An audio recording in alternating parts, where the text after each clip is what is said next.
fires it in off the end wall. Hellebuck puts it on the tee for DeMello. Up and over the stick of Middlestad and down ice. 2 seconds to go and one. And a wild game one is done. The Jets squeak by with a 7-6 win over the Avalanche. And they lead the best of 7, 1-0.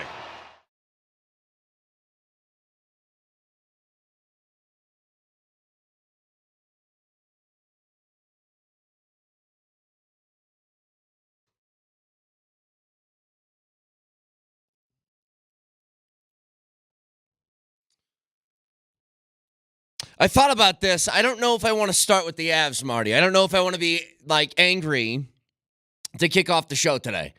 I might have to bank that one for about just a few minutes from here and start with the Nuggets first, because that was very much a roller coaster of a weekend.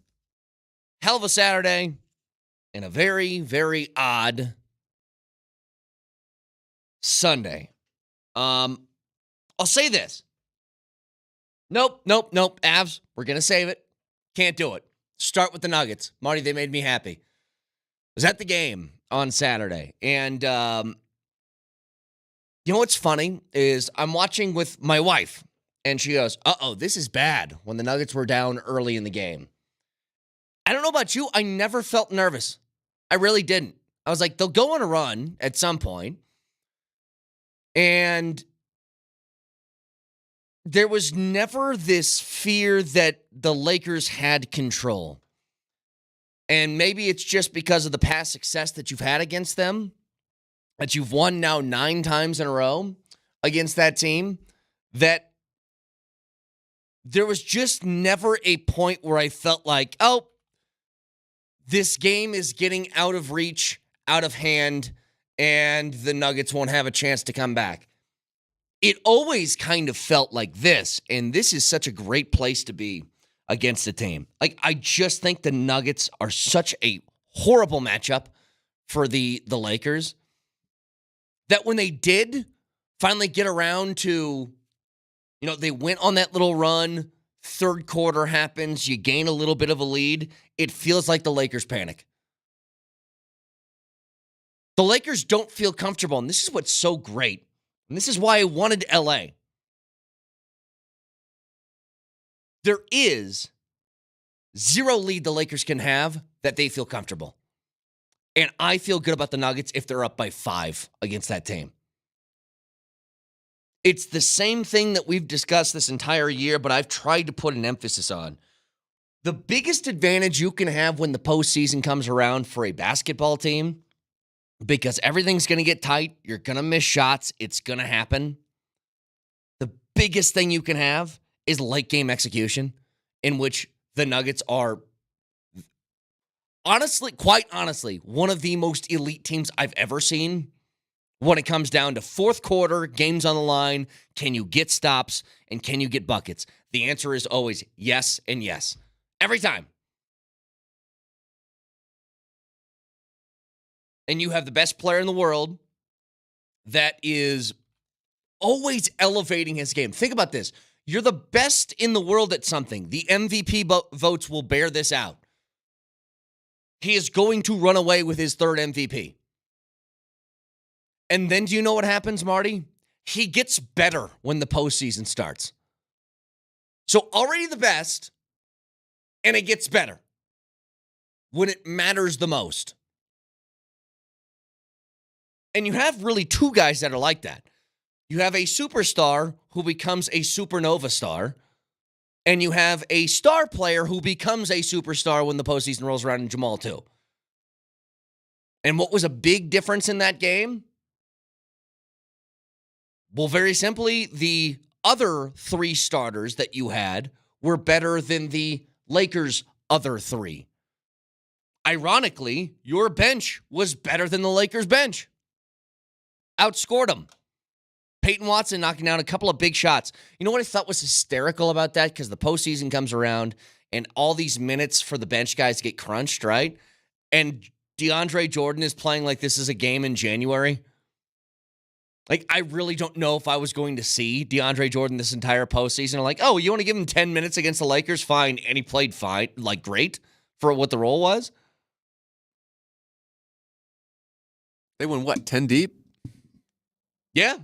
I mean, they played. Now, a couple of these had to do with foul trouble, right? Because AG got too quick. AG got 2 quick ones. And then, was it Watson got 2 quick ones too?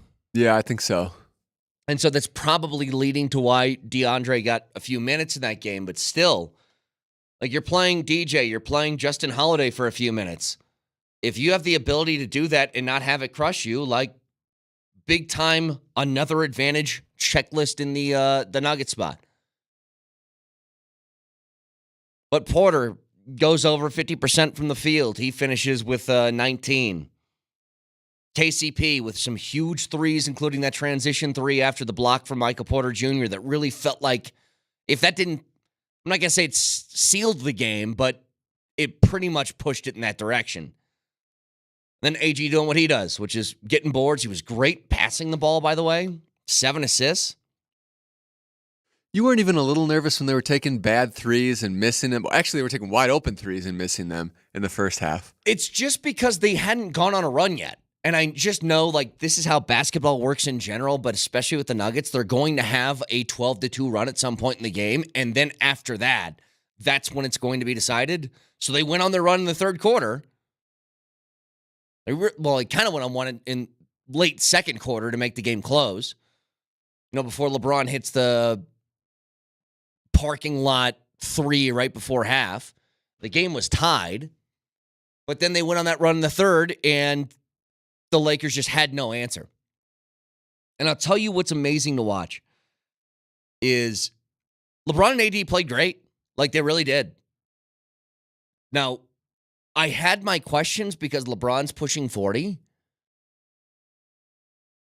Is he going to be able to keep a sustained level of, you know, I'll call them spurts, but Marty, his spurts were 42 minutes a game for like 20 years now. And I'm like, can you sustain that level of energy and play over the course of a full game when you're playing over 40 minutes a night now in the postseason? And I don't know if he can. Like, he was great in the first half, and then he just kind of, it's not that he disappeared, but he certainly wasn't as effective in the second, and especially late in the game. I think that's just age finally in some form or fashion catching up with LeBron, which we've never seen before. It's classic what happened Game 4 last year. Right. It was he just took over for a while, and then it was like, oh, you're done? Cool, and so we're going to play now. In those moments, AD has to be great. And here's, I heard the Lakers postgame show, because James Worthy couldn't help but just discuss Jokic. Now, I'm not watching it live, but I'm seeing clips and YouTube clips and stuff like that. James Worthy said this, and it's the truth. Jokic and AD had incredibly similar games. AD had 32, 14, and 5. Jokic had 32, 12, and 7. But 2 things about that. Number 1, Jokic's feels so much easier to come by than AD's. The points that he gets just feels like it's smoother. And here's the second part. The impact feels different. Like, you feel Jokic's points. You feel his assists. You feel his offensive dominance in a way that AD's just doesn't feel as impactful. And I don't know how to explain it for a guy who was really good. I mean, you're smiling, but That's funny. Their numbers are are exactly the same, but Jokic's game was 1,000% better. Didn't it feel like Jokic played better than AD, despite those numbers being, I'm saying exactly the same almost? Jokic was, there was a point in the second half where I was in the Pepsi suite, which was amazing, by the way. Pepsi suite, really cool. If you can get a chance to go there, do it. Their food is incredible in that place. But I was sitting there with Columbus, and this is the third quarter, and it's hard when you're at the game to really keep track of stuff. There's no replays. You aren't on your phone. You aren't looking at a box score. And I said, has Jokic missed a shot yet? Because it really feels like he hasn't. And then he was something like 12 of 15 or something like that from the field. I go, yeah, it feels exactly like that. Like, he has just not missed a shot. So he finished 15 of 23. Davis was good, 12 of 23. But again, it's just different. And I know everybody was worried about the whistle and the free throws and how's that going to affect the game. And I tried to remind people it's been that way for 8 straight games leading into that one, and it hasn't mattered because you're way better. And so what did we see in that game? 19 free throw attempts for the Lakers, 6 for the Nuggets. And again, guys, it didn't matter. Is it annoying? Yeah. But do you know what's great about the Anthony Davis free throw line experience? He tries to sell it by falling. We know that. But there were like 3 different instances in that game, Marty, where AD tried to sell the call and he ended up on the ground, and then 5 Nuggets were on the other side of the court immediately. And you're playing 5-on-4 for an easy bucket. I'm like, I'll take that trade. I will take the occasional, are you kidding me, sort of free throw line call for him laying on the ground and you get a one-man advantage going the other way like you're on a power play. Great. By the way, we know he's fragile. We know he's got back pain and headaches and stuff. Why is Darvin Ham playing him 45 minutes? Because he has to. It's their only shot, dude. You can't not play him and LeBron. You can't. I mean, their bench. He played the entire first quarter and then most of the second. It's like, this dude was just missing practice because he has back pain.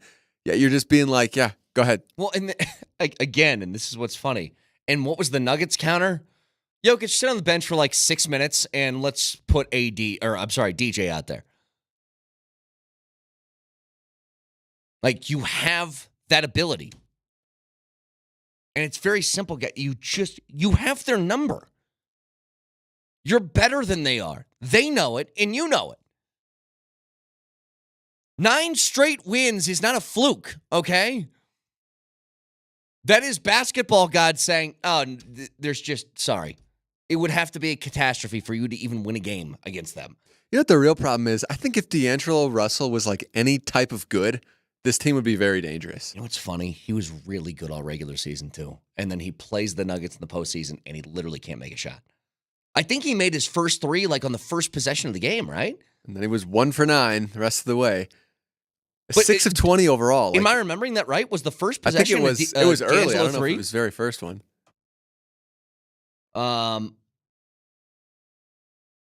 But there's so many little things that I noticed, by the way. The second thing about that is, and I tweeted this out over the weekend because there's a video, I think Harrison Wind put it out there. But the play at the end of the game, this was the one that sealed it. It was the Joker dunk off the fast break. Jokic gets credit for everything now, as he should. It should have been that way for like 5 straight years, but it's finally come around. And the one thing that people don't mention because of the aesthetic of Jokic, because of how he looks, because he doesn't look like LeBron and he doesn't look like AD. I think people still assume, Marty, because they have this thing in their head where Jokic is a fat guy, which he's not. But they have this thing in their head that he used to be. So it's like, oh, he'll get tired during these games. He doesn't tire. Jokic might be the most well-conditioned athlete in that entire league. Have you ever seen Jokic hands on his knees huffing and puffing before? Ever? Because I'll tell you what happened late in that game. Despite Jokic playing 40 minutes. There's a battle for a rebound. Gets tipped around a couple of times. Lakers get a couple offensive boards. They miss. And then the Nuggets get their hands on it. Go to my Twitter at Brett Kane Radio and look at what I'm talking about. I think it's I retweeted it from Harrison Wind. After the Nuggets get the rebound, you know what happens, Marty? AD, he goes straight before getting back on defense, hands on his knees. He's, I think, dejected 1 and tired 2. Jokic looks at AD. He then looks at LeBron, who is not immediately hustling back. And he goes, all right, time to turn on the turbo boosters. And then gives LeBron a little bit of a shove, too, which leaves him all alone with just the hoop in front of him where he dunks. LeBron tries to chase down block, doesn't work. That's late in the fourth quarter with like a minute left. The guy doesn't get tired. So we're showing it right now in the Safeway Twitch feed. There's AD, hands on his knees. Hands on your knees, hands on your knees. Get funky with it. And then there's the cha-cha slide by Jokic as he goes straight to the hoop for a dunk. Game over. You're up, what was that, 12 with a minute 10 left? How do you go hands on your knees there? It's mid-possession. Dude, I'm telling you, he was exhausted. Well, he did play 45 minutes. Yeah, after Jokic not played practicing. 40. This is what I'm saying, dude. Jokic doesn't get tired. He is incredibly well-conditioned. And then finally, there's a lot more to get to with the game. We'll get to the Avs in a second. In what world would you ever think you would see right before the first playoff game where the Nuggets are the defending champions, Jokic doing a Despicable Me 4 promo and then wearing the outfit of the villain from the movie on the way to the game? Like, guys, Jokic is doing commercials now. I never thought it would happen, ever. Did you, Marty? Did you ever think before a playoff game we're going to get Jokic commercials? Not that. The Hotels.com commercial kind of threw me for a loop. And then, again, he dresses like, I haven't seen these Despicable Me's yet. I'm sure they're coming my way in a couple of years when my daughter gets a little bit older. But he's dressed like the villain from the movie on the way to the game? Never thought I'd see it, ever. Are more coming his way now that he's got his sizzle reel out there? Are executives going to be like, we need Gru? Maybe. We Who need knows? this man. What does he do? Plays basketball. Great. 303-504-0925. So that was the fun from the weekend. Now let's get to the bad. And here's what's funny. It wasn't all bad yesterday. I thought the Avs, especially offensively, I mean, they put 6 on Hellebuck. There's things to build off of, but there's the one burning question. And I think we've all arrived to the same place, which we'll get to next.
All right, I'm sorry. I told you guys I haven't seen the movie Despicable Me. It's coming my way soon. Okay, I know it is. I thought Gru was the villain. I guess he's not. I guess he's a good guy. So sorry. I kept calling him the villain. He looks like a villain. To the untrained eye, that looks like a very villainous person. But he's a good guy? Got it. I hope I didn't spoil the movie by saying that, by the way. I have no idea. Anyway. Well, they haven't seen the fourth one yet if they think he's not the villain, I guess. What if he is? What if he does a heel turn in this fourth one? Let's get to the question, Marty. Can you throw Georgie out there again or not? Because I don't think you can. No. I think this is probably the right move in starting him. You know, we've talked about this. You can put him out there and go to your backup, but if you started with your backup, it'd be hard to throw him back out there. And I found myself in the same place I've been for the last month of the year. And here it is, Marty. I think on probably at least 5, and you could argue 6 goals that were scored, the defense in front of him was atrocious. And I don't know how much of a shot he had to stop a lot of those. But he had some chance. And it never happened. I don't think we said once yesterday, nice save, Georgie. It was either a routine save or a goal was scored. And here's what can't happen. Marty, you can't score 6 on Hellebuck and lose. Can't. And look, you're put in this tough spot. Do you want to start a guy who is incredibly young and incredibly inexperienced? Nope, not ideal. Then again, what other option do you have? You cannot do this again. Texter says you can start him. That's fine, but you can't leave him out there for 7. Yeah. But dude, their backup was a guy. Did you know who their backup was?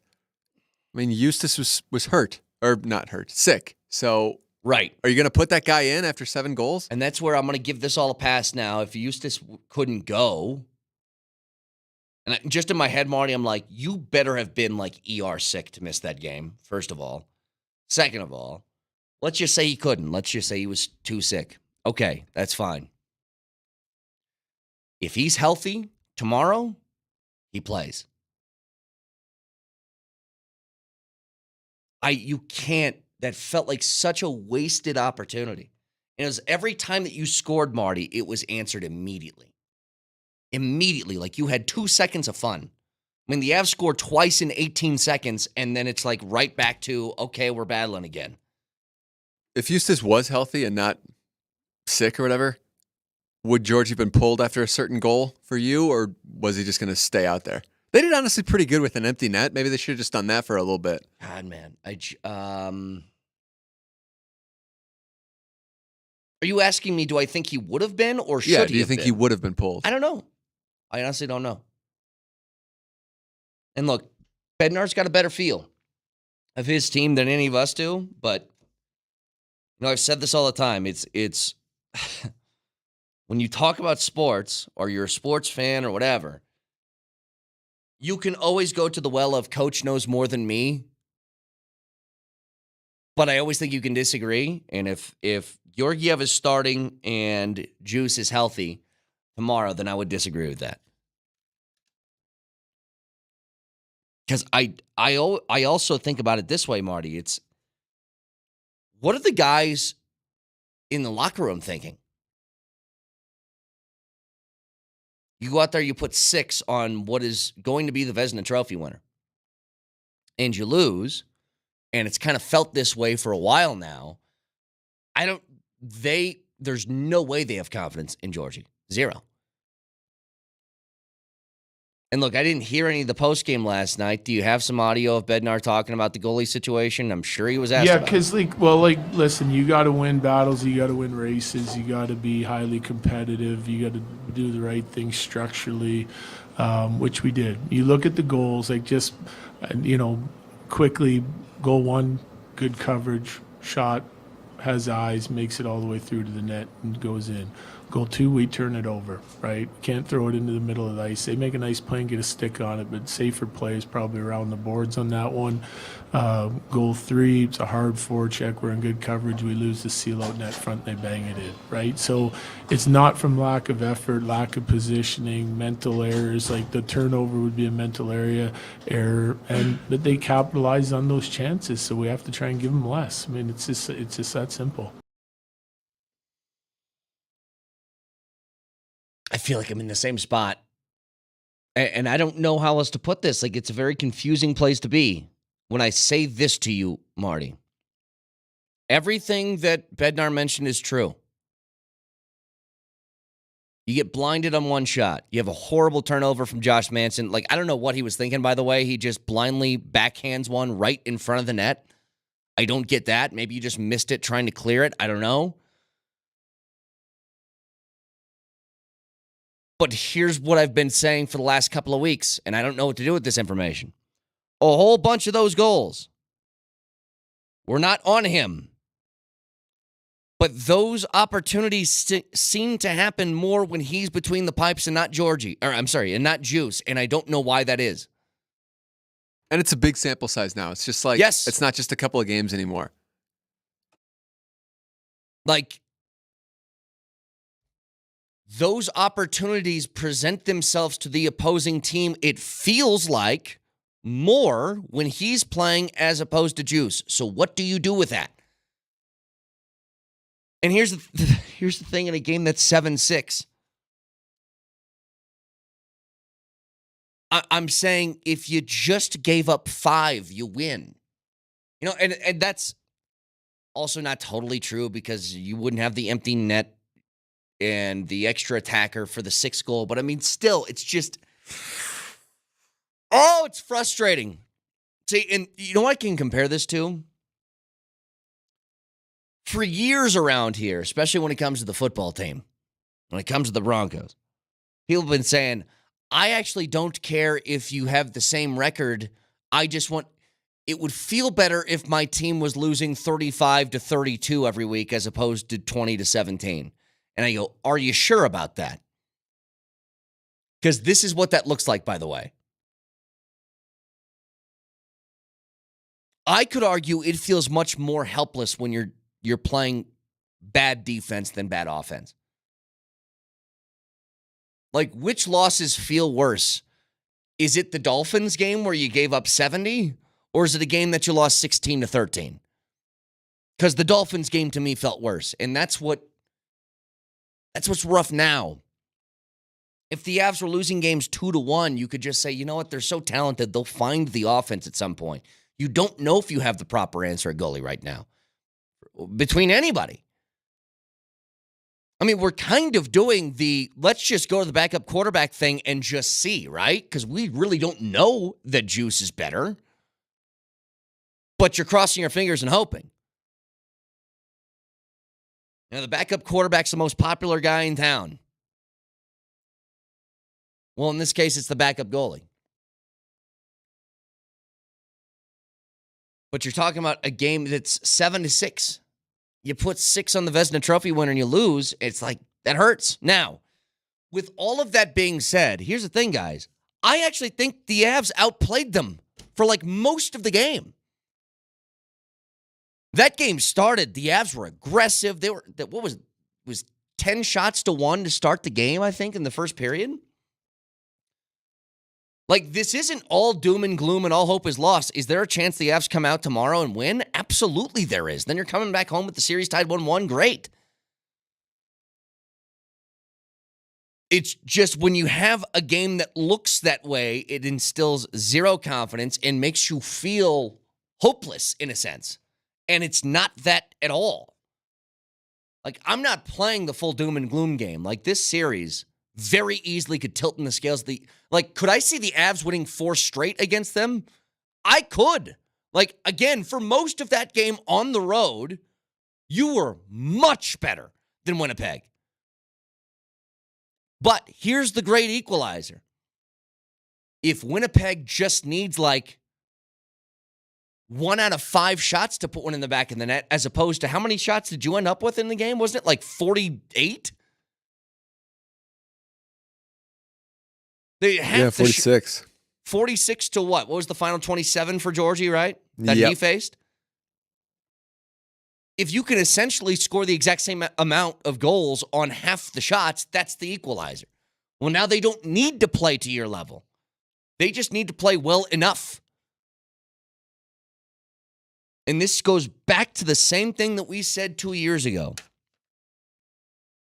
about Darcy or Frankie when he was stepping in for Darcy when he had the injury. You don't need to be perfect. You just need to be okay. Okay will be good enough for how skilled you are offensively.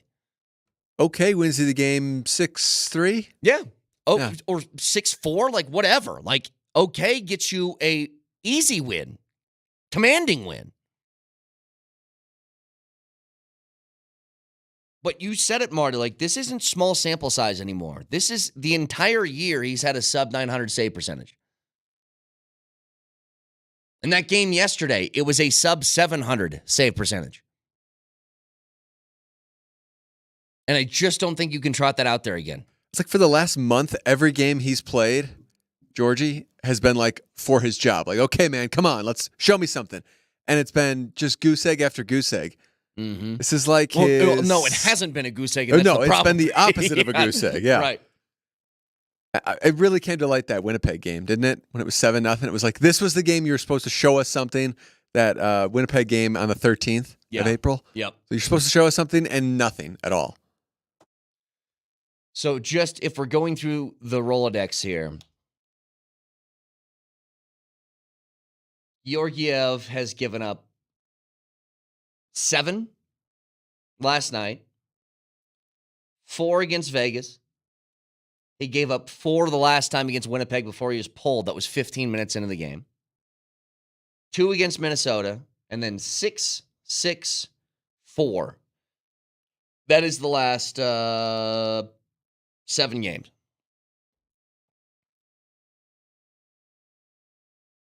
So again, I don't want to make this all about like, oh my God, this is going to be a disaster and the Avs are going to get swept and blah, blah. I don't think that's the case at all. I thought they were better than Winnipeg.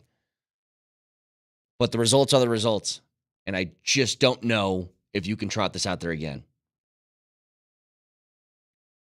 So 303-504-0925. By the way, what the hell was that Kyle Connor goal? Was it Lowry's goal where it just danced on the goal line? Oh, yeah. Hit both posts, had the weirdest spin of all time. It was in, by the way. Yeah. It was. It was. They showed that still shot where it was like a little bit of white. Okay, fine, it was in. Post to post, spinning on its edge, and it's just like it hit the right rotation where you could see white in between. You're like, oh. Riker called it a magic course. trick, and that's exactly what it was. When it hit the second post, it had the weirdest spin. That was what the night was, though. I mean, the entire game kind of felt that way, that just no matter what could go wrong was going to. And I give the Avs credit for staying in the game. But I think that they got to make a move here in game 2.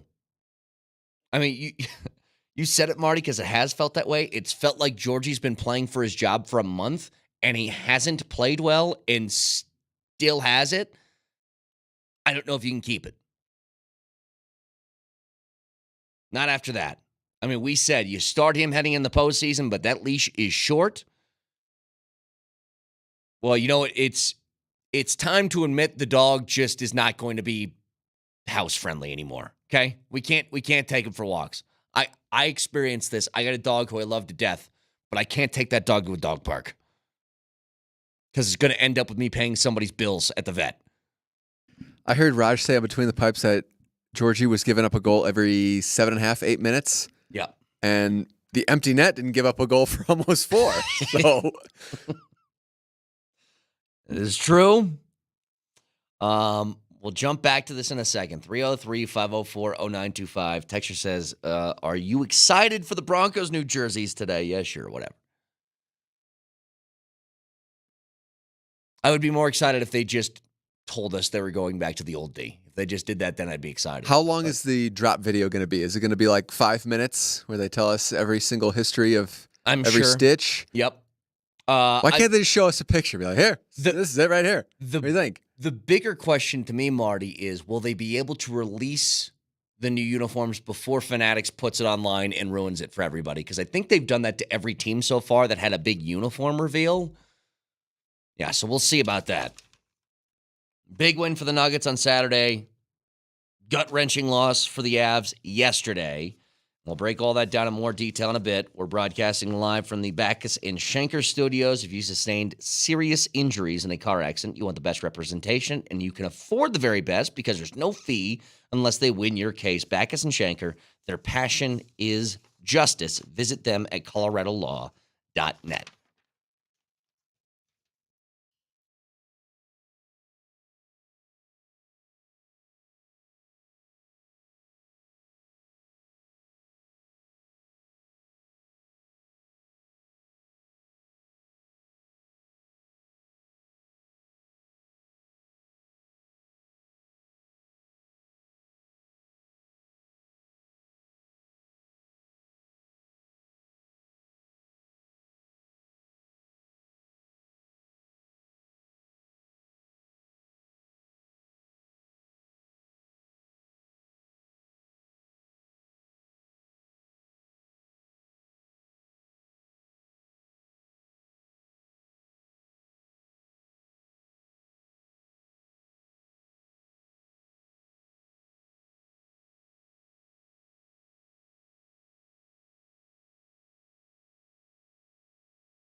Texture says, can we at least acknowledge that as bad as Georgia has played, the defense in front of them has to play better? There are too many Jets players open with the puck in front of the net and too many lazy turnovers in our D zone.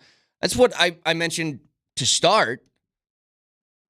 But why does that always happen with just Georgia again? That's what I don't get. It's what I don't understand. It's what I'm struggling with this morning. Why? Why does it always feel that way? And look, there's enough blame to go around for why these breakdowns keep happening.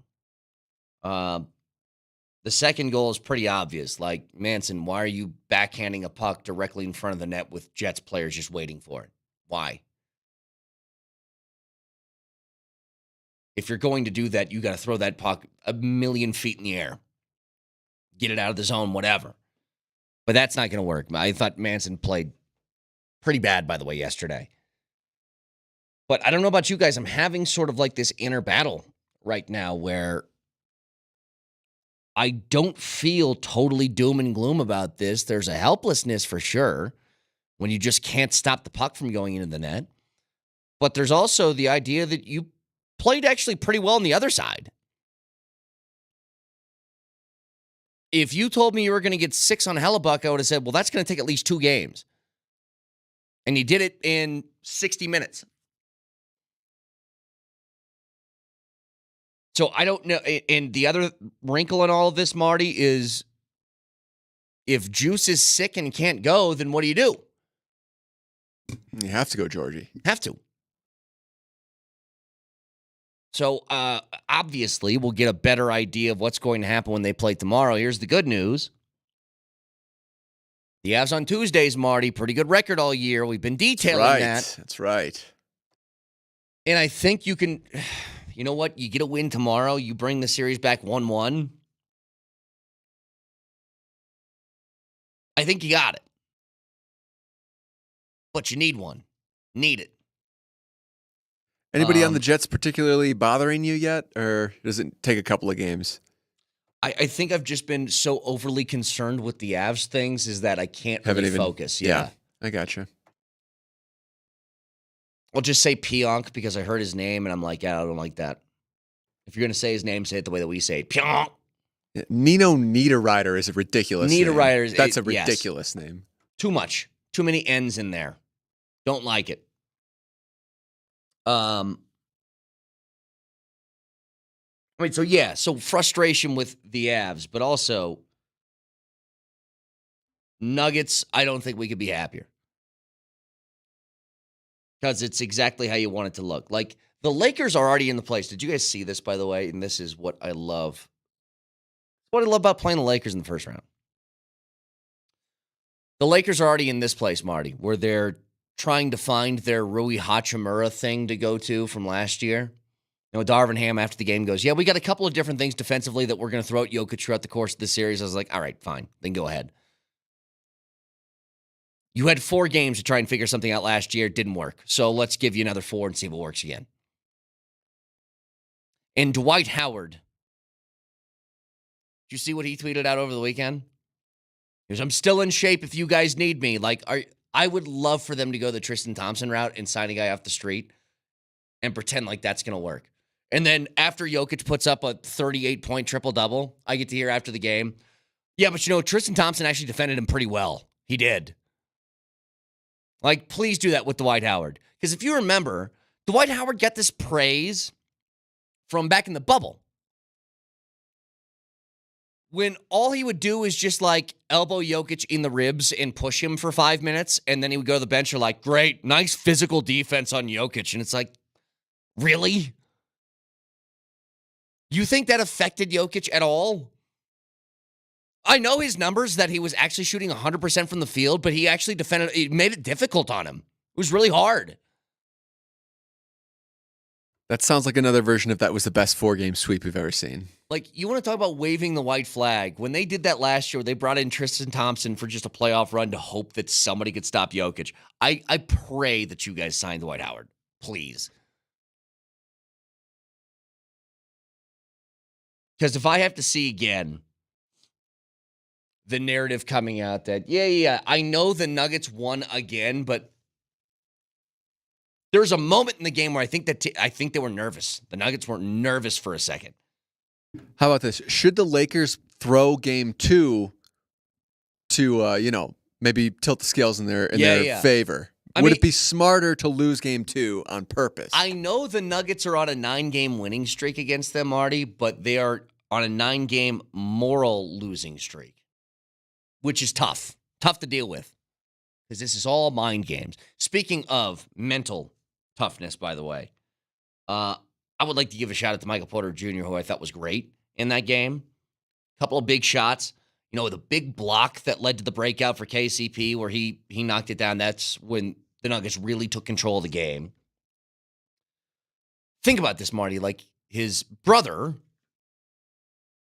Friday morning, was sentenced to 6 years in prison. We know what happened to John Tejas. He is banned for life from the NBA. Think about what's probably going on in his head, and I thought he played great in that game. He did exactly what he's supposed to do. And this is why I don't get caught up so much in the Michael Porter Jr. numbers. The only numbers I'm really concerned with him are just the efficiency numbers. Like, are you shooting around 50% from the field? Are you around 40% from 3? Like, that's the stuff that I get concerned with. He's not going to go off for 34 a night because they don't need him to. That is the Jokic and Murray show when it comes to the postseason. But can you hit timely shots? And when you're open, can you knock them down? And the answers were yes. Can you give them something on the boards and on defense? The answer was yes. That's what you need to see from him. It's all I need to see from him, actually. He finishes that game 8 of 15 from the field, 3 of 7 from 3, 8 boards, 2 blocks, a steal, 19 points. Yeah, I'll take it. Every single night. If he can do that, it would be perfect. And you also need some guys off the bench to step up and play well. And at times, it looked like guys like Peyton Watson, Marty, a little bit young guy nerves, never playing in a moment like that. What are you laughing at? What happened? Oh, sorry. Something else you read? Text was pretty funny. That's all. Can you read it? Why don't you read it? 9283. There's nothing to do with what you're talking about, but that's why I try to suppress my laughter. Georgie can have a career as a manager at Motel 6 after his career is done because he sure just knows how to leave the light on in Winnipeg. Okay. I haven't heard a nice Motel 6 reference in a long time. It's a good one, yeah. Do they still have a ton of Motel 6s? Or are those on the way out? Like, the idea of motels. They've revamped them. I've stayed at one in the last couple of years. Really? They're actually pretty nice inside. So I just... It's like cheap nice, but still not bad. Okay, so between here from about, let's see, from Thornton to Highlands Ranch, I'm seeing about 7 Motel 6s. Dude, they're littered on I-80. In Nebraska, you should know this, there's a million Motel 6s. I actually, that might be where I had to stay when we got, you and me both, Marty, got X'd out from that blizzard that came through and they shut down the interstate. And that's how you say it. I had to stay there. Correct. Nobody says, I get to stay at the Motel 6. I don't like the idea of motels. Now, I think I have this right in my head, Marty. A hotel is a place you walk in, they have a lobby. You walk through the lobby to get to your room. And a motel is you walk into their lobby, which looks like a garage. They hand you a set of keys, an actual set of keys, to which you open your door from the parking lot, which I hate. Yeah, I'm looking at some pictures, though. There's some Motel 6s that look straight up hotel-ish. No, I'm saying if you stay at, like, my traditional thought of a motel, which is the door opens to the parking lot, that just feels like you're asking to be murdered by somebody in the middle of the night. At least if you're going to get murdered at a hotel, the guy's got to do some work. He's got to walk into the lobby. They say, I guess they don't really stop you, right? They just assume everybody stays there. I've never been stopped when I walked into a hotel before. What would give you away that you're not staying there? Like, I don't. Right. Everybody looks like a hotel guest. All you have to do is do the old 2-finger wave and just be like, hey, you can head right to the pool if you want to. Nobody's going to stop you.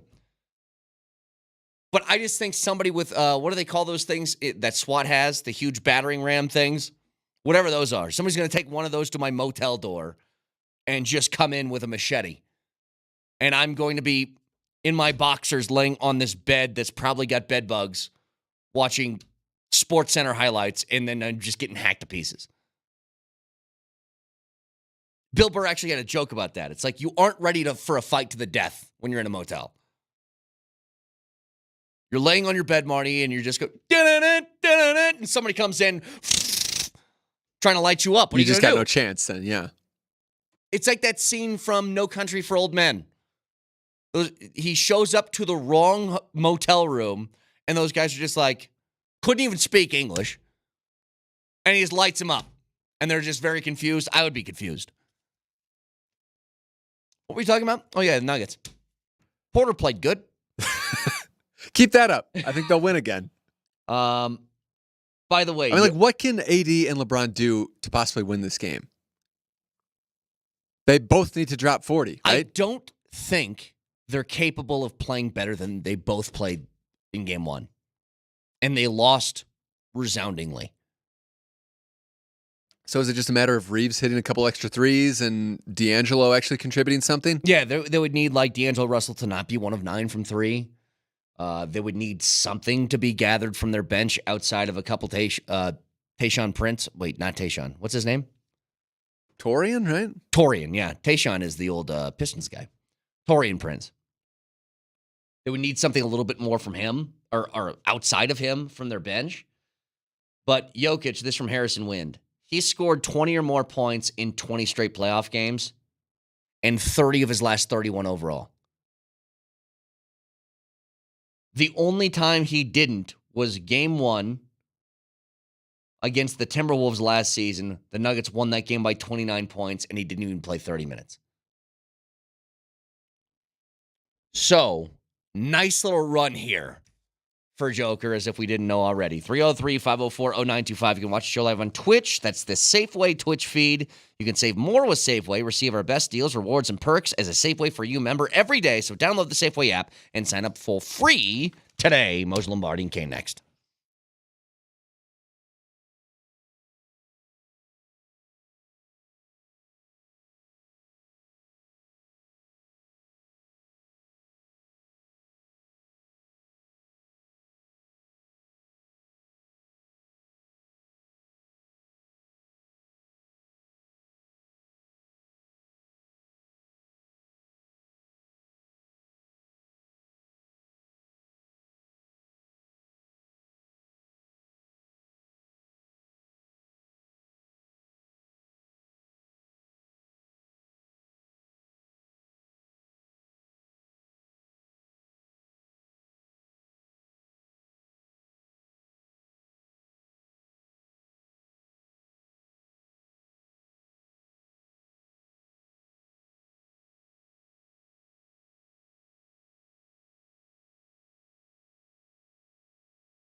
Austin Reeves has it, bottom part of the midcourt circle.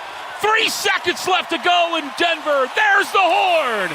Denver wins game 1, round 1. They take care of the LA Lakers. Final tonight, 114 to 103. It probably need to be better, right? Like, I thought we played well. We created some chances.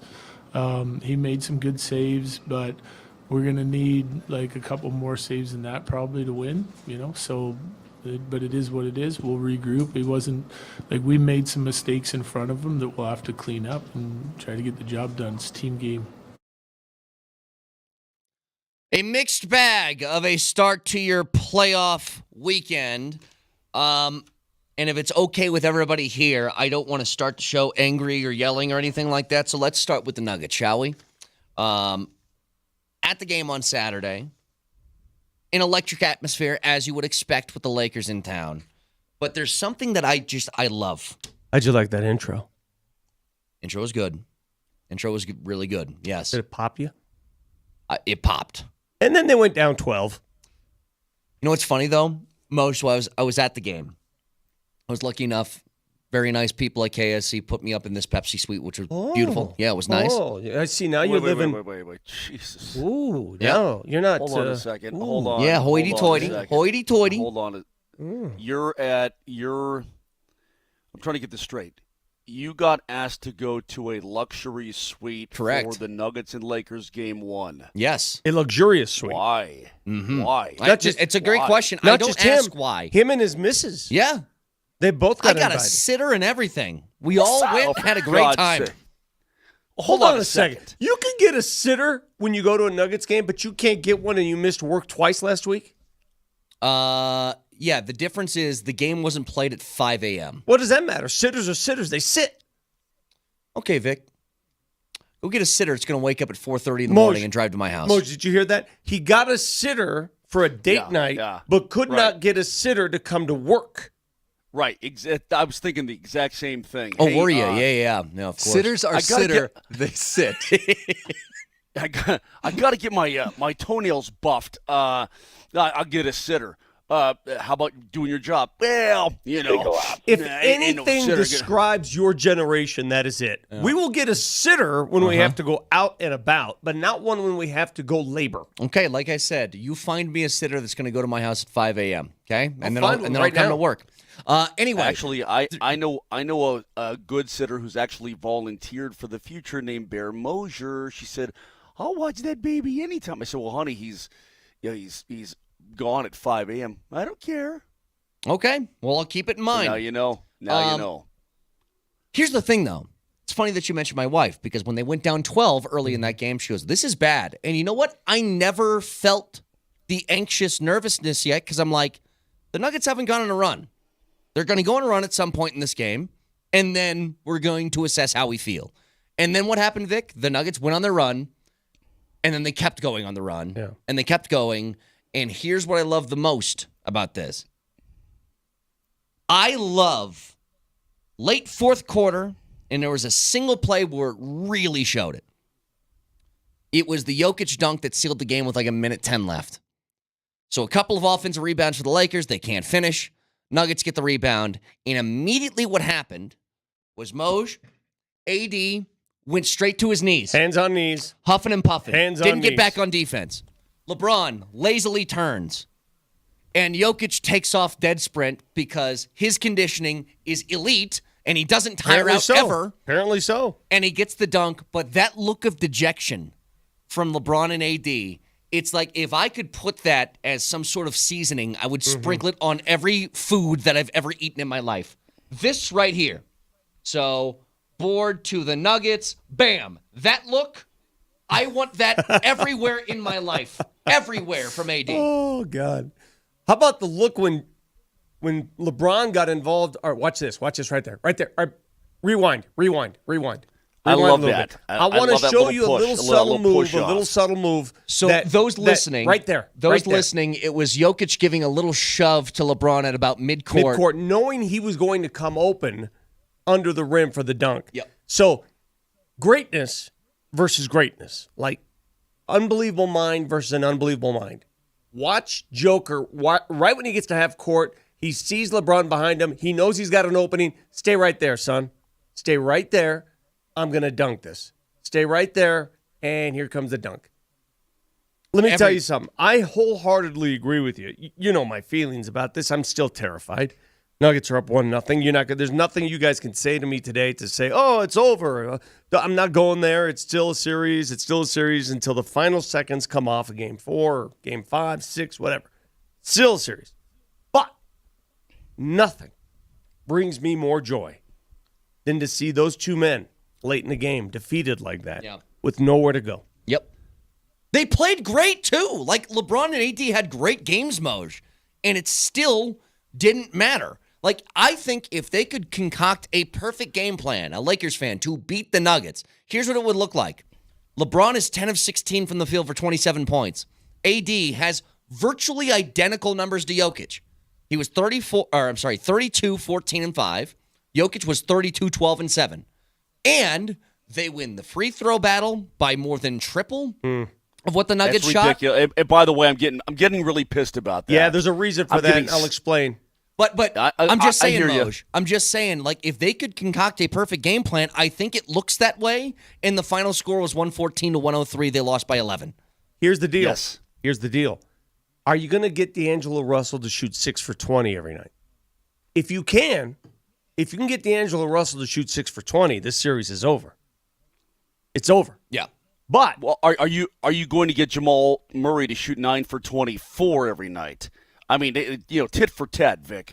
If you think D'Angelo is going to get a little bit closer to 40% from the floor, fine. But so is Jamal Murray or beyond. So Jamal had 10 assists. Jamal Murray had a much better game than D'Angelo Russell. Let's not even compare the two. I understand that. What I'm saying to you is that you're saying that, well, D'Angelo Russell had an off night of 9 for 20 or 6 for 20.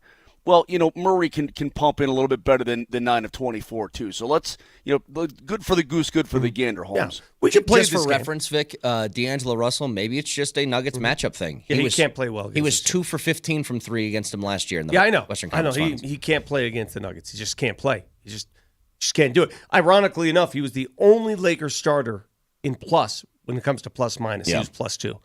Anthony Davis was minus 12. And LeBron Austin was Reeves -9. was minus 12. And everybody else was minus. But for some reason, D'Angelo Russell was plus 2. They clearly need more out of him to have a chance to get back into this series. The Nuggets woke up in the third quarter. They woke up in the third quarter, and did they ever? They just took over the game. Yep. KCP started making shots. Their shooting in the first half was abysmal, was un-Nuggets-like. I think I can explain the free throw disparity, Moj, albeit it happens with the Lakers. It's who they are. We knew going into this game that they always get more free throws than the opposition. Not just more free throws. Historically, more free throws. They have lapped the NBA in the art of attaining more free throw attempts. That's what they do. Mm-hmm. So we knew this going in. This is not a surprise. So if you're a Nuggets fan and you're shocked and dismayed by this, don't be, because it's not a surprise. Everybody knew going in they were going to get more free throws. The question is why? Well, I'll ask you.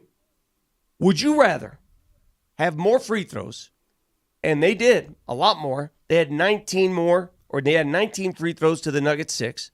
Would you rather have more free throw attempts or shot attempts? The Nuggets had 102 shot attempts. The Lakers had 79. Yeah. That's that's not a small disparity. Huge disparity. That is 23 more shots at the rim. It's also because the Nuggets only turn the ball over 4 times. You don't turn the ball over, you get more shots. If you're not going to the free throw line, you get more shots. Yep. They got more shots. The volume of shots that the Nuggets take versus the Lakers, if you gave me that model again tonight, you said, all right, Lakers are going to shoot 3 times as many free throws, but the Nuggets are going to get 20 plus more shots. Okay. Sure. Deal. Yep. I watched the post-game commentary and read and watched virtually everything anybody said that had a camera in front of their face. Specifically, the Lakers. And specifically LeBron James.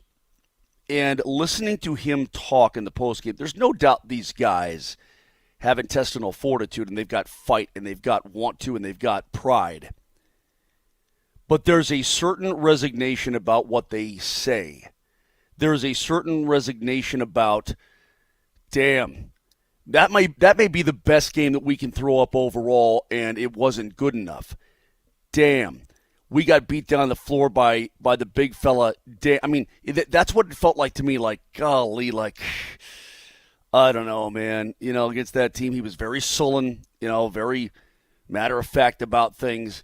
It should give every Nuggets fan a lot of confidence that if they have their heads screwed on straight, they're going to win this series. And they're moving on to round 2, period, end of story. Now, I'm not putting any cart before any horse. Yeah. No cart on top of a horse, Brett. I don't want the horse standing in the cart either. Correct. That's not going to happen. You understand where I'm coming from. None of those, yeah. But you play your game. Mm-hmm. They got no answer for the big fella. Well, and AD, you know what? Let me give AD some credit. He actually bodied up pretty good, but they switched him out. And that didn't work either. Two things that caught my attention in this game. The Nuggets went deep on their bench. They went to a 5-man bench rotation. They're playing DJ like it's a January game. Well, I think that was a move because Aaron Gordon got into foul trouble early, and they wanted to bring some size. Watson, right? Yeah, and they wanted to bring some size into the lineup because the Lakers were getting everything at the rim early. So they wanted to stop them at the rim. So they brought DeAndre Jordan in. I'm not even sure if DeAndre Jordan, I don't know if they planned on playing him, but things changed during the course of the game. It's funny to me because AD's out here playing 45 minutes, and Malone's like, we'll play DJ for 9. Well, that's what I wanted to get to this morning. As much as I am a pessimist and a cynic when it comes to Nuggets-Lakers basketball, I will always be that way. It's not going to change based on one game. I think it's still a series, and until the Nuggets win it, you will not get me to change. However, boy, did the Lakers unload the chamber in Game 1. Yeah, they did. 45 minutes for AD, 41 for LeBron, 41 for D'Angelo Russell. Only one bench player scored for them.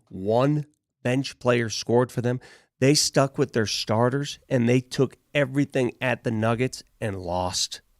Vic, that's what I'm getting at, man. That's why when I hear LeBron talk postgame and the resignation I hear in his voice, boy, that's encouraging. Man, it makes us, Brett, you know exactly what I'm talking about. It makes you feel like you're definitely in their heads. That's for damn sure.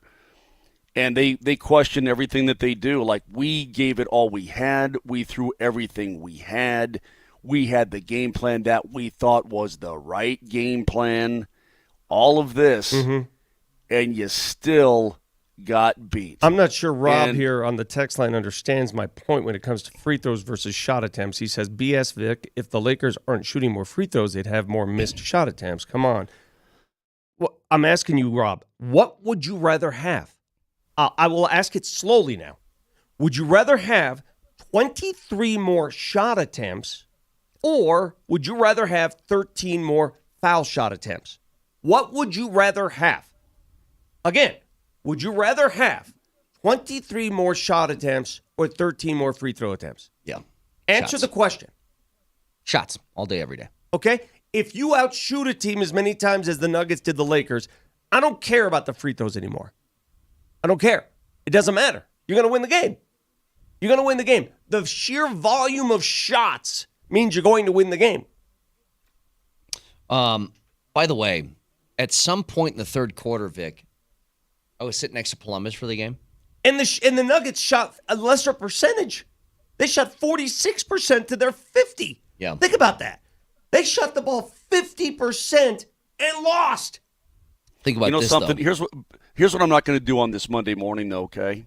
Brett, and I want to make this very clear, and I'm going to do it for the audience, not for me and Vic and Martin, but for the audience. If you friggin' name drop and you friggin' luxury suite this crap up all day long, I'm not going to tolerate it. I'm in Winnipeg, bro. I'm not exactly having a great time up here, okay? So I'll tell you what I'm going to do. Hey, your mic sounded jacked up last night. So's your face. Shut up. I'm going to shut this mother trucking machine off. I'm going to go to Tim Hortons.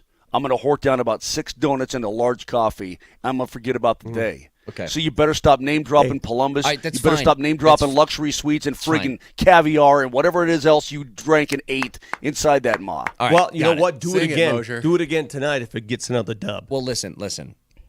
I won't do that, Moj. Now, when I first walked into the arena to get to this luxury suite, I actually rubbed elbows with Justin Simmons, who was there. Walked right by him. You know what? That was cool to see him. By the way, that was cool to see him there. Man, I love Justin Simmons.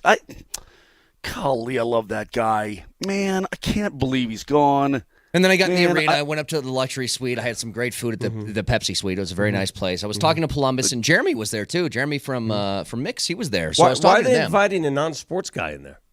So anyway, as I'm up there, and I'm enjoying this great food at the Pepsi suite. That guy doesn't know basketball from a cantaloupe. What the hell's he doing there? I I looked at Columbus in the third quarter and I said, has Jokic missed a shot? Because when you're not at the house and you can't have the box score in front of you, I'm just like, I don't remember him missing. And I think he was like 12 of 14 or something like that. And I go, so he hasn't missed the entire game. He's that efficient and that good. Got it. By the way, the Avs defense last night looks a lot like the background hotel there of Mark Mosier. That looks like a Winnipeg hotel. Why you got to do this to him? what- Dude, what is your Yeah, problem? stop. No, I'm blaming the hotel, not Mosier. No. You tried to do that to Mosier. No. Don't misconceive. No. Mosier did. No. Your mic is off. Your It's mic done, is off. homie. Your Stop mic is talking. jacked up You're today, done. okay? Mosier did everything right. No, look, Mosier did everything. It's his Winnipeg hotel, which looks like a Winnipeg hotel. Okay, here's the deal. We're gonna get to the Avs. Moj, we'll talk about the burning question that, look, can you start Georgie again after that? Despite, again, the defense not being great in front of him, but do you have to make a move? We'll get to it next.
That's the lucky sound of Tulatero and feeling those Monday blues after having a great weekend. Well, Tulatero has a remedy for you. You can win big in the lottery and make your weekends last forever. Tulatero, a mobile app that allows you to buy official state lotto tickets right from your phone. Powerball tonight, $115 million is up for grabs. So go on that Tulatero app, use the code MAGIC. You get a free ticket and see if you can shake those Monday blues with a winning lottery ticket. That's Tulatero, Tulotero, and use the code MAGIC for a free lottery ticket. With that code MAGIC, it's valid for new registrations. Good luck.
All right, so had a great night Saturday night, followed by pumped for the Avs game Sunday, and it was basically everybody's worst fears being realized. Because here's the problem, and this is, I think, what's been bothering people the most. Is you put 6 on Hellebuck and lost. Yeah, you did. Yeah. You put 6 on the Vezina Trophy winner and lost. And there's a whole bunch of reasons for it, and I know it just feels like I just pulled out the same thing that we discussed a month ago and went, yeah, defense should be better in front of Georgiev, but he needs to make a couple of saves, and it's just the same kind of story. I want to know what happened, though, Brett. I mean, just talking about a guy who led the league in wins, okay? Now you have the highest scoring team in the league in the Avalanche, the only team to score 300 goals plus this season at 302. But this is also the same guy who in the month of March went 6-1-1 with a 2.5 GAA, okay? And that's with, again, the Avs at times skittish in front of him and loosey-goosey in front of him. And he went 6-1-1. What happened after that? I don't know what happened after that. I have no idea. We can have all this talk, and I thought Coach Bednar yesterday was very, very calm about it. He's right. Things did break down in front. You were talking about them. Gosh darn it. Got the gremlins coming through. Yeah, I know. You were talking about Manson in that play, that Nemesnikov play, right? Yeah. Somebody at my door, by the way. Wonder why. Wonder what happened. Is this just a stream of consciousness morning? I mean, Can we get to your point? We are on the air, Mark. Jesus. Why don't you settle down, Vic?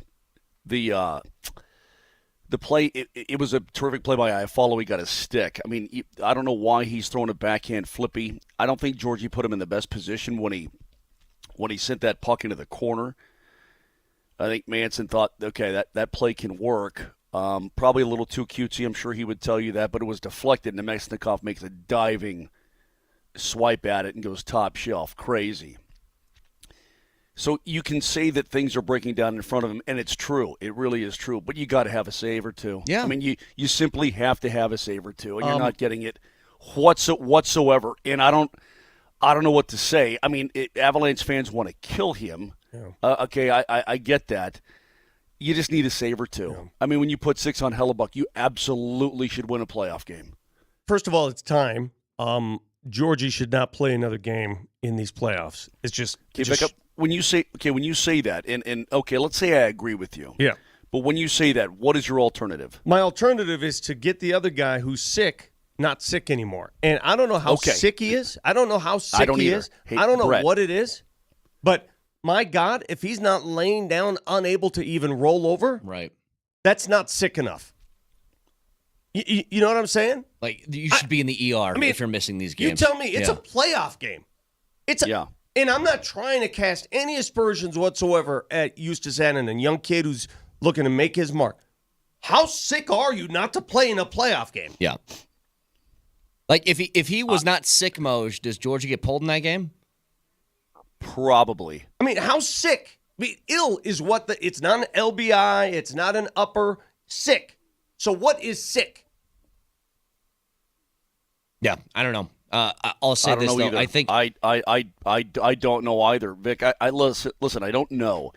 And you of all people, when the playoffs roll around, everything is super confidential. Here's the thing.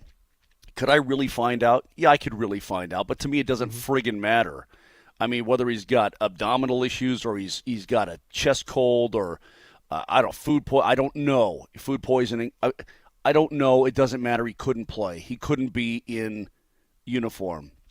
Your backup was Arvid Holm, a guy who's never played in the National Hockey League. You want to call up Prosvetov? Is that what you want to do? I mean, they could do that today. Yeah. They could say, okay. You can't. Let me tell you something. You can't put Georgie back in net because I think Howder said it best. Brett, you said it best this morning. It's not that he can't stop anything right now and he's lost all confidence. It works both ways. The team in front of him has lost confidence in him, and they're changing the way they play. Why does it happen only when Georgie's in net, where they just suddenly lose it defensively? I've been wondering that for a month, Moj. I'm like, we can talk about these defensive breakdowns, but I'm like, why doesn't that happen when Juice plays then? Like, all of that's understood. You can see it. It's evident. It's like there's a defensive breakdown that makes it really difficult to stop a puck. But it feels like the frequency and the rate that happens when he's between the pipes as opposed to Juice is weird. Psychologically, the players in front of him play differently when he's in net. We've already established that. We could see it. It's obvious. Josh Manson doesn't do that. He does when Georgie's in net. You're smiling, Moj. Why? Because John W. Vic, read what John W. has to say on the text line if you got it open.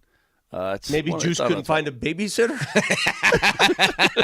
Listen. Whatever Juice has gone through, and I'm not trying to underplay whatever illness he is.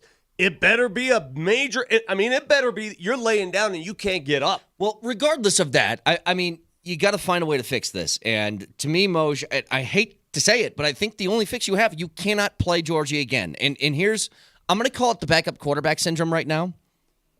How many times in football has a town been clamoring for a backup quarterback? And when you ask them, are you sure he's better than the starter? They go, I don't know. Doesn't matter. I'd love to see. It doesn't matter. Like, it doesn't matter. Yeah. You just need to see something different now. Listening to Coach Bednar after the game talk about his goaltending, too, and he says, I should. You're a coach. You have to be diplomatic. You can't go up there and crush your goalie. You can't. Right. You know how I know? Let me tell you something. Everybody listening. Behind the curtain. You know when we know it's time to switch goalies for good? For good. Not only has Georgie played his last playoff game, I'm wondering if he's ever going to play again for the Avalanche. Let me tell you when. When the cast at Altitude Sports, Mosier, Riker, Kyle, the whole cast, when they start saying stuff about the goalie, because they never do that, now it's time. I don't want to say they never do, but now it's time. Extend some leash. Now it's time. Yeah, you know what? To the Bednar point, though, Vic, when you hear Bednar in the postgame, and Marty, can you give us just something on Georgie in the postgame from Bednar? You look at the goals, like just, quickly, goal one, good coverage, shot, has eyes, makes it all the way through to the net and goes in. Goal two, we turn it over, right? Can't throw it into the middle of the ice. They make a nice play and get a stick on it, but safer play is probably around the boards on that one. Goal three, it's a hard forecheck. We're in good coverage. We lose the seal-out net front. They bang it in, right? So it's not from lack of effort, lack of positioning, mental errors. Like the turnover would be a mental error, but they capitalize on those chances, so we have to try and give them less. I mean, it's just that simple. He's right. It's not even all Georgie's fault. No. It's not all Georgie's fault. It's not. But the results are Georgie's fault. Let me tell you why. For some reason, those mental errors take place when he's in the crease. Right. Well, and what I was going to say, Vic, was, again, you're a head coach. You got to be diplomatic about things. But could I argue this? And I think I'm right here. If a coach has confidence that his player is not playing up to the standard that he thinks he's capable of, and he has belief in him still. I've seen Malone do this in postseasons. This guy's got to be better. Like, he'll call out somebody. Didn't like the effort from this guy. He's got to be better. When you aren't doing that, is that a sign? When you're tiptoeing around this stuff. You know what I'm saying, Moj? Like, if he was like, I'm going to put Georgie back out there for the next game and I got confidence in him, could he say something as direct as, he's got to make a save there. He's got to do this. He's got to, and I'm not hearing that. And to me, that almost sends off a red flag of, well, maybe he's like kind of done with it too. Because what's the point of killing a guy that you're not going to play anymore? You know what I'm saying? Right. I totally agree. But the point is that you may have no choice. I don't know what Onanen's situation is, and unless you want to go to Prosvetov, call him up from the AHL, a guy you put on waivers earlier. Well, Vic, maybe that is an option. I really have no idea. And again, what you don't need, and I think it was pretty evident last night, and I'm going to get to some positivity here, Brett, because I heard you in the appetizer hour where you said you don't even feel that bad about the series right now. You're exactly right. I thought they actually played for the bad things that happened. They outplayed the Jets, I thought, for most of the game. If you had told me the Avs scored 6 goals, I'd be doing cartwheels. Listen, and the fact 100%. they scored 6 goals. Listen, 2 things can happen at once. we expected if Georgie started, I think in the back of our minds we expected mayhem, chaos. And that's exactly what happened, right? That's what happened. Mayhem, yeah. Right? So that's what happened. We did not expect 6 goals on Hellebuck. No. Nobody expected. So two things can be the same. I mean, you could be hopeful because the Avs put 6 on Hellebuck, and then you could be like, oh my God, what are you going to do because Georgie can't stop anything? Yeah. Which is why I'm saying, Vic, you don't need great goaltending from him. You just need solid. That's all you need is solid, and you're going to win this series. I would argue to you that what the Avs did in terms of breakdown. Now, the goaltending is a big X factor. But what the Avs did in their breaking down, in my opinion, is highly more fixable than what Winnipeg did in their breaking down. Mm-hmm. Winnipeg simply got beat. Yeah. Okay? For the most part, they got the Avalanche took it to them. Big time. And when the Avalanche are playing at a very high level and taking it to you, you're basically at the mercy of the hockey gods because there's not a whole lot you can do. When they're fast and the tape to tapes are happening and they're coming at you with speed and they're crashing hard, deep, and they're all over the front of your net. Mm-hmm. I don't care how big you think you are. The Avalanche are an incredible problem to handle. And so that's why, Brett, I think you come away today, Vic, and I think you do as well, and maybe some Avalanche fans do. I know we all want to lament the goaltending situation and cry and whine about it today. But if you're looking at the positives, the Avs situation is a lot more fixable than the Winnipeg situation, so to speak. Yeah.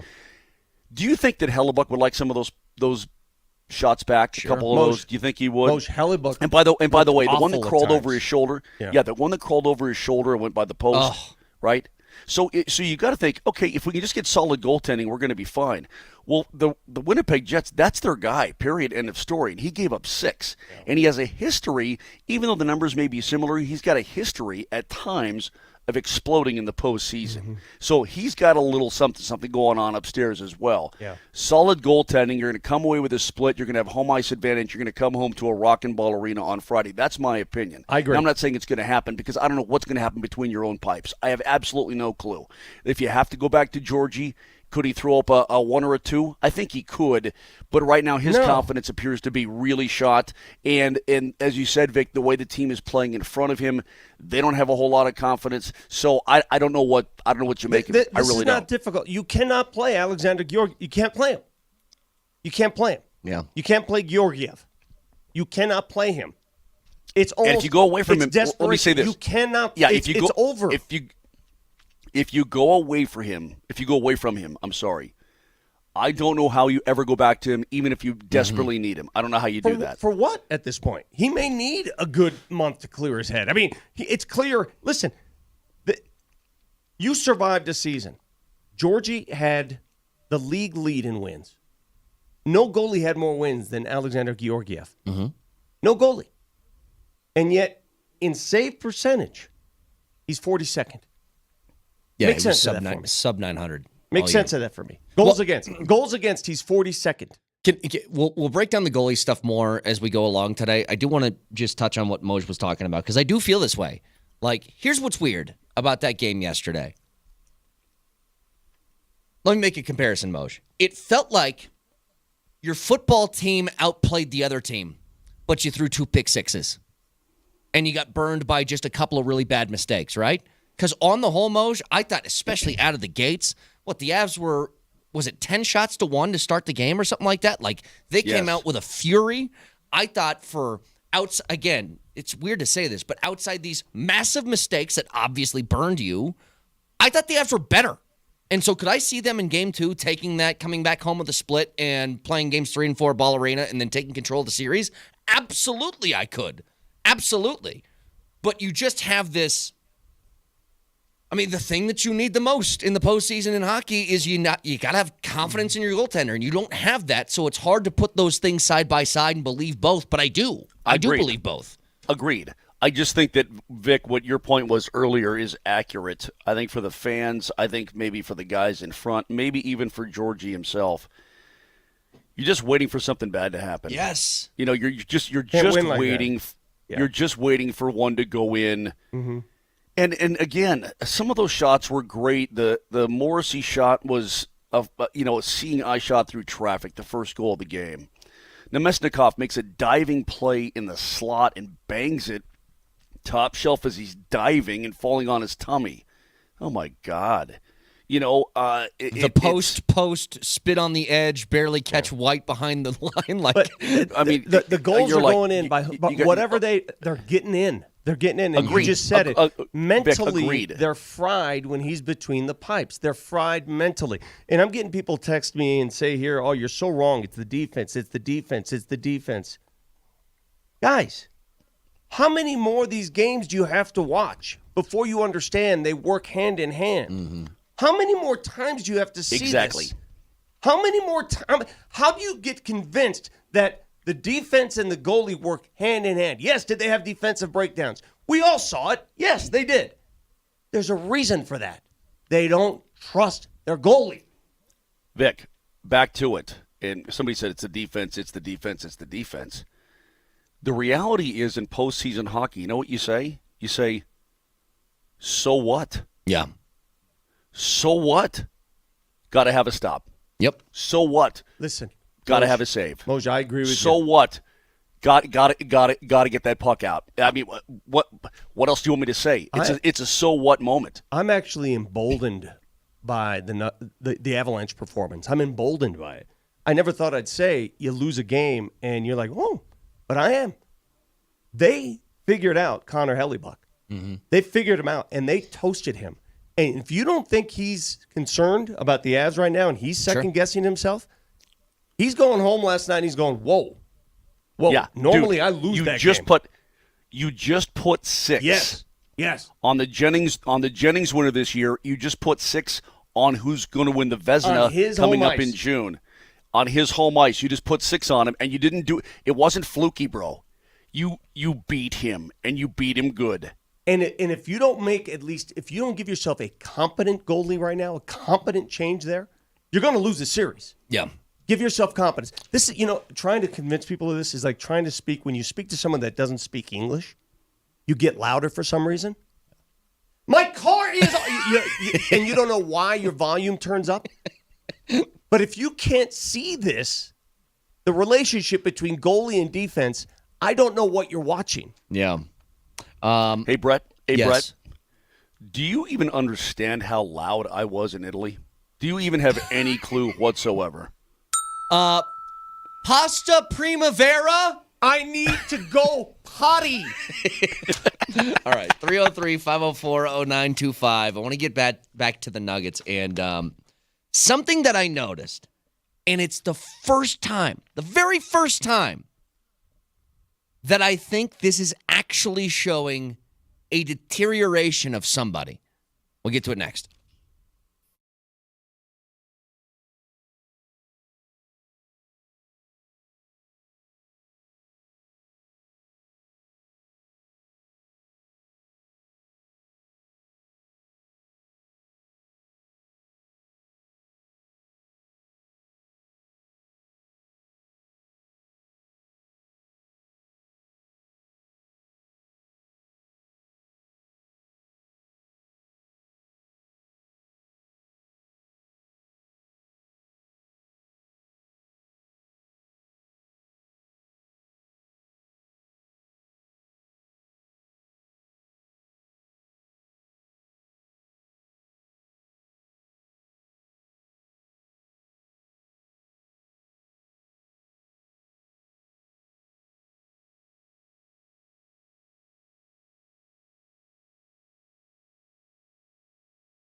All right, here's what I noticed from Saturday. And I don't think I've seen this outside of late last year. We pulled up that video of that, I guess, game-clinching sequence. Nuggets get the rebound. AD, LeBron, hands on their knees, and you take off for a dunk from Jokic to seal it. LeBron got tired.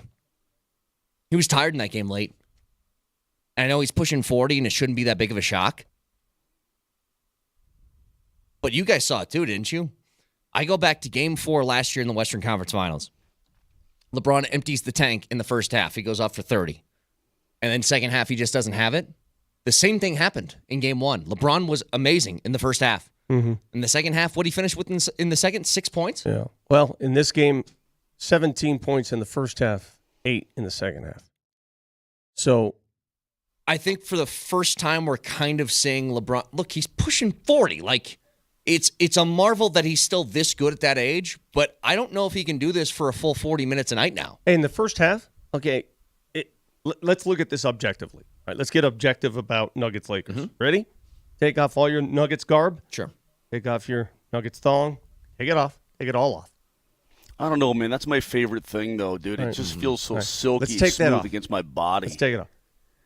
In the first half of that game, Saturday night. Don't frown, Martin. You know exactly what I'm talking about. Just afraid to admit it. In the first half of that game, LeBron James was the best player on the court. Yep. He was. In the first half.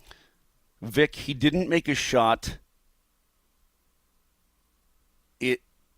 He made a shot with 120 to go in the fourth quarter. Otherwise, they stifled him. He didn't do anything. That's what I'm in getting that fourth quarter.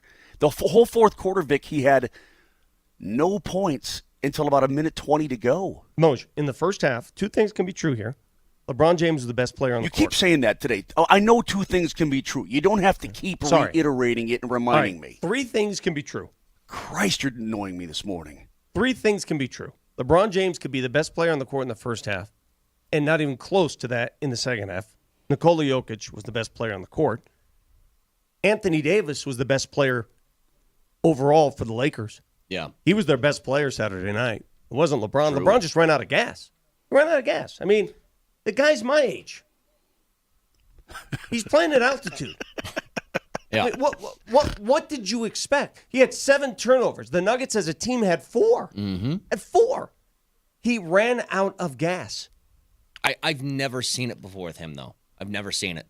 And I think it's just, it's finally his age might be catching up with him in that sense because he's still really good. Here's what's funny about AD, by the way. So AD has a great game. He played really well.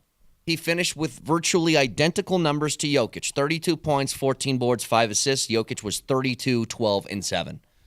And I heard James Worthy, who does the Lakers postgame show for what's their local TV network there in LA? Whatever that is. He's doing the postgame mode. And he said 2 things about that are absolutely true.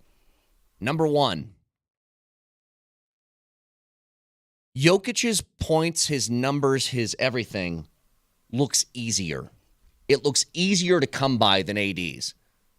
Secondly, because that's Joker. Because that's Joker. Correct. He's made it look easy. Well, we got the audio, so Marty just run it. So it's the way he runs his offense every single time. It's not ISO. It's not guessing. It's not spontaneous. It's perfection. And he runs it every single time. He didn't have to shoot a 3. He's getting 2-foot hooks and mismatches. And so it's, I give them credit. They've been together for a long time, and they run it very well. It's just what he expects. He doesn't expect to be taking bad shots. He doesn't expect turnovers. He expects to get that damn ball where he wants it. And if he doesn't get a shot, you better believe that somebody else is going to be beneficial. He also said something else. The other thing he said was, despite the same numbers from AD and Jokic, he goes, Jokic's felt way more impactful. And that's a perfect word for it. Do you know what Nikola Jokic has done to me in my basketball viewing? He's made it hard for me to watch other teams play basketball. And let me tell you why. Really? Let me tell you why. I'm watching last night. I'm watching New Orleans versus Oklahoma City. OKC wins by 2. Yeah. And I'm watching some of the final possessions by New Orleans where they just gagged. There was one hucking up possession. threes. Yes, just gagged. There was one possession where they worked the ball, and Larry Nance had the ball at the free throw line. And behind him, there was a cutter. And we are conditioned as Nuggets fans to say, all right, if that's Joker, what does he do? He finds Aaron Gordon cutting. He's finding the cutter. Yeah. Right, correct. And Nance doesn't even look at him. Doesn't even turn around and look at the cutter. He's looking outside the perimeter at three. And every team does this. And we are so spoiled because of what Nikola Jokic can do with his brain, the way he sees the court and the way he plays the game. I can't even watch other teams play basketball anymore. Yep. I can't do it. You know what's interesting? I know LeBron is pushing 40, and the body ages, the body breaks down. But if you did one of those tests, LeBron is 39 years old, but he's got the body of a what? 25-year-old? He looked like he was 23 in the first half last night. Okay. He looked 23. But, Brett, you made a great point last night about the big fella. He never gets tired. Ever. Maybe he does, but he never plays tired. Ever. Joker played a 4 overtime game just a few years ago. 65 minutes. I know. What, less than a day later, And came back and won the next game. came back and put up a triple-double. Yeah, and it's amazing to me. I don't know what his biometrics are. I don't have the numbers of those machines they put on your chest and the thing they stick down your throat and blah, blah, blah, blah, blah. And by the way, HIPAA sucker, because it's probably inside private information. But I've got to guess that when you're talking about fourth quarters, man, this guy's motor and his oxygen intake is still superb, right? The way his muscles process that oxygen and that fuel, it's simply remarkable. And if you're on the other side, you've got to be going, good Lord, does this guy ever? I mean, he's an absolute constant. It doesn't waver. He's a constant in this universe. Well, and you got to be going, what can we do? I'm dead. I'm about to die. It's kind of like my old man that time golfing in the 114-degree weather.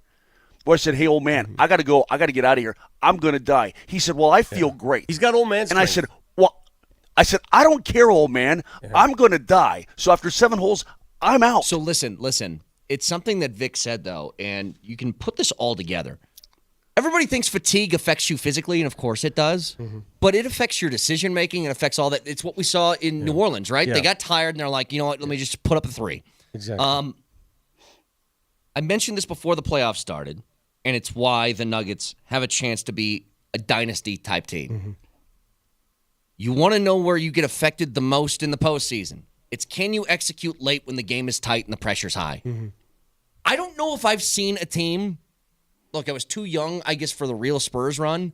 I don't know if I've seen a team that executes better than the Nuggets late on defense and offense, both sides. Conditioning is a big part of that. If you've ever played basketball, all right, take yourself back to your high school days, whatever level of basketball you've played. When you're tired, when you're fatigued, you shoot jump shots. Because you're too lazy to do that extra thing, to get that extra gear, to go to the hole, to beat your man to the hole. You shoot jumpers. You resort on just jump shooting. That's what lazy, tired teams do. If you watched OKC in New Orleans last night, that's all they did. Yep. That's all they did. At the end of the game, they shot jumpers. That's all they could do. The Nuggets don't do that. The Nuggets don't do that in crunch time. They don't do that. God, they don't do that. There's highlights behind you right now on the TV, Vic. The Lakers miss a shot. It is 5 Nuggets sprinting down the court immediately upon the rebound. Like, immediately, they're trying to get ahead of them. Are we going to talk? I know, Joker, listen, they won the game, and tonight it's a completely different game and nothing matters. Are we going to talk about the fact that Nikola Jokic, who has been as private a person as I've ever met in professional sports, is openly doing a hype commercial? He is hyping a movie or a cartoon? Dare I say, it's the most shocking thing to come out of Game 1. It's the most shocking thing I've ever seen out of Nikola Jokic. Not only that he's in a promotional campaign for Despicable, what is it? Despicable Me 4. Okay. Not only that he's promoting it, he's wearing the costume. He dressed up like the dude. The night of the game of a playoff game. It's the most shocking thing. If you had said to me a month ago, do you think Nikola ever does that? No way. He did. Yeah. And Vic, Did you think Jokic was worried about the Lakers? If he's dressing up as movie The characters? guy's wearing a Halloween costume to a basketball game and winning. Now, if dude, but the funny part is because he does the commercial too, right? And he's Yes. like, "I'm not your boss," because he kind of looks like the dude, right? If he was portly, he would look just like the dude. I would love to see him show up tonight for Game 2 with like Edward Scissorhands. I mean, what's next? I would love to see Edward Scissorhands right? with that What's hair next? in the. It just shocked me, and people say, "Well, he's doing it because his kid loves it." Yeah. Okay, fine. He's also getting paid a lot of money to do it. That too. Yeah, come on. fine, Let's not be fine, naive yeah. here. Right. But in your life, did you think Jokic... Look, when he first did that, is it Hotels.com? Is that Yeah. the commercials he does? I was shocked. Like, you're like, oh my God, he's doing a commercial. And don't now get me wrong. He's promoting a movie the night of a game. I'm not upset about this whatsoever. I think it's hilarious. I am just shell-shocked. Me too. This is not us going, how dare you? Not the case at all. It's, wow. He also then just followed that up with a casual 15 of 23 from the field Exactly. that night. Yeah. So he has the mindset 32, to do it, 12, and 7. Yeah. right? He has the mindset to compartmentalize doing that and then going out and playing basketball. Did you almost get Scottied right there on compartmentalize? Almost. Almost. Hey, last thing as we get to the top here. I look at AD, his 32, 14, and 5. What a game. What a game on 12 of 23. Might be his best game against the Nuggets in these playoffs, in the last 2 years of playoffs. But here's the thing. Joker's going to do it again tonight. And I don't think AD can do it again tonight. I agree. Joker's going to do it again tonight in some capacity like that. Mm-hmm. And AD, he's going to struggle to keep up. Yeah. And that is a positive sign. There's something that'll back up what you're saying, Moj, that we'll get to when we come back, talk more about the Avs. By the way, we're an hour away from the Broncos uniform reveal, if you care about that kind of thing. That's happening at 9 this morning, correct, Vic? I thought it was at 9 o'clock. 9 a.m. Mountain Standard Time. I'm actually impressed. I haven't seen a Fanatics leak because they've done that to every team doing uniform changes where they put the jerseys up before they actually unveil them. But a lot to get to. Stick around.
All right, back to the Avs in a second. Now, Mose, you just mentioned something, though, that I want to back you up.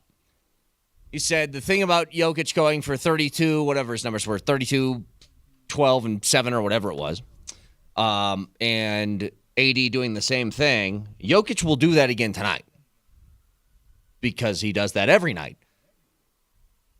AD, last year, this was the story of his entire postseason, but even in just the 4-game series against the Nuggets. He went off for 40 in Game 1. Remember that?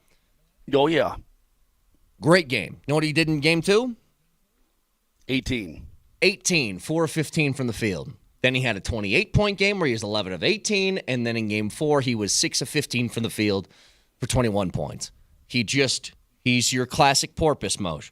Up, down, up, down, up, down. He did that throughout the entire postseason last year. So I want to make something abundantly clear. Go ahead.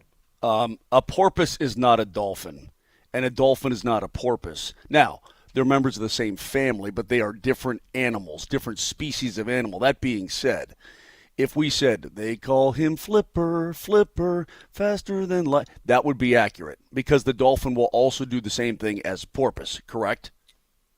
Sure. Okay, I just want to make that clear. Thanks, buddy. Anyway, your point remains, though, that AD, there is no guarantee that he can do this every night, and Jokic can because he has done it, and he's...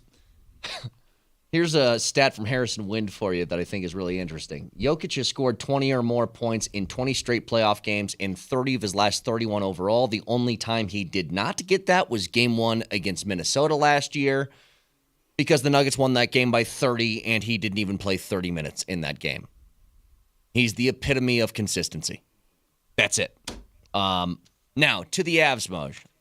We talked a lot about the goalie. It'll continue throughout the show today, but just quickly on another subject, which is I'm not going to sound like the Lakers from last year and say, oh, despite the loss, I don't feel good right now. I certainly don't because you have no confidence at a position that really matters. But what I will say is I honestly thought, Moj, that the Avs outplayed the Jets yesterday. I really think they did. How can you not? I mean, look at the shots on goal. Look at the scoring chances. Look at the threats. I mean, that tells you all you need to know about which team played better on the ice. Scoring chances, 23-13. Shots, just to say, almost double. 46-27 or something. Shot attempts were double. Now, can the Jets find another gear offensively? Yeah, I think they can. But my goodness gracious, you did everything. When you look at the stat sheet and you look at everything, you're thinking this is a blowout win for the Avalanche. I mean, that's what it looks like. That's what it walks like. That's what it tastes like. That's not what it is because you have a problem in the blue paint right now, and it needs to be fixed. Now, I don't know if he fixes himself. I don't know if the coach fixes it. How do you do that? Have you ever seen an indication? And I'm not, again, this haranguing of Alexander Georgiev, I'm trying to keep the human element out of it. The man's trying. All right, for those of you who don't think he is trying. He is desperate. I feel bad for him. I sympathize. I do. For the plight of an athlete who's lost it, who's got the yips, the shanks. Yep. That's what he has right now. He is completely mentally on it. He's checked out. He doesn't know what to do. Have you Who are the famous guys? Let's go through. Baseball is the easiest to see because your Rick Ankiel's, your Chuck he's a perfect Knoblauch's. example. Rick Ankiel was a professional pitcher at the major league level. Professional pitcher, major league pitcher. Successful. And then all of a sudden he's the wild thing and he's hitting the backstop. He can't throw the ball to the plate. Well, and then they put him in right field, Moj, and he'll throw a dart from the foul pole to home plate right on the money. Steve Sachs, way before your time. In fact, he was when I was a kid. Brett played for the Dodgers. Second baseman. One day he just couldn't throw the ball to first base. Chuck Knoblauch, same thing. Yeah, Chuck Knoblauch, the same thing. You're throwing it in the dugout. You're like, I've made this throw in my lifetime probably 20,000 times through games and practice, right? 20,000 times. Yeah, and then one day you can't throw the ball to first base. And you're like a routine ground, and you're throwing into the dugout. Like, why does that happen? Well, Marty, you're a professional goalie, and one day you can't stop the puck. Why does that happen? Marty, wasn't it John Lester when he was in Chicago? He couldn't throw over to first, right? Yeah, I couldn't make the pickoff move. He would throw. Guys it. were taunting him on first base. He couldn't do anything. I know. He would just stare at him like, please But then he don't. threw 95 on the corner. It's like, Exactly. the other It's like, throw's easier, dude. What is this? Like, Georgiev's in a place right now where he has made 8 billion saves in his life. He's a professional. He got a starting goaltender contract, and now you just see it's like he can't do it right now. He can't. Vic, how many weeks of psych did you take at Notre Dame? Was it 2 weeks before you dropped? Of what? Of psychology. Oh, I took psychology for an entire year. At statistics, I dropped twice. Okay. What's the point? That makes total sense, by the way. God, does that make sense? It does. I'm going to need Vic, you who can't to say a help me out. stat to save his life, had to drop statistics twice. What a shocker. The dude teaching the class didn't speak English. How do you teach when you can't speak English? Did they not have a single other statistics teacher? I'm just telling you. I'm like, well, I can't even understand math in this language. What language do you want me to learn it so in? that's why you said 1,100 more. Yes. It's because the guy didn't speak English. That's how he was taught. Vic, so help me understand this. Why can't he stop the puck? Why? I mean, but by the way, you know what's so funny is once he gave up the fourth goal, it was just so weird. Once he gave up that fourth goal, and it was a 4-3 game in the second period, he made He did. He made a couple nice stops. 5 great saves, and I'm like, Moj. damn, that was a fine save. Moj, it's not just Georgie. That's what people are. Let me clarify my statements one more time. It's not just his mental aptitude during the course of a game. He's lost that edge, clearly. It's the guys with which he plays and shares the ice. It's the defenders in front of him who clearly know that the guy behind them is not up to speed, so they play differently. And that combined, that lack of synergy, whatever you want to call it, all of that combined results in another touchdown on the board. 7 goals. That's what it is. We used to say this about, can still say this about the Broncos, but it's like you lose a game 13-10, and it's like Mac's got to be in the locker room going full departed on Georgiev, right? Where he's Marky Mark. He goes, I'm the guy who does his job. You must be the other guy. You know, there's got to be some of that going on in there where it's, dude, we put up 6 on Hellebuck and lost this game. What the hell's going on? Yeah. I think this is a situation, too, you got – oh, my goodness. This guy's got a live flame going on across the street working on the – okay, never mind. There's got to be a situation where it's all hands on deck here. I mean, this is the Stanley Cup playoffs, bro. You lose, you go home. This is you're in your window. I mean, you've got a team that can win it all. You really do. Ultimately, it's Jared Bednar's decision. But – there's going to have to come a situation where you ride or die with somebody, you know, and that you figure out who that is, I suppose, at this point. I'm going to go to practice today. Well, yeah, I'm going to practice today. I'll see what the story with the juice is. I mean, if he can't suit up, that's a major problem. But you may have no choice but to go back to Georgiev for game number 2. You may have no choice whatsoever because you're not going to start an Arvid Holm who's never played in the National Hockey League. Why did they bring up him instead of Prosvetov? Yeah, what's the notion there? Because you're not expecting him to play. By the way, the Colorado Eagles themselves also have a playoff run to make here for the Calder, okay? So you're not going to bring up their number 1 from Colorado Eagles and sit here. Moj. What? That was such a silly statement. That was What? silly. That's silly. Silly. That can't be beseech true. yourself. Beseech yourself. That was a silly statement. I want you to start over again. Here's what you said, Moj. You said you aren't going to bring up the number 1 from the AHL team because they are trying to win a championship too? Silly. Like, the Stanley Cup's on the line here. What do you mean? Can I? Don't be silly. You guys are so effing stupid sometimes. I don't even know what to say. Let me explain it in a way that you can both understand. Martin, I don't even know if you understand. Help me, because I don't get it at all. You made 0 sense there. No sense. Arvid Holm is simply here as a guy for practice. Arvid Holm here is a guy that when one of your goalies wants the day off of practice or whatever because it's the Stanley Cup playoffs, guys have somebody to shoot on. That's why he's here. What if your starting goalie gets hurt? What if your starting goalie gives up 7? Vic, could you anticipate that the Juice would be sick yesterday? So why don't you shut up? I'm dead serious here. Okay, I'll tell you what's going to happen. We're specifically going to carve up Arvid Holm. We're going to call him up as a guy who's a shooter tutor. We're calling him up because we know that Juice is going to be sick. We know that Juice is going to be sick, that Juice can't play, that Juice can't even get in uniform. And then we're going to put him on the bench because we really want to play him because we want to leave Prosvetov for the Colorado Eagles. You guys are being stupid here. Hold on, Moshe. Brett, whoever this third person is, as far as playing in an NHL playoff game, Stanley Cup playoff game, that guy doesn't exist. Arvid Holm doesn't exist. Ivan Prosvetov doesn't exist. You have two goalies. One is sick. One gave up 7. Mosier. So I don't know how much easier I can explain it to you guys. Mosier. Georgie, I love him. We love him. We love what he's done for this franchise. He's done. He can't play another game. The end. Okay, but hang on. I mean, to address what Mosier said, hang on. My point is, Moj, you said, well, we don't even know if Juice is going to be ready to go by tomorrow. And I go, if that's the case, you bring up Prosvetov. Yes, that's exactly what you do. Yes. That's fine. what I'm saying. That's what I'm saying. Great. Totally fine. Great. Good.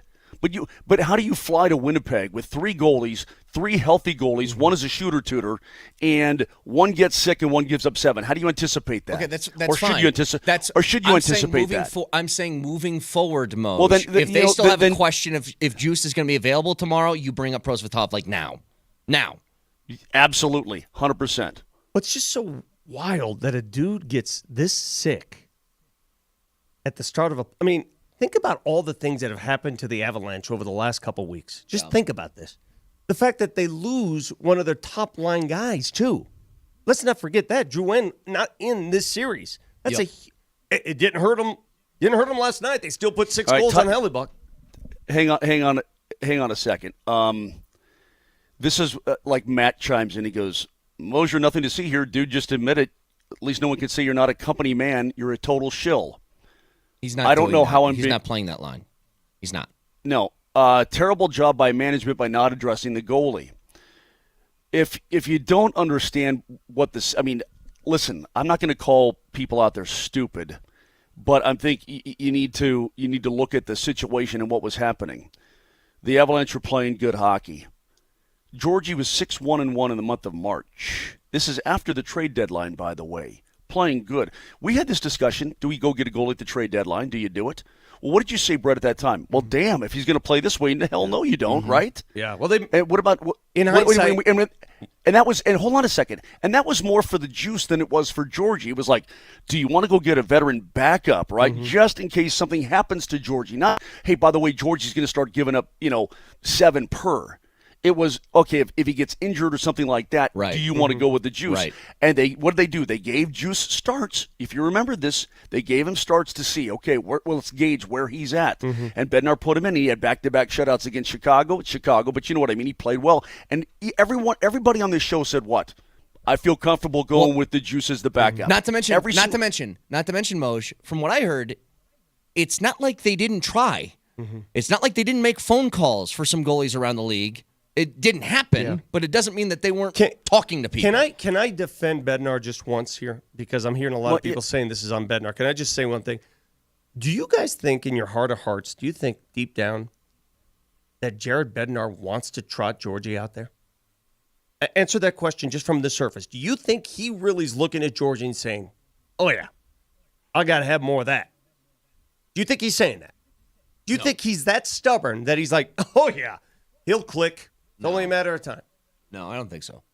So he is forced into this, right? By whatever's happening, he's forced down this road to play Georgie.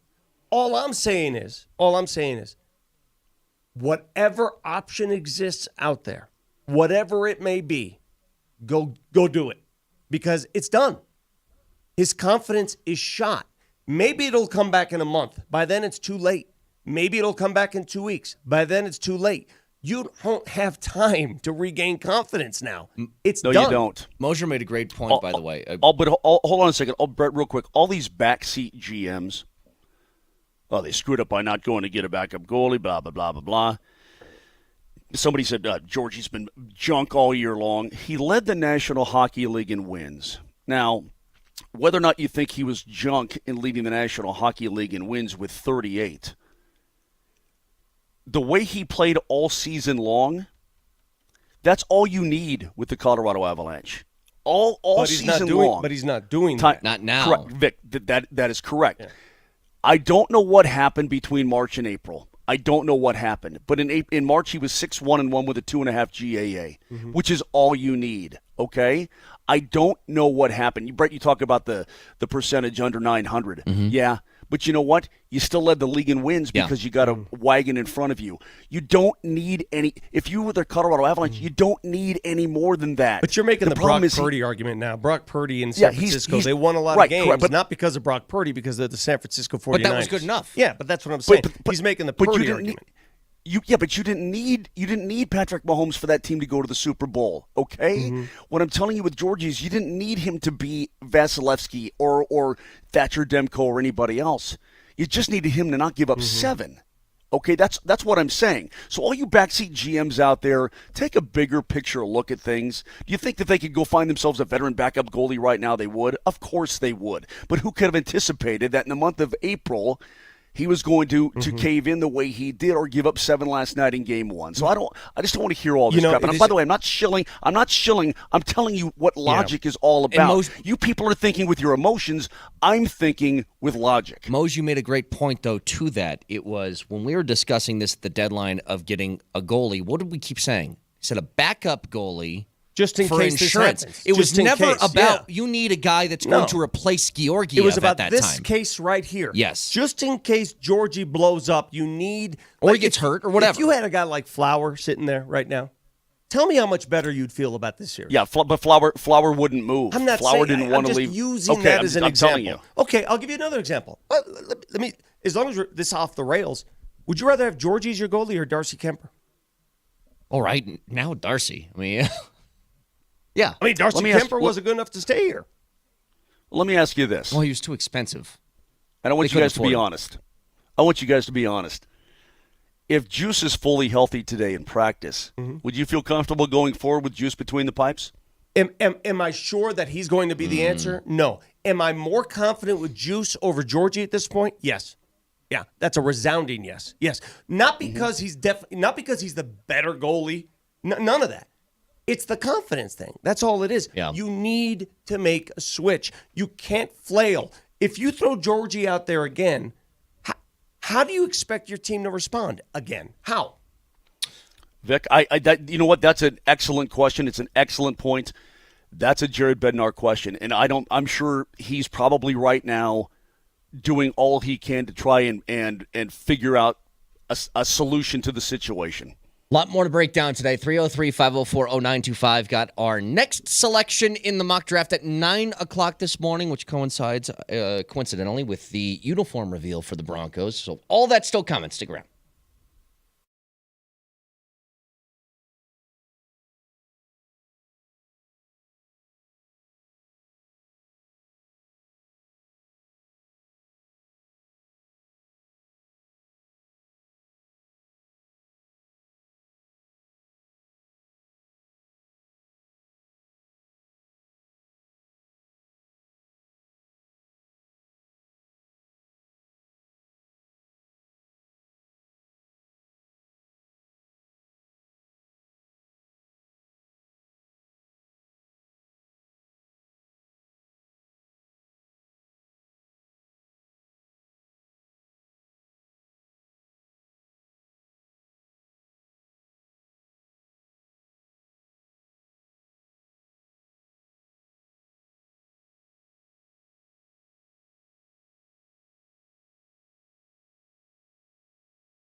Hey, Moj. He's not there. Well, Moj, get to it. At 9 a.m. this morning, the Denver Broncos will reveal their new jerseys, uniforms, whatever they do to the logo, color scheme, any of it. 9 a.m. this morning. What we will do at 9 a.m., we'll give you our initial comments regarding the new jerseys. We'll give it a look, and each of us, you're not allowed to look at it, Moj, until you're called to. We give it a look, and the first words from your mouth. We'll do that. And then what I want to do, let's take the first 5 callers. Let's get 5 callers on the line. You guys go ahead and look at it at home or wherever you are, and I want to get your impressions. We'll do our own informal poll. Okay. Because here's how jersey reveals work. And I know this to be the case forever. Half of you will love it. Half of you will hate it. That's just the way it is. Sounds about right. Maybe a better 40% will love it, 40% will hate it, 20% will be meh.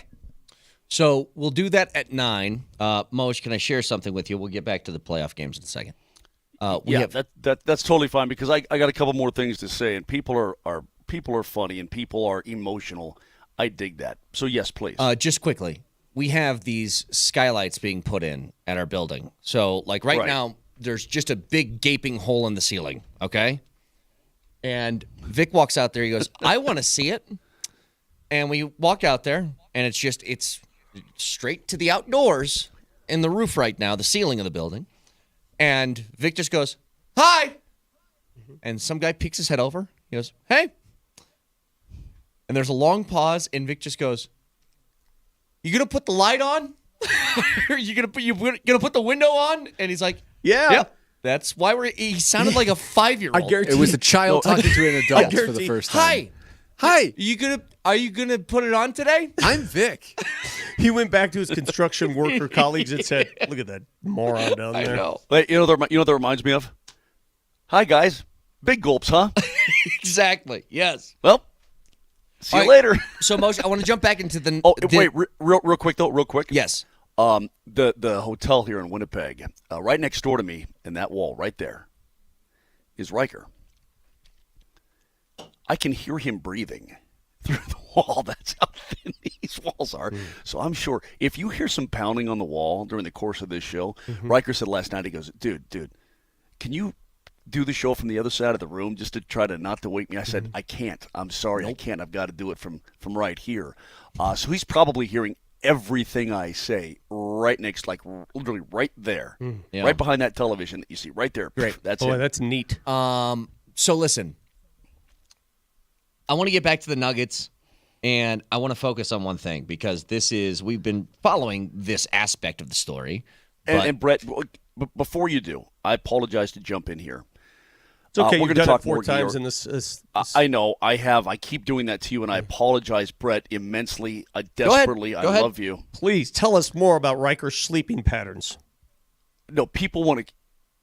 Okay, well, why don't you go? I'll tell you. Why don't you go out and play tickle fight with the friggin' Construction people. construction people, or why don't you go on the roof and jump through the hole? Do us all a favor. People, we're going to talk more Georgie. We'll find out more today at practice. I mean, it's a real conundrum because you have a window and you've got to do something. I mean, you really do anything at this point, and it may reek of desperation, but that's where we are, for whatever reason.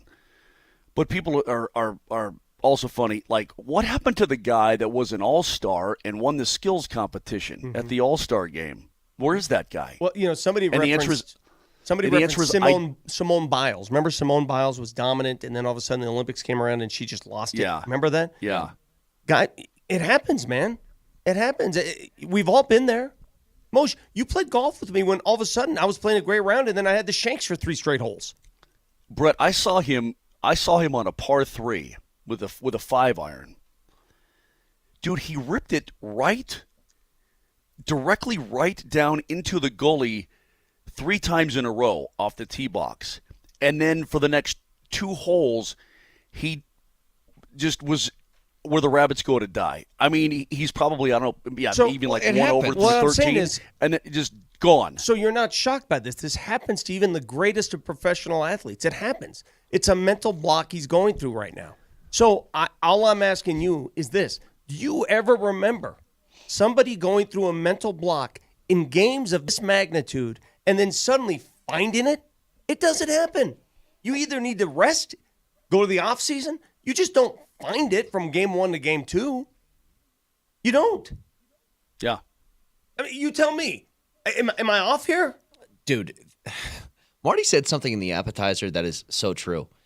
Georgie has felt like he's been playing for his job for a month and nothing's gotten better.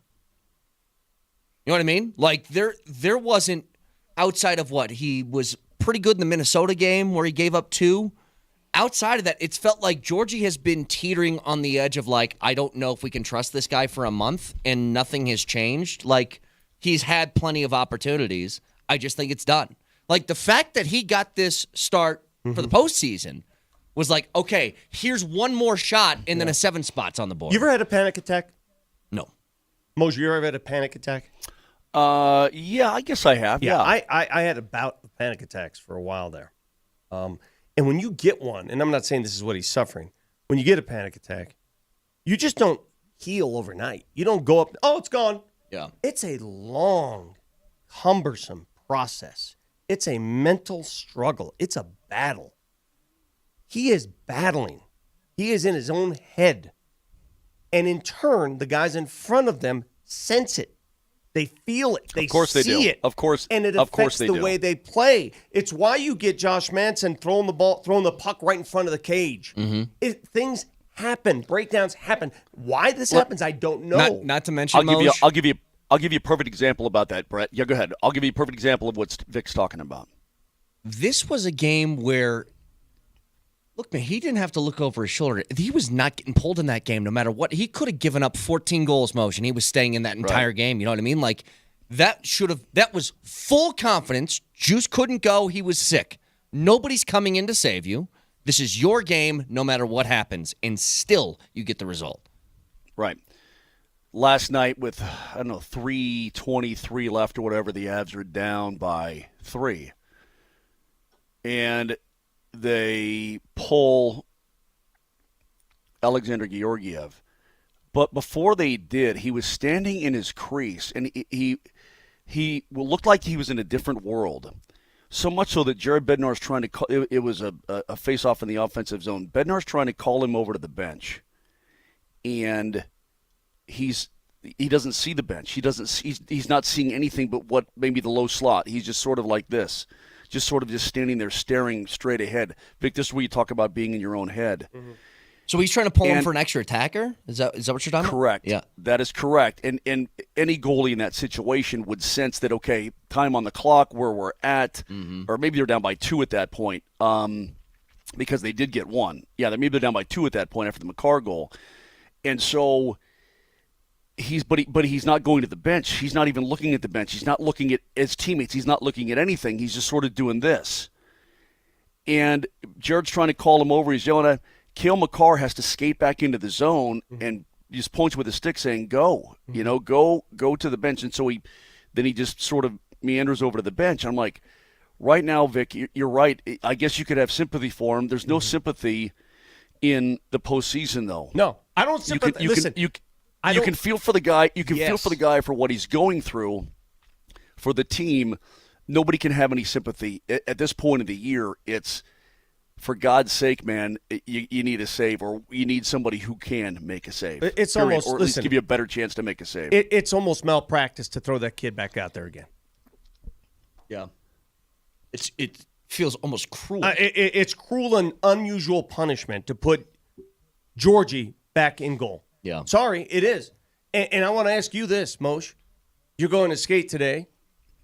Do you know by just watching? I mean, if Juice is there, Juice may play. But if he's not there, can you tell who the starting goalie is by watching a practice? Well, you got a guy named Arvid Holm. Okay. I know. That's, as of right now, he's your only option. Period. He's never played a game in the National Hockey League ever.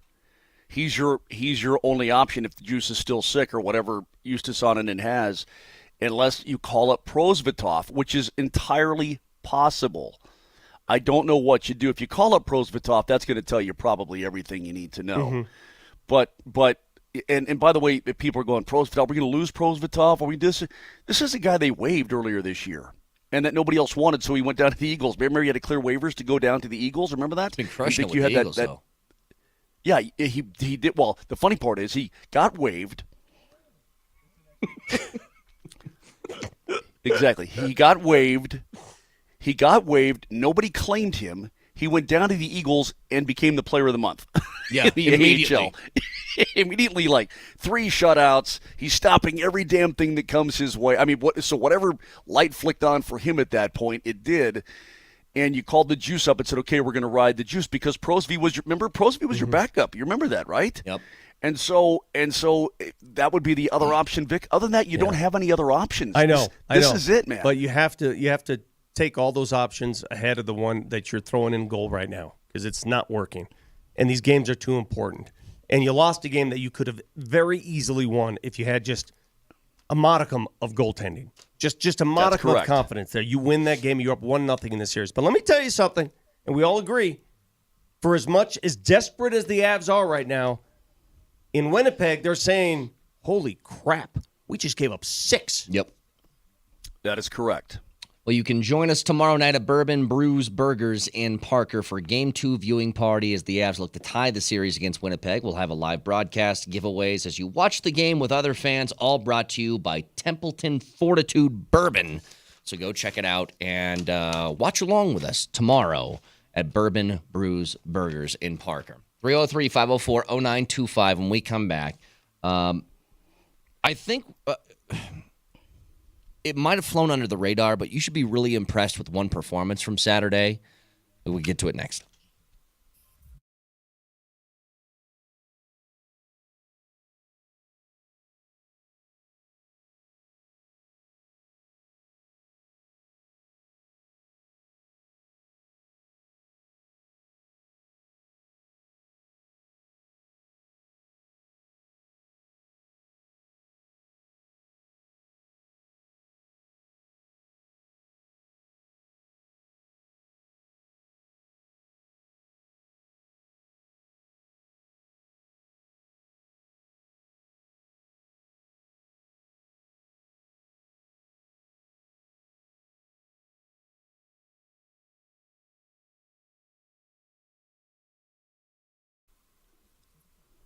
Went to Silterhar Motors in Broomfield a couple of weeks ago, and I looked at all the cars in captivity all over the place, and it's simply amazing. The deals you can get right now at Silterhar are unbelievable.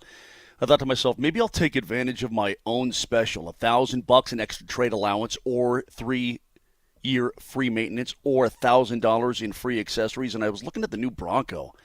And I thought, oh, man, I think I'd look good in that. And you might as well. But they've got so many vehicles up there, electric vehicles, hybrids, gasoline-powered. And right now they're ready to make deals because they are simply the best. So do yourself a favor. Get to Highway 36 in Wadsworth or go online at sthmotors.com and see what Silterhar has to offer. The sales team there is incredible. They are such a good dealership. They will completely take care of you, and they want you to be a customer for life. And that's why they're so dang good, and they'll treat you like that. Again, go to Highway 36 in Wadsworth, online at sthmotors.com. It's Silterhar. And believe me when I tell you, everything you want out of a dealership.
It's so funny when people walk in here looking for sympathy. No. This is the wrong room for sympathy. I need to express that. Yes. If you're sick or there's something wrong with you and you're running around town and you want to gain sympathy from a room, this is not the place to get it, Moj. Raj just tried to gain sympathy from us. Not going to work. And he left mad. We got Anna in here now. If you think you're exempt from this, you're crazy too. No way that's going to happen.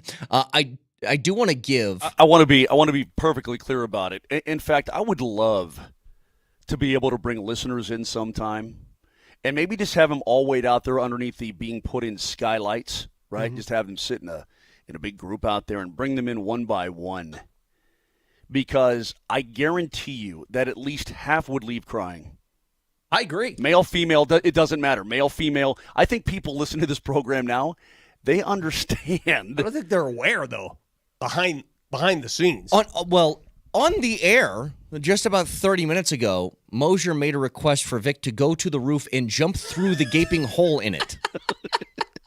And that was mild. But hang on, Mosier. Before we get off in the weeds again, I do want to say something, okay, about Saturday. Somebody who deserves praise.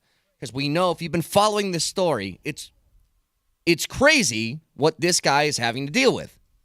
Was it Friday morning, Vic? Michael Porter Jr.'s brother was sentenced to prison 6 years. 6 years. For the DUI case. His other brother, just a couple weeks ago, is banned for life from the NBA. That was 3 days earlier. And you wonder, how is that going to affect? I'm telling you right now, I thought Porter played great in that game. If you take a gentleman who's 2 siblings, younger siblings, and he's close to both of them, he lives with Coben, who's going to jail, and you tell me that your 2 siblings are going to have life-changing events take place, all right? Now, I want to sympathize with the victims, too, especially in that DWI, and it's awful, okay? But if you're a brother of one of those siblings and you come out and put up the numbers that Michael Porter Jr. put up, 19 points, 8 rebounds, 2 block shots, and a steal, that is the epitome of focus. Yeah. I don't know how much more focused you can be, because I'm going to tell you right now, I have 2 brothers. If you put me in his shoes, I ain't playing. Me neither. Yeah. I couldn't do it. I ain't playing. You know, it's interesting, too. He came out and was incredibly vulnerable. And maybe this is the only time he has to do this for the rest of the postseason. I hope that is the case. But he was very vulnerable, and he was very honest about it. And he's like, I'm trying to compartmentalize and do my best to stay focused because it hurts. These are my brothers. But he also said something, Vic, that we brought up last week actually it was on Friday when the sentencing was about to happen. He said, you know what, and also in here I've got 15 brothers, and they've got me. And there's no doubt in my mind that every guy in that room and every member of that coaching staff and every member of that team overall, man, I don't know that I've ever seen more of a sort of a sports family. You know what I mean? They really are there they are really there, and that's half the battle too. They're really there for each other as human beings. And I think Michael Malone from the get-go has fostered that, and it's a cool thing to see. But I think that he finds respite and he finds solace being in that room and being on that floor with those guys. I think it really helps clear his head and deal with the hurt and the pain of essentially losing one brother for 6 years, and the other one is now banned from the sport for life. So I don't know. He just showed a lot of vulnerability, and I thought he was a very mature man about it. And that right there. I'm hoping the best for him. Because there's a text that came through that said MPJ is incredibly emotionally mature, and I think that's a perfect way to put it. Like, Porter is how do you put this?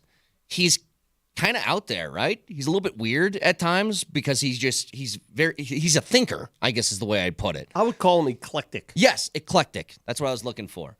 But he is so mature for his age, where think about all the stuff he's gone through, especially personally, guys. Like his life is basketball.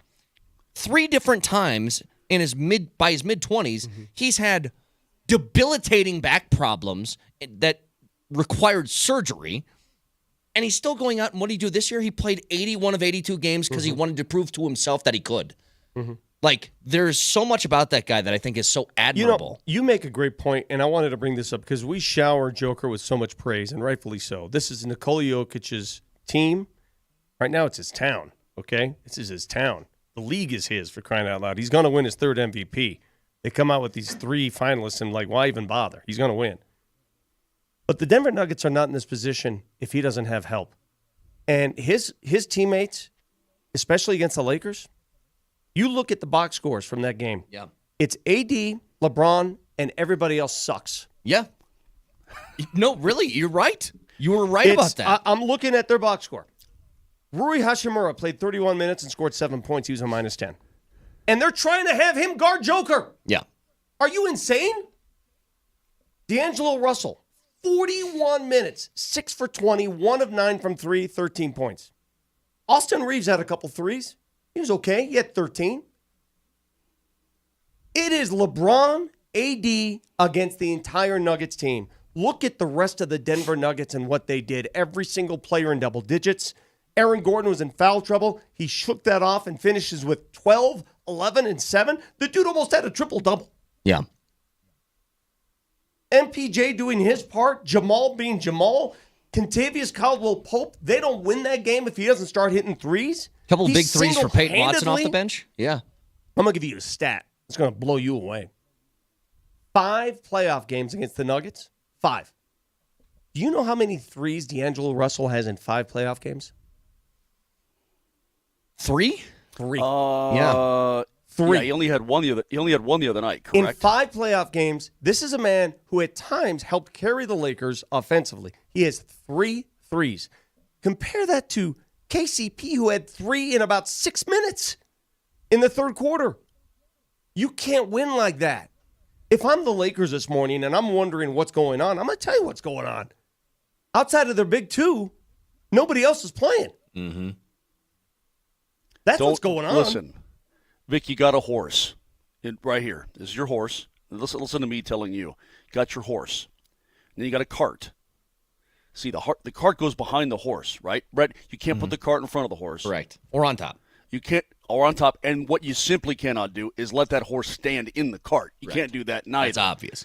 So, Vic, let's just chill out a little bit. I look at all the matchup predictors and the spreads and all this. It is identical to what we saw in game number 1. The Nuggets opened as a 6.5-point favorite. It moved to 7.5, and it stayed there. Matchup predictor, 67-33. This is. I feel like I'm looking back to Saturday midday before that game. Everything looks remarkably identical to what we saw in game number 1. People believe in the Denver Nuggets, and I'm, of course, all the way up here in Canada. I don't have a chance to watch all the shows and all the ESPNs and the Foxes and all that kind of thing down there. What are people's did any tunes change after that game number 1 where everybody was on the Lakers jock? What has changed since then? Let me test your basketball acumen here for a second. All right, I'm going to test it. Is that generally speaking, or mine specifically? No, you and Brett here. Do you think it's going to be easy tonight for the Nuggets? Not a chance in hell. Okay. It's going to be difficult to win this game, right? Game 2, that's a desperate team. They've lost 9 straight. It's going to be very hard to win this game. Yeah. Now, do I think the Nuggets will win? I expect the Nuggets to win. But it won't be easy, right? Nope. I see the same script play out. The same script. What if you come out as a heavyweight boxer, and let's say it's 1990, and you're facing Mike Tyson, and you hit him square on the jaw with like 5 right hooks, and he just keeps coming at you and coming at you. What do you do for the rest of the fight? You're like, I can't knock this guy out. But you know what it is about the Nuggets that I've noticed? I am more comfortable when the Denver Nuggets have to play from behind early than when they have an early lead. What makes me uncomfortable, like if the Nuggets were up 12 in the first quarter, I'm not going to lie to you. That almost makes me more uncomfortable than if they're down 12. Remember last year? Wasn't it game 1 last year? They were up like 20-some points, and then that became a mad dash at the end of the game. I am not joking when I say that. That is not hyperbolic talk. That is, I would rather have them do it the hard way because they're more focused. I don't know what it is about this team. But you give me a team where it's close, and then fourth quarter comes around, it's go time. You felt the same way I did then. First quarter happens, you're down 12. Were you nervous? Because I wasn't. I was like, give it time. Give it time. You kidding me? I was about to go fetal position. But the Nuggets, again, the Nuggets didn't make a run yet, and I'm like, once they do that, then we'll figure out what this game's going to be. I did when look, it was 72-71 in the third, 72-71, Nuggets go on top.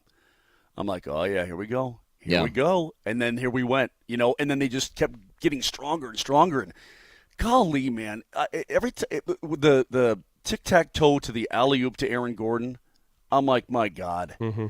This is just we better enjoy this while we can. This is just a joy to watch. One thing you're not going to change no matter how much you say it, no matter how many stats you come up with, and we've come up with numbers and tendencies all week long. One thing that's not going to change. The Lakers are going to end the night with more free throw attempts than the Nuggets tonight. Dude, I got it. That's just the way it is. So you can play this, oh, come on, it's on the refs, you can do it. It's the way they play. It's the style of play. It's all of it. It doesn't matter. But if you gave me the choice, would you rather have 19-6 free throw disparity or a 23 more volume and shot disparity as the Nuggets did? They enjoyed 23 more shots attempted in that game. Give me the shots every time.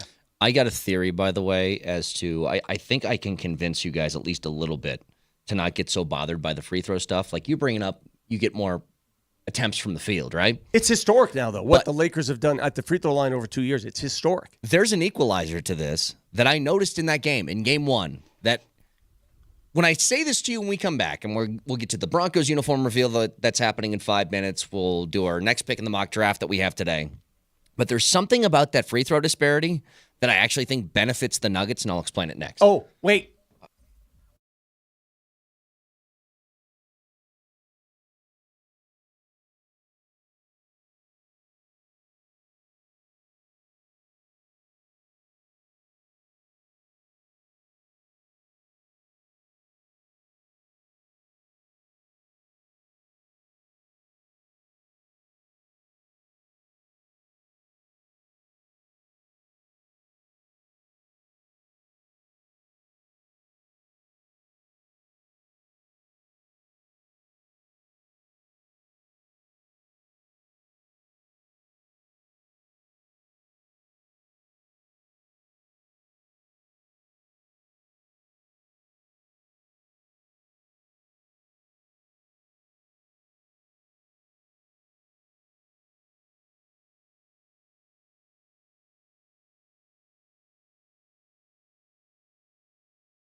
All right, Marty's got his eyes peeled for this uniform reveal. We will pull it up on the screen once the Broncos release it. You'll get our live reaction to it that Vic is very excited about. I think a visceral reaction to a new uniform is the one people want. They want to see not only what you say, they want to hear what you say, but they want the look on your face when you see it. So, Marty, when it's revealed, let us know when it's on Twitter. You know what else is funny is that I have a camera every day that's right in my face, and Raj holding his phone in my face is really bothersome. It is, and Anna's got her phone in my face, and the fact that we have phones in our face is quite cumbersome right now. Anyway, that's the third time you said cumbersome today. That's enough. That's enough. We've hit our quota. It's the first time I've used that word. Oh, no. You said it like panic attacks. You said it's a cumbersome process. I'm tired with the cumbersome. No more. I don't have a phone in my face. Go to synonyms.com and find something else. Should I put up my own phone in my face? Should I do that? Yeah, do Should that. I just go like this? Mm-hmm.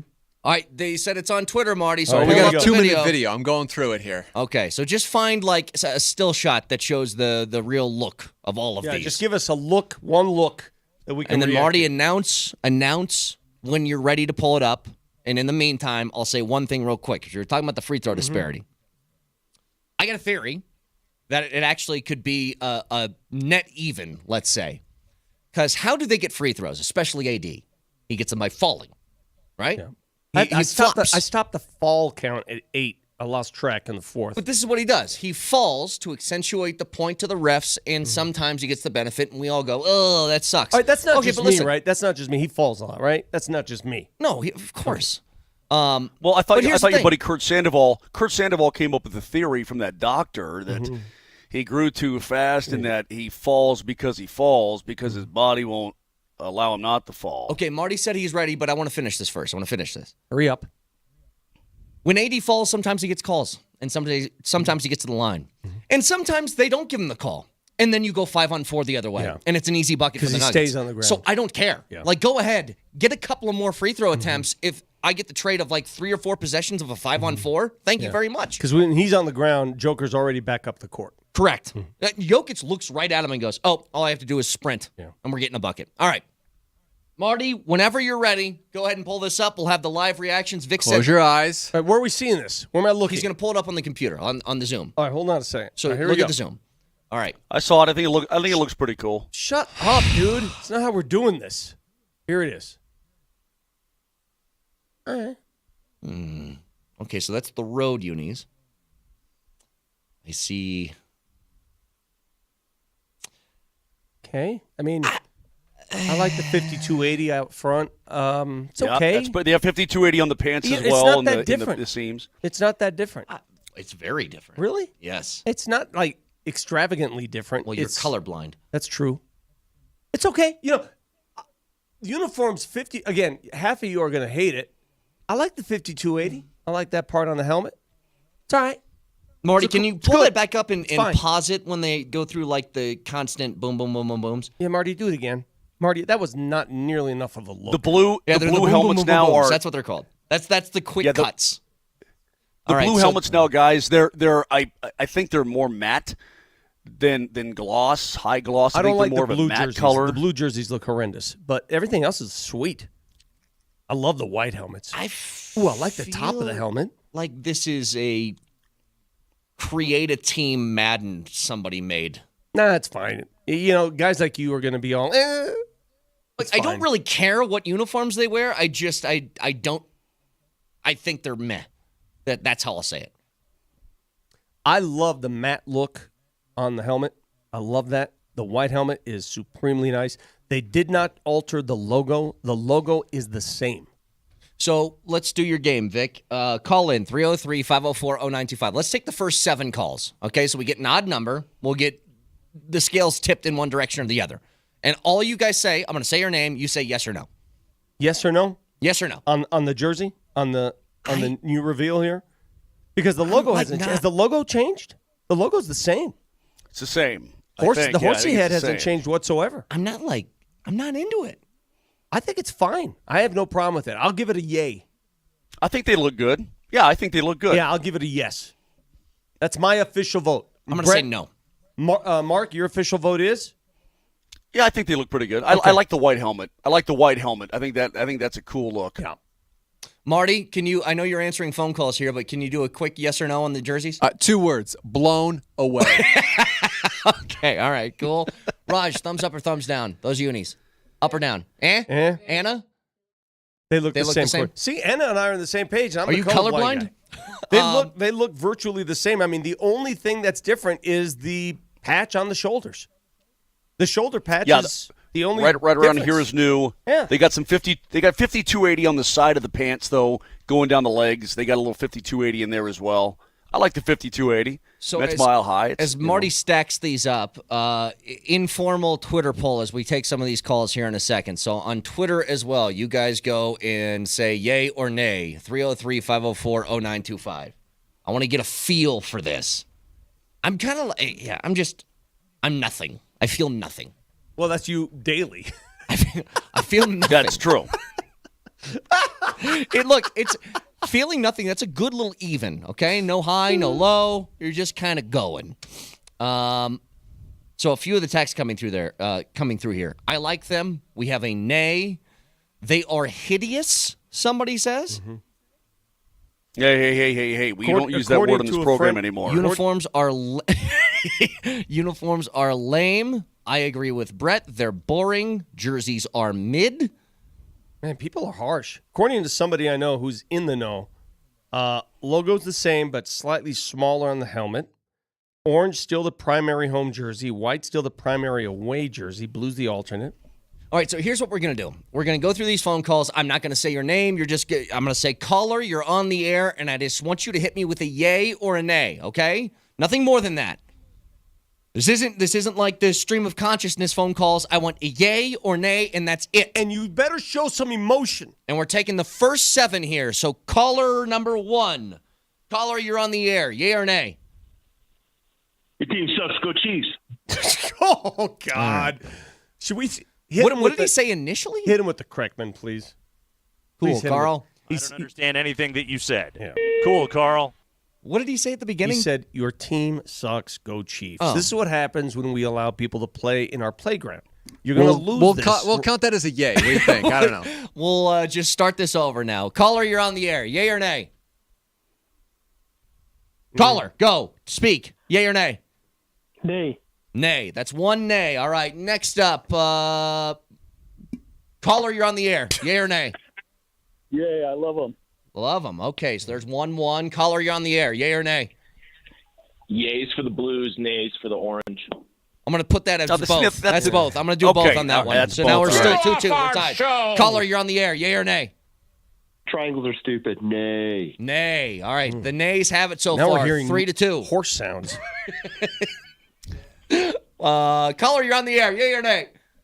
Nay. Nay. That's it's a young caller there. There's 4 nays to 2 yays. And let's take 3 more here, Marty. Caller, you're on the air. Yay or nay? Hell no. Hell no is what we got. geez. Nay. All right, let's go 2 more. Caller, you're on the air. Go ahead.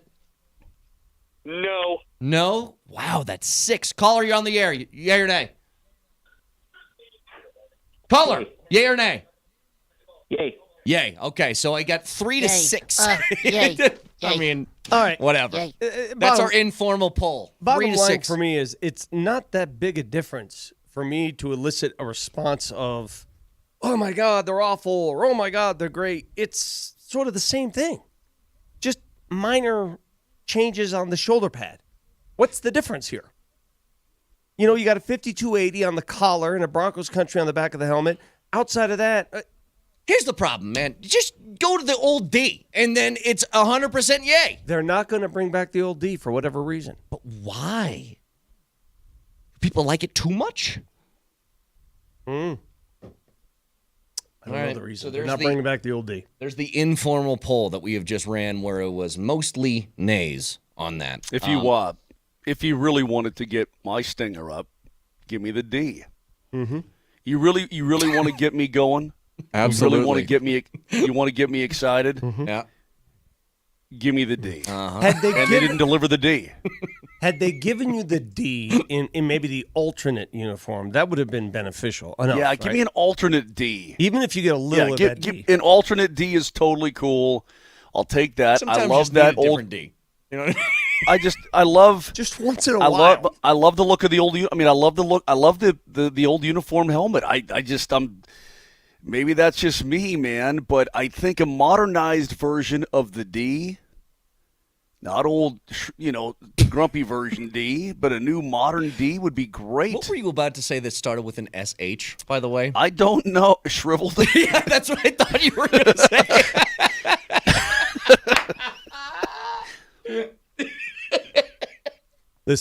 Listen, you can't win when you're doing this. You can't win because there's going to be, even if you gave them the old D, there's going to be a faction of fans that don't like it. You're not going to get 100% certainty when you're messing with your team. 100%. You're just not.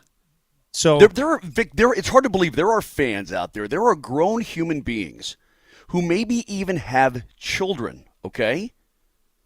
They don't even remember. They weren't even live when the Broncos made the switch to the new logo and the new uniform. They weren't even breathing air at that time. The difference is though, Mose, it blows my mind away that you got these kids in their mid to late 20s and they don't even know what the old uniform was like except through pictures. Well, it's crazy. People can't help how old they are, but I'm just telling you the difference between this jersey change and the one we saw in 1998. It was 98, wasn't it? Yes, that's correct. The biggest difference is this. In 98, it was a massive overhaul. It was complete redesign of everything. I mean, it was you strip it down and bring it back up. This is not an overhaul. This is a tweak. Minor little tweak. Adjustment. Tweak. Yeah. That's all it tweaks. is. So to say they revealed a new jersey today is wrong. They just tweaked the existing jersey. That's all they did. That's it. Tweak. Not a reveal. Tweak. Well, speaking of, while we're on the subject of football, let's get to our next pick in the mock draft. Are we at pick 9 now, Marty? 9. It's the 2024 virtual draft. What could possibly go wrong? Brought to you by Eileen's Cookies. That's a good cookie. We go live to draft coverage. Here is Vic, Brett, and Mark. Pick 9 of the Moshe Lombardi and Kane mock draft. The picks as of now. And Marty, I might need some help, but it started off Chicago took Caleb Williams. The Commanders take Jaden Daniels. Patriots, Marvin Harrison Jr. At pick number 4, there was a trade. The Vikings go up. They take Drake May. At pick 5, this is where I start to forget things. Chargers, Malik Neighbors. Pick 6 was the Giants. They took J.J. McCarthy. Pick number 7. Marty, go ahead. Joe Alt. Went to Tennessee. And pick 8. Atlanta took Jared Verse. So there you go. Dallas Turner. Dallas Turner, yes, Dallas Turner. And if you missed him on Friday, we had 2 picks. One was Tennessee that was picked by Bill Clinton because Marty said, even though he's from Arkansas, close enough. And the 8th pick in Atlanta, he had Mona Lisa, what's her last name? Vito. Mona Lisa Vito from My Cousin Vinny because he thought the case took place in Georgia when it was actually Alabama. It was filmed in Georgia, so it works. So I can't wait for pick number 9. Let's throw it out to the commissioner. Picking next in the 2024 NFL Draft, we have the Bears. What do you mean the Bears? They already picked. They have 2 picks in the top 10. Well, who's picking for him? Hi, everybody. Oh, my God. No. Shut it down. Just give him Rome Odunze. That's who they're taking. Good night. Whoa, short and sweet. Wow, Wait, that's you cut off Harry Carey? Harry. We've already done Harry. Poor Harry. So they take Rome Odunze. Let me tell you something. If the Bears come away with Caleb Williams and Rome Odunze, that's wow. I would love that. I would like to have that here. That's nice. Let me say this. If the Bears come away with Caleb Williams and Rome Odunze and they suck in the next 5 years, then you know what? Just disband the franchise. Just get rid of the Chicago Bears and just have a hole in the division. That's all I'm saying. If they screw this up. The Bears have not been good. They ended the year meh. But think about this, Vic. Think about the Broncos offense for a moment. So go through it in your head. Stidham, Javonte. Should I go through it in the new jerseys or the old ones? The new jerseys. Okay. Troutman, right. Tim Patrick, Sutton. Okay. Right. Now, let me tell you the Bears. This is off the top of my head. Okay. Let's say that this actually happens. So they get Caleb Williams. They get Rome Odunze.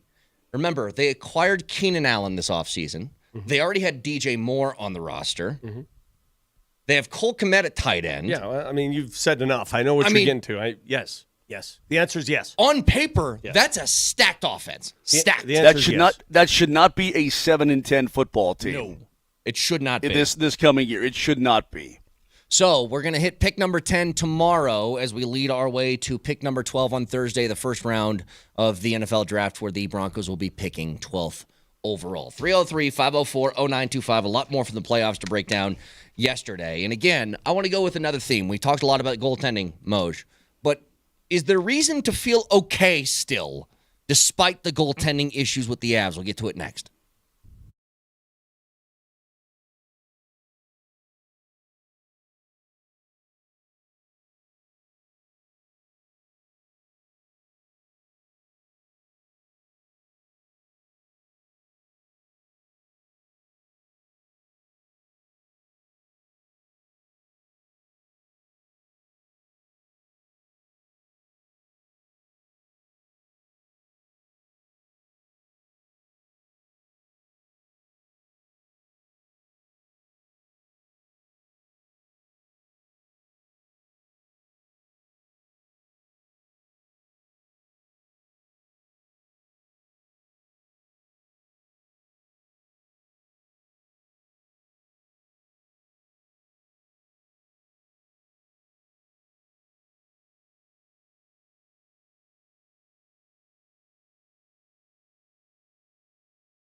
Hey, before you jump back to the Avs, I do want to mention some of the other games around both of these leagues. Surprised at all by how much Minnesota worked Phoenix? Worked them. Anthony Edwards was great in that game. Dallas couldn't get a bucket to save their lives against the Clippers. So a few surprises, I think, to me. I mean, a 120-95 win over Phoenix for Minnesota was not what I was expecting. I thought that Phoenix was going to win the series. Now, they still can, but that was shocking first game. Home court matters. Yes, Home court matters, right? Every home team won. The closest game was that game last night, OKC New Orleans. If you missed it, New Orleans had a chance to win it down 2 at the buzzer, and C.J. McCollum misses a 3. Yeah.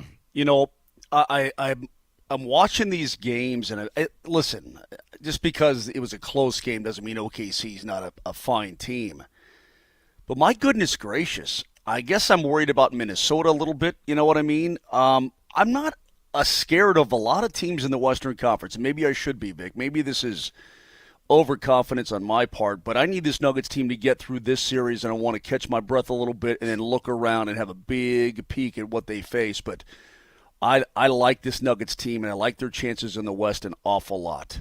Well, and then on the flip side, as it sits right now, Kaner, I'm liking what I see. Go ahead. On the flip side, Moj, in the NHL, I know that there's a freak out going on in Toronto after a game, of course, because there always is. But what's your biggest takeaways from the NHL? Something's going on with William Nylander. I don't know why he didn't play in Game 1. Something weird is going on there, and I don't know what it is. Yeah. What's your biggest takeaway, though, from the first couple days of the NHL side? Well, I mean, some series haven't even started yet. They'll get started. I mean, Vegas and Dallas get started tonight. Yep. Edmonton and L.A. gets started tonight. I guess my biggest takeaway is the teams I thought were going to be good are good. Rangers, the Panthers beat the Lightning in a tight one in game number 1. It's kind of going the way that I assumed it would go so far. Speaking of the Avs. Canucks beat the Preds, by the way. Preds had a 2-1 lead in that game. Canucks beat them. We've talked a lot about goaltending today because we should be, because it's a panic for a lot of people who are looking for the Avs to do some damage here in the postseason. And when you can't rely on your goaltender, that poses a litany of problems. But, Moj, can I say that despite that, I don't think you're going to be giving up 7 a game. My best guess is you're probably going to juice for tomorrow night's game, assuming that he's going to be healthy and not sick. But you put 6 on Hellebuck. I thought the Avs played better than the Jets for most of the game, with the exception of a couple of really bad issues. Like, I'm not sitting here all doom and gloom today. Yeah. I think they can get a split tomorrow, take it back to Ball Arena, and then start to take control. Moshe, it's because you did, Brett. Yeah, go ahead, Vic. I'm going to divorce myself from what happened on the defensive end. You know, defensive zone's one game. But what did the Avs find? Because I watched all 3 games against Winnipeg this season, and that did not look at all like the team I saw last night that just flustered Hellebuck. I mean, it was all over him. What did they find? What did they do? Is it just want to? What was it? Number 1, it was volume. They had almost 90 shot attempts in the game. They had 45 that were on net. By the way, the Jets also blocked. The Avs had 45 shots on goal, and the Jets blocked 25 shots last night. 25. 11 in the second period alone. So it shows you the volume that you put on Connor Hellebuck. But number 2, you got down and dirty in his kitchen. You took his eyes away. Great redirect by Lehkonen. A lot of things you did right. Here's the thing. What you did correctly yesterday, it's tough for the Jets to stop. Okay?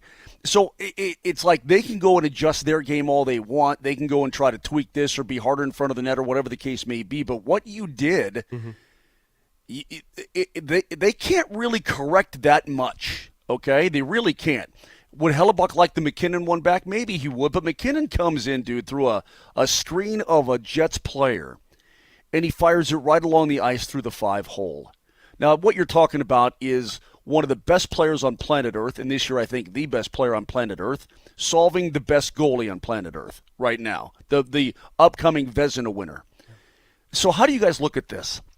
Because I look at it, I'll ask you first. You put 6 on Hellebuck and you lost. You're like, oh my God, I can't believe we lost that game. But you know what you did? You just hung 6 on the upcoming Vezina winner. Yeah. A guy who won the Jennings as the stingiest goalie in the league the entire year. You just hung 6 on him. Don't you think you should feel pretty damn good about that and put that doubt in the heads of the Winnipeg Jets? Because I think you should. I really do think you should. You planted a seed of doubt in Hellebuck's dome that is minor compared to the doubt you have in your own goalie, but at least you have a seed there. At least there's a seed planted. At least he is going home last night, and I guarantee he's going home going, what the hell just happened? Yeah. And the next time he faces the Avs, he's going to go like, whoa. Now, we know the issue with the Avs, and we know that needs to change. We know this. But Winnipeg, they're not switching goalies. They're not. That's not a conversation there. Unless all hell breaks loose, they're not replacing Hellebuck. Maybe if he gives up another 6 spot, they would. But that's not even a conversation starter in their room, correct? That is absolutely correct. He's their ride or die. There's no two ways about it. He's their guy. So, Brett, you solved him 6 times. Now, again, I know one was with, 30 seconds to go in the game. I dig all of that. Yeah. But boy, did you beat a guy, repeatedly that hasn't been beaten like that all season long. And that's game 1. And they're probably very – I was watching Brendan Dillon, the defenseman, talk on the television this morning. And basically it was this. Sure. I mean, he let out a big sigh. They know they were fortunate to win that game. They know because what the Avs can fix, what's fixable about the Avalanche. Now, again, assuming the goaltending is fixable, Juice is healthy, or Georgie has to go back in and he fixes, or whatever the case may be. But in front of him or them or whatever, I think what the Avs did wrong is much more fixable than what the Jets, quote, did wrong. I think the Avalanche inflicted their will much more on Winnipeg than Winnipeg did on the Avalanche. That's a good way to put it. I would say this. Winnipeg has an ice problem. It's all over the ice. The Avs are just better. The Avs have a goalie problem. Yeah, very defense problem. It's like we know there. We could see it. We could spot it. I'm not trying to go all Lakers, because the Laker fans are doing the same thing about how to beat the Nuggets. A little different here. It's a little different for this reason. The Nuggets are a championship team. Winnipeg is not a championship team. Right. If they somehow beat the Avs, I would be shocked if the Winnipeg Jets go on to win the championship. Well, here's what's also different, Vic. The Avs have the best player in the world on their team right now. Now, the counter to that, Moj, is, the Jets probably have the best goalie in the world on their team right now. But that best player just got lit up for 6. McKinnon is McKinnon. So it's like, if the Avs can just fix one detail, and not even fix it, Moj, just make it a little bit better. You know what I mean? Like, I think I have this right. If instead of, I don't know what the final save percentage was for Georgiev in that game 1, it was sub 700 though, right?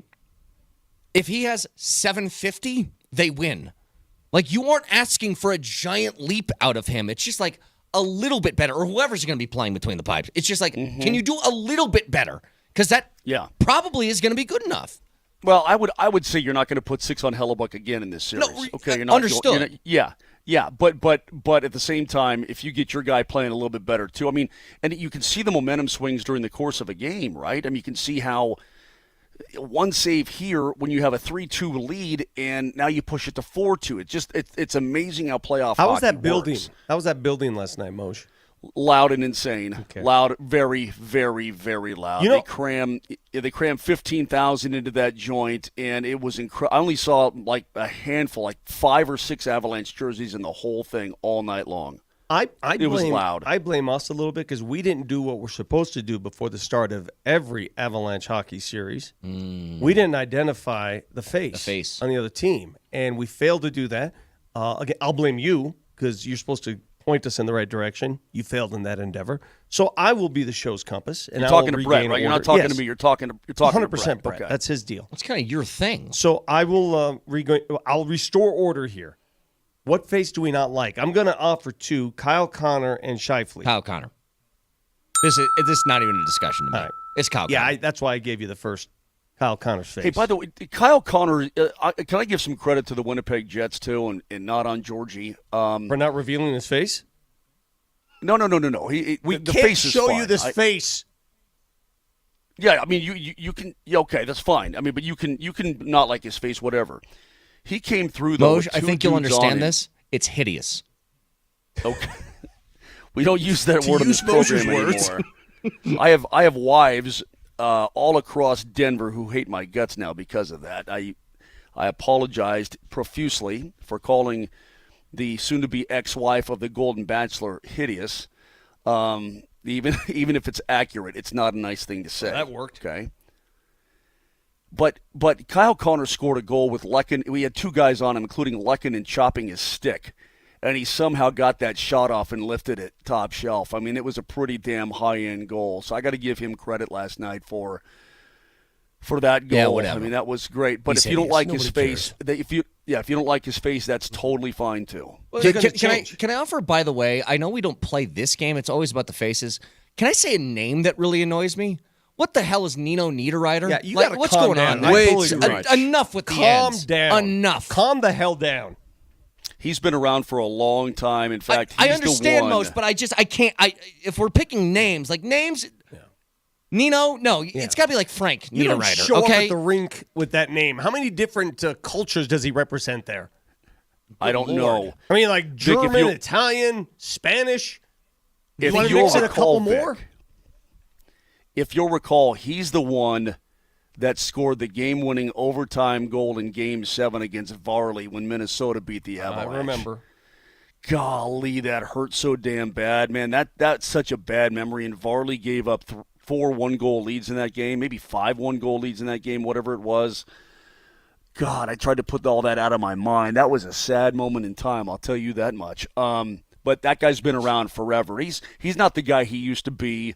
The Avs are the better team. And listen, I know that we're all flustered in one way or another about last night and the 7-6 loss. But just know this. Going into Game 2, the Avalanche are still the better team. You go in tomorrow night, you win no matter how you have to win, no matter what. By the way, the power play. How good did the power play look last night? it's great. Now, you didn't get a lot of them, but how damn good did that look? That puck was pew, pew, pew, pew, pew, bam.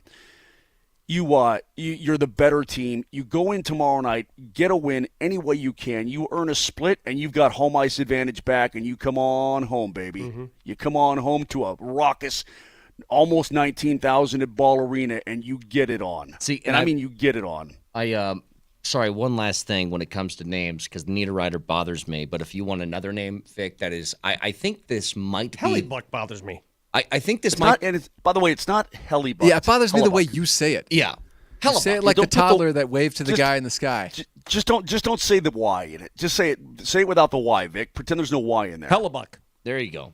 There you go. Hellebuck. Yeah, but Hellebuck. There's a Y, but there's a Y in the There's a- name. There's a Y in the, but it's the last part of the name. It's not in the first part of the name. Hi, Mr. Hellebuck. Could I have your autograph? I like when you make hi. the saves. So listen, there is another name though on that team that, and I'm going to be fair. This is all in the interest of being fair. We had a game where we said there is no, like, if you're a boxer, Eastern European names are by far the scariest. If I came in here, guys, with a Vladislav Nemetsnikov, that guy is wrecking whoever's in front of I him. love that name. I mean, I'm wrecking now I them, love right? that name. Yes. If you, Well, he was on the Avs a couple years ago. I know. He was on the Avs. I know, Yeah. Moj, but I'm just saying, like, these things, they get accentuated now when you're really looking at these up close. If I told you there's a boxing match and one of the fighters is Vladislav Nemetsnikov, that person's going to die. We've already gone His through opponent's this. going to die in there. We've gone But that through guy this. really, he's not a big guy. He's not a tough guy. He really isn't. So that's one where the name does not beget the dude. We've gone through this with Russian names. They're all badass. Boris. Are you kidding me? Boris is Ivan- here to hit. He's here to hit. You give me a Ivan Boris and I'm Igor. winning that hockey game. What about Boris Ivan Diaw? Igor. That was a real trip, wasn't it? Because Boris Diaw did not look like the Boris that we're thinking of. And that's why Nino Niederreiter is so complex and hard to understand, because I don't know what you are. What are you? Should I be scared or not? All right. Marty just sent me this. Oh, okay. So look, I have some good news for the Broncos uniform category. Marty, pull it up. They did add one more thing. The classics are back. So they will have... When did this happen? They just sent this out. So they will have the 1977 Old D orange uniform. That look, that is going to happen as well. That is 18 thumbs up, and I only have 2. Well, this changes everything. Good. Yeah, now, it does. That's good. My beef is just make those primary. Make the other ones we mix them up and make those the regular ones. This changes everything. This changes my entire... We have to start over. I mean, if that's your lead, they buried the lead. But I think what they're saying here, lead. What they're saying here, Vic, is these are just going to be like your taste. I don't like care. Give me once that. a year. Hey, Mose, you get your wish. You get your D once a year. You get the D once a year. I'll take it. I know you will. I'll take it. I don't know. Yeah, I don't know why they dropped this 25 minutes late, 30 minutes later. Why did they drop that later? You lead That's with weird, this, man. You lead with it. Yeah, because you would have had my stinger vibrating big time if that was the first thing, and then you come with the by the way, we tweaked our regular unis as well, but you get everybody excited. Either way, how many times am I going to get that? Maybe once a year? Say once? Listen to me. Listen. Stop everybody. Stop everything. Stop all talking. I am not a fashionista. I'm a colorblind man, an elderly colorblind man, but I want somebody to explain to me how you cannot look at this alternate jersey they've just unveiled, the old classic 77. Look at it. If you look at that uniform, somebody speak to me slowly. Somebody speak to me in a language I'll understand. How do you look at that and not tell me that that is the best version of Bronco uniform you've ever seen? It's not even close. How is that not it? How do we not just go back to that? They got the old stripy socks and everything. How is that not it? Why do we try to reinvent stuff when it's right there in front of our eyes? It's right there. This is it. Am I wrong? No, wear those every day. Hold on. Wear them to practice. Now that I think back on it, at the very end of the video, they showed the dude walking onto the field. At the very end of the first video they released right at 9 o'clock. Yeah. And he had the stripy socks on. So that's what it was. That was a little tease at It was the a teaser. excuse me, a little tease at the end. But I didn't recognize the stripy socks as okay. We're also going to go with the throwbacks maybe one time a year. Okay, so they put focus groups in front of this, right, to determine what the uniform is going to look like. And I'm going to ask today. They're holding a press conference at 3 o'clock. I'm going to ask the question: why not just go back to the old? Why? Yeah. Why not? What is the reason? Can anybody give me a justifiable reason? I have no idea. Maybe it's, Is there a contractual reason? Is there an obligation? What is it? I think if you're just looking at this from a strict business sense, Vic, the people will probably want to buy the primary uniforms for your team just so you can wear the same thing as they wear for home games. Yeah. And they will buy those throwbacks no matter what. So it's just financial. Probably. I mean, it's a smarter financial decision. Would you agree, Moj? Brett, I had a Broncos hat, a white hat, with an orange bill and the D on it for a long time, and it got worn and worn. It was kind of that old kind of woolish feeling, you know what I mean? This is from the mid '90s, and I had it for a long time, and it collapsed, and I kept wearing it and wearing it and wearing it, and then one day I lost it. That's neat. I don't know where it is. I don't know what happened to it, but I cherish that thing, Brett. I held on to it like. Just like, I don't know, you just like stuff you put away, you just hold on to it forever, and I wore it forever, and then one day it was just gone. So this satisfies me. By the way, I'm at least satisfied that I'm going to get to see that one time per year. The old D, the throwback can be worn up to 3 times per year, per season, 3 games. Then we better max it out. You better open max up with out them. the 3 times. You better open up with them. Or you could wear them 8 times a year as your primary uniform. You could do that too. That's what I'm saying. All right. They're being held hostage. 303-504-0925. We got game 2, Lakers and Nuggets tonight. We'll get to it next.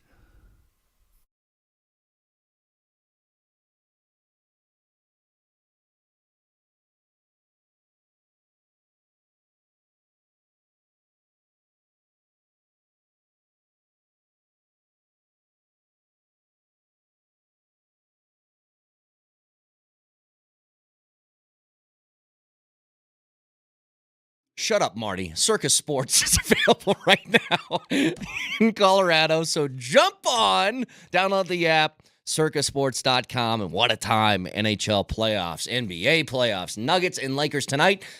Nuggets 7.5-point favorites for Game 2 against LA. And you can check it all out for yourself. Download the app, Circus Sports, tight money line splits, exceptional customer service, or circusports.com.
I just love this text. Great story about your hat, Mosher.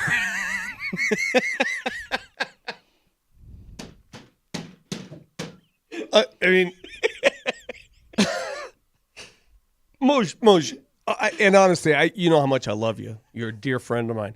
But deep in the recesses of your brain, as you're relaying these stories, do you really think anybody cares?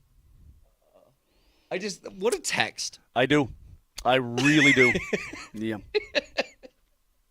All right. Like an entire feature, Anna, we should do an entire digital feature on Mosher's love affair with his white Broncos hat. Just do like 3-4 minutes straight on it. So, I was talking to Dempsey during the break here. But Brett, you know exactly what I'm talking about. You've had a favorite hat that you just couldn't get rid of. You had a hat, you liked it. Got it.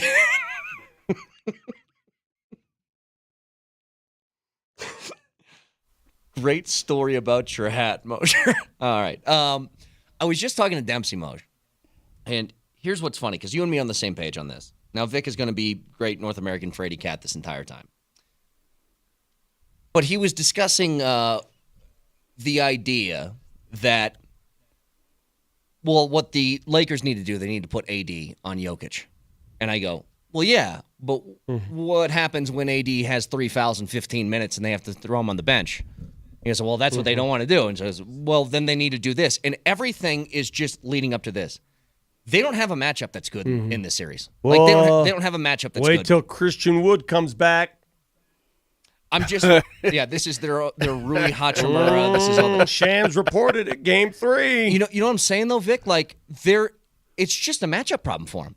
They have nothing that they can counter with. Like Darvin Ham after the game, he's like, "Oh, we got a couple more ideas. We'll throw at Jokic." And I'm like, "You've had 9 straight games to throw an idea, and there's no idea." Nobody can single up Joker. There's a handful of players in the league that you can say, "Okay, single them up, and we'll see what we can do." If the Lakers were smart, Vic, I think they just look at Jokic and they go, "I'm going to force you to shoot the ball 30 times." 100%. If I'm Darvin Ham, I'd say let him get his, because that's the last thing he really wants to do. Exactly. He wants to be a distributor. So that would be him going against his 100%. game that he wants to let play. him score. Basically, let him shoot, let him score. Because at some point, Joker wants to get people involved, even if he's got an open shot. Right. We've seen that. So why on earth would you try to double him from, we'll double him after the dribble, or we'll start with Rui, but have just your only hope is to let him have his. That's your only hope. Yeah. You got to stop the other guys. Yep. And I'm like, if they did that, if they forced Jokic into doing something he doesn't want to do, which is score 60 points, you know what I mean? Like every other guy in the league would be like, oh my gosh, I have the chance to go off for 60 in a playoff game. Give me that. And Jokic goes, I don't want to, but if you're going to force me to, then I will. I think it's their only strategy. But that's the thing too. How do you force him to do that? Just leave him open? Never double. Don't I would double. never double. Don't send a double. Okay, well, if you don't send a double, dude, he's going to tear you up on the inside, or if you double, he's going to kick it out to a wide open guy. I mean, Vic, you know when the game was over. And I'm not saying. Listen, it's not going to come easy. Tonight is not going to come easy. 3, 4, 5, 6, however many games this series goes, it's not going to come easy. But I will say this: there's a certain inevitability with Nikola Jokic that everybody understands, and what are you going to do, right? What are you going to do? You know when the game felt over, and I knew, for my purpose, I'm there, and I'm still gritting it out to the very end. But if you're an objective viewer of that game, the Nuggets rally back in the third quarter. KCP hits a pair of threes. He hits one to give them their first lead since the first couple minutes. And they're up 71-70. Next time down the court, what do the Nuggets do? They do the old classic Jamal, Joker, AG baseline dunk.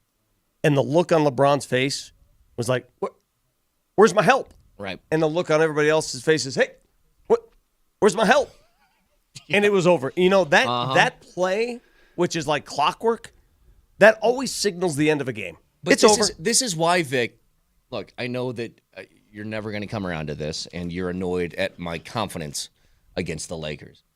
But you want to know why I feel the way that I do is because what I would consider maybe the smartest player in basketball history, LeBron, could you make an argument? Oh, no doubt he's one of the smartest players. Yeah, you could absolutely make an argument. 100%. When that guy literally doesn't know what to do to stop the opposing team, you got him. See, he's every time they get a bucket like that, you're talking about the AG dunk, you're talking about whatever it is, he just looks like I have no other ideas of what I can do here to stop this. I got nothing. Like, your strategy is cross your fingers and hope he sucks for a night. But guess what? He never sucks. Ever. Brett, Ever. Brett, that's why I get back to what I said earlier in the program, is that listening to they're not going to give up. They're going to play their butts off. LeBron's going to play his butt off for as long as he can tonight. There's no doubt in my mind. And he's one of the greatest to ever do it, maybe the smartest player in the history of the game. But listening to his post-game comments and the sense of resignation in his voice told me an awful lot. You know what I mean? It's not a game, Moj. It's 9 straight. That's exactly right. And there's the resignation that he had. And I believe the Lakers will win at least a game in this series. I truly do. But the resignation he had was, and it wasn't even frustration. It's almost just like, I just, what do we do? It's a great team over there, and this guy is da-da-da. I mean, it's the reality is there. Now, can you beat that reality? Yeah, I think the Lakers can. I think they're pretty damn good, and LeBron is unbelievable. But you give me 7 games, and I really like their chances. Well, the recipe's pretty easy. Here, I'll give you a recipe for both teams tonight. The Nuggets just keep doing what you do. You don't need to change anything. Just keep doing what you do. Keep playing rope-a-dope, and then second half, take over. Because you are the more conditioned team, the better conditioned team. You have more depth than this team, and your starting 5 is better than their starting 5. If you're the Lakers, I think your only adjustment is to hope that D'Angelo Russell can hit some shots. Yeah. Because if he doesn't, you got no shot in the series. Well, I think he was top 10 in three-point percentage this year. What time is that game tonight? 8. Okay, so it's 8. By the way, our game tomorrow night, the puck will drop at 7:40 Denver time. 8:40 here in the Peg. Mm-hmm. Oh, baby, that's late. That is late. Do you understand how much of a pig and slop I'm going to be tonight sitting at one of these sports bars here in Winnipeg with 4 hockey games to shove down my gullet, plus the Nuggets and the Lakers in game number 2? I'm going to be beerified. I'm going to be chicken wingified. I'm going to be probably club sandwichified. Maybe a little whiskey-fied, but I'm going to be an absolute pig rolling around in my sports slop. That was like me yesterday. I sat in my office for 13 consecutive hours watching sports. Yeah. To the point where I was like, what am I doing with my life? Well, I'm not going to be saying that because I'm going to go to practice. I'm going to get the lowdown on what's going on the ice. And then I'm going to come home, probably get a little nappy nap. And then, Brett, full on release the gate. I'm going into the mud yard, and I'm going to roll around like a pig. What time is practice today, Moj? 1:30. My Give time. us. I got a question. I got a question on that subject, Moj. When will we know when the starting goalie will be announced? It's not going to be today. Will it be tomorrow morning? Will it be 30 minutes before puck drop? Like, when do we get an idea? I don't know, but I'm guessing. I'm guessing when that goalie comes out first out of the tunnel for pregame warm-up tomorrow night. That's what I'm guessing. Somebody on the text line, 2 great texts from 1233. First one, Vic likes LeBron because he has jacked up feet just like him. You got to understand something about LeBron. If you're not human if in the first half you didn't say to yourself, oh my God, this 40-year-old man looks like the best player on the court right now. Yeah. And then he lost all his wind and he lost his gas. But you have to be impressed by that. You have to be. Yeah. As a sports fan, you have to be impressed by his athleticism. That's number one. His second point needs to be addressed as well, this texter. Can somebody talk about the dude who tried to steal the game from the Rockies by catching the home run ball? What the hell? Why do we have to mention this all the time? We will buy you a baseball. I know. If you show up at the game as a grown adult with the glove and you reach over the fence to try to catch a home run ball and interfere with the action, just call me. Call me at all times. I'll provide my number. DM me. I will buy you a baseball. As will I. What are we doing? I mean, that was really bad, dude. That was really what are we doing? I think the Rock still won that game, but what goes through your mind? What are you doing? I have no idea. Yeah, but the fan robbed a home run in the win there. And he dropped the ball too. Not to mention he dropped the ball. But what are you doing? Exactly right. That's who your is goal? that guy? Your goal is to go to a game with a glove and play center field, the Coors? Be a man. Leave the glove at home. I mean, what are we doing? Yeah.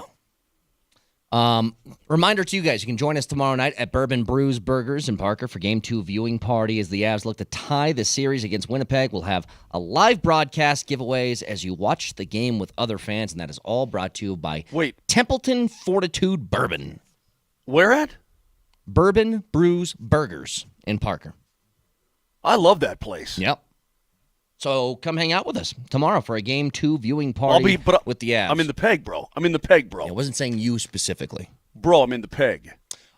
Miss any of the show, check out the podcast, iTunes, Spotify, Spreaker, Moshe Lombardi and Kane. Game 2, Nuggets, Lakers, Ball Arena tonight. Tip off at 8 o'clock. You can hear it right here, Altitude Sports Radio 92.5. Are you guys absolutely sure Sure. that people don't like my hat, sandwich, chicken wing, and beer stories? Are you sure? Yes. How can you be so sure? Because I read texts. All right. I don't know, man. I thought it's pretty damn informative if you ask me. Go Nuggets. I'm positive. Get another win here against the Lakers. Go up 2-0. We'll talk to you guys tomorrow. Have a great day. Love you. Bye. Go Nugs.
I always forget how.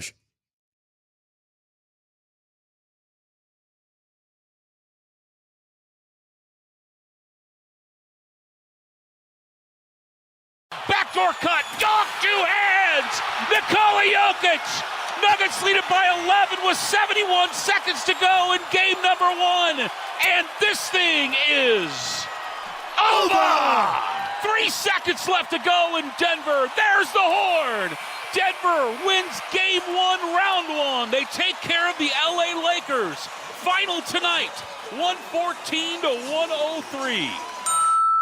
Cross in, pass Navajo for Harris perfectly, stabs, knocks it home, 2-0 Colorado to begin the second half. And that's it. Now the Rapids are going to hang on for all 3 points once again. 2 seconds to go and 1. And a wild game 1 is done. The Jets squeak by with a 7-6 win over the Avalanche. And they lead the best of 7, 1-0. Missed it by that much. Well, yes, you did miss it by just about that much. The Avs couldn't hold up their end of the bargain. They lose yesterday in game number 1 of their playoff series against the Winnipeg Jets, 7-6. Just a high-scoring affair there in Winnipeg for the Avs. Down 0-1 in their series. Meanwhile, you heard the Rapids get a win. We will talk to their coach, Chris Armas, coming up at 10:45 this morning here on Dempsey and Company. Welcome into the program, Christopher Dempsey, Mike Sanford, Steve Nelson, Josh Grismer, Anna, and you. You're here as well. Come on, Anna. Lean in. Coach, the Nuggets get a victory in game 1. The Lakers they continue to look overmatched in this series between the two teams. What kind of resonated with you most from that game? Well, they gave their best shot in the first half. I mean, absolutely full send. Lakers played really uncharacteristically on the defensive side. Just you said it even before we started the show off air. Just that they played a style of defense that they're not accustomed to playing, and you can run yourself out of gas. Mm-hmm. And I think that happened, and so we saw it. We saw an unbelievable LeBron James through about a quarter and a half, 2 quarters, which was capped off by the logo 3 that he launched right before halftime. Yeah, that's crazy. It's not like you don't visibly see the fall off of LeBron James. Like, you don't see him look fatigued, but you do see the production change. And that's exactly what happened. And, the Nuggets are just built for playing whatever style is required in that game and being able to do it for the long haul. And that's the difference in these two teams. Yeah, it really is. I mean, when we went into, I know we said this kind of, I think it was the last segment of the show on Friday. And it was the difference in the starting. The Lakers had a starters problem. And it goes beyond, it's easy just to say, well, the Nuggets have the best starting 5 in the NBA. Yeah, we know that.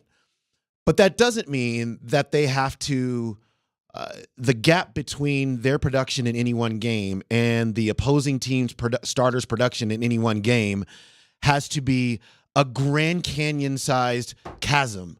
And what for the Lakers, and this is why I was in no way worried about ice, continues to not be worried about anything the bench does in this series.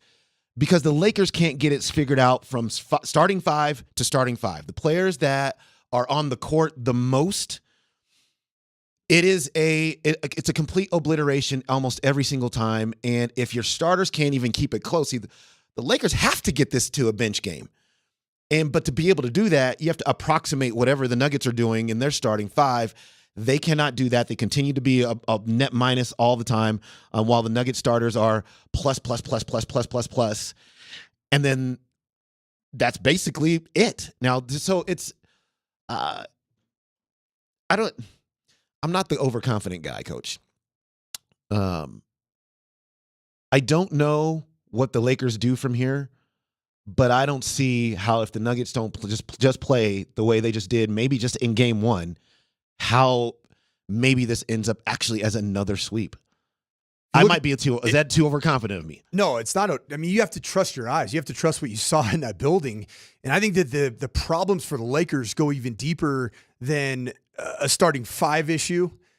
They have a supporting cast issue. Like their supporting cast outside, if your name's not Anthony Davis or LeBron James, Hachimura scores 7. D'Lo was 6 of 20. Incredibly inefficient. Yeah. 13 points. Austin Reeves, 13 points.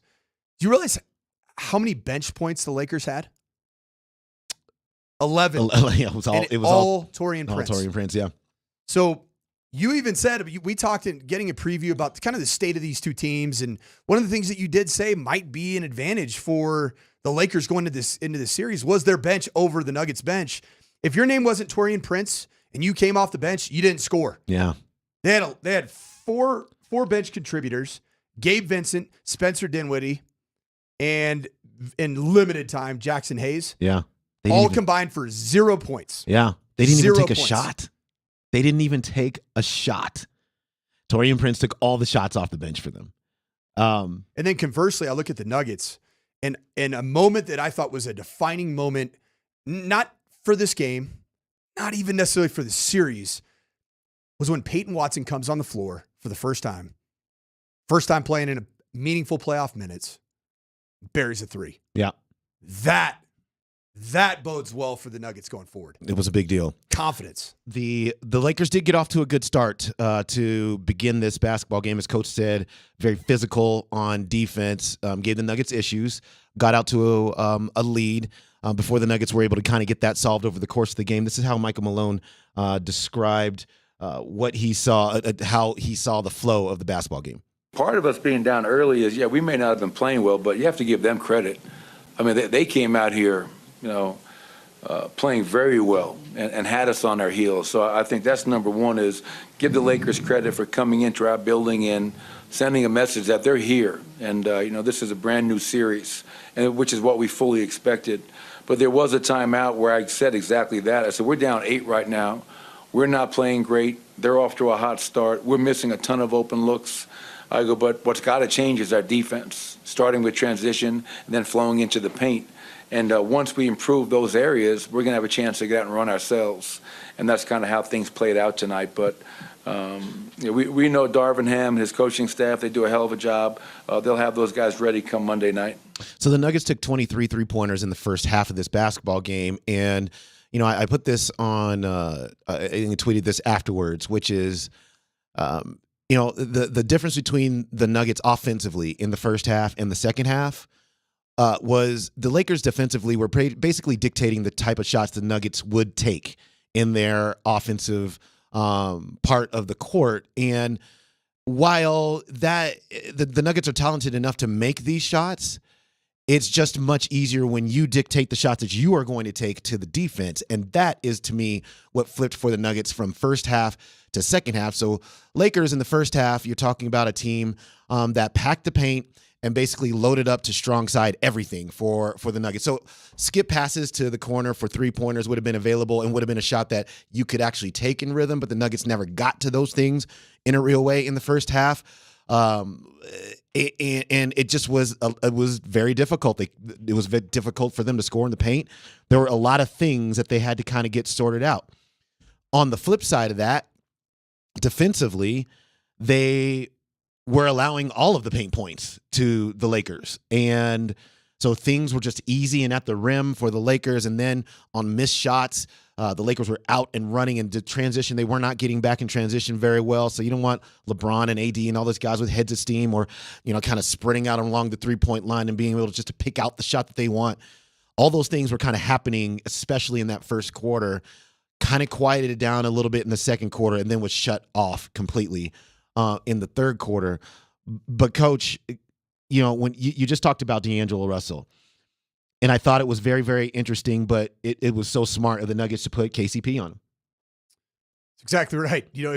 He is such an invaluable part of this Lakers team to get outside of just its big two, because KCP has proven to be that eraser, the guy that takes your best shooter, your best perimeter player, and give him the worst night of his life because he's in your hip pocket. He's agitating.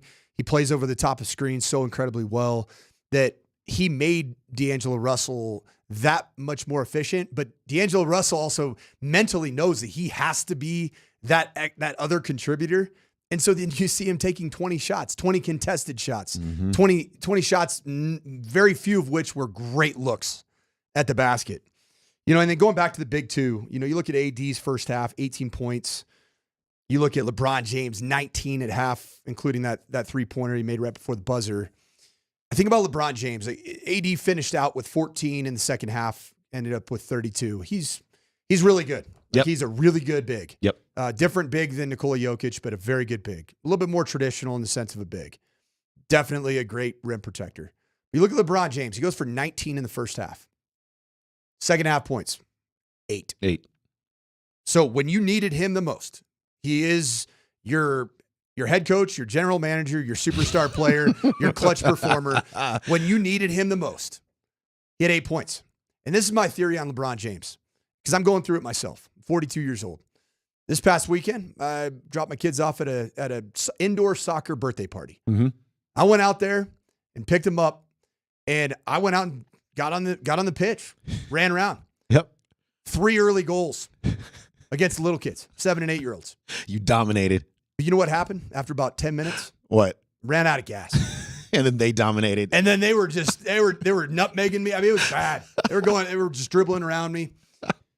So I think back to the great Toby Keith, right? And I think about LeBron James, that he has the old man syndrome. Yeah. Where I'm not as good as I once was, but I'm as good once.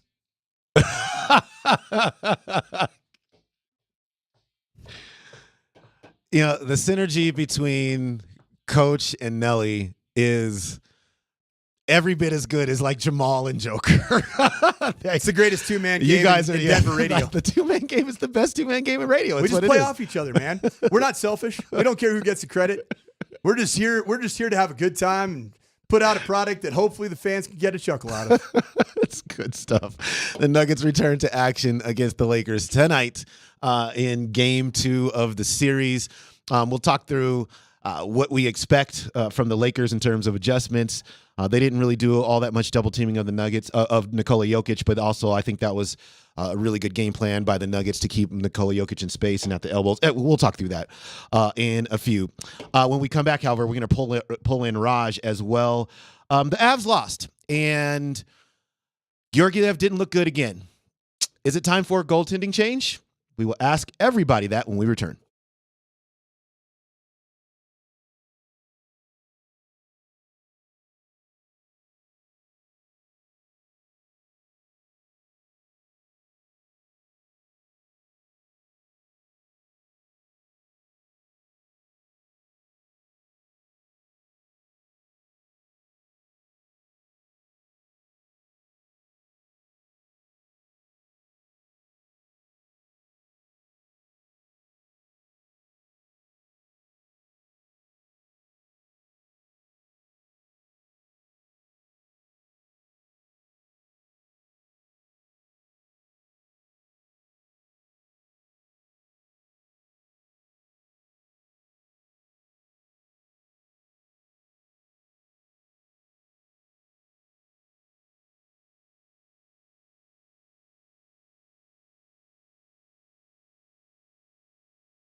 Lowry picks it up far side boards. Rantanen, not just him. Rantanen drugged down to the ice by Lowry. Cale Makar trying to get his stick. It's loose. Lowry scores. No, it's waved off. They say no goal. Trevor Hansen waves it off. Fans say it went in. The referee says it didn't go in.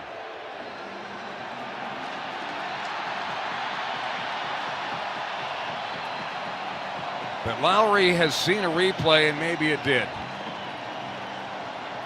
Boy, I'm not convinced. Finally now we see it. Lowry off the right post, left post. Boy, the puck is spinning on its edge, and it may have spun so much that it didn't completely cross the goal line. After reviewing the play at 16:29, the puck completely crossed the goal line. Better to be lucky than good. Crosses the goal line by a millimeter, if that. One of the more controversial moments of the Avs 7-6 defeat to the Winnipeg Jets yesterday in Game 1 of their playoff series. That highlight brought to you by Big O Tires. Big O Tires are huge fans of Colorado hockey and want to invite all fans into any one of our locally owned and operated locations for all your tire and service needs. Big O Tires, the team you trust. 13 goals in that first game against these two teams. It struck me as one of the games, as we welcome in Raj to the program as well. It struck me as one of the games, a game in which both teams could come away from that and go, well, I don't know if we played all that well. I mean, it was an exciting game, but you put 6 goals on the best goalie in the world? If you're the Avs, which is a positive, but you give up 7 and just 23 shots on the other side. I'm going to start with you, Coach, because one of the things that you said kind of prior to the end of, let's say, 5 games to the end of the season, 4 games to the end of the season. 4-game stretch was remaining, and 3 of which were playoff teams. Mm-hmm.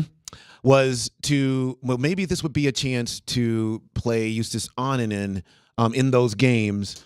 Just to continue his development and see what he's got, and to give Georgie at the same time maybe some sort of a mental break, just get off your feet, think about it a little bit more, and then come back fresh. They didn't do that, obviously, and we saw what we saw yesterday.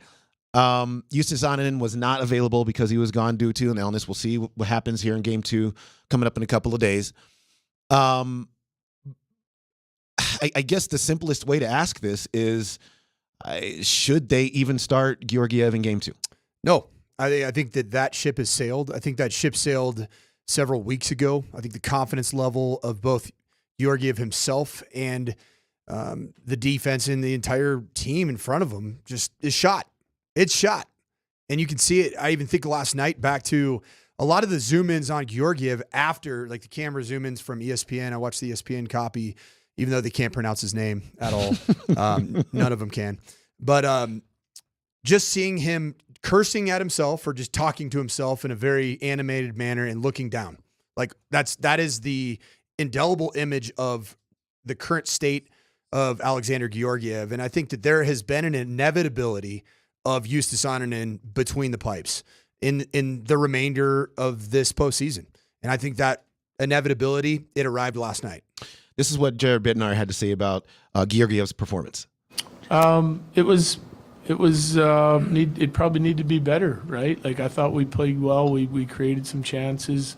He made some good saves, but we're going to need a couple more saves than that probably to win, so, but it is what it is. We'll regroup. It wasn't we made some mistakes in front of him that we'll have to clean up and try to get the job done. It's a team game. Raj, how's that hitting you? Listen, of course he needs to be better. It was a .696 save percentage. The goaltender, I said it last night. It's the last game I need to see him start for the Colorado Avalanche. The last one. And unfortunately, Annunen's not able to play last night due to illness. And if he is available, if Justus is healthy enough to play in Game 2, and they choose not to play him, and they go back into that locker room and they look at Cale Makar, who had a 3-point night, and they look at Nathan McKinnon, who had another multi-point night in the playoffs, and they look at that team that fought back and wildly outplayed Winnipeg. Again, Winnipeg, the outright leaders in fewest goals against this year. Colorado, outright leaders in most goals scored this year. You wildly outplayed Winnipeg. And you scored 6 goals in the best goaltender in the world, and you lost the game 7-6. You cannot, as a coaching staff, go back into that room and look at all of those guys in the face and go, I'm going to continue to put the player in the net that does not give you a chance to win. And right now he doesn't. Like, he's been a good goaltender in the past. He was a good goalie last year. He was a good goalie in the playoffs, but he's lost everything. He's got the yips. He can't play anymore. Raj, you've talked a lot and educated a lot of our listeners about two things. I mean, the first one, that what is an acceptable save percentage to have a good game? Do you want the average? Yeah. So the average goals or the average save percentage in the NHL this year was a 902. Do you know what a 902 gets you last night? Gets you a 6-2 victory. 6-2. And that, I think the argument for going forward with Georgiev has been what's in front of him isn't great. Well, what was happening in front of Connor Hellebuyck yesterday wasn't great either. It was absolutely abysmal if you're Winnipeg. And what did he end up doing? Listen, Hellebuyck didn't look great last night. Don't get me wrong. Like he had a really bad game yesterday. Terrible game yesterday. And you found a way to get to him. You found a way to beat him. And in a game in which he lets in 6, you somehow lose. And that's what absolutely killed me yesterday, is that you let one get away. And now you have to truly steal a game, right? Because yesterday should have been an all-out win. I go on a money puck and they do something that they do a conglomeration of all of like the possession stats, like what should give you the greatest chance to win a hockey game. 81% of the time, the Avs should have won that game last night. 81% of the time. And I understand the Avs don't spend a lot of money on goaltending, right? That's how the team is built. To have guys like Rantanen and Makar and McKinnon and Lehkonen and hopefully bring back Middlestat next year, you have to give up something on your roster. And they ask for average goaltending. They're not even getting average goaltending right now. I don't think the team has any confidence in that player. If Bednar has the ability to go to Eustis in Game 2, it absolutely must happen. There's been historical references for teams to go and do that. Matt Murray, Cam Ward have both won cups after their incumbent starters have faltered, right? Murray with the Penguins in 2017. It has happened in the past where Marc-Andre Fleury got the yips. He couldn't stop the puck. Marc-Andre Fleury, one of the top 3 goaltenders of all time, is a guy who had that. Yeah. And he got yanked. You can do it. I wonder a couple of things. One, I think for me, from a bright side aspect of this is I think what you just talked about, being able to pepper Hellebuyck with a bunch of shots, especially early on. It was like 11-1 one shot advantage right off the top. You get a goal. It's kind of how you have to play against a goaltender like that. See if this passes smell test with you, both of you guys. This is Jets coach Rick Bowness on Hellebuyck, giving up 6 goals. He said, "quote, you're not tagging any of those goals on him. Some of them had seeing eyes. Some of them had seeing eyes. Some of them were bouncing all over the place. Some of them were just dead giveaways on our part. You're not hanging any of those on him. It could have been worse. Seriously, we don't give up that many chances. We don't give up that many shots. And Connor had to play better, and he made a lot of big saves at the right time, which he always does. I'm not hanging any of those goals on him." You can hang the McKinnon goal on him. The one that beats him 5-hole, you can 100% put on the goaltender. 100%. The other 5, I'm not sure. Middlestat's goal was a bouncer. Makar's was a power play goal that he didn't see. Not once did he see that shot. Miles Wood goal was. What about Nichushkin's opener? I mean, it was a beautiful shot. It's a 2-on-1, and it's a really good shot on the 2-on-1. Maybe you want to see him have that. So sure, maybe I'll put 2 of the 6 on the netminder. I think certainly 1. On the opposite side, on Georgiev, the only ones that I'll give him a pass on are the Nemesnikov goal, because that's a Little Caesars hot and ready pizza from Josh Manson. And I'll put the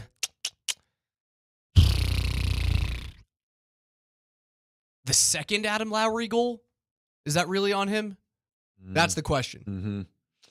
That's a good question. I'll ask you this. If Eustis can't go on Wednesday, then how is the locker room, how's the dressing room thinking about, how do you suppose they're sorting through Georgiev back in net and their belief in him. And then not just their belief in him, but then what that does, you don't want to try to be perfect in front of them. You don't want to everybody's now going outside of their job to make sure that there's not shots put on a guy that they don't know if he's going to stop an appreciable amount of them. How do they sort through that, do you think, in that locker room? Well, the only way you can sort through it is it's Arvid Holmes season. It's time for him to get his first ever NHL minutes. Oh, wow. No, I'm dead serious. Because you can't, the definition of insanity is doing the same thing over and over and expecting different results. And that's going to be what you get. Mm-hmm. In Winnipeg, in that building, it's going to be even more amped up now that they are up 1-0 in the series, and they were underdogs in this game, and they're underdogs in the series. And then you're potentially halfway. I mean, we're halfway to a sweep. And I get that. You got to protect your home ice from Winnipeg's perspective. You know, they did what they did, but this place is going to be elevated. And I think you're better off with a complete greenhorn in Arvid Holm. We know very little about him. I'm sure Raj knows all the scouting report on him. Nope, didn't even know he was in the organization. I didn't either. Didn't even know the guy existed. How did he even get there? I was wondering that. Like, has he been playing for the Eagles? He's been playing for the Eagles the whole year. Okay. Didn't know he was. How are his numbers? Let's get down a wormhole. His numbers. It's funny. Weird. His numbers of the 3 goalies that are in the AHL right now for Colorado are the worst of the 3. Mm-hmm. So that tells me something, right? That tells me that the organization gave Georgiev the longest leash possible. They didn't even put a leash on him yesterday. Did not put a leash on him. And I think that was the one chance. And they are hoping and praying that whatever illness Eustace Onanen somehow came down with that is so bad that he can't play in a playoff game. They're hoping and praying that that's good by Tuesday. Because again, you tell me as a head coach, have you ever had a situation where you've had to walk in and you've had faith in a guy who's been there for a really long time, but he's quite literally dragging your team down to the depths of the ocean, and you've had to go and say, we're going to stick with him. We're going to stick with him. Eventually, there's a breaking point that you as a head coach walk into that room. If you say we're going to stick with this guy again, you're going to lose the room. It's happened a lot of times, and it's happened at the quarterback position. Happened in 2022 at CU. And I'm just being real candid. Like, we got to a point where our best option to be successful on offense, which affects the entire team, defense has got to basically, I mean, we couldn't score. Mm-hmm. And so we had to make a decision to take the red shirt off of a true freshman, Josh McCown's son. McCown, yeah. And he weighed 153 pounds in Division I Power 5 football. Yeah. But he was our best option. But after 4 games, his family and the kid didn't want to lose his red shirt. So then I had to go back. Yep. And it's the worst feeling when there's nothing you can do. And I hope that Jared Bednar's not in the position where there is nothing else he can do come Wednesday. All right, let's back up and take a more of a 30,000-foot view of what's happening overall with this team. This is Jared Bednar about the overall state of matters. We'll have to be better in a couple areas of the game, but I don't think there's a need for frustration at all after that. Shouldn't be frustrated at all. I think we played hard. We played well in a lot of areas. We have to clean up a couple things, but, hey, this is going to be a long, hard series, and frustration shouldn't be creeping into it after losing 1 game on the road. He's exactly right about that. One game is one game, and I think for me, the things that are giving me a lot of hope for this series for the Avs is that they did get to Hellebuck. They got to him. They scored 6 times on that guy. And it is, I know that the Jets coach is saying, hey, look, we need to defend better in front of this. There are a lot of things that we can do. That sounds familiar, doesn't it? Take away, exactly right. We've been hearing that for about 4 months. Yeah, no doubt about it. And they said they talked about taking away the middle of the ice and blah, blah, blah.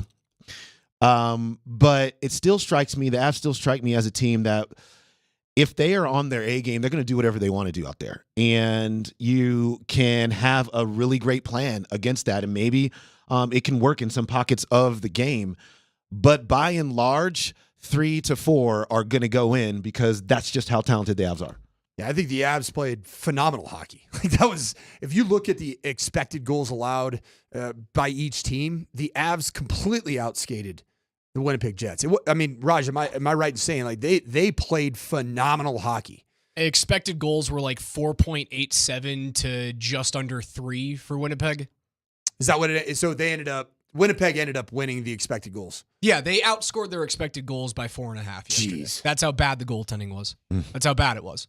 And I do agree with Bednar's assessment there is that the team played really well. There were a couple of defensive breakdowns. Don't get me wrong, right? Manson had a very bad game. Devon Taves was like up and down, but his mistakes were glaring, and they ended up in the back of the net, right? The Manson turnover to Nemesnikov, Manson not being able to pick up Scheifele on the back door, the 2 goals that I look at and go, well, Georgie can't do much about that. Other than that, the PK was really good. I know Kyle Connor scores on a one-time opportunity, but that's the goaltender's puck to save. On the penalty kill, there's one pass that always has to get through that you look at a netminder and you go, because we're outnumbered, that's yours. We have to expect you to make that save. Georgiev got there. He saw the puck. He just whiffed on his glove hand side. If I go back 2 years ago, Darcy Kemper made a very similar save on a 2-on-1 from Andre Palat to Nikita Kucherov late in the 3rd period of Game 6. He pushed. He got there. 2-on-1. That's the save that we need you to make if we take away the short side, right? He gets there. He swallows it up, covers it up. There's a whistle. The Avs win a cup. That's the difference right now between him and Georgiev is Georgiev sees those pucks. The Morrissey goal that tied the game up 2 minutes after the Avs took a lead after dominating the first 10 minutes of the game, he sees the puck. It's a seeing eye shot, but you can see the camera angle from behind Morrissey follows that puck, and you can look at Alexander Georgiev's eyes. He whiffs. He just whiffs. The same thing with the Kyle Connor goal where he outmuscles Arturi Lehkonen when the pass goes through Manson's legs, right? The one that goes right on top of the crease, far side over his glove. He whiffs and he doesn't get his chest over to follow the puck and continue square to it. He's just not, he's not it right now. The team looked good last night. And everyone's like, oh yeah, listen, you still got 7 goals scored on you and there's defensive breakdowns. Yeah, that's what this team is built to do. This team is built to score a bunch of goals and eventually they're going to give up a couple of 2-on-1s and 3-on-2s. You just need to make a save. One. It looked like from a tactical standpoint, both the Jets and the Avs had an incredible amount of focus on the forecheck. And when you do play that aggressively on the forecheck, is there not going to be more opportunities, for 2-on-1s? There were a ton of 2-on-1s, 3-on-2s. It happens as a result of being so aggressive, in your own ozone to repossess the puck. And so once I saw how strategically the game was going to be played out, I wasn't as surprised by 13 goals being scored in that game even with a Vezina candidate goalie.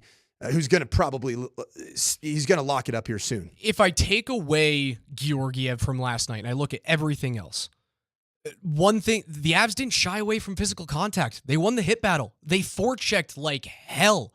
The only thing that they didn't do great was block shots, and Winnipeg blocks a ton. The Avs threw 90 pucks at the net last night in all situations, threw everything at Hellebuck that they possibly could, nearly doubled up Winnipeg in shot opportunities. But what I saw was a physical hockey team that did not back down from a big team. Winnipeg doesn't have a player that's under 6 foot tall. So if I want to take a positive out of this, I'll take that. They didn't back down. They were the better team last night. Their goaltending absolutely sucked, and that's the reason why they lost the hockey game. But the blessing in disguise, you're a road team on the in the first round of the playoffs. You get 2 opportunities to do your one job. You have one job, steal home ice, right?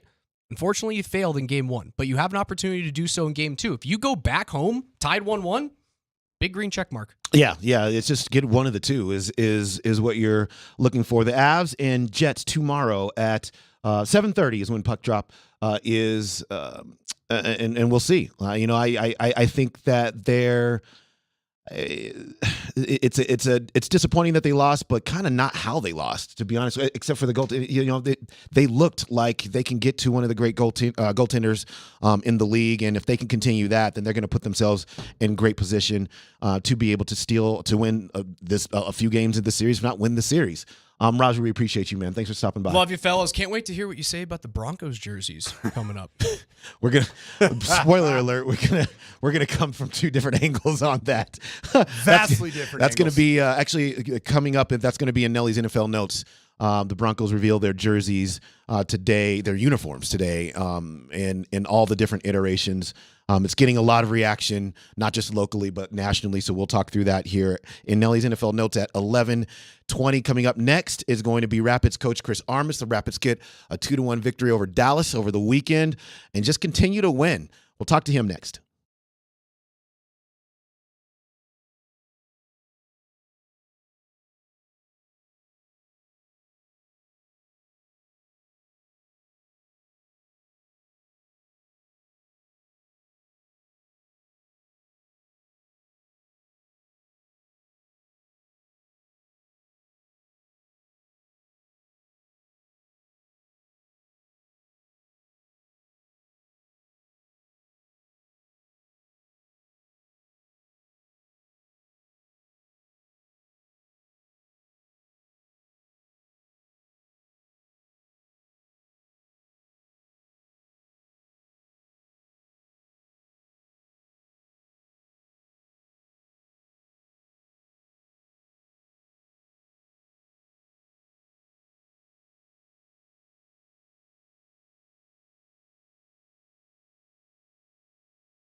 pace.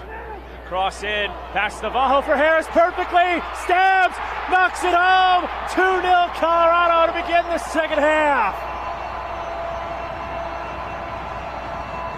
Well, the formula was to get the ball high and wide early in transition. That time it's Kevin Cabral again down the side of Ibiaga. He's able to get the cross off, ends up at the far post. Good touch to settle in a difficult ball that drops to Calvin Harris, and Harris able to push it on and into the back of the net. The great Connor Cape on the call right there. The Rapids got a 2-1 victory at Dick's Sporting Goods Park. Let's just be honest about what was happening there weather-wise as we had a storm roll through over the weekend. Go to the phone lines to catch up with Rapids coach Chris Armas. Coach, thanks for joining us. You guys win again. You are now 4th in the table in the Western Conference. This has just been a great start to the season, but let's talk about that Dallas game in particular. You get the own goal to start. You get Harris there early to make it to give you guys the 2-0 lead. You settle in for the 2-1 victory. What did you like most about that win? Listen, I loved being on the show with you guys. Appreciate it. Look, we love winning. We love winning at home. We have good fans. I love that they came out and supported us on a cold night, an important game in conference at home. So the fact that, for our 4th straight game, we've scored multiple goals.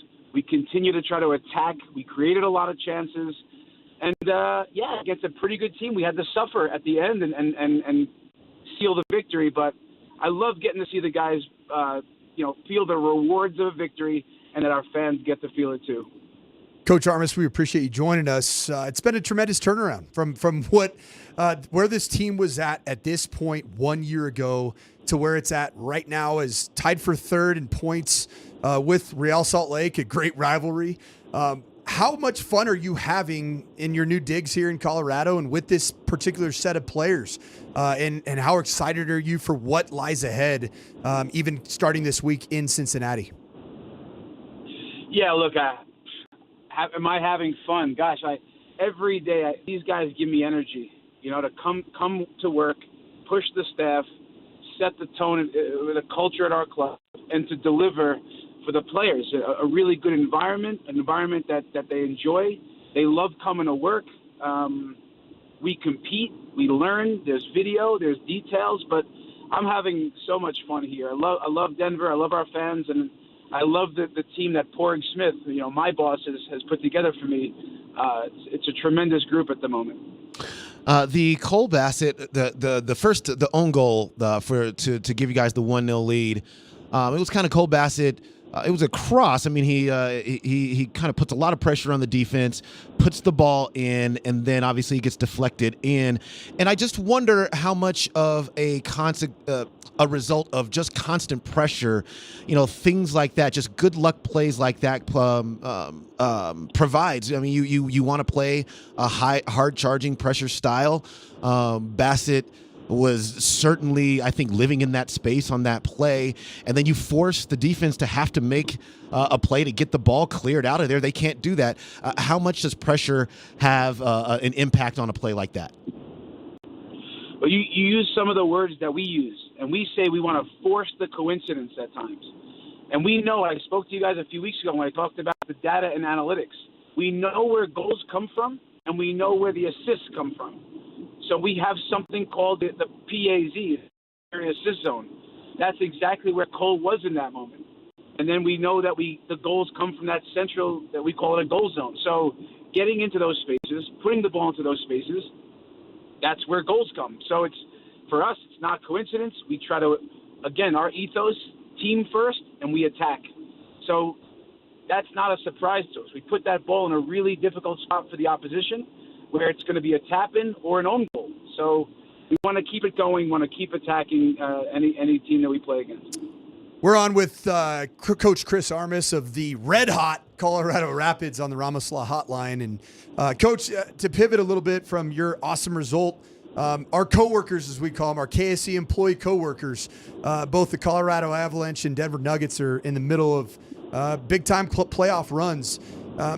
There's been some issues in between the pipes and net for the Colorado Avalanche, and they're in a situation where Alexander Georgiev is really going through it.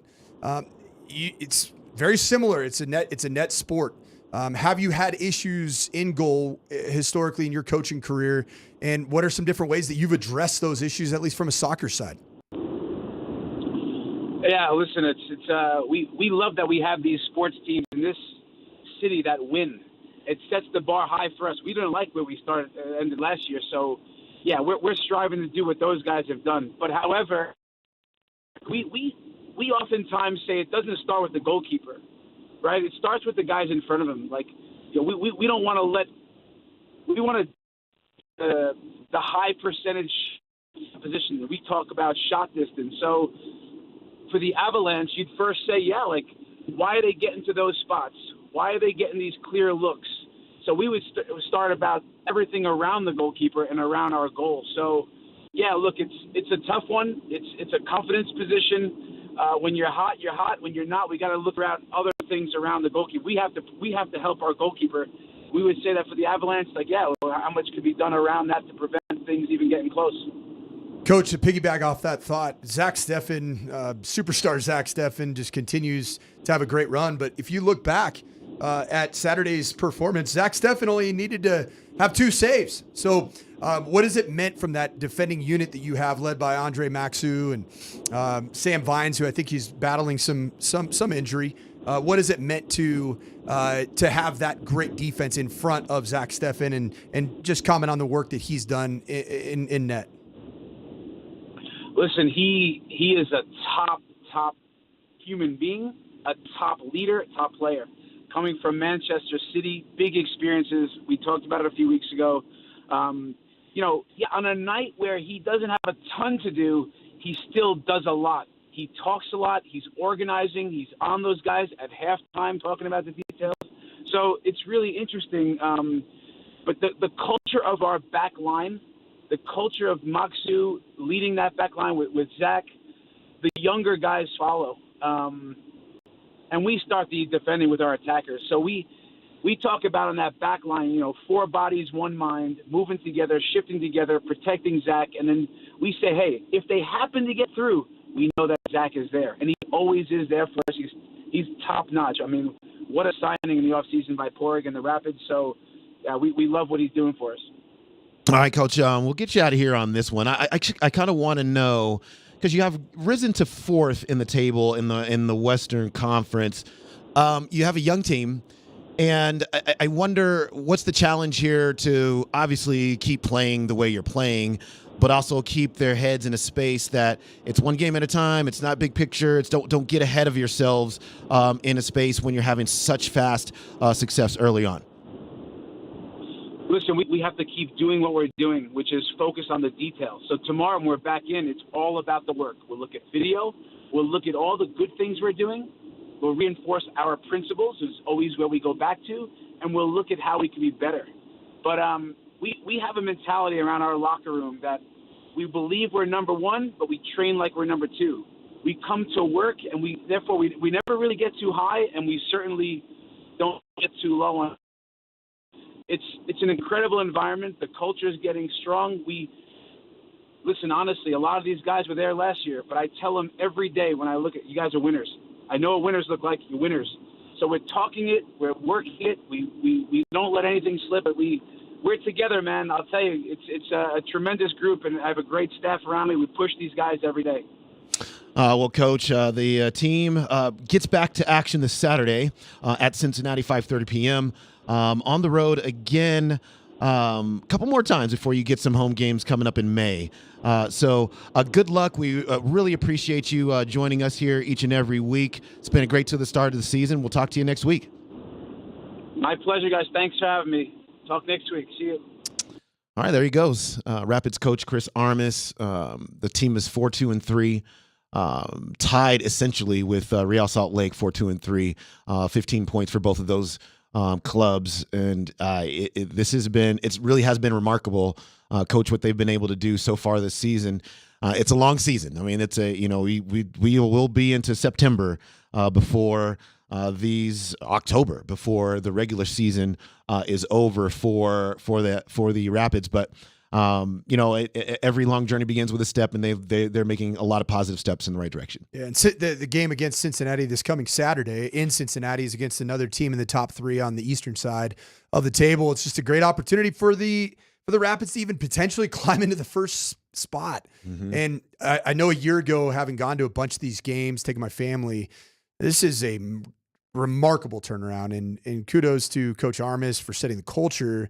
And kudos to the Rapids organization for getting the right pieces in place in this offseason to give soccer fans in the state of Colorado something to show up to Dick's Sporting Goods Park for. And I know my family's going to be doing that a lot once these playoffs and draft wrap up, because there's all the things happening right now for me. Yeah, the Rapids, they're just in the midst of so many road games. 1, 2, 3, 4 of 5 once they get through Cincinnati and New York City to begin May. And then after that, you have 3 home games in the month of May, so fans will get a chance to see them on multiple occasions next month. They are a fun team to watch, I can tell you that. When we come back, take a break. We're at the top of the hour. Come back, reset, Avs, Nuggets. What might the Lakers do against Nikola Jokic? I'll tell you what I think next.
Here's LeBron James at the midcourt circle, guarded by Aaron Gordon.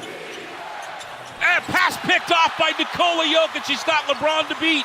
Dunk that thing home with the right hand. He was going to pass him. Back the other way comes Austin Reeves. Nuggets lead it by 12.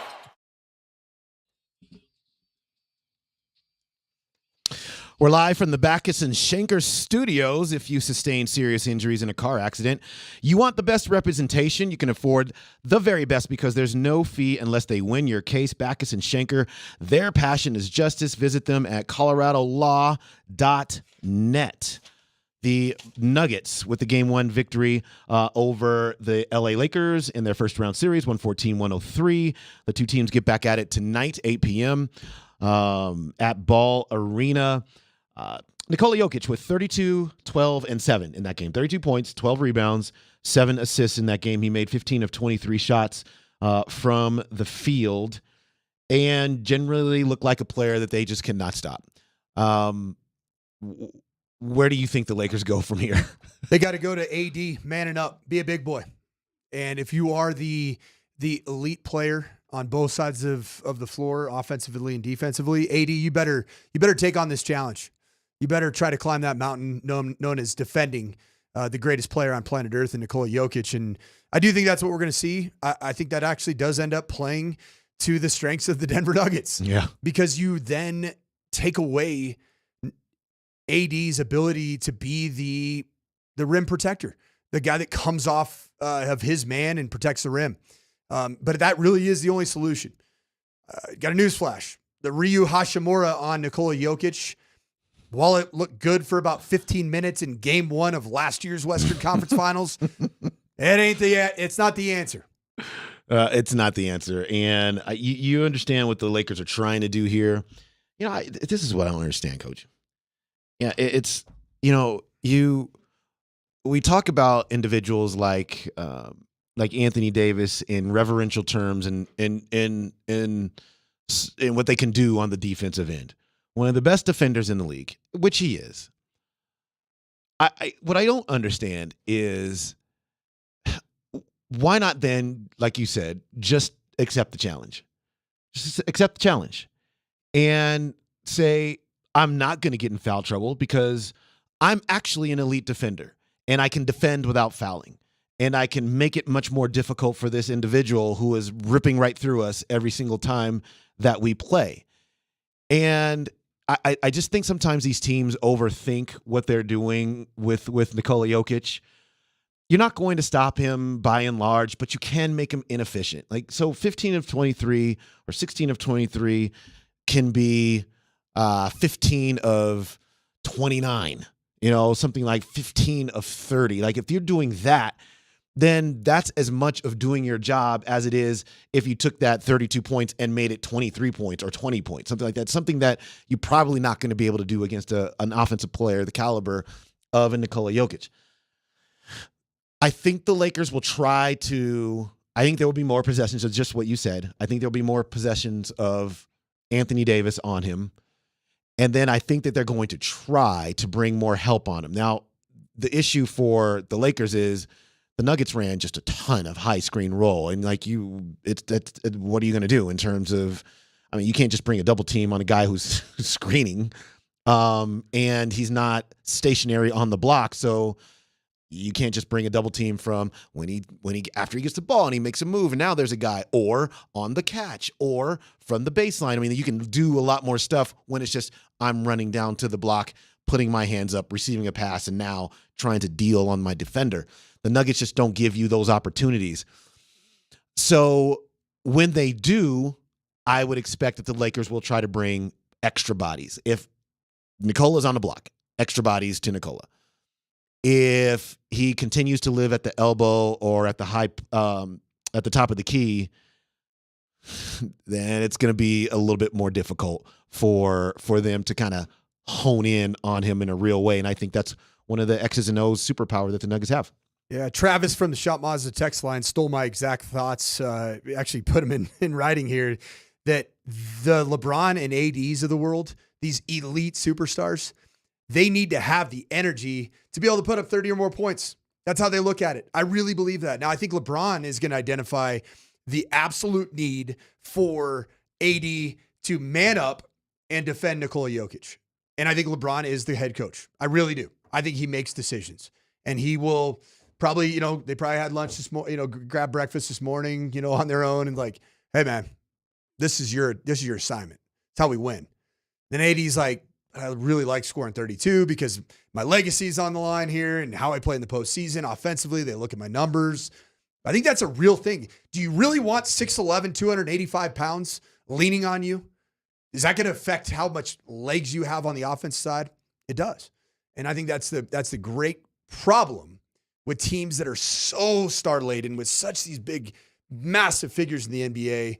I think the Lakers find themselves in that major dilemma. Well, it's the reason why you can always name the star players that are the best two-way players. And the reason why we all know them you could count them on one hand is because it's hard to do. It's hard to name those for me, like your guys, your list of really two-way players, really elite two-way players. Well, Kawhi Leonard is on that list. Absolutely. Joel Embiid's probably on that list. Did you see Joel Embiid's pass dunk? I did. Meniscus tear again? I did. My gosh. What was he doing? Like his value to the team's way more important than a highlight reel dunk. And he's doing it in the middle of traffic. I know. I saw it as a meniscus guy myself. I was like, no, don't do that. You don't do that if you have, you don't land in a body of, or in just a sea of humanity of bodies. Yeah. Doing. It's crazy. Who else? So you've got Embiid, you've got Kawhi. Yeah. Nikola Jokic. Expends a lot of energy on defense. He does both. He really does. Especially as a deflector of passes. Yeah, you know what? I just think, though, I just think this. You know what? It's the playoffs.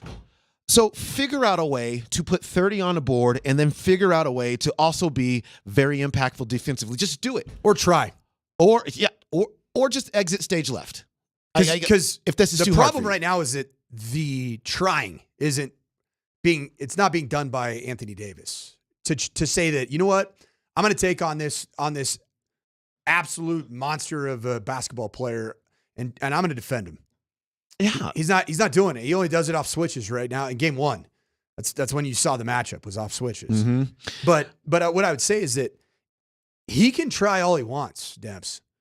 He's not going to succeed. He's not going to succeed. He's not going to succeed. It's just it's their best and only chance to try to even begin to try to slow down Nikola Jokic. That's it. I mean, if you can continue to put Rory Hachimura on him, you can do it, and then try to bring him over and help side defensive looks, or I know we talk a lot about help side defense, and they're getting a guy off him to get him to come over if Nikola makes a move and he can help, but also it's a switch thing too. So especially because the Nuggets switch a lot with. Or they run a lot of ball screen action with Nikola and Aaron Gordon.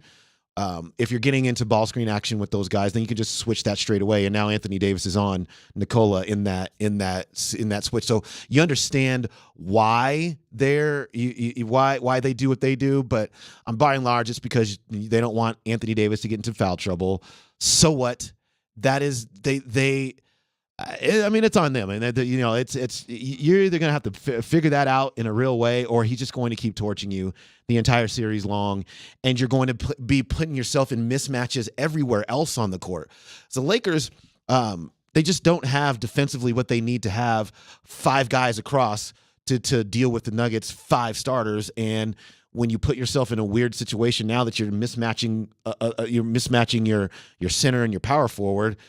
The Nuggets can now just hunt other. It's the dream if you're the offensive team from an X's and O standpoint. This is going to sound extremely overconfident. This is very anti-Vic Lombardi. But I just see the only path for this series not to end up with Nuggets sweeping it when you see the matchups, because it comes down to the players and the matchups. It doesn't come down to history. It doesn't come down to what happened 10 years ago. We saw the matchups in real time with this iteration of the Lakers and this iteration of the Nuggets. The only way it doesn't go to a sweep is if there's a game where 3/4 of the game, at a minimum, look like the first quarter and a half for the Nuggets, where the Lakers are hitting all the shots mm-hmm. and your sharpshooters from outside, your spot sharpshooters, really, it's MPJ and KCP are just ice cold. Yeah. That's the only world that I could see where the Lakers actually get a game. Because if you have Nuggets best versus Lakers best, it's over. It's over. Yeah. And that's not overconfidence. That's watching these games. Yeah. And analyzing how the basketball is being played, what the matchups are, what the solutions are for each team to the problems that are created. And the Nuggets have the solutions. They have the answers. And the only thing that stands in their way is all the help side defense on Jokic, and then your outside shooting fails you. Yeah. And to hear Jamal Murray tell it after the game, the Nuggets obviously didn't shoot the ball very well to start this game. And he just basically said, yeah, you know what? There was a lot of adrenaline running through me. I was able to kind of, sometimes you have to settle yourself down. He talked about taking shots like they were in practice versus, being so hyped up and then everything long, everything super strong. And then when he kind of settled down that heartbeat, he started making a bunch of shots, especially in that second half. The Nuggets really took off. The Nuggets feel like they can shoot the ball a whole lot better, and that's got to be a scary proposition for the Lakers or Lakers fans when you see that they put 114 on the board. They didn't shoot the ball all that well in game one. Caldwell Pope, I think he had 0 points at halftime. Then he hit a bunch of three-pointers in the third quarter. So you could see them shooting-wise settle down, but also, again, get to a lot better shots in that second half than they were in the first half. The starters are the issue.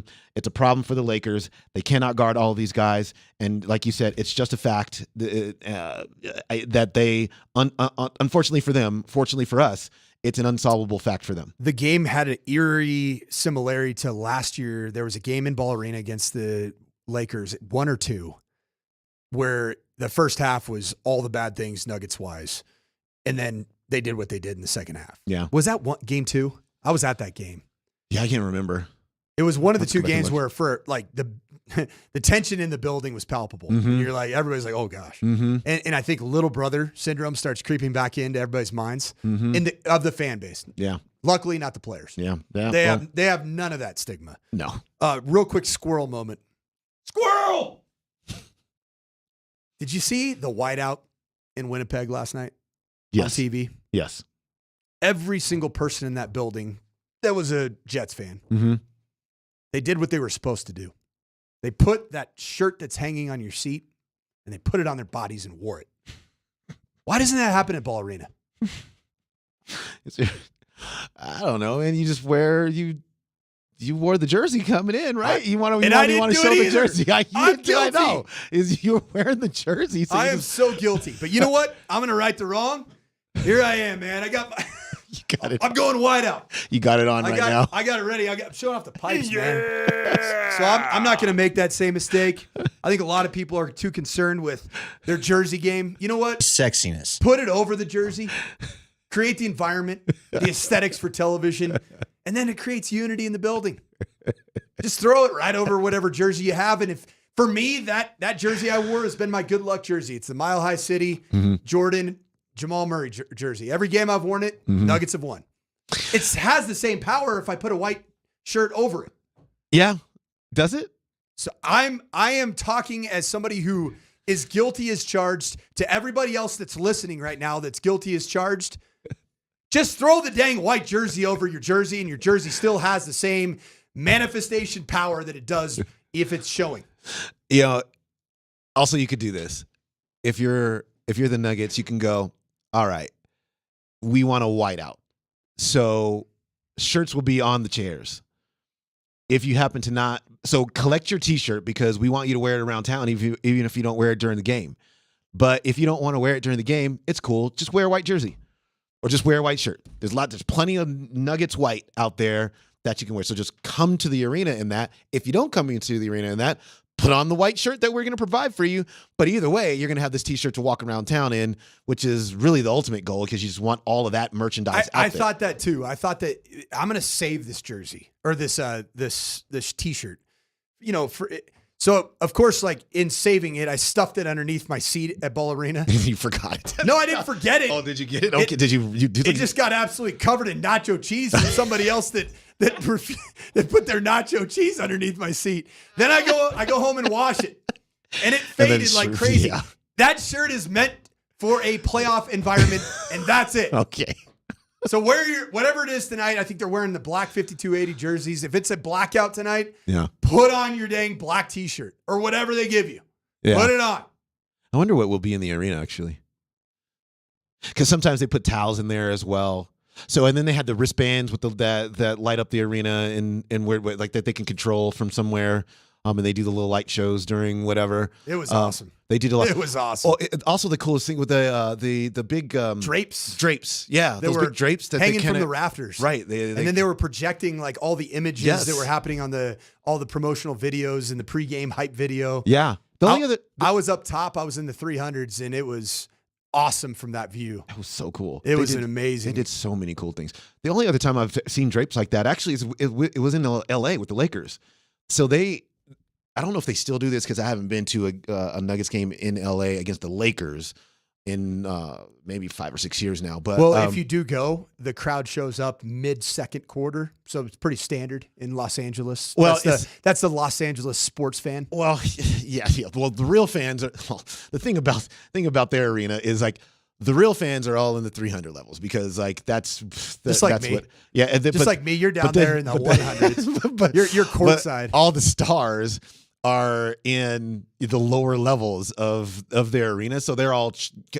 Some of them are there on time, but the majority of them are kind of like prancing about so that everybody can see them. Got to make your grand entrance. Yeah, exactly right. You're not cool if you show up to a game on time. I know. Then everybody else who thinks that there's somebody in that city does the same thing. It's interesting. But the only other time I've seen drapes like that is when the Lakers introduced their starting lineups and they put it right in the middle of the court, and then they project like their history and then the players of today, and then they do the starting lineup. But it was really, really cool. Well done by the Nuggets game pres of just making the environment a memorable one for everybody involved. All right, let's take a break and come back with Nellie's NFL notes.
The Avs get back at it in their series against Winnipeg tomorrow.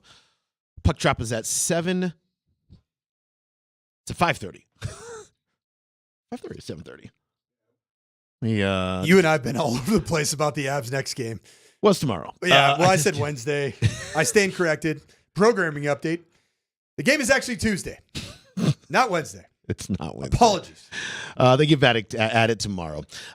Join us tomorrow night at Bourbons, Brews, Burgers in Parker for a Game 2 viewing party as the Avs look to tie the series against Winnipeg. We will have a live broadcast and giveaways as you watch the game with other fans, all brought to you by Templeton Fortitude Bourbon. I love viewing parties. I don't get to a lot of them anymore because I'm working actively these games, but they are fun experiences. You know what? It was actually really fun. I'll say this really fast because I know we got to get to Nelly's NFL notes. The amount of people I had last year talk about Nuggets various viewing situations around town and how ridiculously cool and fun they were almost everywhere you went that was a thing that really stuck with me.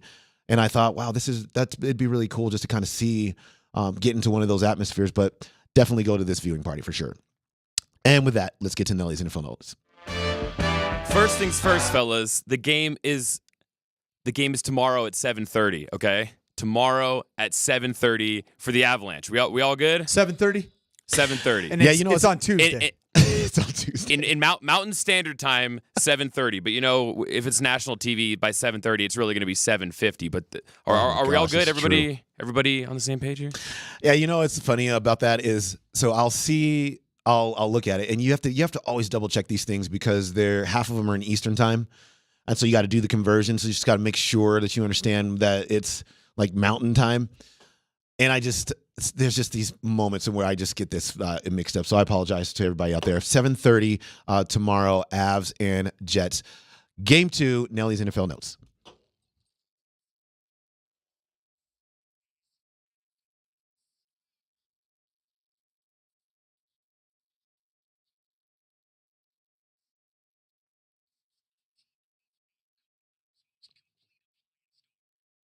All right, let's get right to it. Nelly, what's story number 1? It's finally here, folks.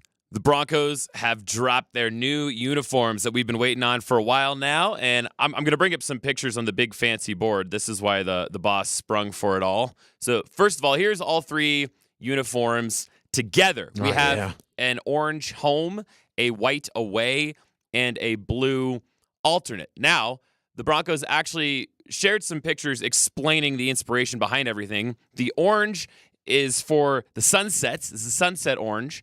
The white is a summit white, supposed to be the snow-capped peaks of the Rockies. And the blue is actually a midnight navy. And if you go through these pictures, they explain a lot of the inspiration behind the details. Like, there's a lot of triangles in all the uniforms, a lot of triangles. Tyler Columbus was going on Twitter and thinks that the Broncos are joining the Illuminati, but it's actually more supposed to represent the mountain peaks and how the air gets thinner at altitude. So there are a lot of hidden details in these uniforms, but still, Coach Sanford is not convinced.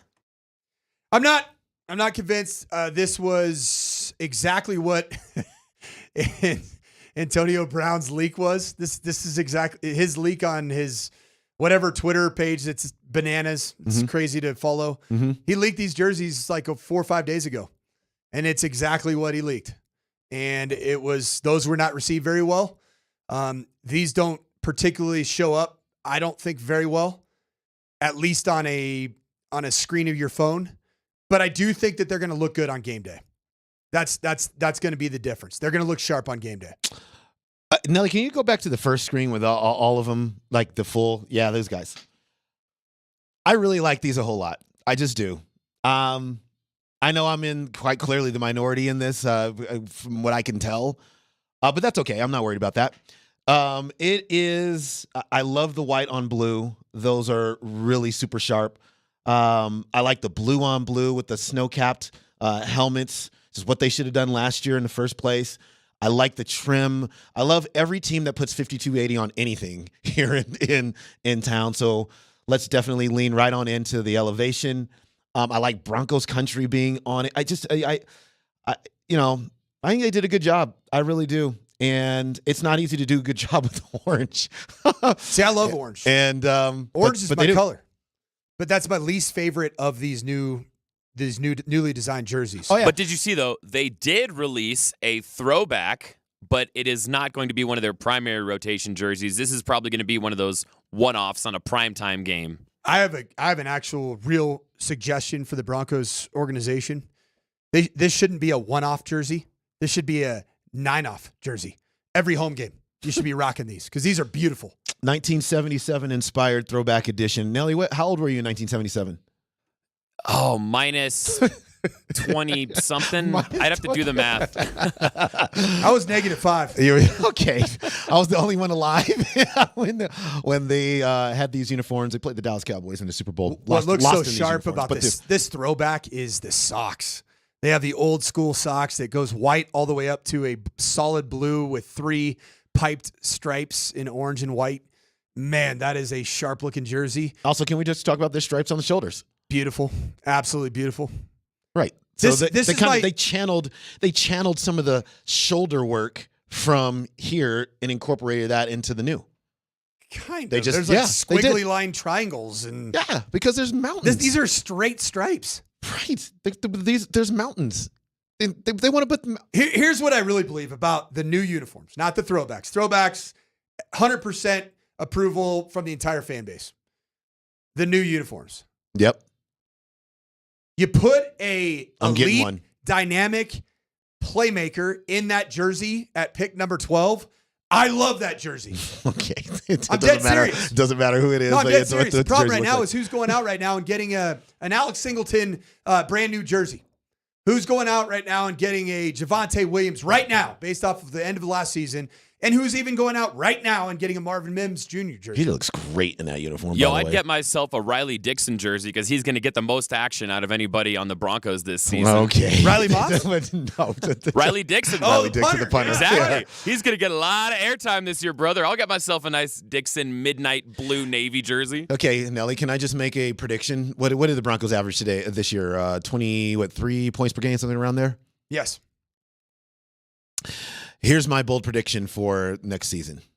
27 points per game from the offense. 27. Get that laugh? See, that's how you know it's bold. See, it's bold. I got to go bold. I can't just not go bold. 27. And that's going to be confirmed on Thursday after the first pick rolls around. It's either a highly overvalued quarterback at 12 or a cornerback from Alabama. That's going to really help your points per game total. It's going to be the quarterback. It's going to be Michael Penix will be the pick at number 12. He then will walk right in. I'm buying all 3 of those colorways and the throwback for all of my family if Michael Penix is called at 12.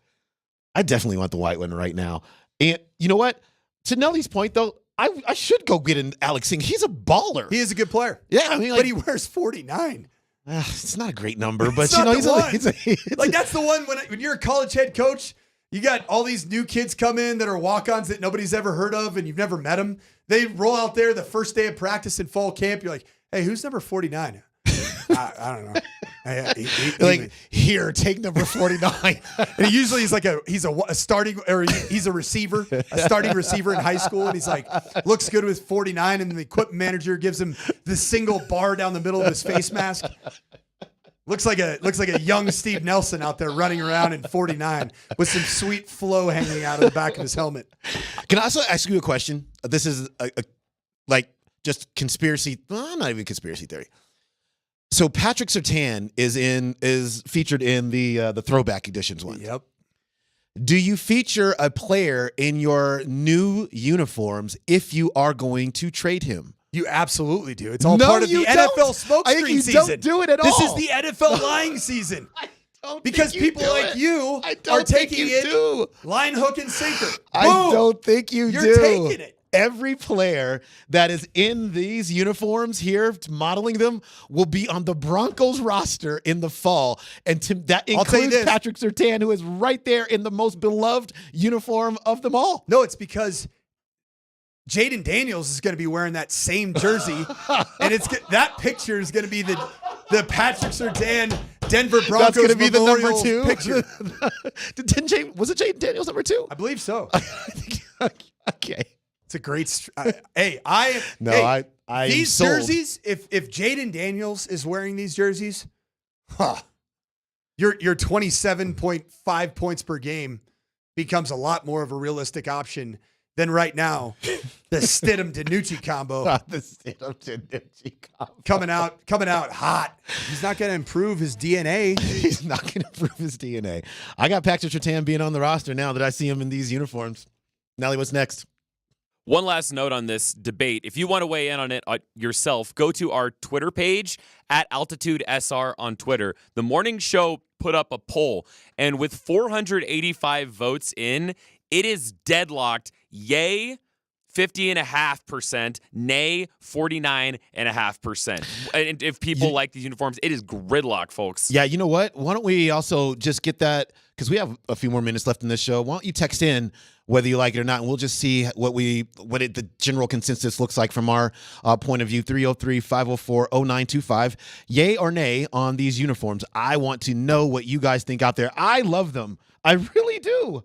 I really do. The one from the text line, a lot of people were talking about the new helmet stripe on the newly designed jersey. Like you can't even see it.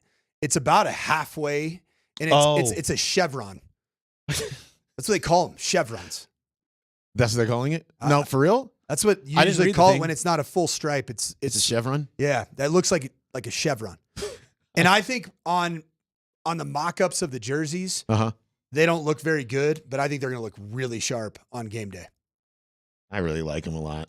I just do. You remember when they Dempsey, were doing you like everything. No, I promise. Your glass isn't over. It's never just half full. It's overflowing with positivity.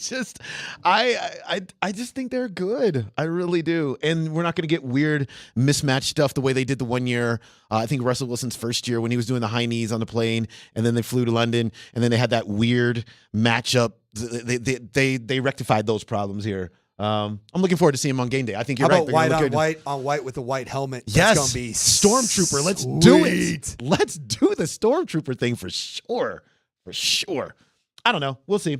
Also, obviously, the logo didn't change. I don't think the logo needed to change. They certainly helped the fan base out by putting the throwbacks with the old school Denver Bronco D with the horse in it. Guy, you did everything in your power not to lean into the phrase the D. Yeah, you did You know what? We all wanted the D. Okay, the entire region wants the D. Okay, and I'm just glad that they gave us at least a little D. They gave us a little D with the throwbacks. Okay, they did. They did that. They did those things. Coach Sirianni, what do you have for us? Hey, we may as well get a second story. Let's get weird with it. This segment is brought to you by Mountain High Appliance. We are Colorado's most complete local appliance store with locations in Denver, Louisville, Littleton, Colorado Springs, and Glenwood Springs, offering every major appliance line and brand. MountainHighAppliance.com. Now, Bo Nix chatted with Kay Adams about the possibility of being able to play for Sean Payton here in Denver. And this is a guy, of course, who would convince Mike Sanford to buy a jersey with his number on it. Here's what Bo Nix had to say.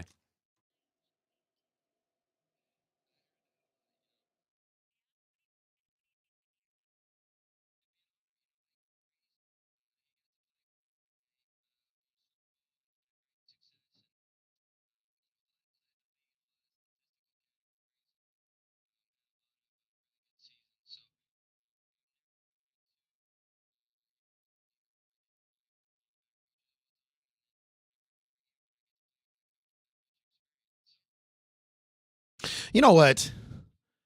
Does everybody who talks to Bo Nix have to ask him about the Broncos? Is that a thing? Like why? Like, is this the only team that likes him in the entire NFL? That's what I see. I do. Or do we even know if the Broncos like him? We don't know. It's just that people have assigned this player to the Broncos. I think it's just the aesthetics and potential talents that are comparable to Drew Brees. But I think there's an overselling of that's happening in the media and with fan base. I do think that Bo Nix, if he is drafted by the Denver Broncos later than pick 12, substantially later than pick 12, I will be excited about it. If it's at 12 in the second round, if it's at 12, I am going to not be excited about this because I think that there is no other team that holds a top 30 draft pick that would take Bo Nix in the top 30. Yeah. Not name the Denver Broncos. And we don't know that. We don't know that they want to, and that's what's so fun. Thursday, we're going to find out. Finally, we've been talking about this for 4 or 5 months. Yeah. We get to find out. I think it's going to be a lot of fun. I really do. About the jerseys. Oof, we've got a lot. They suck. Yes, may, yay, yay. Yay, hell yay. Now we look like the Denver Chargers. No and nope. I hate the jerseys. They look great. Yay, nay, yay, nay. This is turning out exactly like the poll results on Twitter. These uniforms look better than old ones. No, the new uniforms are sweet, especially the throwback. You know what? I think we're getting a good split on that there as well. The greatest question on this isn't do you love them, do you hate them? It's more, is it an upgrade over the last iteration that was released in 98? 100%. And I agree. Yeah. Okay, so then it is win. an upgrade over that. But with the colorways and the history of this organization franchise, could it have been better? Yes. No. Gotta put some mountains on them. Put mountains on the shoulders. I wanted more like mountains. It's kind of mountains. All right. Cormani McClain had some interesting things to say about Deion and the University of Colorado. We'll play his comments next.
A great many of you out there listen to us on the Altitude Sports Radio app. But if you're not, you should do that pronto. Download the Altitude Sports Radio app so that you can take us wherever you go. You can listen to all your favorite shows and even the Avs games, no matter where you are, all thanks to our friends at the Wilhite Law Firm.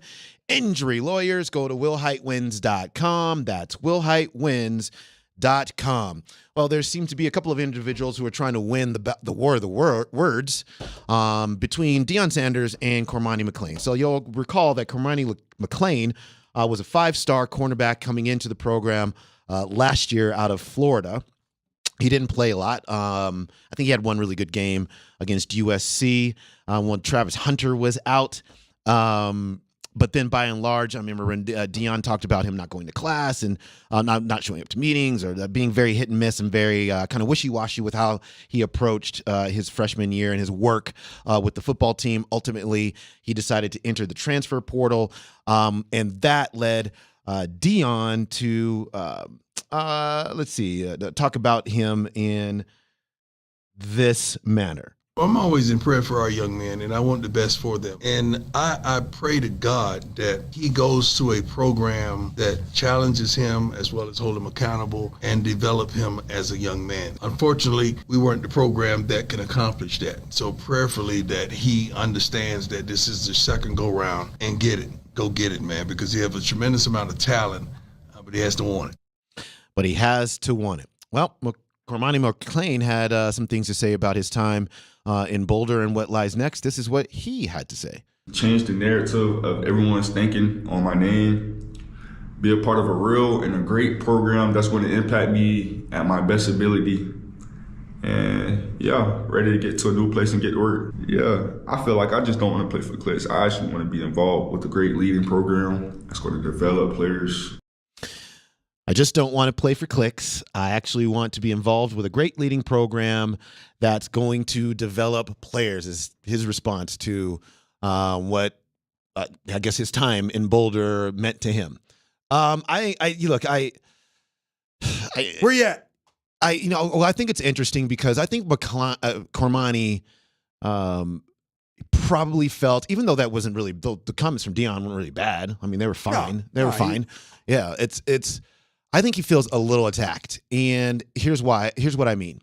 So not only did Deion say what he said about him last year, but then ultimately did put him on the field before he kind of faded off toward the end of the season. Then he had this weird episode just a few days before it was announced that he was going into the transfer portal, where he went on Twitter Spaces or X Spaces, whatever they call it now, X Live, I don't know what they call it. Basically, you go on and just talk to all of your followers or anybody else, and they can also talk to you. And that was one of the most contentious things I've almost ever heard. Colorado fans just berating him on this Twitter Spaces, and I thought, whoa, I didn't understand how many people were feeling some kind of way about Cormani McClain. And so I think for Cormani, this wasn't even so much about Deion.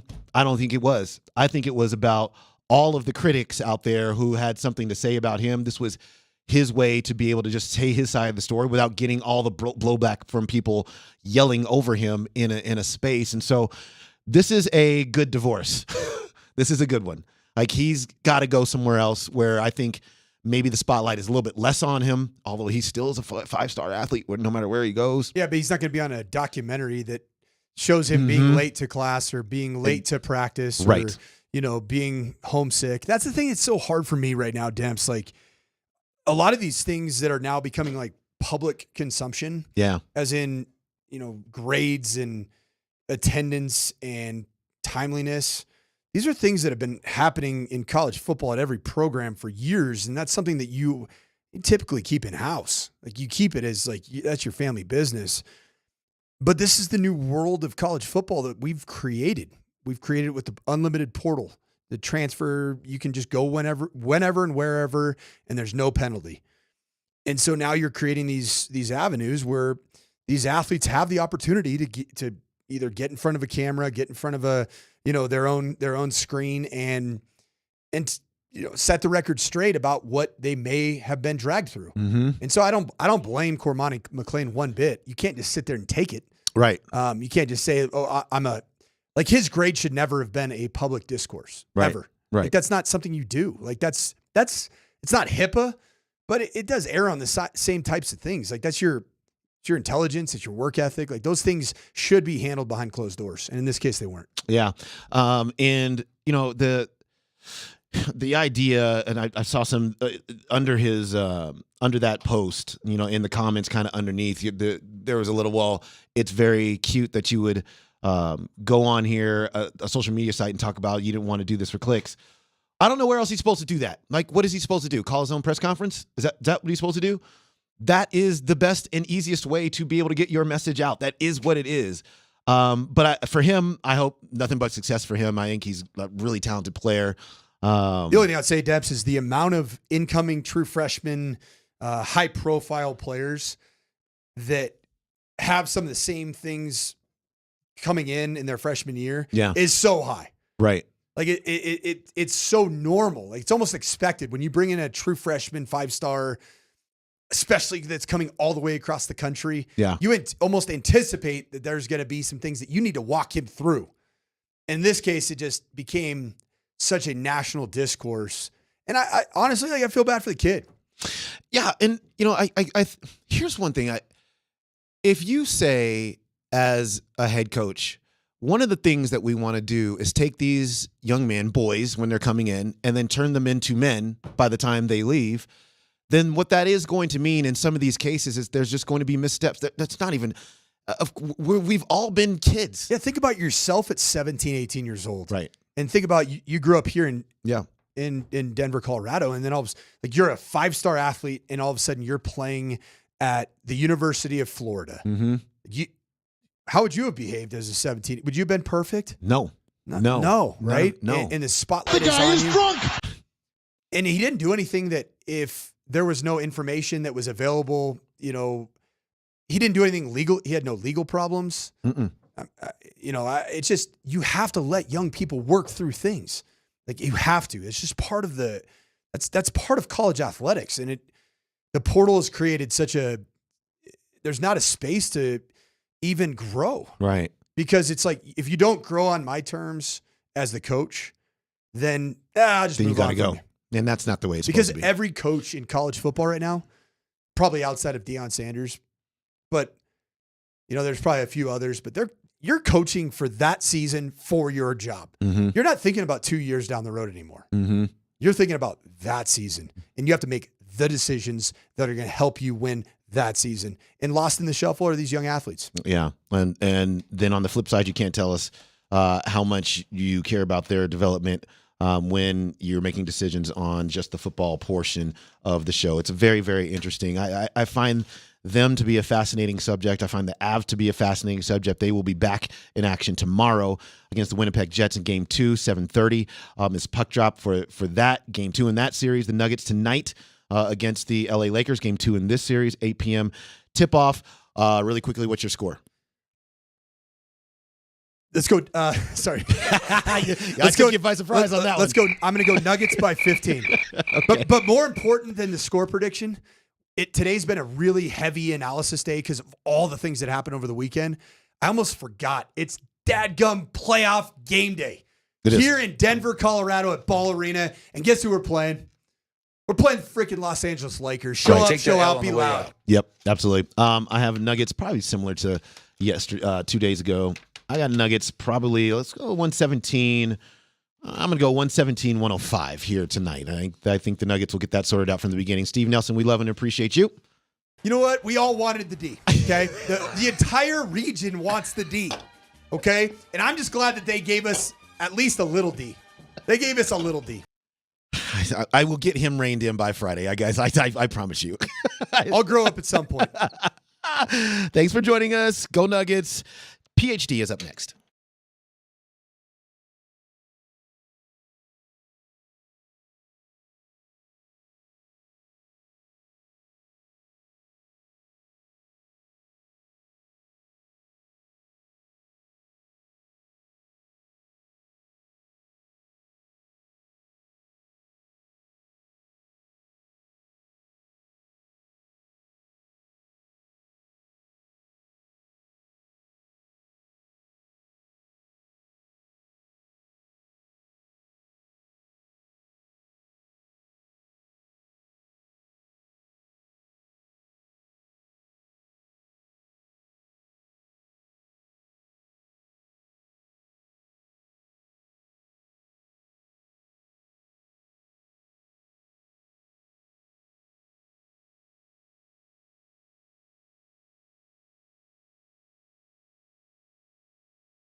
Welcome to it. What a day, what a day, what a week we have in store for you. Your boy D-Mac with Tyler Columbus, Scott Hastings. All things glorious for the Nuggets. The Avalanche, Georgie's got to go. I don't know how else to put it. And new uniforms coming out. We'll dig into the uniform stuff and the Broncos deeper as we're just a few days away from the draft. But I do want your takes on the unis as we get going. And then we'll get to Georgie and all that sort of stuff. But right off the top, you guys seen it? I dig them. It's 10 combinations. It's 4 different jerseys. It's 3 different helmets. It's the throwbacks. I dig them. First off, nobody can be upset about the throwbacks. Like, if there's a human being out there that's upset with the throwbacks, I don't know what's going on in your life, because those are absolutely perfect. Nobody's going to like all the new uniforms. Change is hard. We all know change is hard, guys. It's okay. We can accept new things. I like them. You know, like they're small little things. Like, I don't like the 5280 on the front of the helmet, and then they've got like weird little triangles on the side of the jerseys. I'm not quite sure why those. Well, I do know why they're there, because I tweeted out why are they there, and Damani Leach actually responded to me. Let's say that again. I tweeted out about the triangles, and Damani Leach actually did respond to me about them, because I was joking and I said, "Are the Broncos trying to say that they're in the Illuminati with all the triangles or whatnot?" Okay. And he tweeted me a photo saying that they are summit markers. So apparently you can get markers when I don't know, D-Mac, you probably get these things. They're like little you can't see my phone, but they're like little tokens with a little triangle on it. So they're supposed to represent the summits in Colorado. I love it. Who doesn't love that? That makes sense to me. I like them. I've been looking for the triangles. Where are they at? They're on the side. Right, like that? Under the sleeve. No. Oh, underneath the sleeve? Oh, I see them. Oh, I see them. I see it on the white. I got it. So those represent the 14ers. Yeah. Well, I mean, they're summits. Yeah. Well, listen. I mean, we're not going to go lower than 14. For a guy who was around when they changed the uniforms, and the Woody Page is writing the articles that they sold out to Nike, and the big stripe down the side and in the pant, it's supposed to be Nike, and they got crushed. They just hammered it, which was a good look too at the time.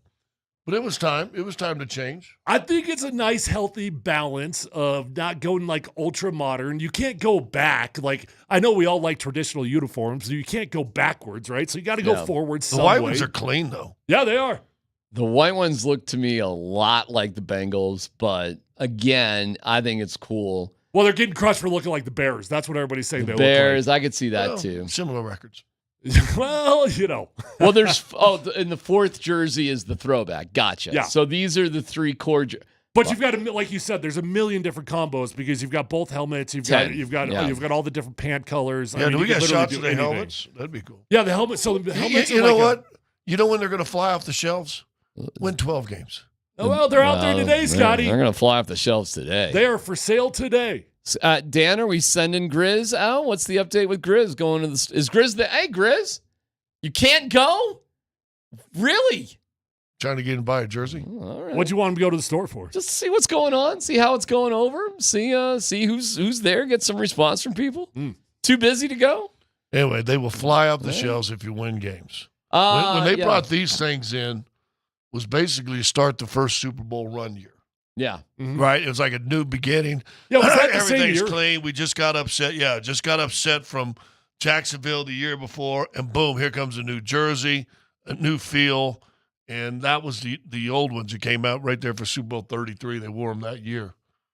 Well, here's what That's how you want to launch new uniforms. With a season like that. Well, here's what I was told too. Everybody loves the D. Yeah, look at me, D-Mac. Of course, I love the D. Are you kidding me? It doesn't get better than that for me. Your boy D-Mac with the D.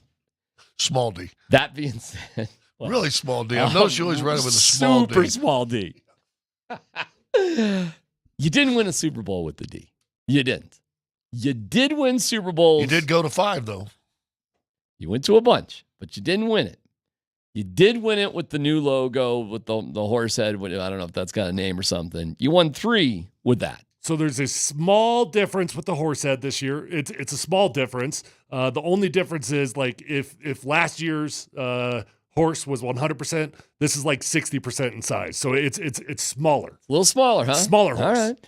And I've been told this term, metallic satin. Matt. Not metallic. Metallic satin. What? Not matte. Trust me. When, talking to the Broncos specifically about it. That looks matte to me. It's not matte. It's metallic satin. Okay. On the helmets or on the jerseys? On the helmets.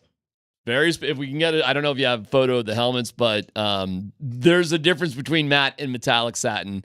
These are metallic satin. Metallic to me is shiny. Matte is like flat. Yeah. Tyler, look at me. Do you think I know anything about fashion? That is not matte. It's metallic satin. 5280 on that. Looks awesome. That's a cool helmet. Okay, that's dope. I mean, my only two things great. on it, and I actually do like them. My only two things, I don't love the 5280 because I think it's too big and it's too much the focal point of the jersey. But then like the triangles, like if you got to explain it, do you put it on there? You know dude, what I are mean? there 54 of those on the helmets? No, just 54 triangles. Yeah, they're not on the helmets. I don't think. I just saw it on that. They are. Saw it on the back of the helmet. Oh, I don't know. The stripes. If there's 54 of those bad boys on there for the 54 14ers in this state, again, that would be such a cool touch. It'd be ridiculous. Right there. Well, that's way more than 54. So instead of a solid stripe, it's mountains. It's summits. Yeah. And the stripe doesn't go over the whole helmet. It's like halfway. That is an incredible touch right there, representing the state of Colorado. Come on, man. Look at that. That is awesome. They're getting crushed online, right? No, the whole jersey it's getting destroyed. Now we all know Twitter's not real. Twitter's like the most the people that don't like it are going to be the loudest. Social media, for the most part, we can throw X in there first, but social media, more people complain. I remember when I got into radio. See if you got this speech too. Yeah. About all the people who ever respond to your shows, about 2%, and about 90% of that is always negative. But it's literally 2% of your audience. And then you're going to go the old school, and I mean, come on. Oh, those are just phenomenal. Now, that's what people really wanted. Dude, that's ridiculous. That's what they really wanted. They just wanted those to be the full-time jerseys. Well, they're going to be 3 times a year. This year. Yeah, I've been moving forward too, but that's going to be 3 times a year. Are you sure about that? Yep. Because don't they usually change it based off the year? Well, I was told it's 3 times a year they can wear this uniform combination. Well, I'm all for it being moving forward. I mean maybe we'll have a Monday nighters or Thursday nighters. They've gone away from that. That all looks same color, so right? ridiculously cool, and it's just a slight reimagination of the old school stuff. It looks incredible. Hey, if that was like a permanent, like you will get this 3 times a year, that's a great addition. I think that's the plan. I mean, I believe that's the plan. That's not the color rush. That's just the throwback that they can wear 3 times a year. Oh, yeah. So what about the color rush? Can we throw the color rush away? No, you can. Yeah, you can. No, you can. You can? Yeah. You don't have to do it anymore. Oh, all right. Well, listen, there's 10 combinations. You can figure out what you want to wear out of your 10 combinations, and you can go throwback 3 times a year. Dude, I think they knocked it out of the park. I mean, and I get it. There's only so many designs of uniforms. Some uniforms are going to look like other people's uniforms. I mean, how exactly do you avoid it? But listen, man, and I know nothing about style. You're going to do something new. You always knew you were going to do something new. You kept tradition. These aren't like, day glow, Seattle Seahawks, right. Crazy. There's tradition that's kept in these uniforms while being new at the same time. Scotty, I'm sorry, I'm talking too much. What'd you think? No, I think throwbacks go. Like I said, I mean, I don't hate them. I don't care. I mean, it's nice. Yeah, like I said, and start winning. Win 10, 11, 12 games this year. A star develops. All of a sudden, Mims becomes the first receiver that we've talked about. He lives up to the potential. You won't be able to keep a 19 in there. Hey, they got to draft a quarterback because they got to draft a quarterback. But when you have new uniforms like this, I really do believe you should not unleash these until you've got the new franchise quarterback, right? I feel like those two should go hand in hand. Yeah, but they wanted to do it this year, not 5 years from now. Yeah, we got. Well, that's why they're going to move up and sell the farm, Scott. We got 3 days. Oh, I'll tell you one thing about these uniforms that they're not going to do. Now I know something. They ain't trading Pat Surtain. Surtain is in that promo video with Randy Gradishar that looks awesome. That video is so cool. Is that the one where it starts with the cowboy out in the No, thing? That's a cool one too. That's a cool one too. And they outsourced those commercial productions to Los Angeles, Hollywood. They weren't telling the intern with the camcorder and the iPhone to put it together. Put that in the computer and edit that together, would you? They were going to buy this music for you. They made that look cool. No, you got to see the Pat Surtain one with Randy Gradishar. It's really well done. He's driving a Bronco, and I got a fun little fact for you. The orange Bronco used in the video is owned by an employee of the Broncos, one of the trainers, and he drives that orange Bronco to work every single day. Oh, that's cool. So he was bringing it, and they're like, we're putting that in the promo. The shot we got showed up, right? You can see it on the camera. It's behind us right here. This shot right here. So what you're saying is we're throwing away all the trash on the left, because if you notice whose name's on it, throwing all the trash out on the left, and then, okay, here's the new. Yeah, and it's Surtain, and he's the star. I think they missed a real opportunity, though. With what? They really probably should have changed the horse to Blucifer. That's the missed opportunity. That's the missed opportunity. What we're all crying for. Yep. To me, this tells me the designer of Blucifer died, so maybe we ought to keep that. Oh, he died by the hand of Lucifer. By the hand of Blucifer. I think it was the foot. But. Semantics. Surtain ain't going anywhere, which means the Broncos are not trading up that high. If they trade up at all, it'll be in mid-range. It'll be, But how hard is it to just get some half dummies, put a jersey on it with Knicks? Ain't happening, bro. He ain't going anywhere. He's not going anywhere, and he's going to be the highest paid cornerback of all time starting next year. Pat Surtain is the face of this franchise. Good. I found out why Cortland Sutton wasn't in some of the other promo videos.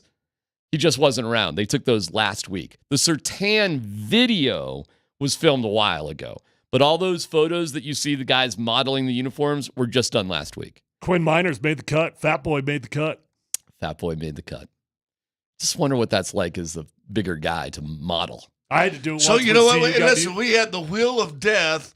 Now we gotta have the uni of life. So all the guys that were put into unis with pictures or their names on them, they live, right? That's right. I mean, you can't cut Miners down. He's in. Oh, he's in. He's on the wheel of life. He is on the wheel, as is Tim Patrick, as is Jonathan Cooper. You can go through the rest of them if you want, as is Marvin Mims. Tim Patrick's got a little CPR going on. He's good enough to be a model. Wheel of life. Yeah. There you go. People love the uniform stuff, man. And if you hate them, I get it. How's our poll doing? I know the morning show started one about the uniforms. If you like them, if you hate them, that sort of thing. I mean, I get it if you hate them because people hate change, period. Well, the most vocal are always going to be the people that hate them. Always. Well, and I would look up, half of those would be Chiefs fans and Raiders fans and Bears fans and fans and half of them. Oh, those suck. Well, nothing like Tampa's. Tampa's uniforms are cool. All right, whatever. They're going to draft. They're uniforms, and they look nice. You've got a certain color palette you're going to deal with. Looks cool. You're going to live with it. I think that the orange stripe, I'll go down the blue ones. The orange stripe was cool in 1997. Yeah, it looks terrible now, doesn't it? In 1997, it seems dated now. It does seem so dated now. now. And that dark blue, and even the white and the blue stripe. The white and blue uniforms are clean. All three of those are now clean uniforms. All right, we'll get more of your comments on this as we go. We're off to Winnipeg. Does Georgie got to go? Our friend Jesse from Guerrilla Sports is in Winnipeg. We'll get an update next.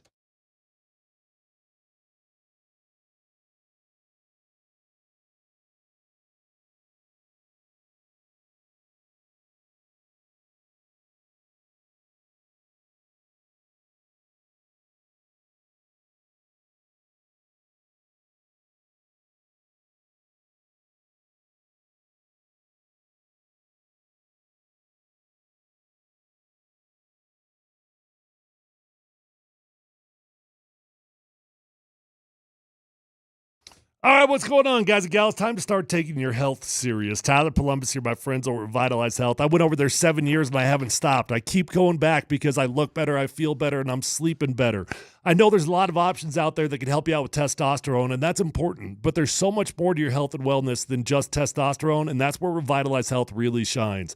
peptide therapy, yes, testosterone, hormone replacement, medical weight loss options. And I know multiple people firsthand that are changing their lives with their medical weight loss options. With 3 locations, the closer no matter where you live, let them know that Tyler sent you on over and find them at revitalize-health.com.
We were told Justus Annunen was unavailable with illness tonight. Yeah. Do you expect him to be healthy enough to play in the next game? And what will go into your decision on who starts in net? Yeah, I don't know.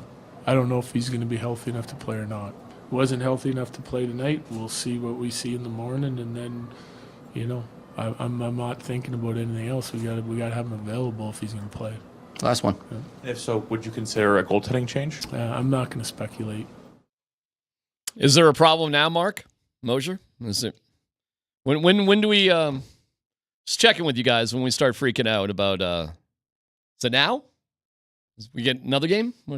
How long do we wait here? Did you listen to ESPN at all? No, I did not. For what? The hockey game? Yeah. Oh, it's our boys on altitude on Fubo. Yeah. Okay. Well, I listened to a little bit of the I listened to a little bit of the national. What are they saying? And I don't know one of the announcers, might have been Messier during the break. He says, when you're giving up 4 goals on 10 shots, says your goaltender has to be better, but you've got an organizational problem in front of him. That was Mark Messier, a Hall of Famer. There's a lot going on there, man. I mean, look, I get it. Okay, fine. The defense has got to be better in front of them, and that's true. A lot of goaltenders will struggle. But at the end of the day, there's nobody. There's nobody on that team that could possibly have faith in the goaltender behind them right now. I don't disagree with that. And you scored 6 goals and lost in a playoff game. The start of that game was freaking insane. I mean, absolutely insane. The Avalanche had in the first 4 minutes, they must have had 12 shots on net. I mean, 12 shots on net, and then Val finally pops that one in. 20 to 10 at the first period or something like that. They were dominating. A crazy number. They dominated the whole game. Yeah. Mm-hmm. Basically. They 2-1 shots on net. You scored 6 goals against Hellebuck, regarded as the best goalie on earth. Which you should win that game on that stat alone 90% of the time. I'm going to take away one of the goals they scored on that because they went 6-on-5 with the empty net. So let's just sort of say, okay, you still scored straight up 5 goals, 5-on-5, 1 on a power play. That's straight up with them. That's 5 goals without doing any kind of hijinks. You got to win that game on the road. Yeah. 44 shots on net. You get 6 goals against the best goaltender out there, and you don't win the game. You know what? I see a lot of people out there, and I understand the vibe. I really do. But I see a lot of people out there on Twitter like, that is the greatest lost game ever. Like a very similar vibe to when the Lakers lost to the Nuggets last year. And it's like, easy on that attitude. Yeah, and it's I understand the optimism. We don't do second place parades around here. I do understand the optimism. You flat out played great hockey in a lot of ways. You scored 6 goals. You're not going to lose many playoff games when you score 6 goals. But at the same time, that was kind of like the best you could have possibly done, and it still wasn't good. You have to start Annunen next game. Who was sick game 1. Yeah, he's not sick anymore. When they announced Arvid Holm was the no e-bug in the playoffs. You can roster 3 goalies. No e-bugs in the playoffs. Arvid Holm. And the collective, who's he? Go ahead. Who's he? I had to look him up. Drafted in 2017. He's played 0 NHL games. And still hasn't All played. right, here's my early no-dub question. 0. Why the hell is Prosvetov not I pulled don't up? know. You know what? I heard Moj talking about it in the morning. It was literally the dumbest answer I've ever heard in my whole life. Why? What did he say? His answer for why Prosvetov wasn't pulled up was because, the Eagles right now are in the middle of a championship run themselves, and you're just not going to do that. You're not going to pull a guy away when they're in the middle of a championship run.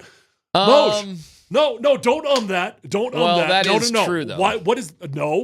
What is the purpose of the existence of the Eagles? The entire purpose of their existence. I get it. Win championships. To win championships? Yeah. But so you're going to hold a guy back to win a championship for the Eagles rather than try to win a playoff game for the Avalanche? You are. They have done that. Nobody. Well, that's the dumbest thing of all time. Well, they've done it in the past. They did it in their Stanley Cup year, and once they got to the finals and the Eagles season was over, they brought up Annunen. But Annunen was their number 1 goalie, so they left him down here. Listen, break it down like I'm 5. Why that logically makes sense? Because nobody thinks you're going to get to that point, and the guy seriously is there to be the e-bug. Nowhere in God's green earth would you imagine your starting goaltender would play so poorly and your backup would be sick on the same night. This is kind of unimaginable circumstances. Now, they can make a change. They could get, Prosvetov up there, and we'll see if they will. We'll talk to Jesse Montagna here in just a little bit, who's in Winnipeg, and see if that's a move they're going to make.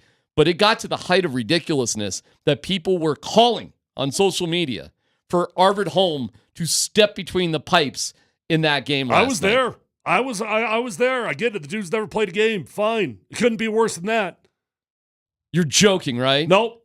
Okay. No.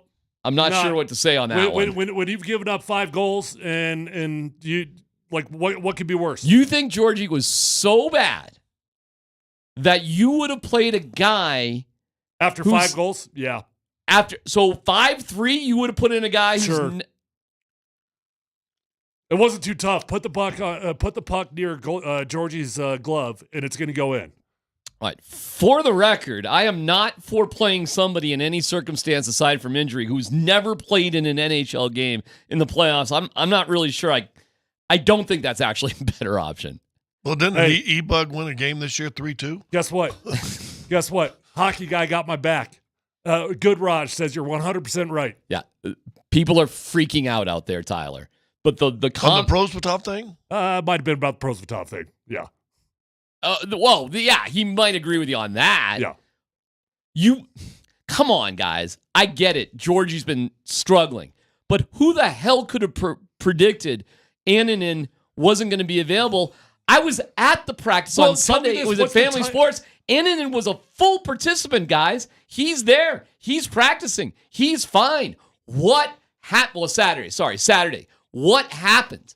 What happened to Annunen? How did he get that sick in 24 hours? Food poisoning. Well, that's badass luck, isn't it? Yeah. I mean, how sick you got to be? I mean, seriously, to actually miss a game, like you got to be down. Well, if you've got the runs and you're a goaltender who's on the ice the whole time and in a squat and having to go down, first of all, we've all had food poisoning or that little bug. Sure, you ain't moving real quick. I can go play. Will be about 60%. Is 60% better than a bad Georgie? Or than the backup? I can't remember the dude's name. What was the other dude's name? Arvid Holm. Okay, Holm. Who is a professional hockey player. Who's never played in an NHL game. But he's a professional hockey player. You know what? Okay. And I hear that, and I'm not telling you the dude would have been lights out. At the end of the day, if somebody is bad at their job and it's not getting it done and you're losing a game, try something else. Patrick I don't care. Mahomes had never started a football game until he played the Broncos and beat them. All right, let me ask you this. Serious question. If Annunen's still sick, okay, would you start Holm instead of Georgiev? Okay, hold on. Let me clarify something, though, because I don't know the rules. You can't bring Prosvetov in now? you can. No, you can. Then that's what you do. Bring Prosvetov. Forget their stupid championship. All right, so who the hell cares about the Eagles championship? Well, you don't now. Fort Collins. Right. Well, obviously you wouldn't now. But the concept that you would have to play your third goaltender. Hold on, was our goaltender situation great going into the series? No, were we super confident in Georgie? That's a different question. Were we super confident even in Juice to come in there like he was just the other guy? Were we that confident that we couldn't have used a guy from the Eagles to be up there no matter what? I was told today the plan was for actually Annunen was going to be the starter. Why? Well, then why didn't? Oh, because he's sick. Guys, sick. I'm sorry. We got Jesse in Winnipeg, but Dan says we have breaking Broncos news that can't wait. According to Ian Rappaport, the Broncos have a new quarterback, fellas. Go. The Jets are trading Zach Wilson to the Broncos per Ian Rappaport. They'll swap late-round picks. Stop the presses. God. Let's go. And that's news that couldn't wait. Oh, my God. Hold on. What do you care about that? What do you like? What do you really care about that? I don't care about that. That's fine. I got to think about that. Oh, that's big news. Why? Well, we signed another backup quarterback. In what world is that big news? We got to digest it. We got to think about it. That's definitely big news. Okay, we'll get to it. Thank you, Dan. Appreciate it. Let's go to. I kind of want to bail on Jesse. Forget you, Jesse. No, we got Jesse. He's in Winnipeg. We'll get to that breaking Broncos news of acquiring Zach Wilson in just a little bit. All right, Jesse. Let's go through some goalie options. First of all, why wasn't Prosvetov with the team? Eagles are getting ready to start their own playoff Who run. cares? He's been really good for the Eagles. Look, okay, I get it. I'm with that, but that team's got to win too. Okay. Was there a practice today? They're trickling out onto the ice right now as we speak for an optional. Guys wearing goalie pads right now. It's just Arvid Holm. We'll see if the other two guys trickle out here. Do you know anything about Ananen? Anything? I mean, how bad is this thing? What's going on? So it sounds like he's sick. You know, we've the team has had illness go around the group a couple times. We asked Jared Bednar last night, is Eustace going to be ready to play? And he said, we don't know. We were hoping he was going to be ready to play today, and he wasn't. He said, we got to wait to see how he's feeling this morning. But right now, I saw Georgiev walking around the building here. I have not seen Eustace yet, and it looks like they're getting ready to start doing some drills, and it's just Arvid Holmes still. So we really don't know much, but all we know is that he's sick. Jesse, you and I talked about this last time we were on, I think last week, and we talked about Georgie not being as good as he needs to be. However, we also got into the defense in front of him. The national guys were all over the defense. They did a breakdown on Manson one time on maybe one of the shorthand goals. How he was beside the guy, and they're breaking down. He's got to have a stick here, and he's got to do this. That's a lot of goals, and you got to talk about the goalie when you throw up 7 goals. But again, what we talked about last week, the defense in front of him is almost non-existent. See, you know, I really struggle with this one for last night's game because, like you said, 7 goals. You gave up 7 goals. There's going to be some stuff that you can find in there that are breakdowns defensively. Look, that second goal to turn over from Josh Manson, that's a pizza that goes right in the middle of the ice. You can't have that.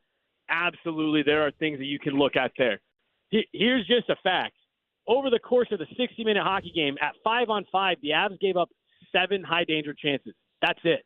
7 over the course of 3 periods of 60-minute game. When the game was 4-3, how many did they score in that? Was that 5 on the 7? I believe so. When the game was 4-3 in favor of Winnipeg, the shots were 23-10 Colorado, and you're talking more than halfway through the game. We can talk about specific instances on a few of these goals where it's like, yes, you've got to be better defensively. On the whole last night, over the course of a 60-minute game, the Avs were rock solid defensively. They controlled possession. They played with pace. They made the Winnipeg Jets uncomfortable, and they did something very few teams all season have been able to do. They got the Jets to break their structure and play with speed and get into a bit of a track meet. The Avs were reloading very well, in the neutral zone. They were forechecking hard. They were pulling pucks off sticks. They did not give the Jets very few chances at all. Like I said, 7 over the course of a 60-minute game at 5-on-5. At a certain point, yeah, like I said, you can dissect each goal individually in a vacuum, and you can find issues on all of them. You need a save. Yeah, I agree with that. Jared Bednar said it in Vegas. Look, sometimes you got to come up with a save for the guys where there's going to be breakdowns. You're never going to play a perfect defensive game. There's going to be lapses in your coverage. You pay a goalie to be back there to help cover up for a couple mistakes. No one has mentioned, none of those national guys have mentioned, defensively, the Jets were a mess last night. Again, if you dig into the numbers, the Avs were all over them. The Jets gave up high-quality chances all night long. And yes, Connor Hellebuyck gave up 6, but he found ways to come up with big stops when they needed them, to keep a lead or to keep the game tied. And look, just be completely honest, Alexander Georgiev did not do that even once last night. All right, so it's simple. You got to replace Georgiev. And now what if you don't have Ananen? So if you don't have Ananen, they're not going to replace him. They're not going to go to Arvid Holm. I'm sure he's a great dude, but he's kind of behind. Not kind of. He's behind Ivan Prosvetov in the AHL. He's supposed to be here so that you don't have to use an arena emergency backup if you got to that point. Right. Look, so here's what I think, and I've been consistent with this. I think we even talked about this last time I was on the show. I believe they're going to go back to Georgiev to start game 2, but he's officially the leash is officially as short as it's ever been. You can only make this pull once. Like, you guys know this probably better than I do. In pro sports, there's certain times where coaches only have a move that they can go to once. You can't pull Georgiev and then not like what Eustace does and try to go back to him. You know what I mean? So I think they're going to give Georgiev the start, and they're going to say, look, you have one more opportunity, potentially in your Avalanche career, to get yourself right. And if not, I think they'll go to Eustace. And then once they go to Eustace, that's just what you have to ride with. You see how far he can take you, and then you have to revisit that in the summer. It's a real bummer. It's going to be easy to point to and say, hey, they should have done something at the deadline. There were plenty of reasons to believe that Georgiev could step up and do it, and could get himself on the right track. We're just at the point where he's run out of time, and unfortunately, it looks like the team is running out of time for him to figure it out. And last night was just an incredibly disappointing result because of how well the team played over the course of 60 minutes. Real fast, since April 1st, they played 9 games, including last night. 9 games. You've given up at least 4 goals in 7 of those 9 games. 7 goals, I think, 3 times, and 6-1. Yeah, so 4 of those 9 have been 6 goals or more. That's not winning hockey. No. All right. Listen, send me a text if you see Annan out there, or if you find any more information. And we appreciate up to the second reporting there, Jesse. Thank you, pal. Yeah. Always, anytime you guys need, love chatting with you. And, I'll keep you guys posted. Live from Winnipeg, Jesse Montano from Gorilla Sports. You can download the Altitude Sports Radio app and take us wherever you go. Listen to all your favorite shows, even the Avs games. No matter where you are, all thanks to our friends at the Wilhite Law Firm. Injury lawyers, go to wilhitewins.com. That's wilhitewins.com. There is no other choice but to move in a different direction, but it sounds like they're going to give Georgiev one more shot. And again, well, you may have to. You may be stuck in doing it. And again, it goes back to a conversation we had last week. And listen, and I love the old saying, a series doesn't start till someone wins on the other team's home court, home ice, right? So, all Winnipeg did was do what they're supposed to do. Okay.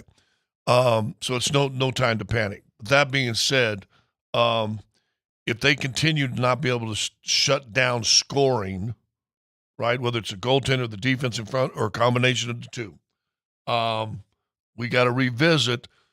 One of the big talks for the trade deadline was, are you going to bring a new goalie in here? Yeah, I know. And they didn't do it. They didn't do it. So eventually, do you not have to look at the decision makers?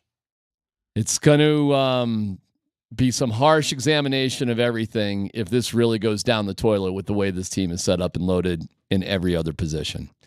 I can't believe we're this deep into the show and we haven't talked about the best story that's going on right now. We got uniforms, new quarterback for the Broncos and Zach Wilson, disasters up in Manitoba, but everything is all right when it comes to the Nuggets and Lakers. I think that's next.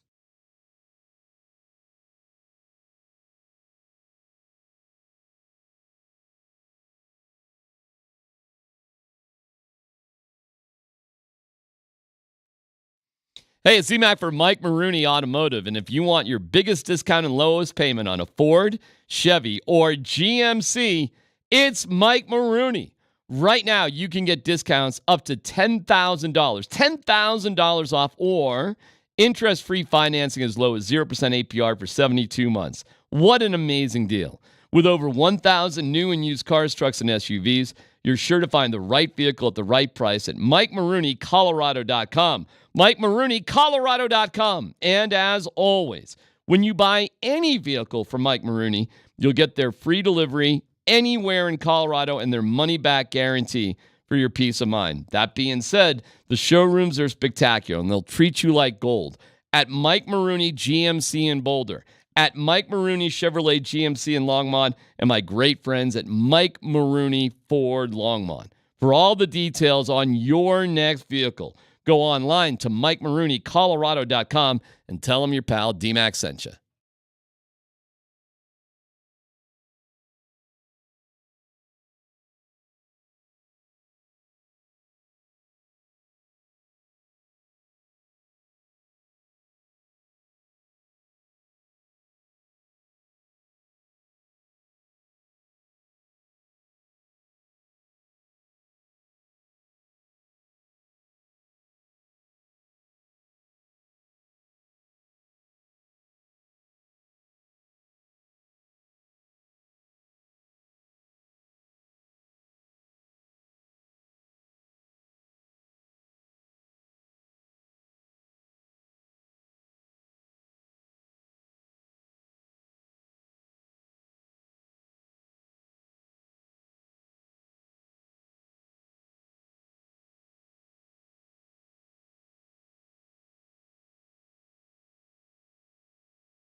touch by Murray and grabbed by Aaron Gordon. And now the Nuggets can get it down to 55 seconds to go. Backdoor cut. Dog, 2 hands.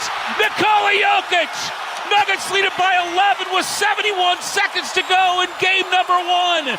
And this thing is over. The Broncos have Zach Wilson as a quarterback. We'll get to that with Mock U after 1 o'clock. Let's take a deep breath and realize while we have controversy with the Avalanche and the goaltending situation and working up to that draft, what a game by your Denver Nuggets as soon as they settled down just a little bit. And they admitted after the game, even world champs get a little bit, I wouldn't say nervous, but just like we haven't played in a little bit. We got to get our rhythm going. Well, once they got that going, it was a sight to behold, brother. And as we find out the news that Jokic is one of the 3 finalists for MVP with Luka and SGA, and I don't know how he doesn't win it by a mile, and Oklahoma City hanging on by their fingertips to beat the Pelicans, you realize how special what the Nuggets have right now, I think. Whether he wins or not, obviously at the point. But I mean, he showed you who he is. I mean, it's oh my God, it's pretty amazing. And he had enough sense of humor and ability to not take it too seriously to dress up like Gru before the game, which was awesome. Which I love it, but it's like the most anti-Nikola Jokic thing ever. Like dressing up as a movie character. But you know why? He's involved with the promotion of the movie in conjunction with the NBA, meaning they're pushing him out there. They're doing the NBA what we've all been asking for them to do. Does look exactly like him. He looks exactly like Gru. And he had a moment before the playoffs to have some fun with it. It didn't negatively impact him. And the NBA is saying, we want to feature Nikola Jokic. Ka-boom. This is everything Nuggets fans have been complaining about or asking for, and it's happening. And the perfect vehicle, because his little daughter probably loves the Minions and everything else. And now there's Daddy in a commercial with 100 Minions. And he's great in the commercial, as he's great in the Hotels.com commercial. Man, that game, Lakers, they unloaded everything they had. Everything that they got. Both LeBron and AD played over 40 minutes or whatever it was, give or take, in that ballpark. 45 for AD. 45 minutes. 45! I mean, these two guys, LeBron James is my age, 39 years old, playing 40 minutes in the court. The Nuggets used their entire bench. They used 5 different guys. Even DeAndre Jordan is in there, which I'm sure is only because AG got in foul trouble. I don't know about that. You think you would have played if AG didn't get in foul trouble? Yeah, because it's a bigger team. Yeah. I think they'd have him out there. Okay. Yeah. Well, I mean, once the Lakers came out hot, man, they did. I mean, they came out on fire, and LeBron and AD, tip of the cap, man. I mean, those guys, they were doing their thing. But then when the Nuggets, when they turned it on, man, and they turned it on in that third, it's just when they hadn't made their run yet. They hadn't made a run yet. The Lakers had, and the Nuggets hadn't. And once they made that run, there was just no looking back. Once and I thought that the bench was solid in that second period when they came in. Good to see Peyton Watson make some shots. That could be echoes throughout the playoffs. But that run, they did have a little run right before the end of half, and they basically tied it up, and then LeBron hits a long 3 to go up 3. Oh my gosh, that half. was ridiculous. Great shot. So, but you felt like, okay. And it kind of played out exactly like I thought it was going to do. I thought they were going to come out there and just punch in the mouth. They got a, 12 or 14-point lead. The one thing I'll say that's the most impressive for me about that game, and maybe we've seen it all year long, they just don't panic. Nope. 14 doesn't go to 24, right? Nope. They keep it right there. They trust each other. They chip away. They chip away. They make a couple shots. And then all of a sudden you get the third quarter. All of a sudden KCP was scoreless the first half, has 12 in the quarter, starts making threes. And 18 and 4. 18 and 4 when KCP has 4 or more three-pointers.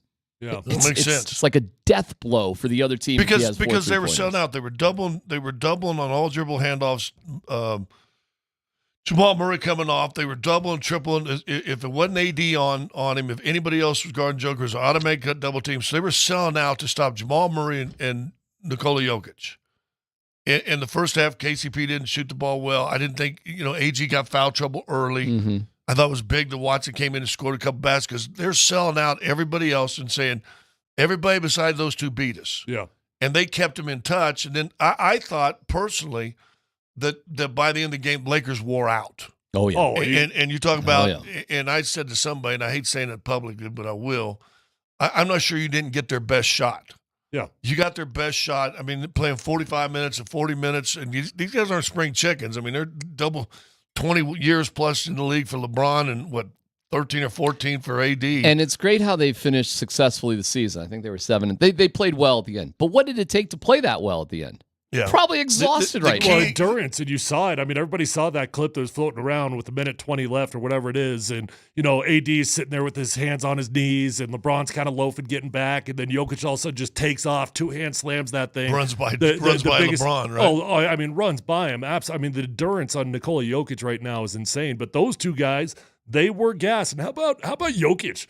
Was that 4 or 5 dunks in that game? It was 4 or 5. Well, he did almost get stuffed on one. He almost got stuffed. He was trying to look off LeBron to make sure because if LeBron was going to come at him, he was throwing the lob to AG, who was coming down that other wing.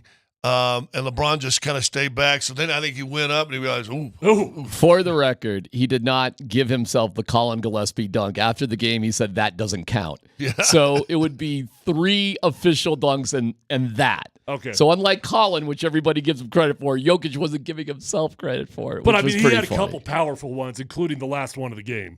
He's 7 feet tall. He can dunk. He can't jump high, but he can run forever. And he's as physical and as strong as anybody in the NBA. And he makes it look easy. And they have no answer for Jamal Murray, who had a very Jamal type of game, 9 to 22, something like that. That's Jamal. 4 3-pointers, though. The only slight hesitation is, Russell was 1 of 9 from 3-point line. And, if they get hot there, what does that look like? Is it different? They have 2 hopes, that D'Angelo Russell can make some of those, and that Reeves, I don't know, he goes crazy. Reeves is Reeves, though. The problem with Russell and Reeves is whoever gets hot, then you got a guy with 3 initials for a name is now on you. Well, here's the thing. And KCP, no one talks about him. He wasn't in the finals for the defensive player, and I get that. Probably won't be a first-team all-defensive because no one pays attention. Probably not.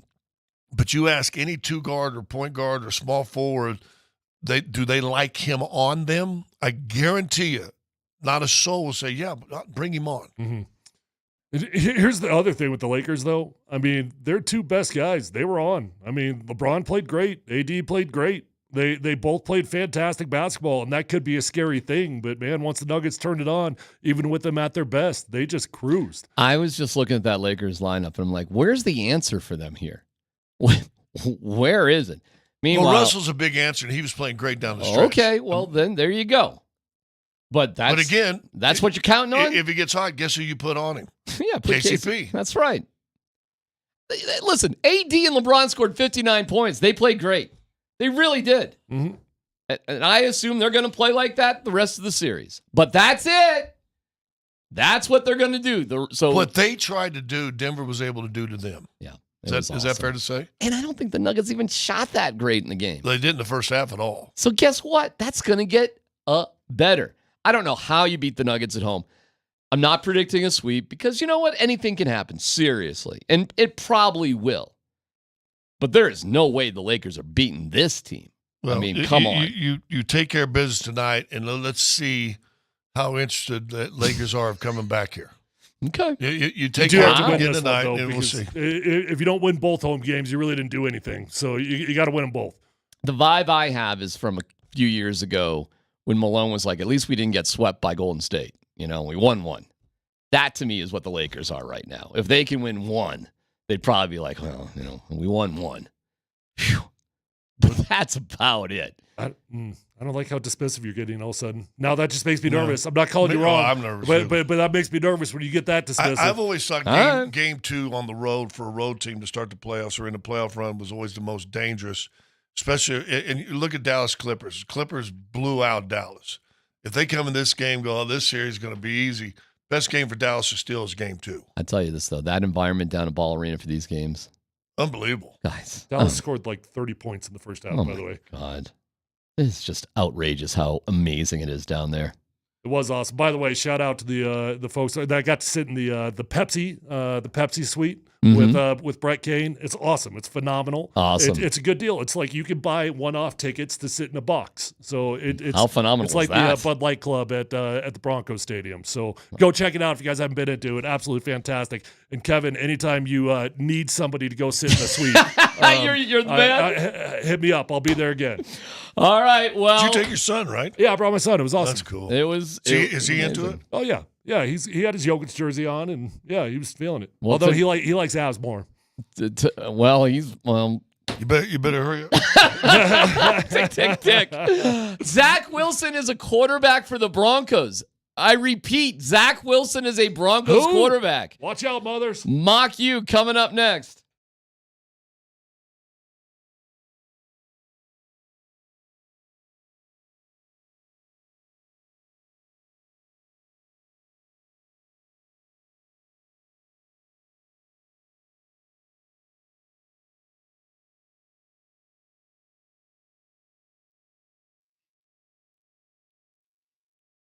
Hey, it's C-Mac for AAA Home Improvements. If you've been thinking about remodeling your home or adding living space, but don't know where to start, AAA Home Improvements. They are the premier design and build contractor in the metro area, and they've helped hundreds of families transform their homes from tired and dated to beautiful and modern. Here's Julie in Arvada. I cannot say enough things great about AAA. I've worked with them multiple times, and they've always been super professional. Toby Hurdle and his team have always been timely and responsive when I've asked questions. They get it done the right way, and it's a turnkey process.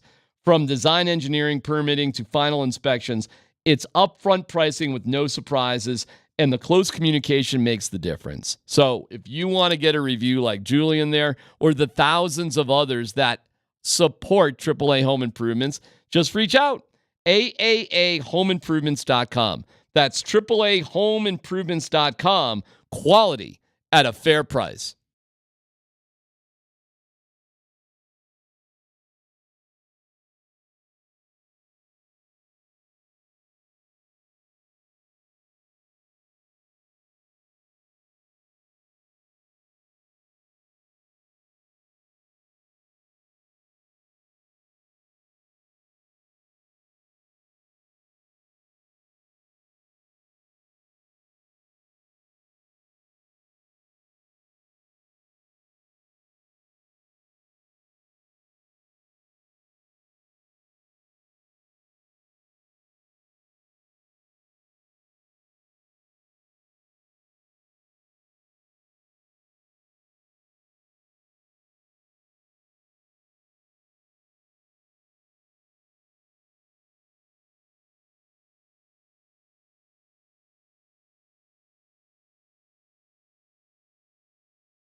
What would you if somebody handed you Zach Wilson and said, "Okay, Joe, make him better," what would you do?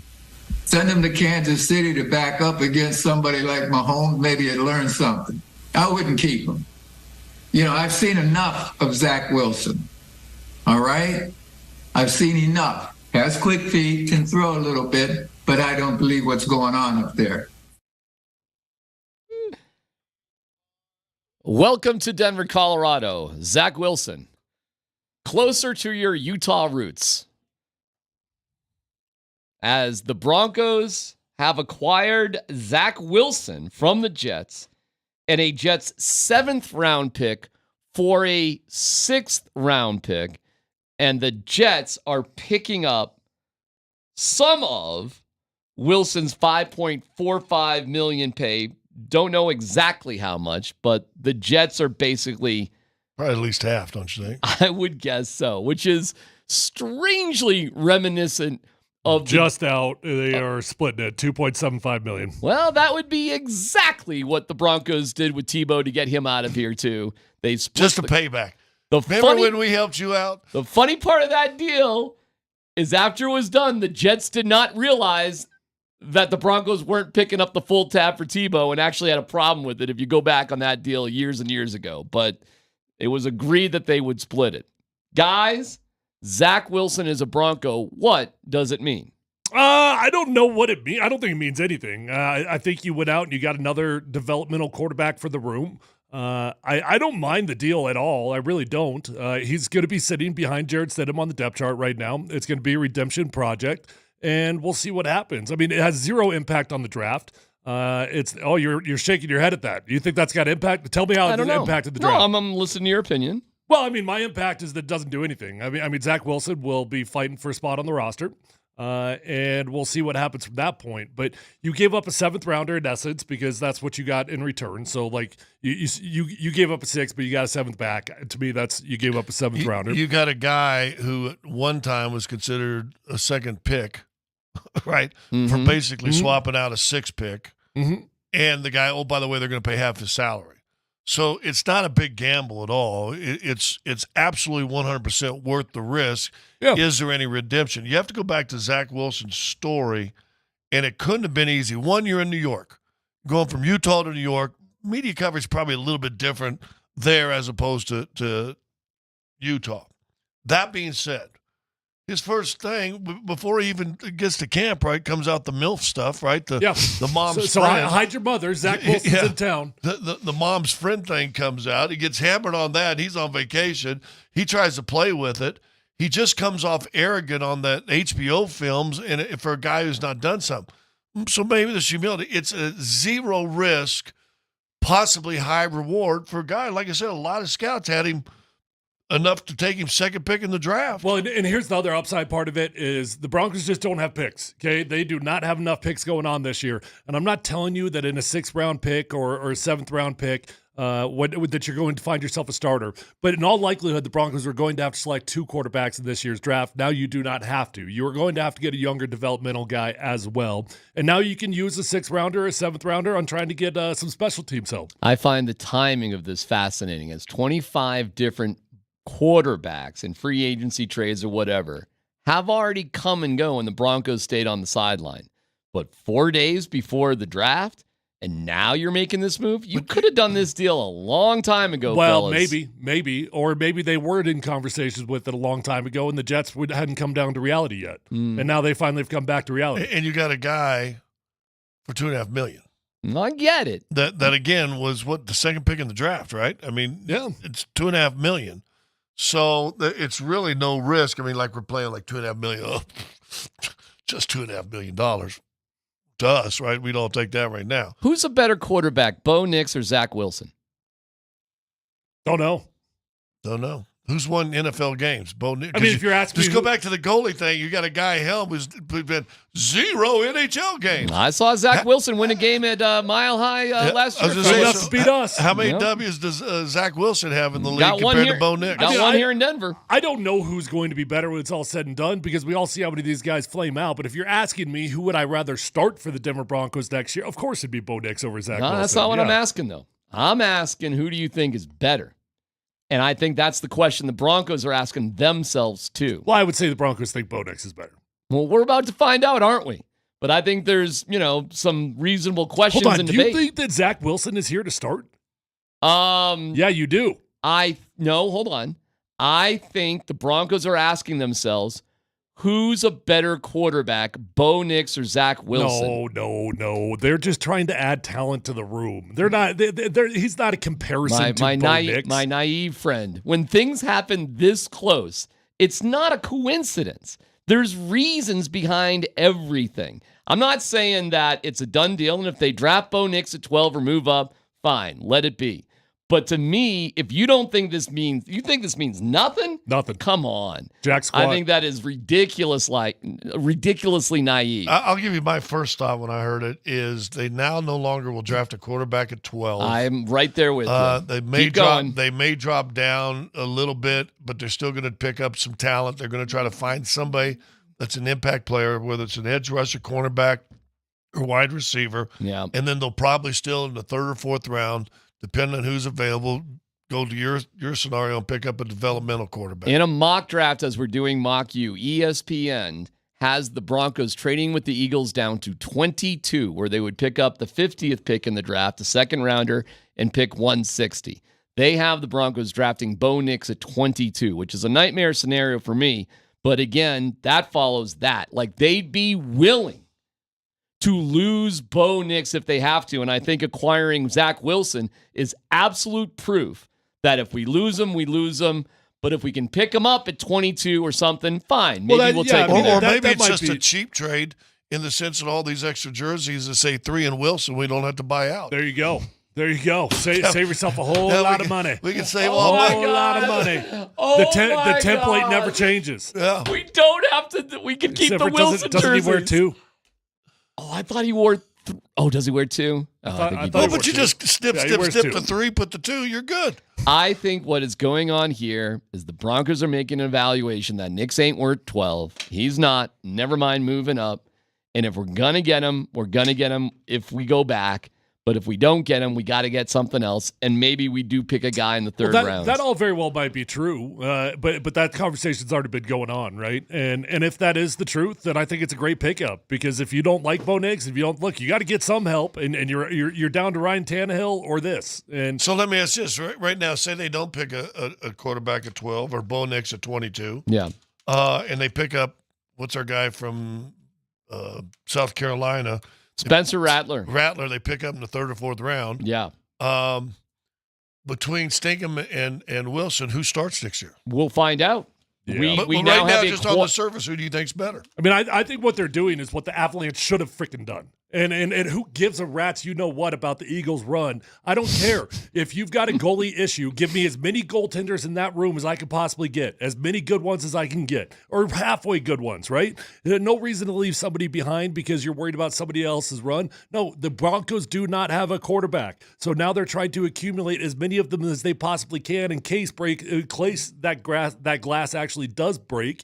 And you have to go to a situation like this. But I really do think that you're overthinking it. I still think they're going to try to get a quarterback as soon as they possibly can. And if they can't, now they've got a little bit more ammo to work with. And then you have a scenario like they had with Frazier and Maddox. You just rotate quarterbacks in series. There you go. Tyler, I hope you're right. Listen, I'm an advocate for moving up and grabbing your guy and not dropping back.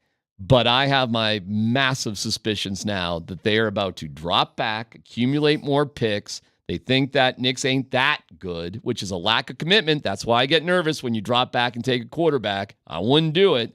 But I think if they say, they may take that chance if they say, well, we got a second round pick, so we mitigate if Nix falls apart. We have Wilson and Stidham. Now, if they do go down to 22 with the Eagles, well, it's really not that big of a deal. And look what we've got in the second round, and we're, going in that direction.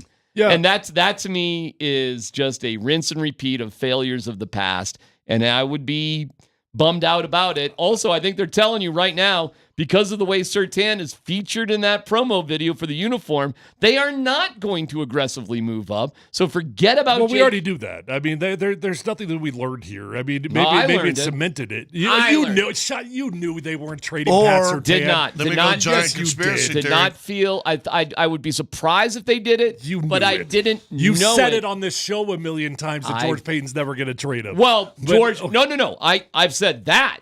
But I didn't know how far Sean Payton would push for it. Honestly, though, if all this stuff happens the way that you unfolded, it's the right thing to do. It is. Let me give you a giant conspiracy. If Bo Nix is not that good, don't overselect a dude. Don't do that. So if he's not that good, get some help. Giant conspiracy theory. Now all of a sudden the rest of the league focuses their guns somewhere else.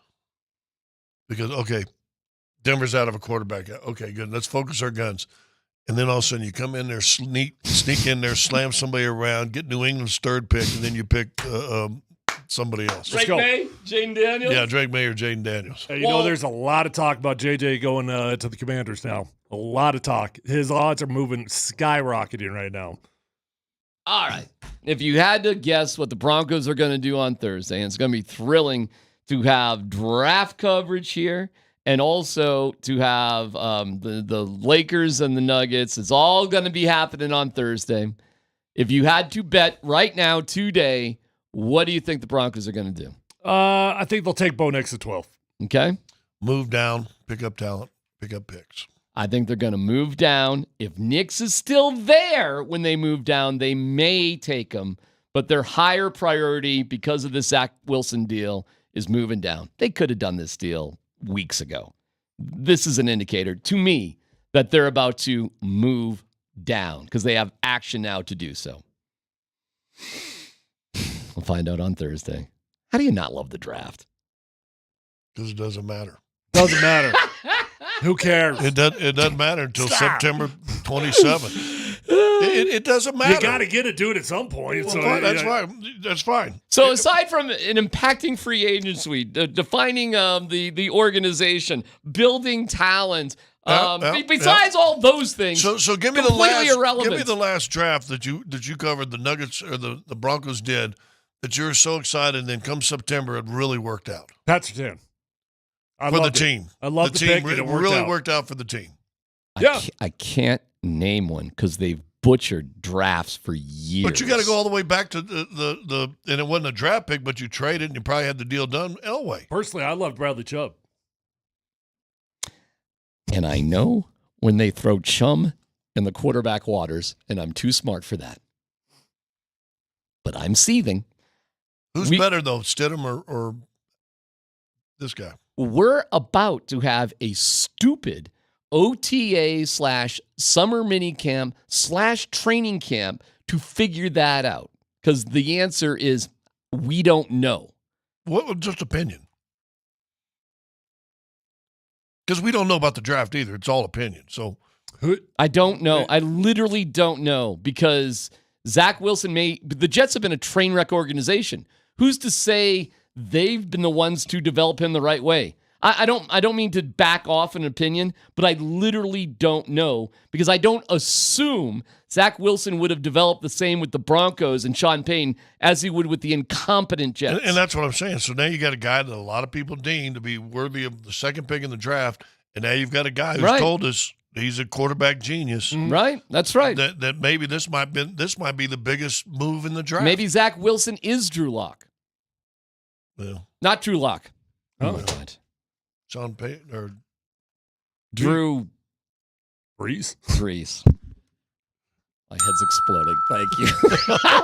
No dumb questions on the way.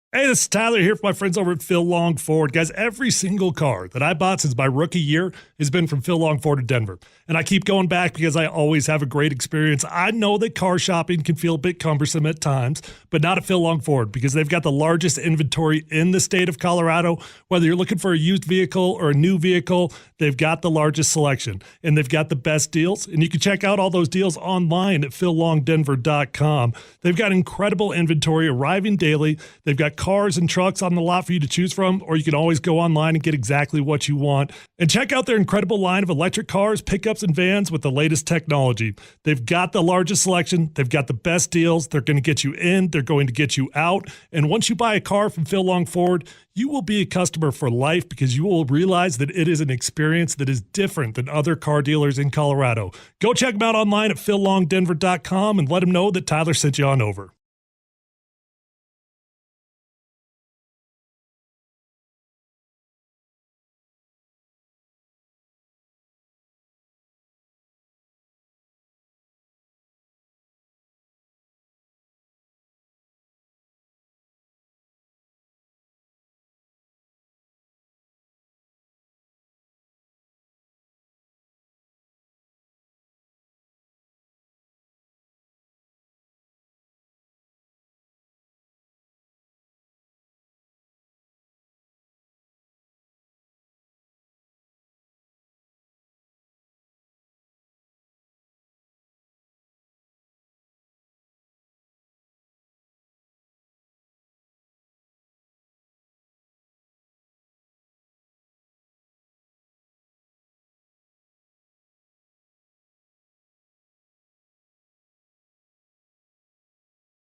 All right, if you've got question for us for No Dumb Question. Fire it up on the Shop Mazda text line, 303-504-0925.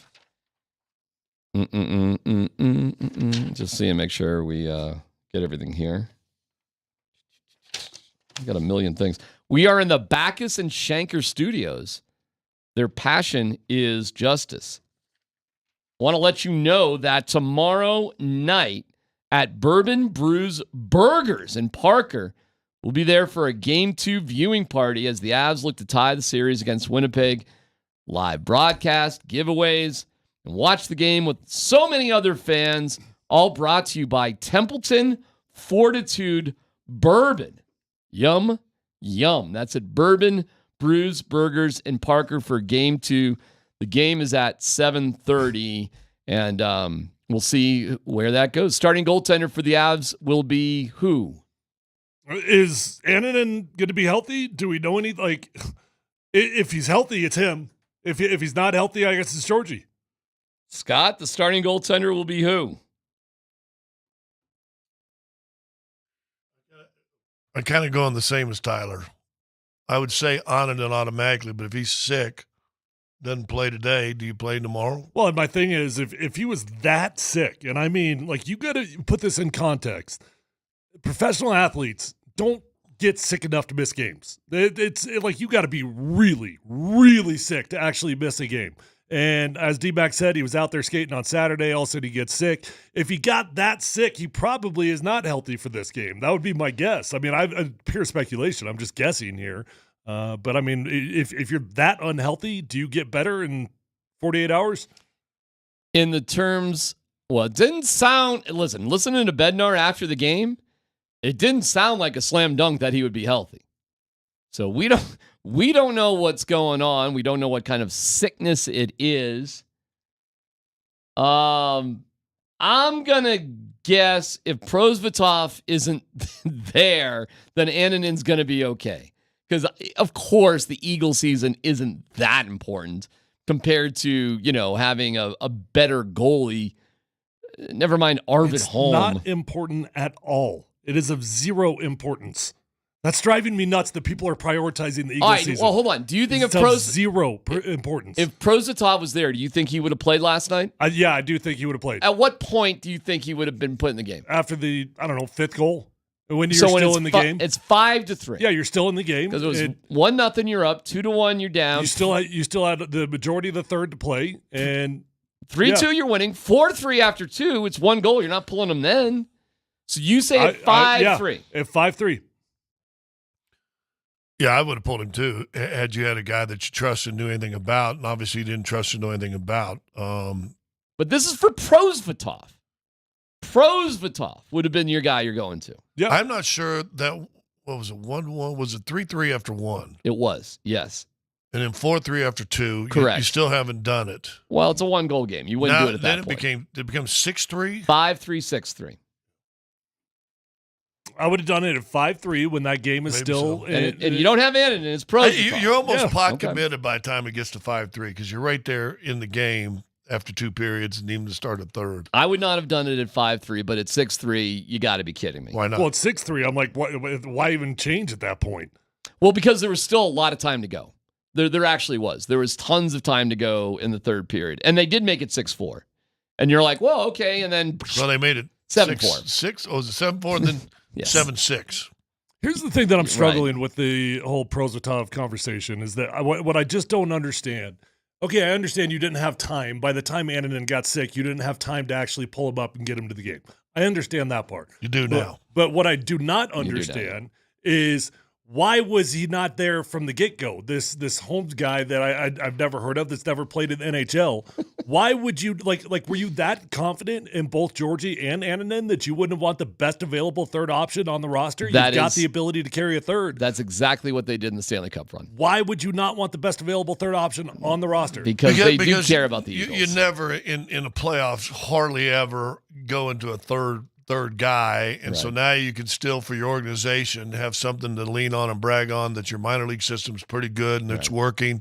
Had a lot of guys pulled up from And from they that actually team. did do this. They've done this before when they won the Stanley Cup. So I understand they've done it. I still don't agree with it. I think the entire purpose of the Eagles' existence is to serve the Colorado Avalanche. That's the entire purpose. I don't think anybody really cares whether they win or not. Or no, I don't think they should. Maybe they do, but I don't think that they should.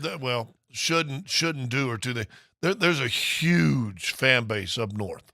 Listen, that's cool. The only reason we're even not as having big as this, Davs. how many teams in the playoffs are grinding about their starting multi-million-dollar a year goaltender? After one game, especially. The answer would be zero, except for the Avalanche. Again, I go back to since April 1st, 9 games, you've given up at least 7. You've given up at least 4 goals. What did I say? 6 of those, 7 of them 3 times, and 6 once. Yeah. The truth is, this nightmare's been brewing, and we have been, not us, not our show. We've actually talked about it. We get hammered by it every time from hockey guys. We've been hammered about it all year. When we talked about Gabe, and we talked about the goaltending, and we talked about, it's a concern, not a contra. We on this show literally been talking about this for months, while other shows and other people have just been like, nothing to see here. It's like, well, when is there something to see?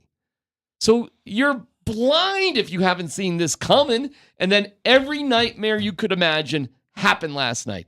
Every single one. You outplayed a team on the road in their barn who was better than you statistically, record-wise. You did what it took to win. And because of your goaltender, you lost. If you put simple that as puck, that. Pretty simple. Yeah. If you put that puck anywhere near Georgie's glove, it's going in the net. It's just going in. I heard Vic, and I thought he was pretty smart saying, and he's got to be careful with Moj because he doesn't want to break Mosher's heart on stuff. Right. But he compared it to Georgie has the yips. Like a baseball player can't throw a knob. Can't throw to Steve Sachs. Yeah, Steve Sachs, right, sorry. So this is interesting. We'd have to do a little fact check on this, but somebody texted in that Ivan Prosvetov has actually been hurt, and he was hurt, and that's why and he was actually hurt before the Avs even left for Winnipeg. Well, that would make a hell of a lot more sense. Now, that would make sense. Yes.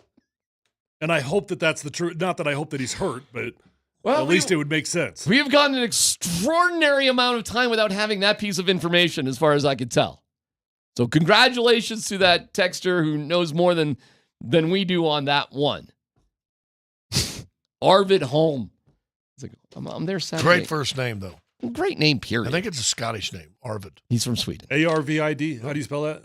A-R-V-I-D, I think. I got a buddy who's from Scotland named Arvid. Do a lot of people from Scotland immigrate? It's only 2 times I've ever heard the name Arvid. Do they immigrate to Sweden? They could. In what world is Arvid a good name?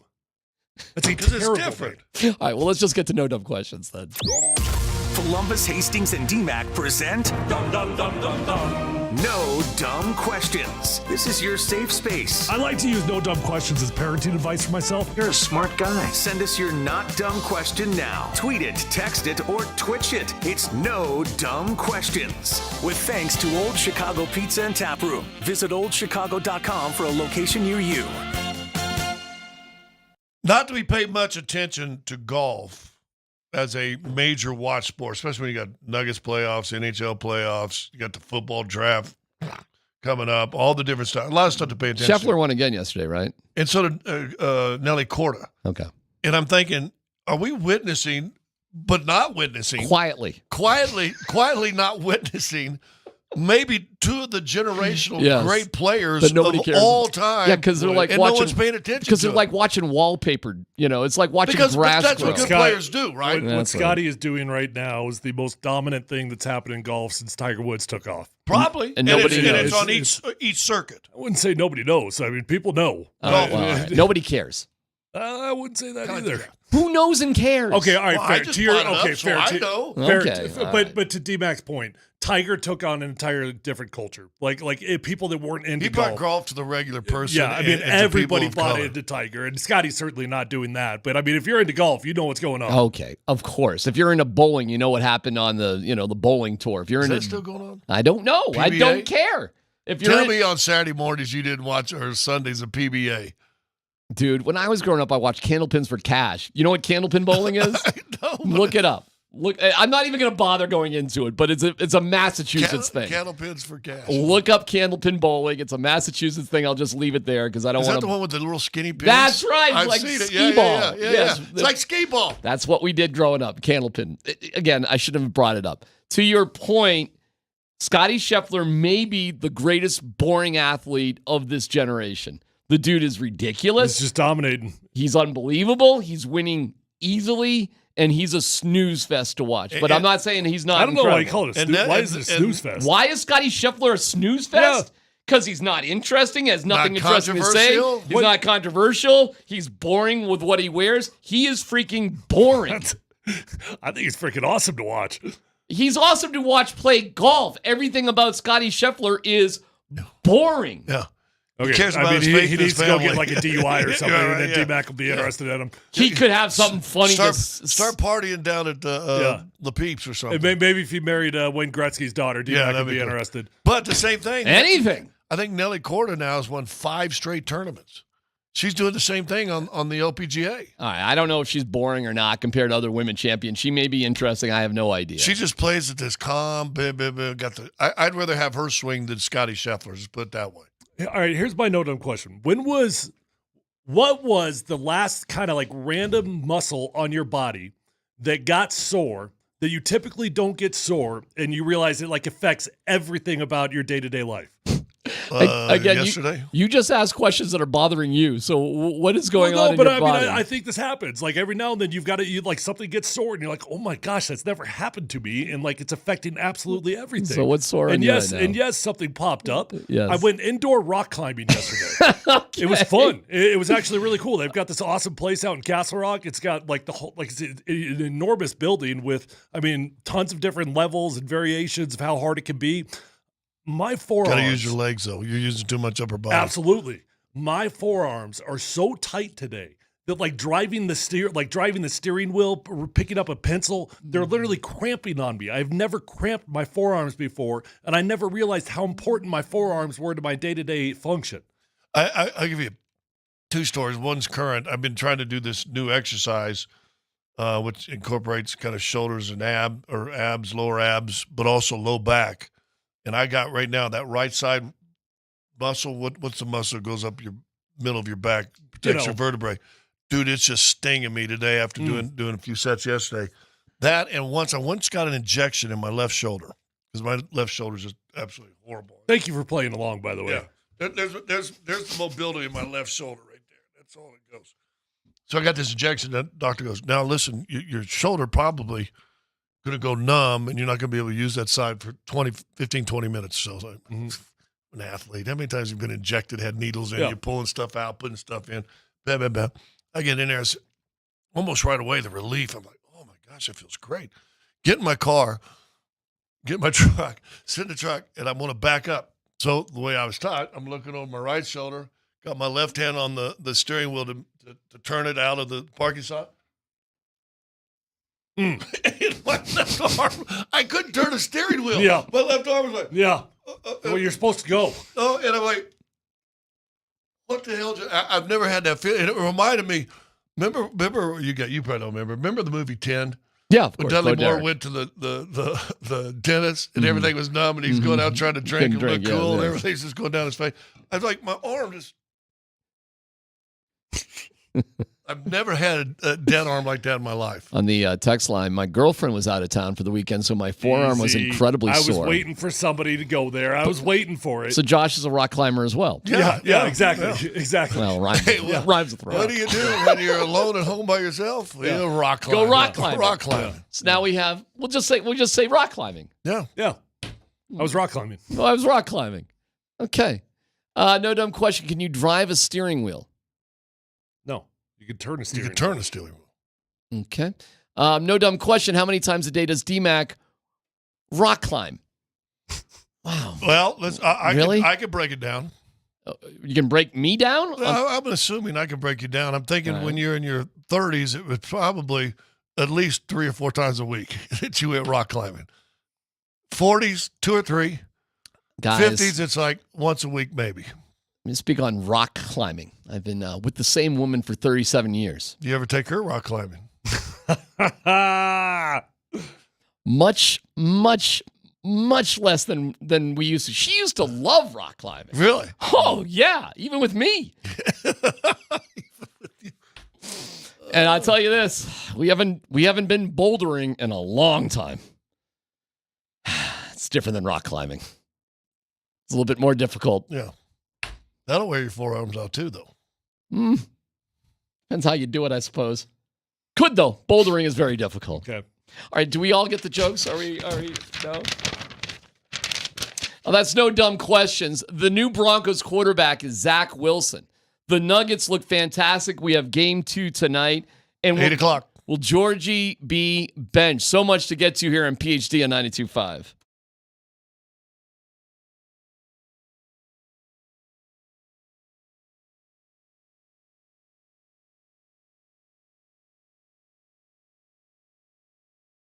Hey, it's C-Mac for Old Chicago. Old Chicago was founded in Boulder in 1976, a true Colorado success story. Old Chicago pizza is legendary, and they're always coming up with new delicious features. How about the chicken bacon ranch pizza? So good. A flavor explosion where ranch is the sauce. And if you're not feeling pizza, Old Chicago's menu has something delicious for everyone. From salads, calzones, and burgers to entrees like their fish and chips. Everything is delicious at Old Chicago, and you put that Old Chicago meal together with some liquid gold, and that means beer. And Old Chicago's got you covered with beer, and you can explore over the 100 local and legendary beers at Old Chicago. So whether it's in person at your neighborhood Old Chicago or takeout, Old Chicago has got you covered. Just visit oldchicago.com for your nearest location and to order takeout or delivery, or better yet, download the Old Chicago app and get $5 off your first order of $25 and try out that chicken bacon ranch pizza. The game is there. Old Chicago is there. Find your local Old Chicago at oldchicago.com.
All right, we have new uniforms that we all like.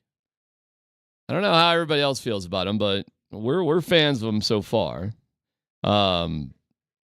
Zach Wilson is now a Bronco. I am a team, by the way, on the uniforms. Team white top, orange bottom. Those are the best looking ones. 10 different combinations. We'll dig into the uniform stuff here in just a little bit. The Nuggets tonight is I think they're gonna win relatively easily tonight. I do. I don't think they're gonna sweep the series. I think LA will, something will happen. Let me just play it down the more conservative path though, Scott. And I want to get to the Michael Porter Jr. situation a little bit. But what would have to happen for the Nuggets to actually lose a game to the Lakers at this point? Shooting the 20% for threes for the entire game, which they've done this season before. You don't make any falling threes. Apart from three. Yeah. Okay. Fall apart from three again. And then they just control. And if that happens, then you're probably just controlling Joker and Murray. They're still probably getting their 28, whatever, 27. But that means a lot of other guys are getting wide open, aren't making shots. Do you agree with Michael Malone when he was asked about the free throw disparity? 6 free throws to 19. What did he say? He says, who cares? We keep beating them. If you win, you don't care. If you lose that game, you do. And at one time in the fourth quarter, it was 8-0. Mm-hmm. And to me, that's just typical NBA. Let's keep this game close. Let's do this, blah, blah, blah. And all of a sudden, you got 5 fouls on Denver at the 5 or 6 minute mark and no fouls on LA. There's one team trying to chase, come from behind. Who's going to be more physical? Okay. Team up in the head. So I don't know. It bothers me, but it doesn't surprise me. So then I guess it doesn't bother. Especially because the Lakers dominate in free throw attempts. I mean, it's like got LeBron James. It's kind of ridiculous. Yeah. Yeah, but LeBron is good, man. Oh my God. He's still good. He was great. You know what blows my mind every time I see that dude in person? And for whatever reason, it doesn't come across on TV the same way it does in person. How can a dude be that bow-legged and be that athletic? Like, when I see people that are bow-legged, I think, like there's no way you could be athletic. Like, those knees look like they're about to pop out every single time you take a step. Floyd Little play? Was he bow-legged? Oh, God. Yeah. I don't know why in person, though. Those things, it just looks painful. Like that looks painful. I was there super early on. I was so excited. I'm excited tonight, too. LeBron's I got to say, DJ Pause, the DJ. It's one of the funniest trolls. Nobody's there to really see it. But he plays like Celine Dion and Spandau Ballet because there's no Nuggets players out on the court. And as long as it's just Lakers of the opponent, he's just playing like easy listening music. It's hysterical. Don't sleep on Spandau Ballet, though. You're not going to get fired up to True by Spandau Ballet. That's true. You might think it's a good song in certain modes. Glass of wine and. But who's the one Laker out there when Pause is LeBron? The first, working at it. Wow. I mean, it's if you notice, all them guys wear headphones anyway. They never listen to that. I get it, but still, I love the troll that it is. That is a good troll. And that usually the guys that are out there are guys who aren't playing in the game. Russell was out there after the game. He was firing them up because he couldn't hit a three-pointer the whole game. I did not catch that. Oh, yeah. He went out there right after the game.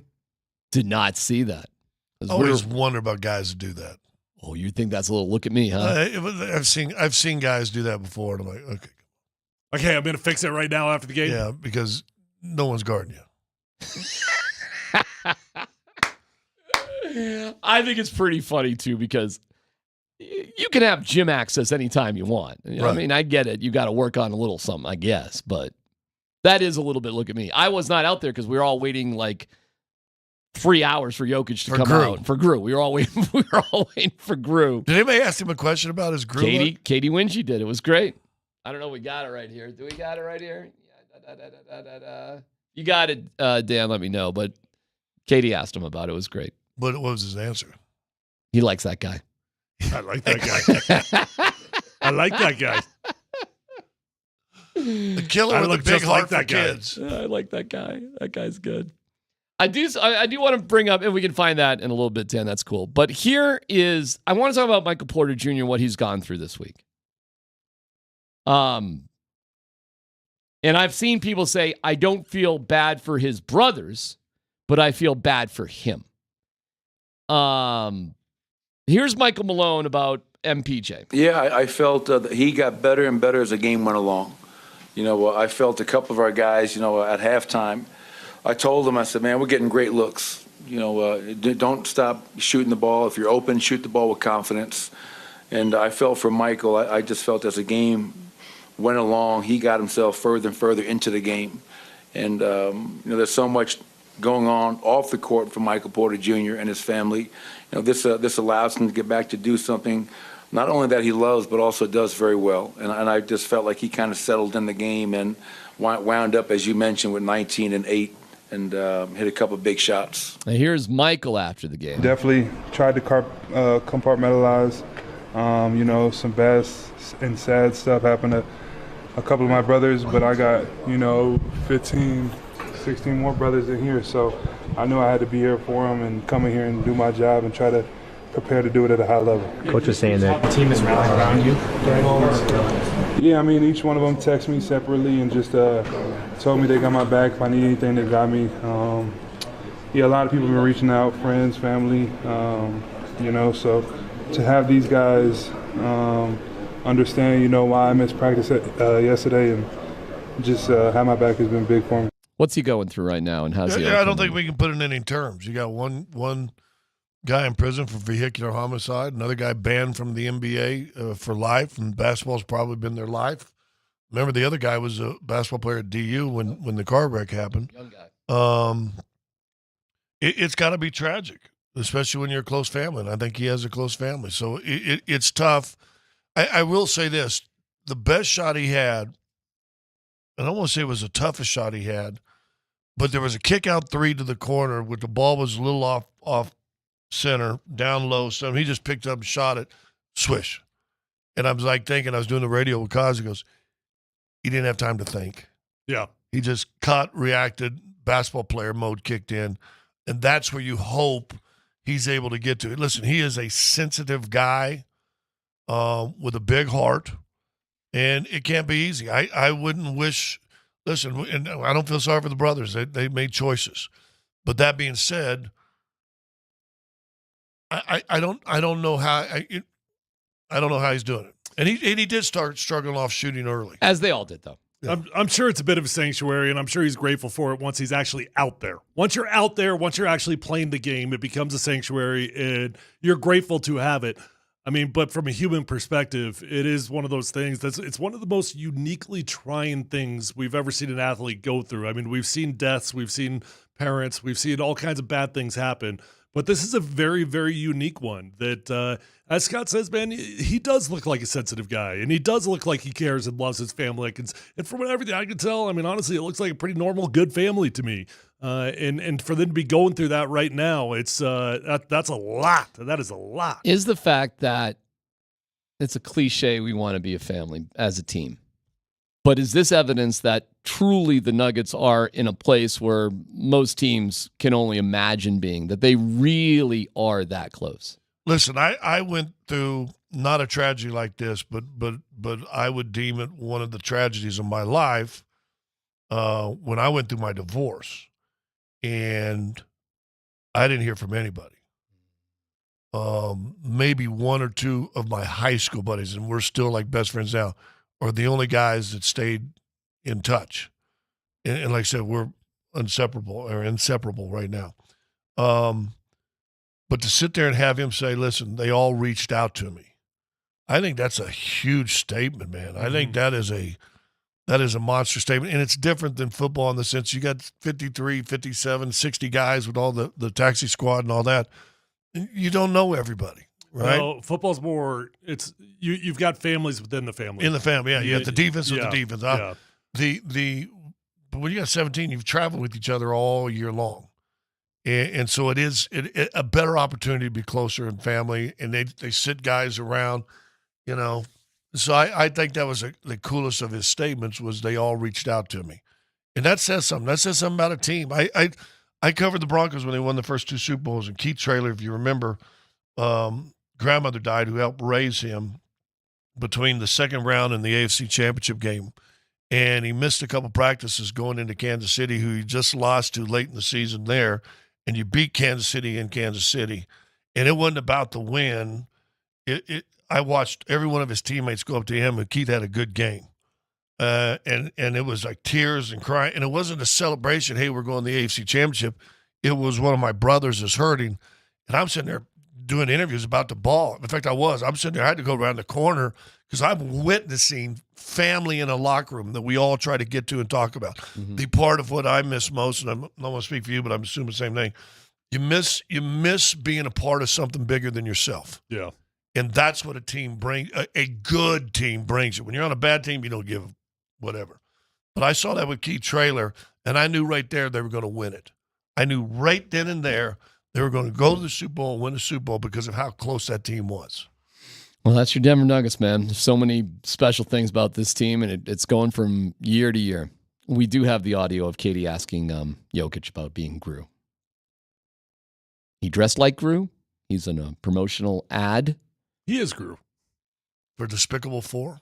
For Despicable 4. And here's that interaction. Nicole, I have to ask about the second identity that we discovered from you today, and that you are a lot like Gru from Despicable Me. Can you just kind of take us inside the trailer, but also maybe the outfit tonight? Yes, I mean, I love the guy and I love the cartoon, and why not just have a little bit fun too? That's Nikola Jokic. And he dressed for an NBA, the first game of your defense. Mm-hmm. He dressed like Gru. I mean, come it on. Seems like come a long way, haven't we? On the surface, it seems like such an unusual move for him. It really does. I mean, suddenly one of the great moments that we'll ever see. Gru's going to be the MVP. And 15 away from winning another championship. And we'll be there for all of it tonight. And you can hear it right here on Altitude Sports Radio 92.5. Zach Wilson is now a Denver Bronco. New uniforms as well. Details next.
Tonight at Ball Arena, Game 2 with the Nuggets and the Lakers starting at 7:30 right here at 92.5. Pre-game, 8 o'clock tip or so, whatever they do there.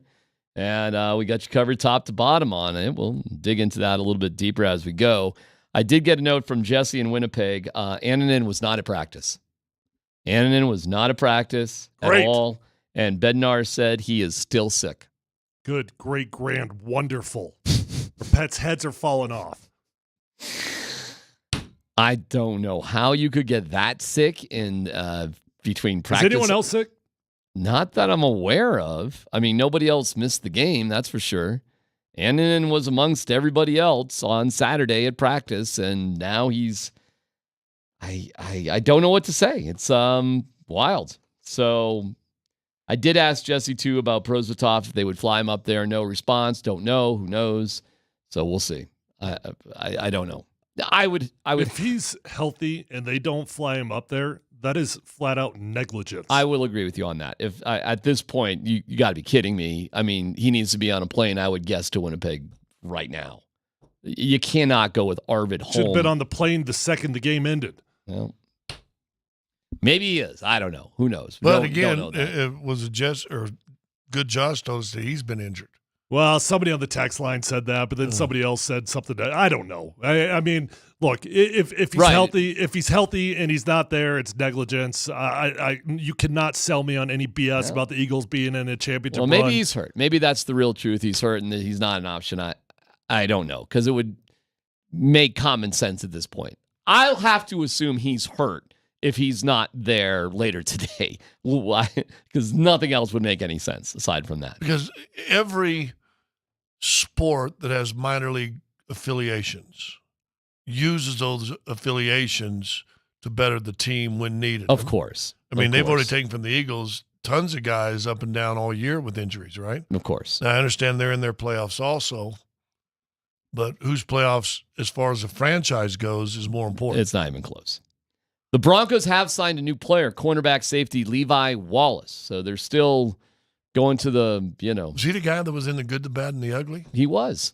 It's funny because that was like 50 years ago. He's an older cornerback. Oh, wait a minute. That was Eli Wallach. Okay, my bad. You know how we see all these mock drafts that are predicted a corner to the Broncos, and I know it drives you nuts, but like there's a reason why people are predicting it. But is that not already another huge does that not say something about Riley Moss? Riley Moss was just drafted last year. But is this guy a corner safety or just? I don't know about this guy. This guy's a corner safety sort of guy. He's listed as a cornerback, but he's regarded as a safety. Who knows? It feels like just sort of a depth vet signing sort of thing. It hardly seems like a big plan here, but we welcome Levi Wallace to the team. He is now teammates with Zach Wilson. That's getting more attention as Zach Wilson has been traded to the Broncos for it's Zach Wilson in a 7th for a 6th round pick.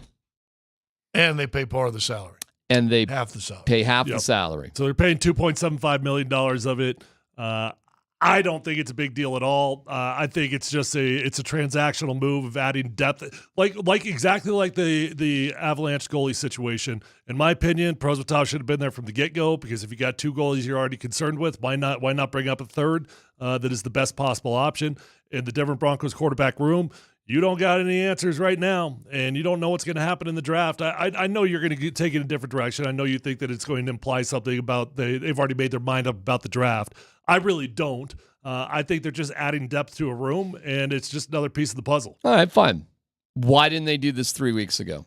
My best guess would be one of a few things. I mean, it could be that they were still interested in multiple different trades. Maybe they're talking to other people. I don't know. Or the Jets hadn't come back to planet Earth yet. Okay, because there were 25 other quarterbacks that have exchanged teams during this process. Mm-hmm.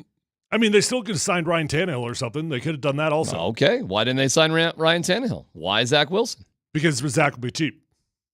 So it's cost that matters now? For a depth signing, yeah. Okay. And that's why I think it's only a depth signing. I don't think Zach Wilson's here to even try to compete for the starting job. Scott, you think it means anything? I think there's a thought of reclamation. I think that Sean Payton thinks, hey, why not? I mean, here's a guy who's, believe it or not, even though he went 4-7 as a starter last year, had a better career, had a better year, throws too many picks, 23 touchdowns, 25 picks in his career, 8-7 last year. I don't know what it means. I do think Sean Payton thinks, I'll take a shot at him. I think he thinks he can reclaim him. And again, this guy was the second pick in the draft. He was. I think it's pretty simple. You don't have a solution, and you're looking at a guy that Sean Payton say, well, he clearly was drafted number 2. Maybe there's something there. We need help.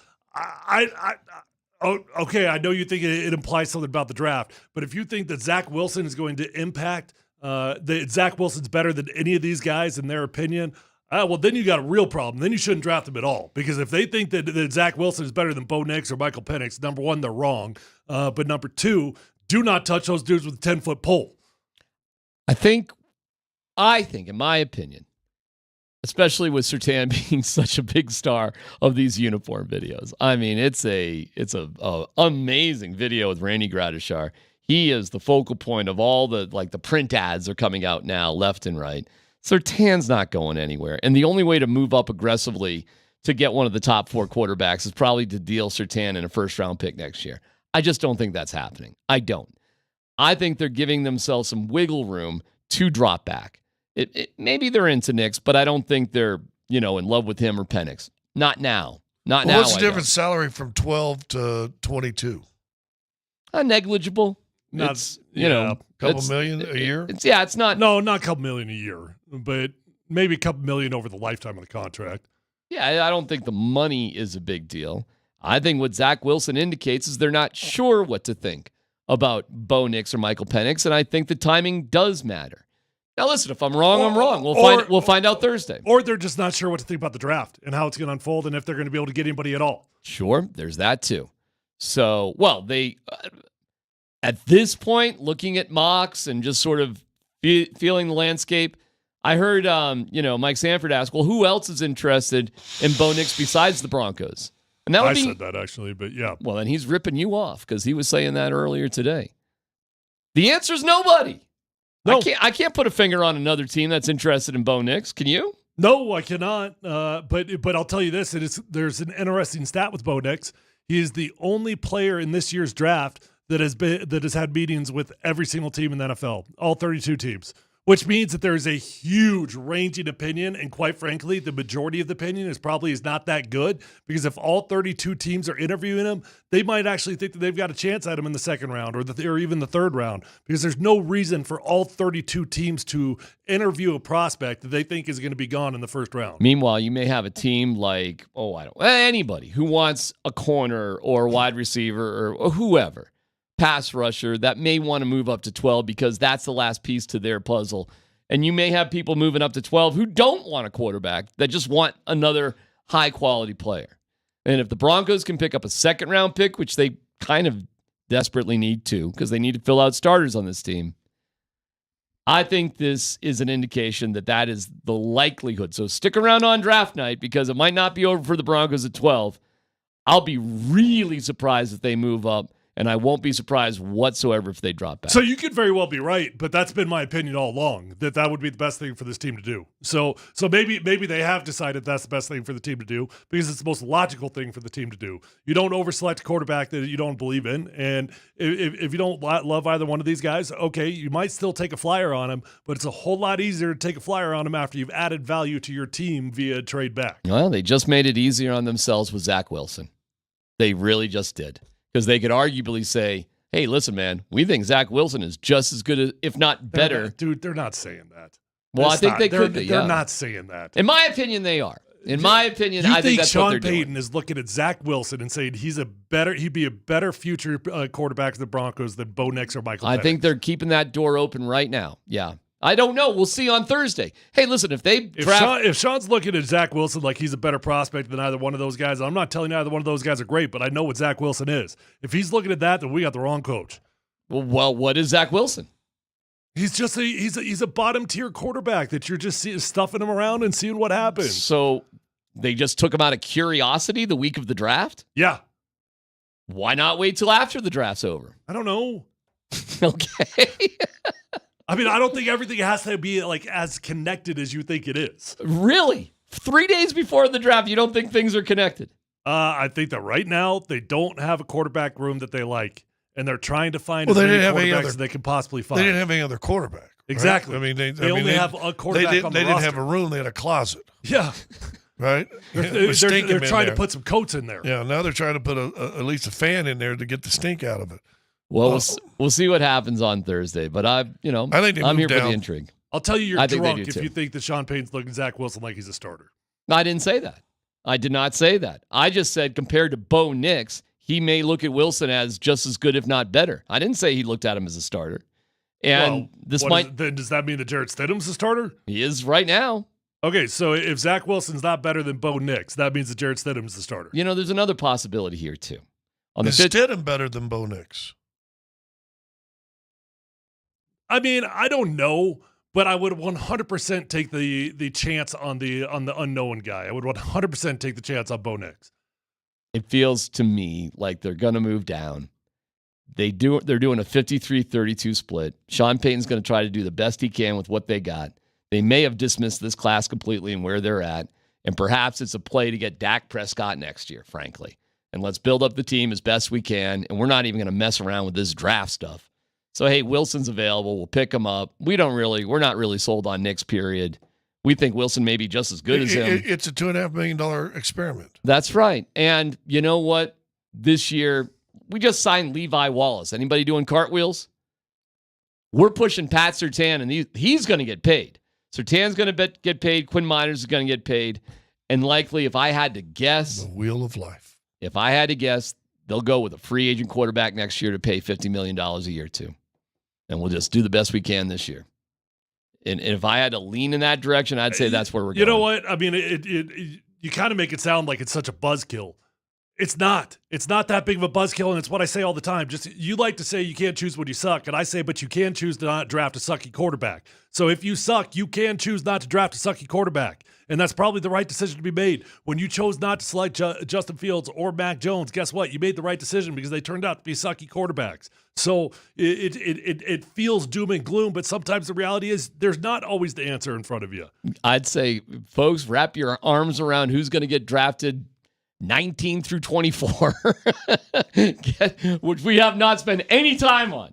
We've spent zero time looking at guys that far back in the draft. Well, yeah, we have. Their names are Bo Nix and Michael Penix.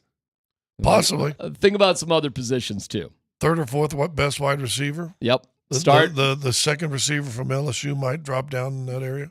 You know what? And you know who that could be right at that? That could be Kool-Aid. That could be a cornerback. That could be a Alabama cornerback. Full circle.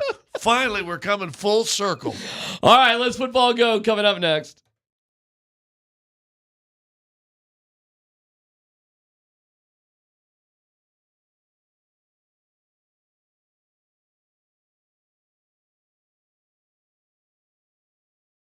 Hey, it's Z-Mac for the Rocky Mountain Men's Clinic. Low testosterone might got you down. Your sex drive may not be happening the way you want it. You may be putting on some weight. Perhaps your sleep patterns are terrible. Just feeling a little bit more bummed out. Listen, go see my friends like I did at the Rocky Mountain Men's Clinic. Dudes start losing 2 to 3% of their testosterone production every year. Happens gradually. You just don't feel like the same guy. Well, you can go to RockyMountainMen'sClinic.com and take the low T quiz. It's 10 questions, yes or no. It takes 2 minutes. They're going to draw your blood, have your results within 30 minutes, and a Colorado licensed medical provider is going to review your results with you, discuss your options, and then you can make the decision together with their medical team about what to do next. The cost of the appointment is negligible. $99 includes a medical consult, T and PSA test, and if you sign up for testosterone treatment the day of your appointment, your visit is free. The results have been absolutely fantastic. Find out for yourself why there's no need to wait. Call today, 720-440-7900, 720-440-7900, RockyMountainMen'sClinic.com.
All right, check it out, guys. I know there's a lot of options out there for testosterone if that's what you need, but you got to know there's so much more to your overall health and wellness than just getting shot up with testosterone, and that's where my friends over at Revitalize Health come into play. Guys, they can help you out with hormone replacement, medical weight loss options, peptide therapy, and yes, testosterone therapy. Guys, go into Revitalize Health at one of their 3 locations and let them change your life. You're going to look better, you're going to feel better, you're going to sleep better. They've got 3 locations. They're close to no matter where you live, and you can find them online at revitalize-health.com.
All right, it's mountainhighappliance.com. Thank you, Mountain High Appliance, most complete local appliance store. Denver, Louisville, Littleton, Colorado Springs, Glenwood Springs. They are the best. It's mountainhighappliance.com. Dan Bud Tanner, let's football go. All right, let's get a couple of quick notes here on Zach Wilson being traded to the Broncos, fellas. And then we're going to hear from Bo Nix, who was on with Kay Adams this morning.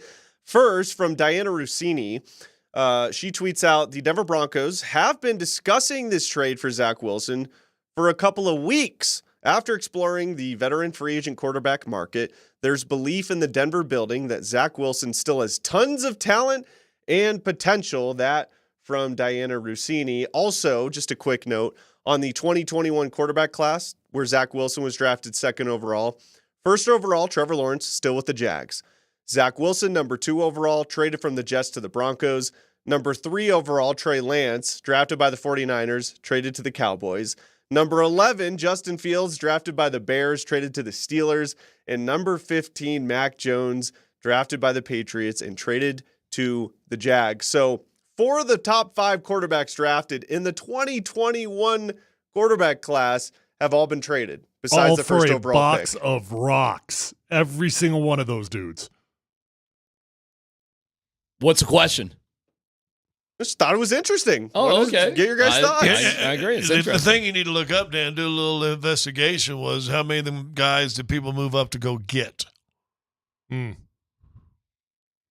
I mean, I do think that's a factor, right? It's a huge factor. When you stay put and you miss, it hurts a whole lot less than when you move up. But look, I'm not telling you, if you get the guy right, nobody's ever complained if you for whatever you gave up. They only complain if you get it wrong, but it is a factor, and more times than not, you get it wrong than you get it right.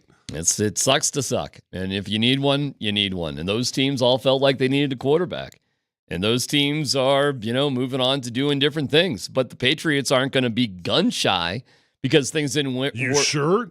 I guess you I'm sure not. about that? I guess we'll find out. You're sure the New England Patriots I'm aren't not. going to be gun shy about selecting a QB? Fair point. Do not know. I don't know, but they can get the third quarterback taken in the draft, no problem. They can do that. They don't have to do a thing, and they'll get, at worst, the third guy. So we'll see. But I would guess they're going to. The Bears are going to, obviously. Commanders, they're going to. I mean, Do you, if you're the Patriots and you track either May or Jaden Daniels, do you not make your first call to Tom and say, "Dog, can you come in there this summer? We're going to pay you a consulting fee of $200,000.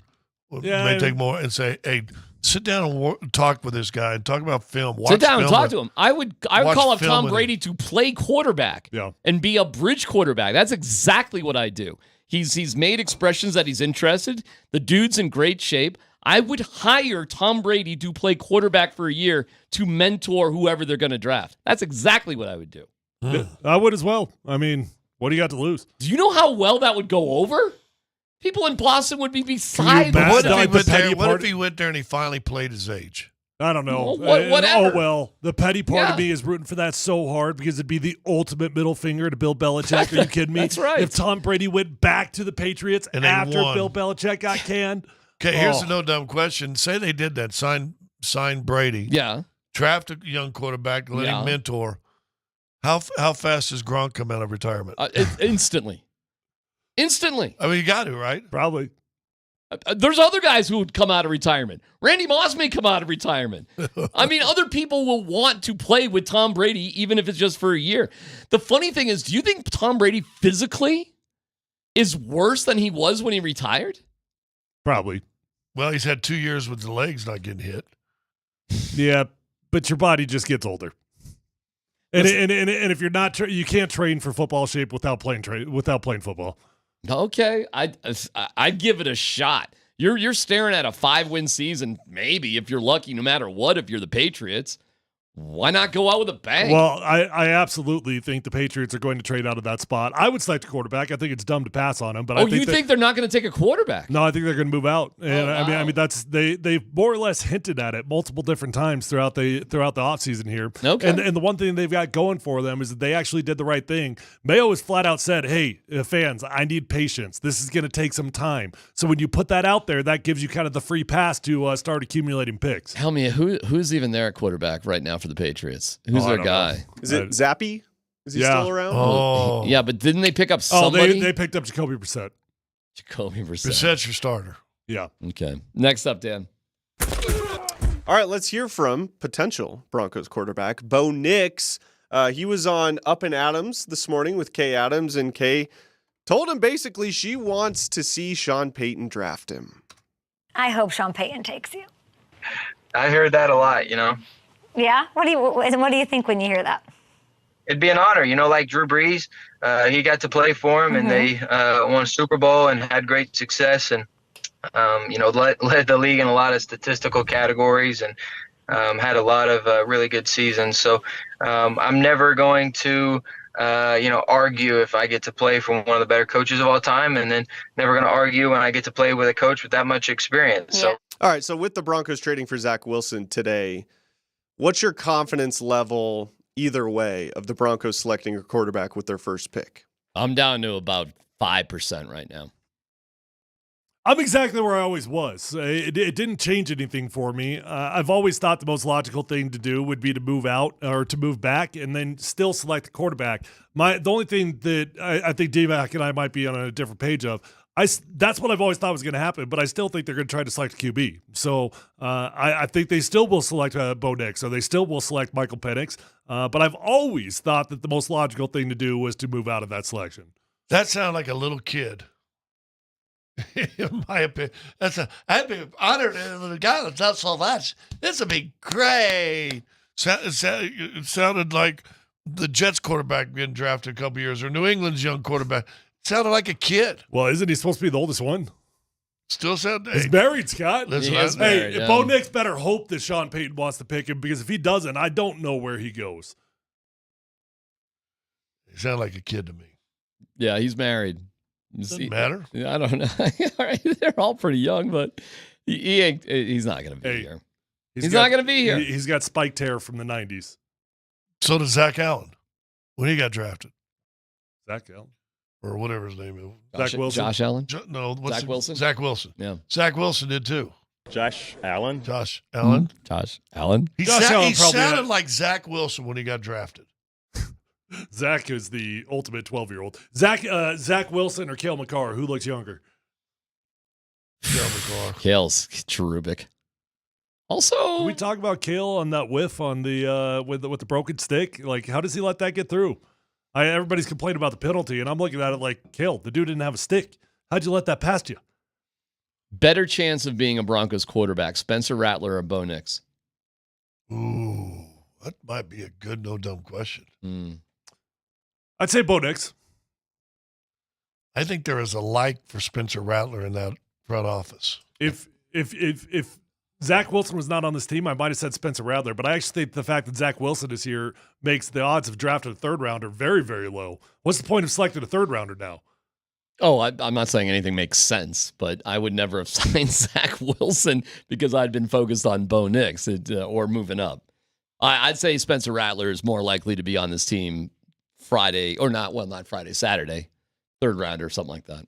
I think it's a mistake, but, what can I tell you? Get him in the fourth round? I don't know what the point of it would be, though. What would be the point of a third rounder? Well, to use your words, to strengthen and build up that quarterback depth. We'll see who's what. I suppose. Yeah, I mean, it's not a good plan, but that's what it would be. We'll see which of these guys rises to the occasion.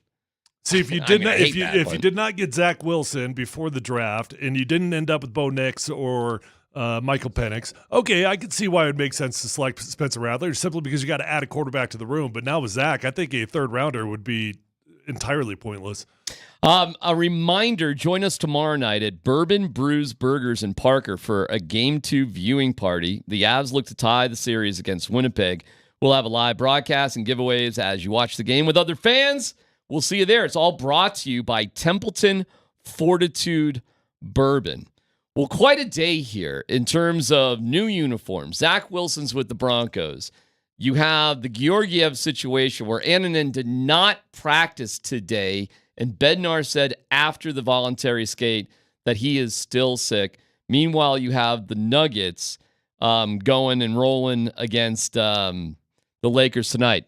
On the poll that the morning show put up, in terms of the uniforms, Broncos jerseys, yay or nay? Well, it's pretty close, but more people are saying yay than nay. How do you think the uniforms are going to go over here today? I just find it interesting, but it's kind of where our country lives right now. I think everybody's going to find a reason. I think somebody wrote down their box state of mind, wrote people cry about anything, their uniforms. And guess what? They win 12 games next year. You're going to be buying a brand new one. I'm actually a little bit surprised that I like the uniforms. I think we all here like the uniforms. But based off the early interaction on Twitter, it was so vocal. The people that don't like it were so much more. They were insanely more loud than the people that do like it. I'm a little bit surprised it's actually that close. But we had those put up side by side of last year's jerseys versus these jerseys. They're just an upgrade. They're flat out better. They're better.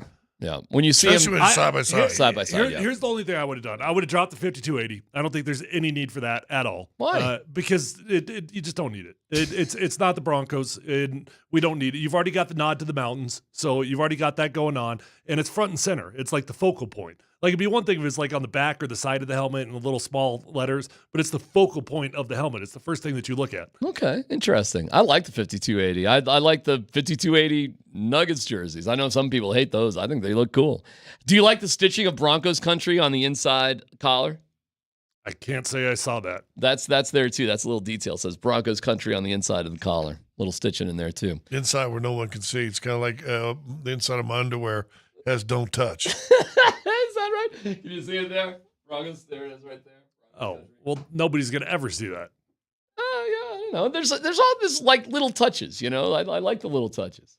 But literally with the pads on, it would be a physical impossibility to see that. Right, but you know. I think those 3 color schemes are better looking than the ones on the left. I love the options it gives you because that's the biggest thing in today's day and age. Guys just want options, and you've now got endless amounts of options, 10 or 12. We can wear all 3 of those with white pants. Or with the white helmet or the blue helmet. Yeah. Yeah, or with the orange pants. I was told it's 10-4-3.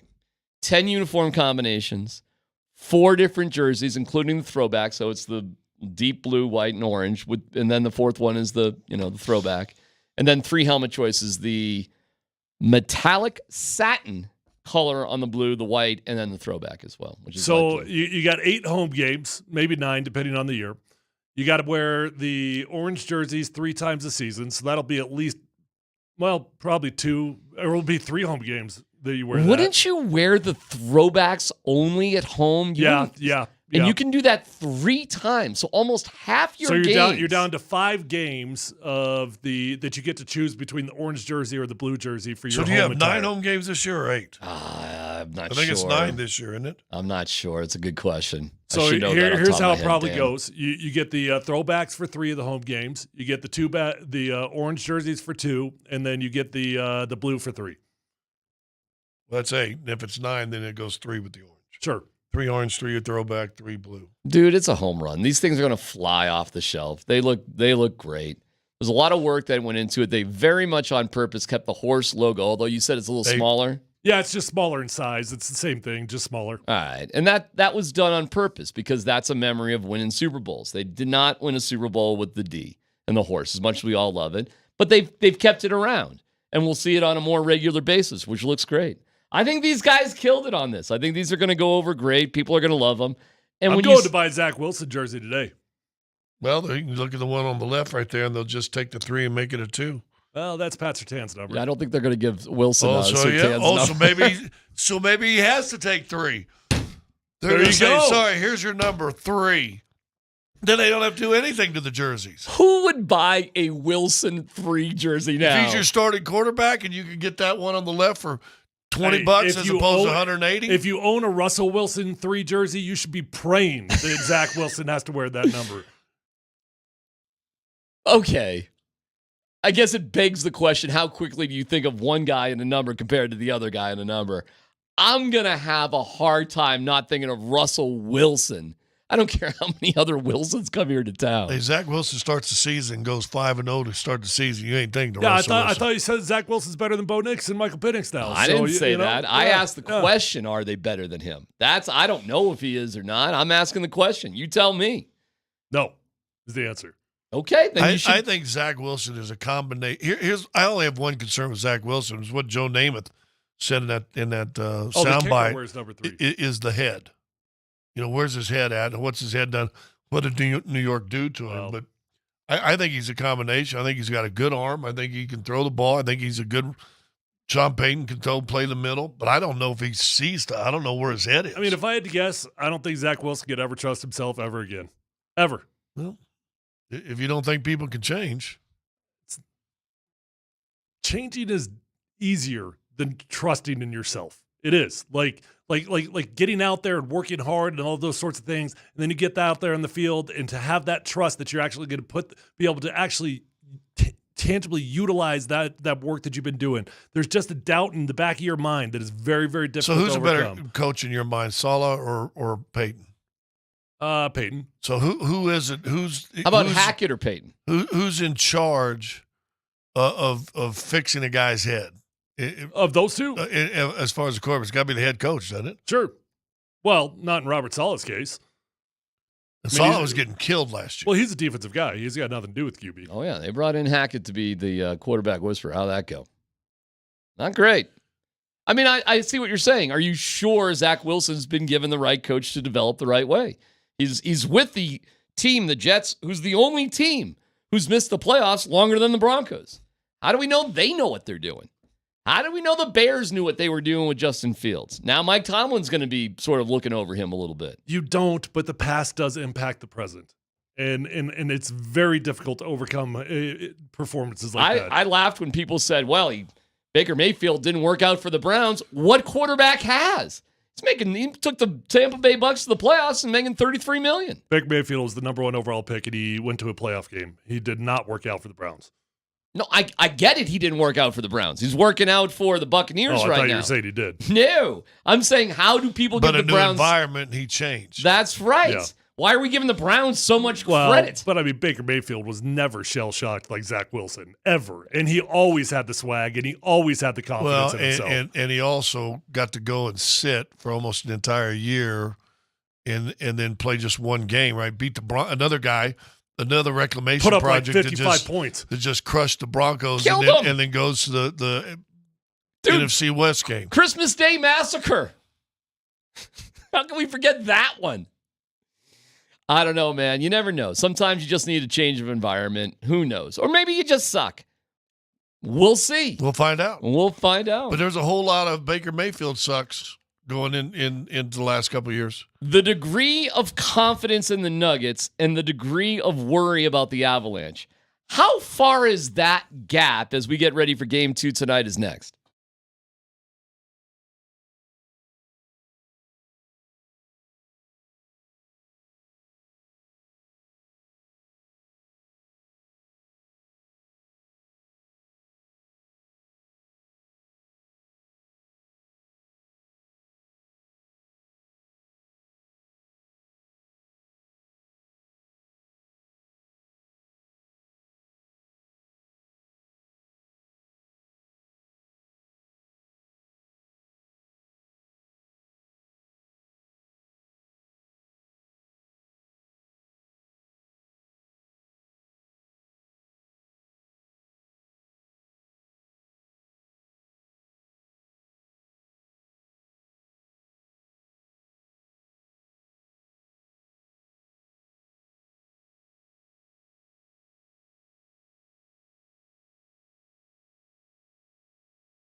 Reggie has it between the rings, guarded by Austin Reeves. Gets a high pick from Jokic. Throws it to Jokic on the pick and pop. Joker picks up his dribble. Back behind him over to Reggie Jackson. Turns the corner with the left hand. Back behind him, Joker. Big bucket three. Yes! Denver back in the lead by 10. That's a big bucket. Thanks to our friends at Revitalize Health. Visit them at revitalize-health.com. They are the best. Revitalized Health. A reminder, you can hear a highlight like that with Kaz and Scotty, although Scotty won't be on the radio call tonight, doing TV, correct? Next Saturday, 4th. Okay. 4th game. But if you do want to listen to the Nuggets games, you can do so on our stream at Altitude Sports Radio app. Smart speakers like Alexa and the website. Due to league rules, limited to devices within 75 miles of Denver. But that does mean 83% of the state is going to be able to listen. If you choose to on the app, just keep that in mind. So much action going on. I asked the disparity between worry with the Avalanche and confidence in the Nuggets. Where do you guys think that is on the disparity scale? Well, there's like heaven. Never mind. And then there's what, hell? Are we in hell? Are we in hell with the Avalanche? That's kind of what it feels like right now. I'm not going to lie to you. I mean, what's your confidence level in them winning this series right now?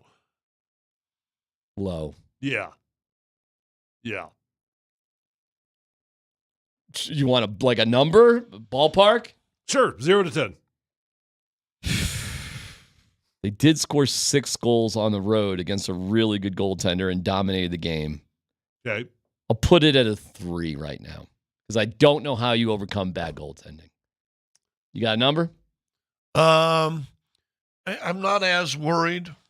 I'm not as hopeful for the Avs, but I'm not as worried because, as I said, I mean, give me a number. Winnipeg did what they're supposed to do. Probably 4, okay, and maybe a 6 positive with the Nugs. See, wait. Goodness. See, he's sticking to it. Right. He's sticking to it. He's sticking to his guns. A 6? Yeah, they're at home.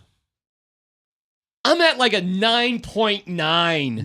Nuggets are a coin flip, huh? If they weren't at home? No, that'd be a 5 as a coin flip. Yeah, that's why I said you gave a 6 because they're at home. 7 if you want to. I'll give you 7. Listen, a series don't start till somebody wins on the road. LA turns around and wins on the road. Now, where are you going to be tomorrow if LA wins tonight on the road? 9.8. Hold on. Oh, you don't think if you win 2 at home, that doesn't count as starting? If you win 2, I would say that counts as if starting. you win 2-0, advantage you. Yeah. Big time. Yeah. Advantage you. But you got to win 2-0 because there's a big difference 2-0 and 1-1. What are your numbers? Here's the thing. The only reason why I'm slightly more optimistic about the Avs is that I do kind of like Annunen, and I know he's not healthy, and I know he's not but if we could just get him into net, and if he could get him an IV. Anybody know an IV company? Do they win last night with Annunen on them? I think so. Yes. In the net. Yes, I think that's a firm yes. See, I think so too. I think he probably gives up 3 or 4, but it's 3 or 4, and they got 6. So if you could get him in net, I think this team could still win. Yeah, I think Winnipeg plays exactly like they played. I don't think they're any different. They're not hemming and hawing about Hellebuck right now. Although wasn't the whole narrative on Winnipeg like how boring they are and like how slow paced they are? Well, that's right. That didn't look boring. That didn't look boring It at didn't all. look boring because every mistake the Avs made ended up in the back of their net, and you can't have that. That's why you need a goalie to stand up. So sure, it's not boring when you screw up and it's a goal. If Georgie just stops 1 or 2 of those, They win. And you win. The problem is he gives away, for every goal that's like, that's not on Georgie, he's good for at least 2 that are on him. Every game. Yeah. And that's why he gives away at least 4 goals a game, if not more. I don't know what you do because you can't put him back in net. You can't. How do you do that? And are you telling me from what we're hearing that Annunen is still sick and he's not going to be able to play? That's what Jesse was reporting earlier today. Bednar says he's still sick and he was not out there today in practice. My gut tells me he finds a way to feel better. I mean, it really does. If he's not feeling better for this game, because he's also got to realize what an opportunity he's got in front of him to step into net. The dude's got to be like on his deathbed if he misses another game. I would assume he's incredibly sick to miss a game. Yeah, fair. Well, here you go. And yeah. Hellebuck, and this probably isn't where he lives, but he still saved 87% of the shots on him. They were 87%. Pouring down the mountain. Georgie saved 69. That's right. They can't play George. I know what you're How saying. confident in what you said earlier in the show, Scott, that you said that you heard that Ananen was going to start if he wasn't sick? I think that was I think that was going to happen. If he wasn't sick. Is If that he wasn't sick. All right, but here's my question, though. Is that like a gut that you had, or is that No, like I mean, information talking with two different people, and they feeling the same way. Wow. That they feel like you guys with Georgie, and what you say earlier about McKinnon, one of you two said about McKinnon, that you can't believe if you put Georgie back in the net, McKinnon's real happy.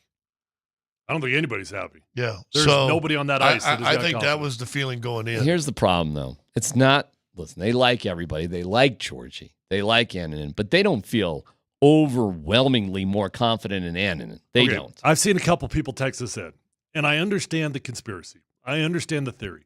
But do you really think the Avalanche would put themselves in this situation? They're saying they don't think that Juice is sick. They think they didn't dress him because they didn't want Georgie to have to look over his shoulder.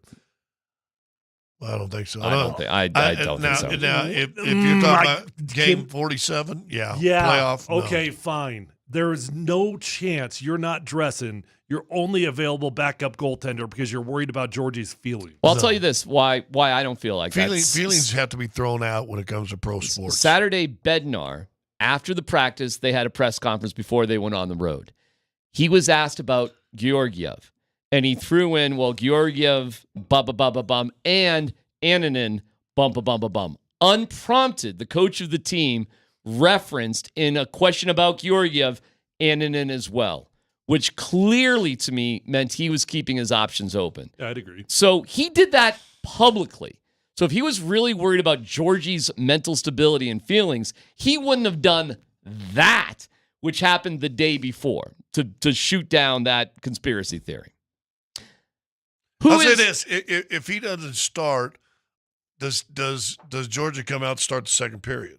Well, or when it gets up to, was it 3-1 at one time? Oh, I think he and D-Mac and I were talking about that earlier. I think tied at 3. I think tied at 3 after 1. I think he gets pulled after the 5th goal. You started him, so you want it to work. You don't pull him when you're up 1-0. You don't pull him when you're down 2-1. You don't pull him when you're up 3-2. I don't think you pull him when you're tied at 3-3. After 2, it's 4-3. I don't think you pull him there. If you really felt lousy about him, probably the time to pull him would have been 5-3 in the third. Probably. It depends if you look at the 5 goals, you say 4 of them needed to be stops, and you pull him. So here's the thing: if Ananen is not healthy, I'm assuming that Prosvetov is on his way. And I did just see an Instagram post from the Eagles that said Prosvetov is back healthy. Mm-hmm. So he did have an injury, but he's back. He's healthy. So he could, reasonably. So if he's healthy, number one, he better be on that plane, or he better be there. I mean, and number two, if he is on that team, I would honestly rather see them play Prosvetov than Georgie. I got a fun fact for you for the game tonight. DeAndre Jordan spoke. Boy, is he great to talk to. So they had a practice yesterday. Peyton Watson spoke, and so did DeAndre Jordan. DeAndre Jordan basically admitted when Michael Malone gets upset, they have a saying on the bench, no fourth quarter technicals. DeAndre Jordan, if people haven't noticed, will literally step between Michael Malone and referees on purpose. He says, when does he know to do it? When he starts looking like that girl from Willy Wonka. The blueberry. Do you know that girl's name? No dumb question. What character from Willy Wonka? And I don't know if DJ knows there's it either. two of them. One that was spoiled and would throw the thing, and then there was the blueberry. Was that the same one? It's not the same one. I screwed it up. I got it wrong. The spoiled girl is Veruca Salt. Veruca. Who's that? Veruca Salt was actually a pop 90s band, all-female sort of band, but that was the spoiled brat. Who was the blueberry girl who exploded in Willy? Wasn't it Penelope Salt? It was Penelope's the name, but who was it? It was not Penelope. Wasn't Penelope? I had to look this up. I did not know this. Oh. Why don't you just tell us? Violet Beauregard. Violet Beauregard. So DJ yesterday made a reference that when Michael Malone looks like Violet Beauregard, it's time to step up and stand in the way.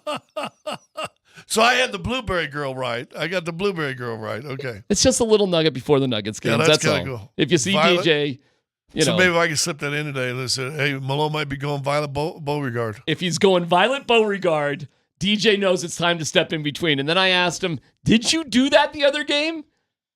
And he smiled and walked away from the podium. DeAndre Jordan.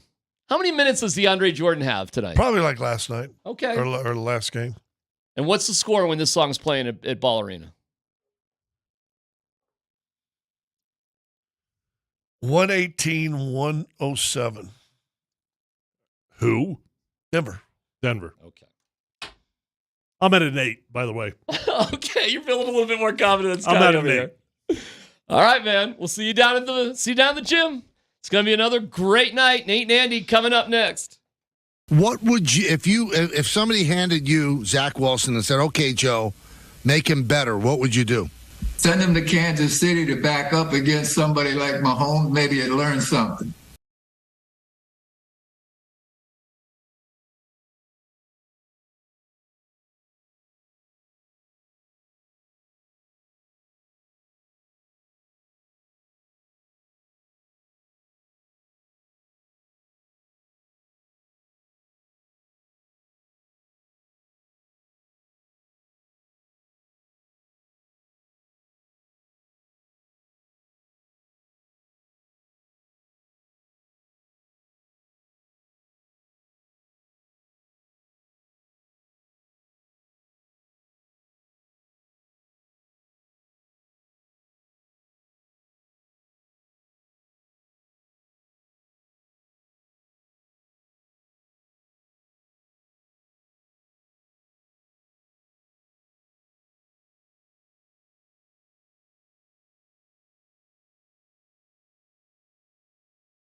Denver, Colorado.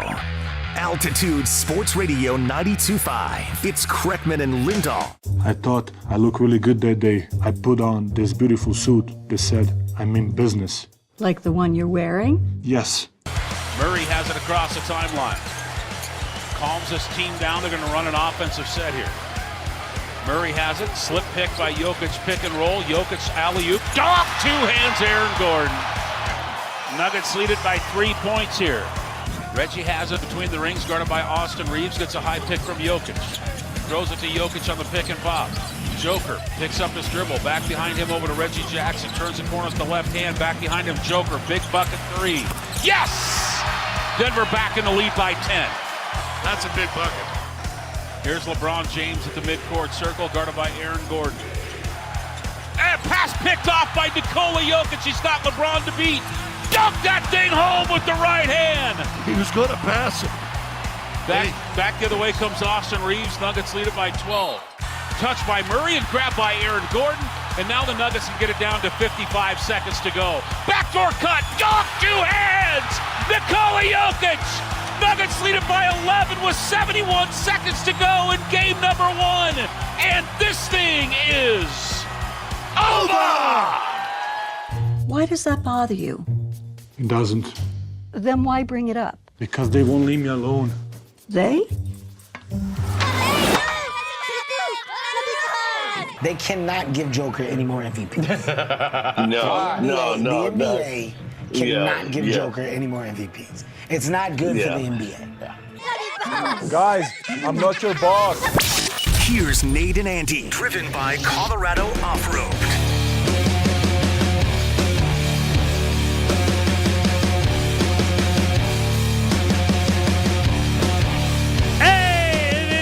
Monday. It's Nate. It's Andy. KNL. We're with you until 6 p.m. today. We have game numero dos. Nuggets, Lakers this evening. Denver a 1-game 2-0 lead after a 11-point victory in game 1, which, Andy, let's be honest. I know they won by 11. It felt like they won by 25. Yeah, I got to give a shout out to Kaz and Scotty on the radio call. Yeah. Our dudes. So I was en route somewhere. En route to watch my son do an improv show. Fun.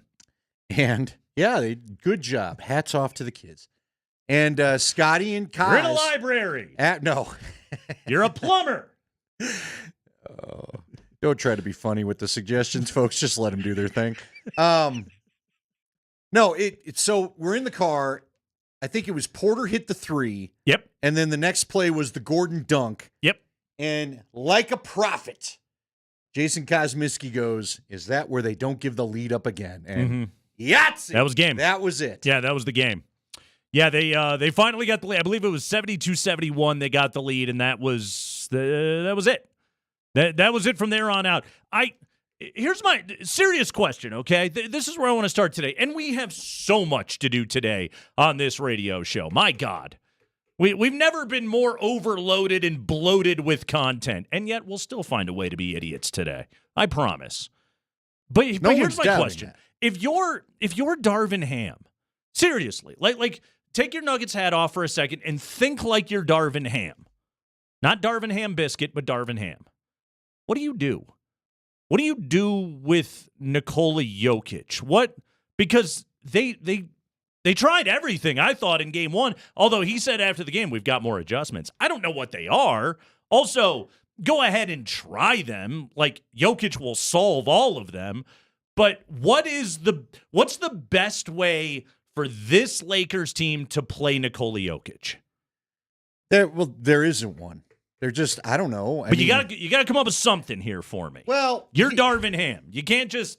Okay, there's a reason you're the 7th seed. There is, yes. You got limited options, so you're kind of hamstringing me against the ham biscuit. Mm-hmm.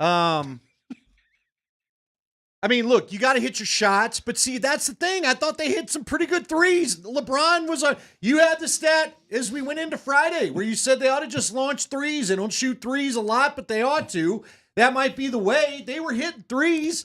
LeBron was great in that game. Yeah.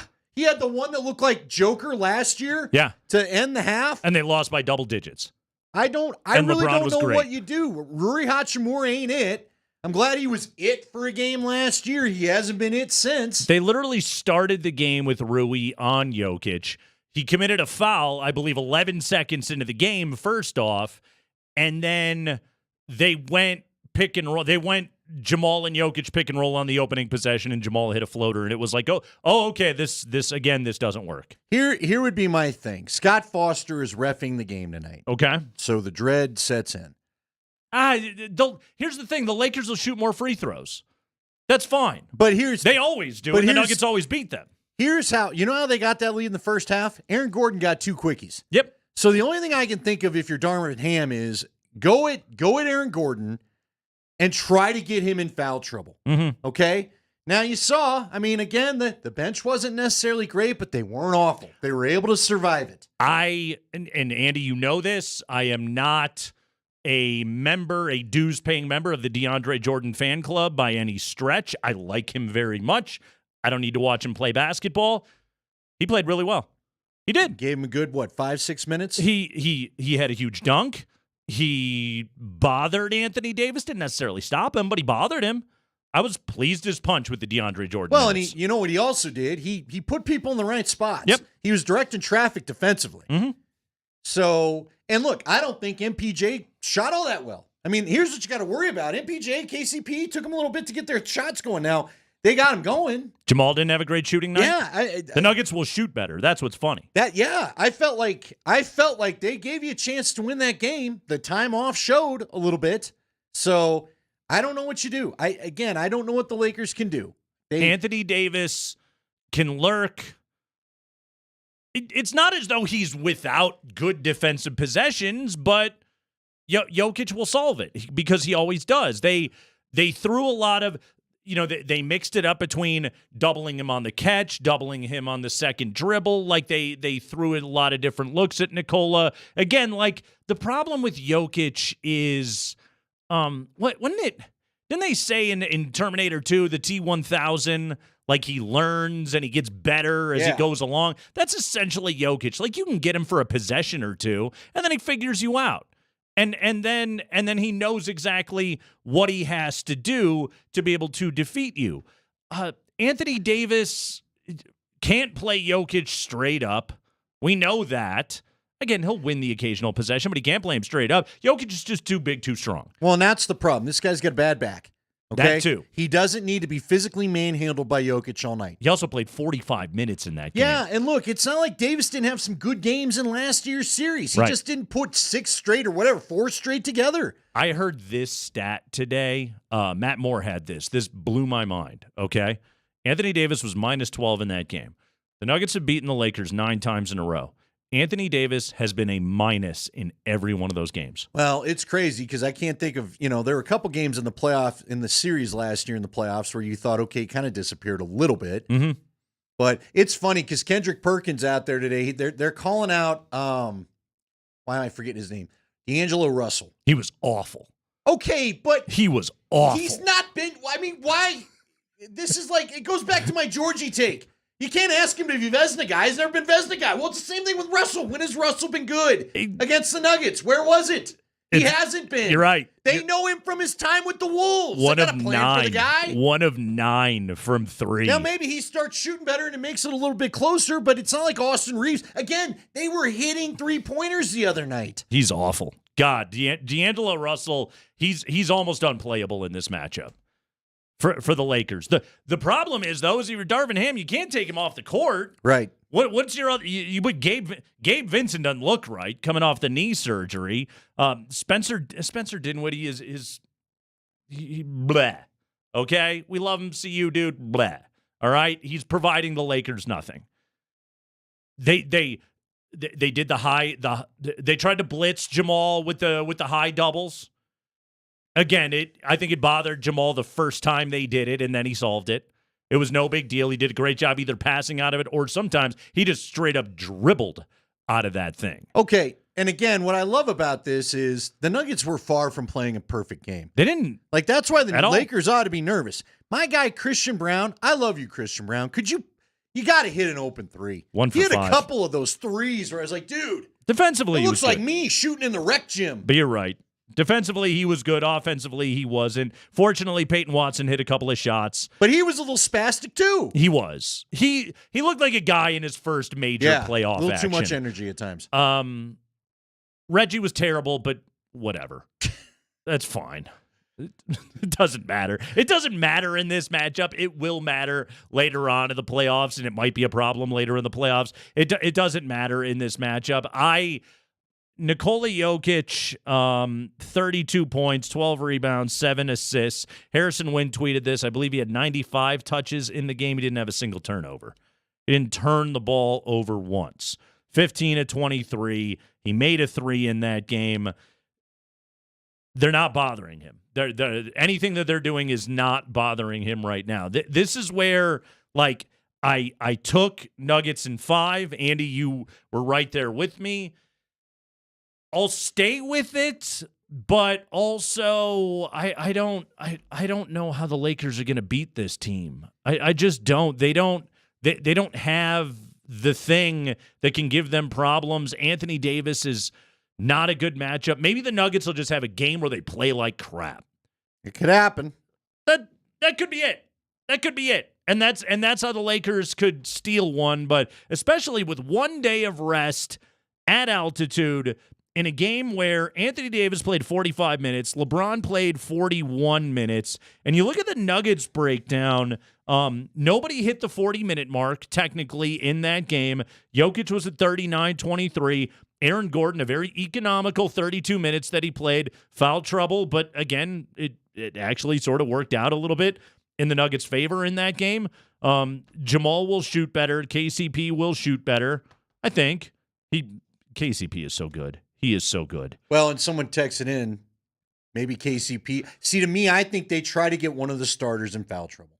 Because really, that if you make one of the starters somehow not get to play their regular minutes, that's maybe where they get the Nuggets in trouble. Yeah. Because I don't have any other solution. They got Gordon the other night, and it didn't do him a hell of a lot of good. No, because Jordan was able to come in there and just kind of handle some business. Also, KCP, is he going to get in foul trouble? KCP's so smart. He's smart. Well, he's so smart. If the whistle gets funky, who knows? See, but the whistle's funky. It was funky the other night, I thought. The whistle's funky, okay? Anthony Davis will fall down a lot and get his whistles, and they didn't give them to him every time, thankfully, but he got plenty of them, and that's the way it's going to work. They'll take more free throws. But that's kind of it. Again, it was an 11-point game that felt like 25 points. It was as convincing as could be. The Nuggets just sort of, cruise control through the opening half, bludgeoned them at the third quarter, and then that was pretty much it. Yeah, it was good to see. It was really good to see. There was another playoff game over the weekend that wasn't as good to see. We'll talk about that today on the show. Zach Wilson is in our life. Don't forget Levi Wallace. I feel like you might be a bit of a footnote today. And they got new clothes, Andy. That's exciting. We'll talk about all of it. They went to Stitch Fix and updated the wardrobe. Today on the show, it is Kreckman and Lindahl. Jeff Legwald at 420 for Draft Talk. It's all happening on a Monday on Altitude Sports Radio 92.5.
We were told Justus Annunen was unavailable with illness tonight. Yeah. Do you expect him to be healthy enough to play in the next game? And what will go into your decision on who starts in net? Yeah, I don't know. I don't know if he's going to be healthy enough to play or not. Wasn't healthy enough to play tonight. We'll see what we see in the morning, and then, I'm not thinking about anything else. We got to have him available if he's going to play. Last one. Yeah. If so, would you consider a goaltending change? I'm not going to speculate. You just did. So according to reports, Justus Annunen did not practice today. Illness. Certainly doubts about his availability for Game 2 against Winnipeg tomorrow in the Peg. So, Georgie, I suppose. Prosvetov has been recalled. Arvid Holm. They didn't. Well, I didn't know it was a player. They showed him on TV yesterday. I know. I was like, who is that dude? Oh, man. I was like, am I watching a late season Bronco game where a linebacker goes out there? We're like, oh, yeah, Paris Lennon. Remember him? Deep pull. Yeah. Well done right there. Yes. Rough one for Georgie, man. He did have 16 saves. Giving up 7 goals on 23 shots is poor. Yeah. He had a very bad game. He had a very, very, very bad game. Listen, Georgie's broken. He is. Okay? You talked about the body language, the slamming of the stick. There were a lot of stick swings. There was a lot of staring at the ceiling. He had a brief chunk back the last half 4 minutes of the second period. Of the second period, yes. Where he made some saves and he looked confident, and then whoever that guy was not who returned for the third period. No, man, it bums me out. Look, here's and again, I'm gonna remind everybody because I'm not gonna get off this point. I'm not telling you if Georgie's savable. I don't believe he is at this point. He's got the yips. He goes to that dark place some athletes go, whether it's Knobloch not being able to throw from second to first or whatever it is. It's sad. Frankly, it's sad. He did not suck this bad the whole year. No. You can tell us whatever. He led in victories for a reason. And then I don't know if it's because they started messing with the playing time after the deadline and they wanted to try to get some other. They insisted he needed some rest. And I don't know what happened. But he's got zero confidence. You can see it in everything that he does. His head is like flying all over the place, Nate. There's not a calm motion in the guy's body language right now. That said, I was watching our guys. I was watching Altitude as I'm prone to do. Love my guy Mark. No matter what people think with our banter on the air, I love watching Moj do his thing. Like Rycroft, like all the guys, Kiefer, everybody. John Mitchell.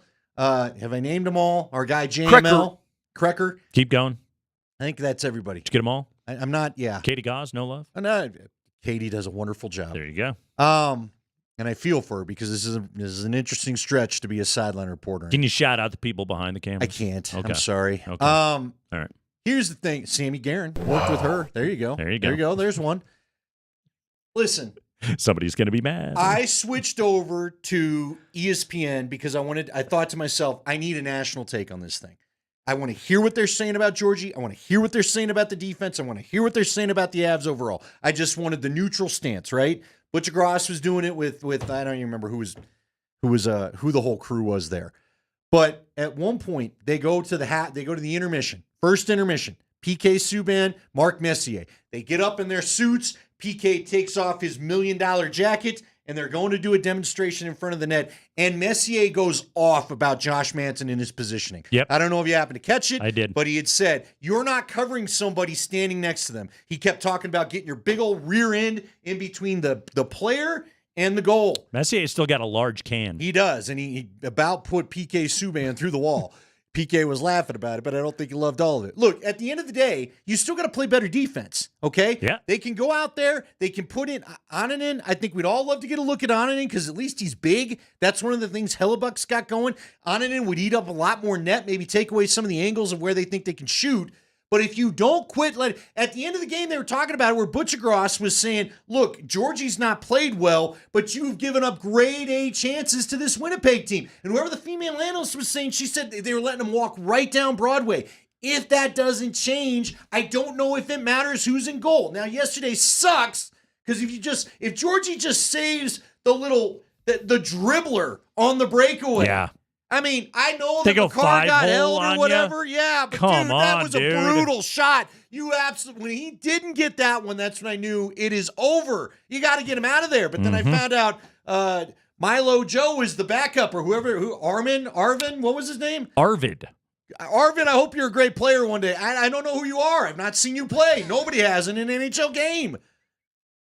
So, dude, where was Prosvetov that he wasn't the backup right away? How was this guy even the backup? They had Arvid. Was he the E-Bug? Arvid's an awesome name, by the way. Well, you know what, man? One more little Kreckman. Arvid Kreckman.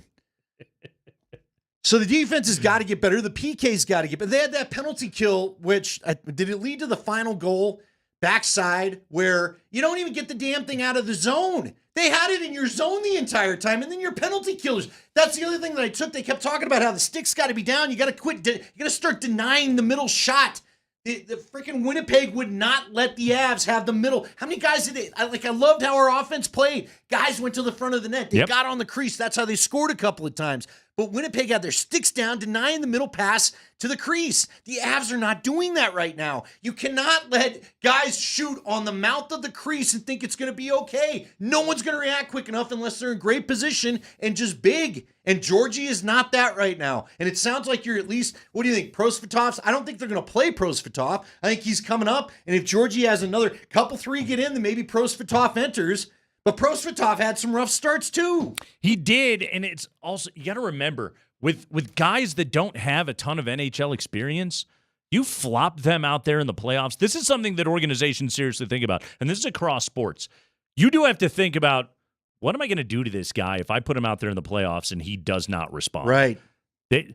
Teams think about that, and there really is a thought of like, am I going to stunt something here and mess this player up seriously? It feels irresponsible to put Georgiev back on the ice right now, but if you don't have Justus Annunen, there's not another good option. Well, look, maybe again, I know sometimes from the lacrosse thing, I've talked to guys about this. Sometimes goalies will take away familiar parts that you aim at in a goal. Sure. And maybe Prosvetov, he's another big goalie. Maybe he just gets out there and the big body bothers him a little bit. I don't know. I mean, again, what kills you is if you just could have had just two of them back. As bad as you played, just two of them back. Hell, just one to get to overtime. Who knows what happens? God, I can't. Of all the things that I thought might derail this sucker, a bad goalie and leaky defense was not on my bingo card. I mean, Lowry's scoring a goal that goes off of both posts. I know. And somehow just creeps over the line ever so Just slightly. enough. Just enough. To count. And it was a goal. It was. But you know what? See, to me, they got even because the one that got them to 6 where it bounces off 5 people and then the back of the defender, you're kind of easy. You're kind of even for stupid calls. Yeah, I would agree with that. Here's the other hard part of your Jared Bednar is you got the rest of the room to face, okay? You got a guy that's in a Hart Trophy season. You have the best defenseman on the planet on your team. You got to face the rest of the room. I know. But yesterday, what were you going to do? He didn't have a good answer, though. Yeah, yesterday, what were you going to do? People are saying that apparently Prosvetov's been hurt and just has been cleared to play. That makes me a little nervous. I hope he's actually good. Without Annunen, you don't have a good. You need Annunen back. Do not have a good choice, dude. How sick must he be to miss this? Significant. He's got to be really sick. to not be able to play. Yeah, this guy's supposed to be the franchise future. So can I ask you this? Because Mass Bandit sent this out. Okay, and I thought about this. This is another point I wanted to make. You've got to change a little bit of the way that you play, don't you? You've got to be a little less aggressive defensively. And they go to the corner. Manson gets the pucker. It was passed to Manson, and he tries the little flip pass. Okay? Now, I get it. If it just a little more this way, they got a breakout. But the problem was it wasn't. And there was a guy there. And he got tapped. You took a chance, and the next thing you know, it's back in your zone, and they're getting another grade A opportunity. You've got to get a little more conservative in your defensive end, don't you? You can't take so many chances if you're going to. There were 3 or 4 times where you're passing it right to Jets, and they're keeping it right in the zone. It's just. Get it the hell out. We talked about this going into the matchup. What Winnipeg does better than anybody else, and they're the best defensive team in hockey, is they make it tough to get the puck into the zone. What do the Avalanche do better than anybody else? Zip into the opponent's zone because they're so damn fast and they're so damn good with their passing. Winnipeg won game one. The problem is that if the Avalanche don't play that way, can they generate enough consistent chances? I know, and I'm not saying pass up on every chance, but when you're that deep, man, when you're that deep, it just is. I just feel like you've got to understand we got a guy that ain't coming up with the save, frankly. You just have to think that way. So don't you have to be a little more conservative? Here's the thing, though. For all of this talk, dude, the Avs put 6 by the presumed Vezina winner. They did. All right? They did. You got your rear end in front of the net like we were begging. I love that one late goal where our guy Val is just all over the crease. Hellebuck's crying for a call. Dude, you skated into him. Yep. That tells me you're getting in the guy's head a little bit. He blocked vision on 2 or 3 of those goals. Val had a butt in the face, and Lehkonen scored. It was a thing of beauty. And Lehkonen got in the way, too. Lehkonen had a good game. Like, guys got in front of Hellebuck like they need to. McKinnon had a good game. Lehkonen had a good game. It's all stuff that is happening in the Avalanche's own end. Quick question. I love a flyover. Was there really one? That's what I wanted to know. Did they just put stock footage up? How do you know? You don't need to. Those flyovers cost money. And I don't know what that is in Canadian dollars. That ain't cheap. As I watched it, I was like, they could have just put some footage up. They could just play a sound effect inside the arena. Yeah. It sounds like a plane just went over. What do I know? You should have done the sweet scene out of Maverick where he's just jetting over that thing like his little Death Star run. It loses there you go. That's all you need. Bit of the effect when you're inside. There's a roof. That sounded cool. Just that was a big one. If I was the Jets, I would lie every time. Well, who's going to prove it? The fans don't know. Do we difference. I always think it's funny when we get the outdoor shot anyway. So our last Mammoth game, we were shooting our open. Okay. We pre-record the opens. And we had to redo it because the guy showed a night shot. He's like, oh, we got to redo that. It's going to be daytime. I go, does anybody know? Does anybody know? We're inside. They don't know. Do we think the lovely people or whoever we were playing give a darn? Philly doesn't care if it's dark here or not. It's probably dark in Philly. Gonna get well actually on that one. No, he was funny about it, but it's just sunset is at 7:47 p.m. It's that dark there. I don't believe they're at the building. Get flooded with an angry email. I can't deal with that. Michael Malone spoke today about what stood out the most after he went diving into the tape. Here is Michael Malone on game number 1. Everything I said after the game. Same stuff. No, obviously, they came out supercharged and had us on our heels. And in the paint in transition, those are 2 big concerns going into this series. And obviously, what changed for us was, getting back in transition, taking care of the paint. They missed a lot of really good. I mean, our 3-point defense was solid, but they also missed a ton of open looks. And about 6 to go in that third quarter, we're down 2, and we were able to go on that 20-4 run. But as I mentioned after the game, I thought the 14-2 run late in that second quarter was really important in terms of getting back into the game and giving us a little momentum going into that second half. But I think our guys just turned up their urgency and attention to detail in the things that we talked all week long in preparation for game 1. I don't know what the Lakers do. I really don't. They have to hope the Nuggets just have a miserable shooting night. And I think the Nuggets are going to shoot better tonight than they did in game 1. No, I agree. Look, part of me still thinks, you and I talked about it. You look at things and there's just that, I guess there's that instinct to say the Lakers cannot beat the Nuggets. You had a 12-point lead that the Nuggets erased in about a minute's time. Yeah. It was hilarious. I went to, I left the room. I think I went downstairs to grab a beer or something, came back up and that thing was tied. I was like, what? Happened quick. What the heck just happened? It did. You know? Happened very quick. And then, All right, quick thought.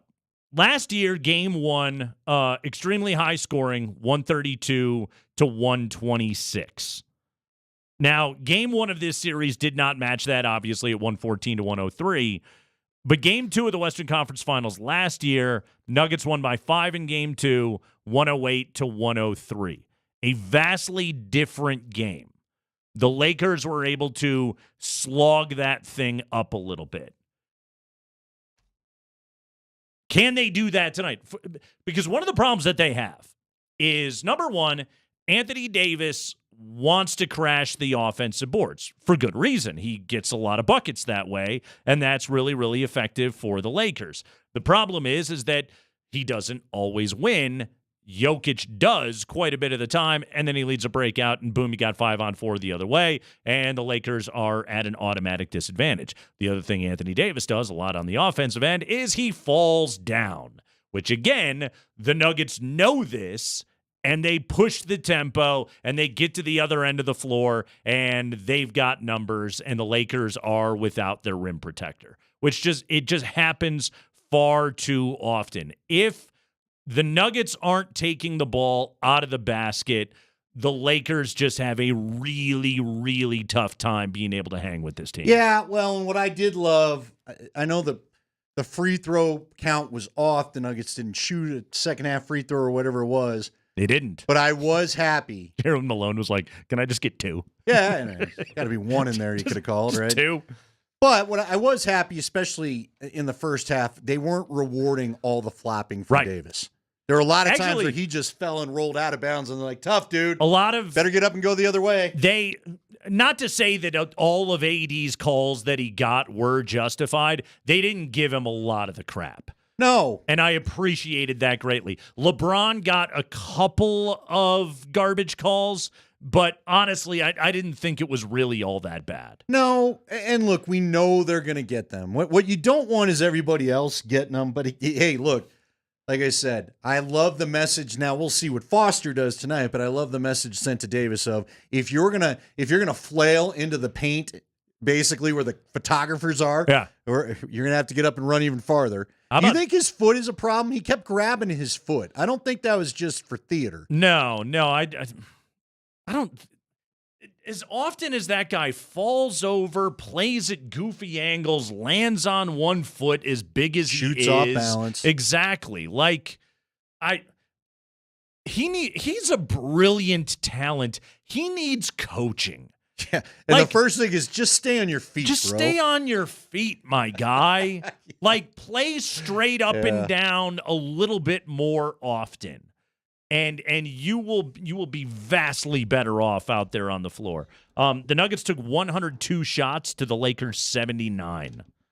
102 to 79. Even though the Lakers were just below 50% from the field, again, they took 23 fewer shots in that basketball game. Nuggets had 15 offensive rebounds to only 6 for the Lakers. Rebounding totals 49 to 40 in favor of the Denver Nuggets. We will have game 2 tonight with Kaz on the call. We'll have it at 8 o'clock for you here on Altitude Sports Radio. Quick break. When we come back, Broncos have fancy new hats and shirts and pants and everything else. I like to call them hats. I like when the announcers say, get a hat on a man. Hat on a hat. Exactly. I want to ask you a question about the reaction, Andy, because you are in tuned. Hey, what I wear to the Bronco dark web. And this isn't even a new one. To Broncos country, all of that stuff. You're in tune Bronco to it. land. I have a question about the new uniforms to ask to Andy Lindahl next.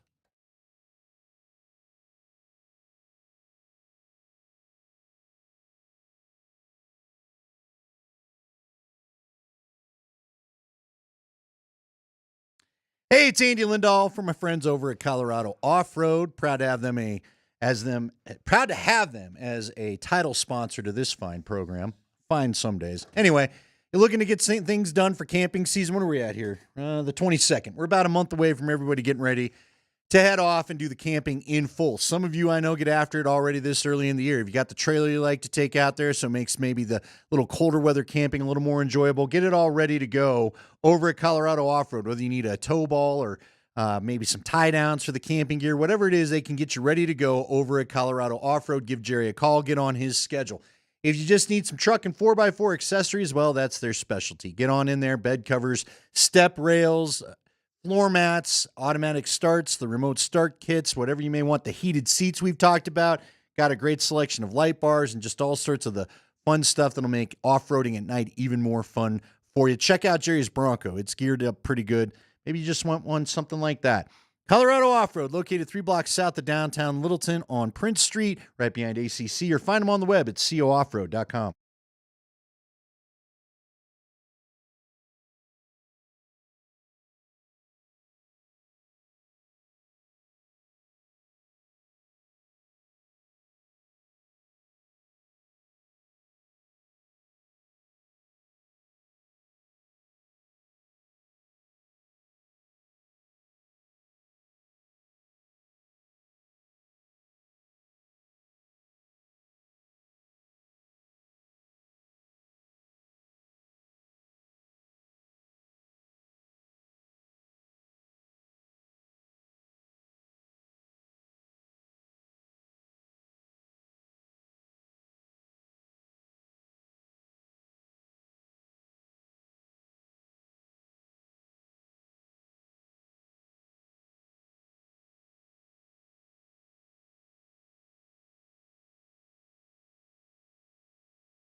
All right, Andy, today is April 22nd, which means it was new uniform reveal day for the Broncos, the Mile High Collection. Got a good look at it here. First off, first observation, this being just me, no Cortland Sutton in any of the release picks. Did you notice that?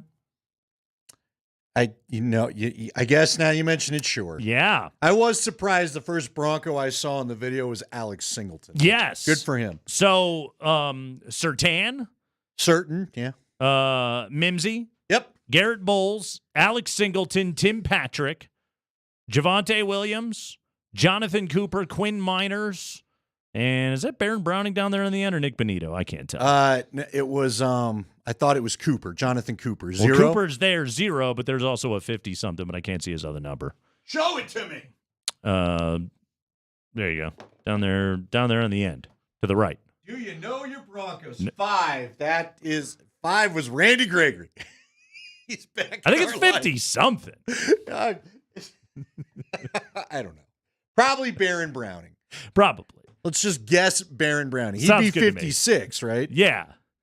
Okay. Know your Broncos roster. Mm-hmm. Yeah. Thought it was interesting. No Cortland Sutton. Yeah.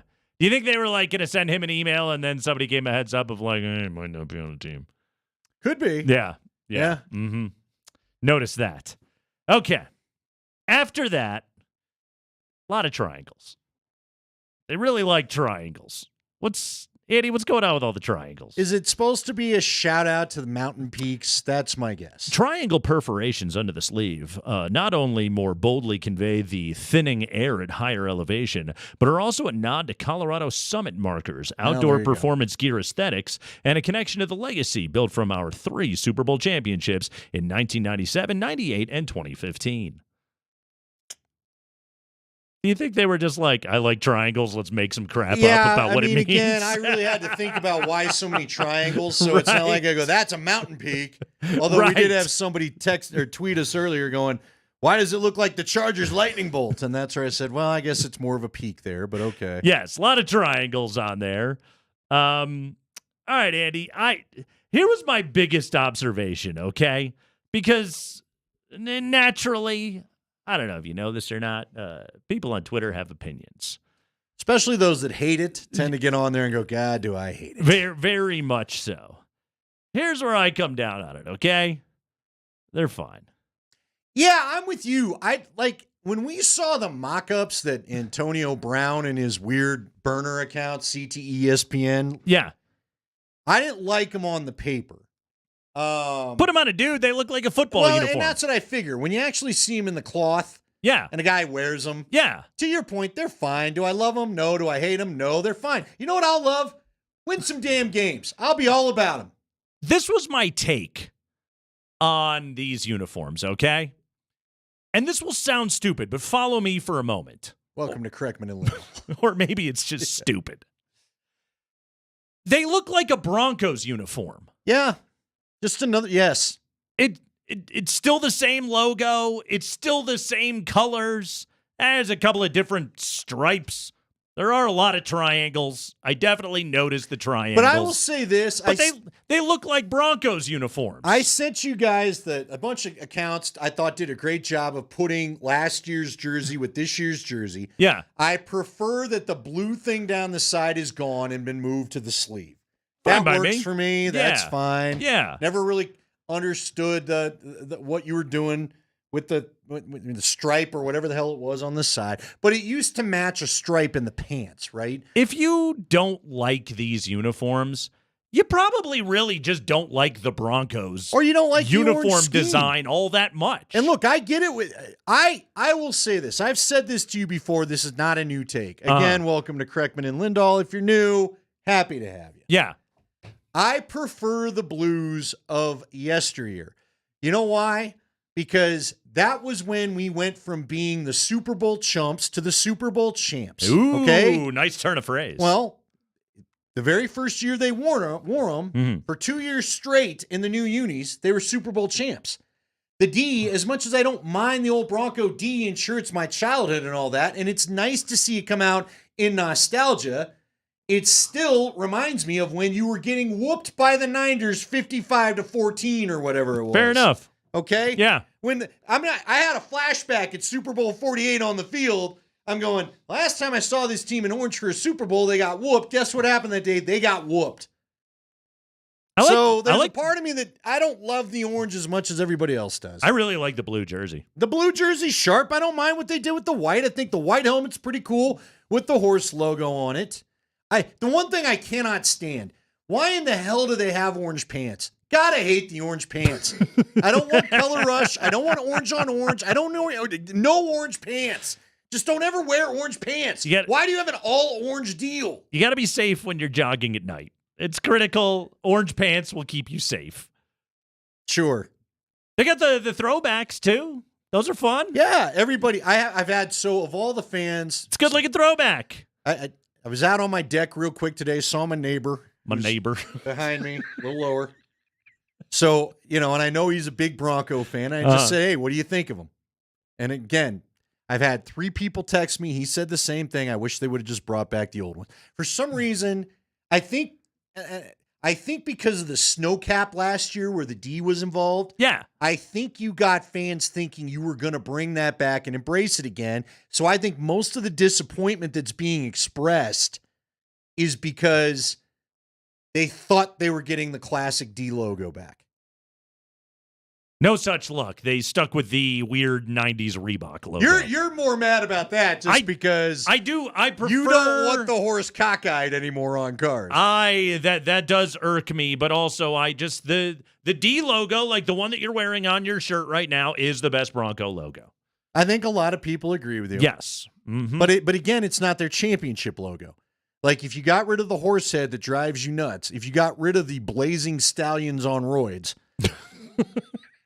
it's still, that's what you won the Super Bowl in. That uniform and that logo popped up before I even joined the media. Did they? And my better memory, frankly, is of that logo than this and get your butts kicked in Super Bowls. Yeah, but did they win the Super Bowl because of a logo it's or attached because to the of memories. Terrell Davis? Dude, I've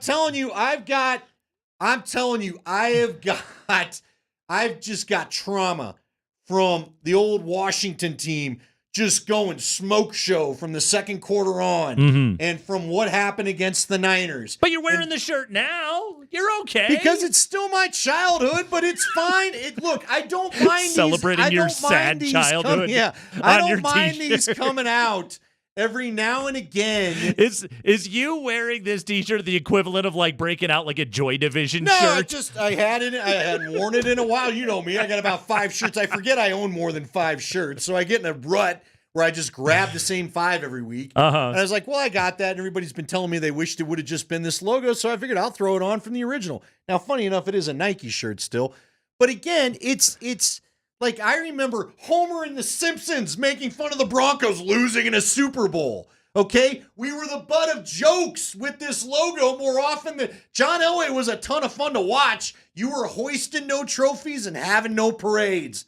So for me, as a Denver native, I'm still going to love the roided horse is when we quit being the punchline of everyone's jokes. The bad computer graphic horse. Roided horse. A bad logo is in the eye of the beholder. It's not bad when I got memories of Terrell Davis running all over your rear end. Ed McCaffrey sticking the Packers linebacker to the ground and giving him the little point. And one day I'm going to find out what was actually uttered from his lips because he guards it. He must have said something really bad. He won't tell anybody what. I wonder if his kids know. Now I want to get Christian on and just say, did your dad tell you what he said when he flat backed the linebacker from the Packers? Spring book Christian McCaffrey. Just call him up. Make it happen. You know what? When Luke gets drafted in a couple of days, we're going to make him reveal what he knows. Get every McCaffrey child for a segment in studio. Max. Max is old enough. Fly them in. Let's get Max. Max is around. Max has got his own job. Let's get Max to reveal it. I want to know. Hey, should we take Lisa out, little wine night? Hey, what'd your husband say? I know you know. For a wine night? Yeah, get her on a podcast, call it a wine podcast, and then just get to the real questions. Get some absent zerts. Yeah. And rosé. Come on now. What'd he say? Gotta have it. What'd he say? Come on. I actually think that would be a lovely night out. I would enjoy that. Lisa on a couple of wines. Good time. I'd be all about that. She's hilarious. Yeah, the roided horse does have no teeth. You're right about that. 347. Yeah, it is kind of. He's all gums. He's all gum. He's real chinless, but they're sticking with him. You got to be careful. It is the Kreckman and Lindahl show. You can't have a buck-toothed horse, not during that time. You know what our quarterback I was going to say, the quarterback. Yeah, all everybody right. would be like, why you got John Elway's teeth? Oh, we got the drink. Yeah, just throw another touchdown. Oh, man, these Broncos, they're going to triangle your ass. It's Kreckman and Lindahl.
Okay, it's hour number 2 of the show. Craigman and Lindahl, Altitude Sports Radio. Jeff Legwald, 20 minutes after 4 o'clock. The top 100 is out. We will break it down with Leggy today on the show. Round 1 of the draft coming up on Thursday. Andy, you're going to be partying. You're going to be doing some big-time duty there on Thursday, huh? Yeah, we got a lot going on. We're going to be trying to watch the Nuggets, and then we'll watch the draft. Although it's easy to follow the draft on your phone so I can watch the Nuggets, but we'll be on air. Yeah, I was going to say, everyone's going to do those things. I've done this before. This is kind of like a flashback to olden times. Okay. My horse wagon days. Be on all damn weekend. So Andy will be he'll be hosting draft coverage here coming up on Thursday night. Also, make sure you join us tomorrow night at Bourbon Brews and Burgers in Parker. Sounds pretty good. Bourbon Brews and Burgers. 3 for 3, quite frankly. For a Game 2 viewing party as the Avs look to tie the series against Winnipeg. They're looking. We will have a live broadcast and giveaways as you watch the game with other fans. I would assume that was going to happen. All brought to you by Templeton Fortitude Bourbon. Just reading the copy they gave me, Andy. I like a Templeton. I'm Ron Burgundy. Zach Wilson, dude. All right. Now, I will say this. Do I hate the move? I mean, nah. Yes. Well, I mean, look, you're giving up what? What'd you give up? A 6th rounder, and then you swap 7ths? Is that right? So what they did was the Broncos get Zach Wilson at number 256. Okay, the 7th, right? The Jets get number 203. Hell of a return for your number 2 overall pick. So for Zach Wilson, the Broncos moved back 53 spots.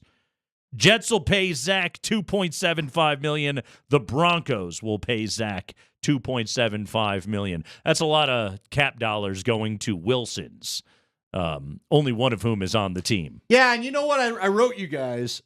In a way, my wish came true. Yeah. Because then the Wilson, if he goes 3, the Wilson jersey then still would have had life. But now there's New Jersey, so it's screwed that way too. Yeah, that's a shame. It's all coming up snake eyes. He can't be number 2. Nope, it better not be number 2. That's taken. Number 2 already. Plus, they can't trade him now. He's in all of the promo shots for the new uniforms. Right. Got to keep him now. Right.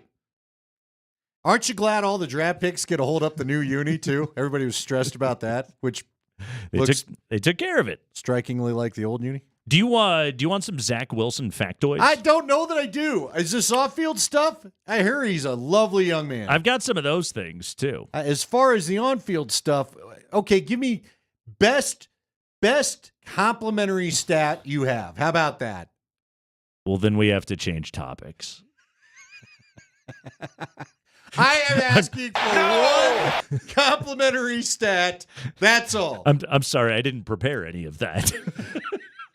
No, here you go. He's 2-1 all time against the Broncos. Well, there you go. More. There you go. He's got more wins in Empower than the other Wilson. He has got. No, wait, that's not right. 2 wins in his career, which is more than steady against the Broncos. Steady 0 for 1. That's right. He. That's it. That's all that I've got for you. His first game against the Broncos, he was shut out back in week 3 of 2021. That was his rookie year. They lost 26-0. He threw 2 picks that day. He was not particularly good. Vic Fangio, Teddy Bridgewater and company outdueled the Jets that day over at, was that Empower by then, or was it the Spaff? I don't remember. Either way. 2022, he defeated the Denver Broncos 16-9. That was a game in which the starting quarterback for the Broncos was, Andy, do you recall? 2022 was Brett Rippon. It was Brett Rippon. That is correct. Because Rippon's had like 3 shots in his career at the Jets or something like that, hasn't he? Mm-hmm. And then finally, he defeated the Broncos this past season 31-21. That day, he outdueled Sean Payton, Russell Wilson, and company on Nathaniel Hackett Revenge Day. Oh, man, that's when the Broncos had a chance at a game-winning drive, and Russ went out and fumbled the ball, right? Didn't he roll out, get sacked, fumbled the ball? What I talk with Russell about's none of your business. None of your business. Yeah. Do you want some other Zach Wilson factoids? Sure. Why not? Here we go. Is he? Yeah, go ahead. Zach Wilson. Yep. So Zach Wilson threw 9 interceptions in his first 5 NFL games. He is the 4th NFL quarterback, or he became the 4th NFL quarterback of all time to be intercepted in each of his first 5 starts. He is joined on that list by Deshaun Kaiser, Zach Mettenberger, and Blake Bortles. Who is Zach Mettenberger? It's a good question. That's a deep pull right there. Zach Mettenberger. Kaiser, I know it didn't go well, and I saw enough of Bortles to last me a lifetime. Well, he was on the Broncos for a minute there. Yeah, well, I told you. I watched the Paxton Lynch-Bortles game. That was something to behold. Mm-hmm. Pull that one out for your NFL Classics from 2016. Zach Mettenberger out of LSU. 6th-round pick in 2014. Oh, okay. It's coming back. Played for the Tennessee Titans. Zach Mettenberger. Sure he did. Yeah. How much? Not a lot? Okay. Enough he played 14 games. Well, good for him. 10 starts. All in 1 year? In his career. All up there over 2 seasons. All putting him in the company of Zach Wilson. I got more Zach Wilson factoids. You want them? Sure. Of course you do. Give me your favorite couple. Zach Wilson has, at various points in his NFL career, been benched for Joe Flacco. Okay. Mike White. Nice. Chris Streveler.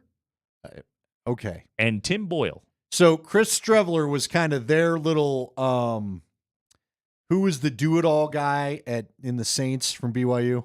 Taysom Hill. Taysom Hill. Yeah. That's who Streveler was trying to be. They put him in the game because Zach was struggling so badly. Right. Yeah.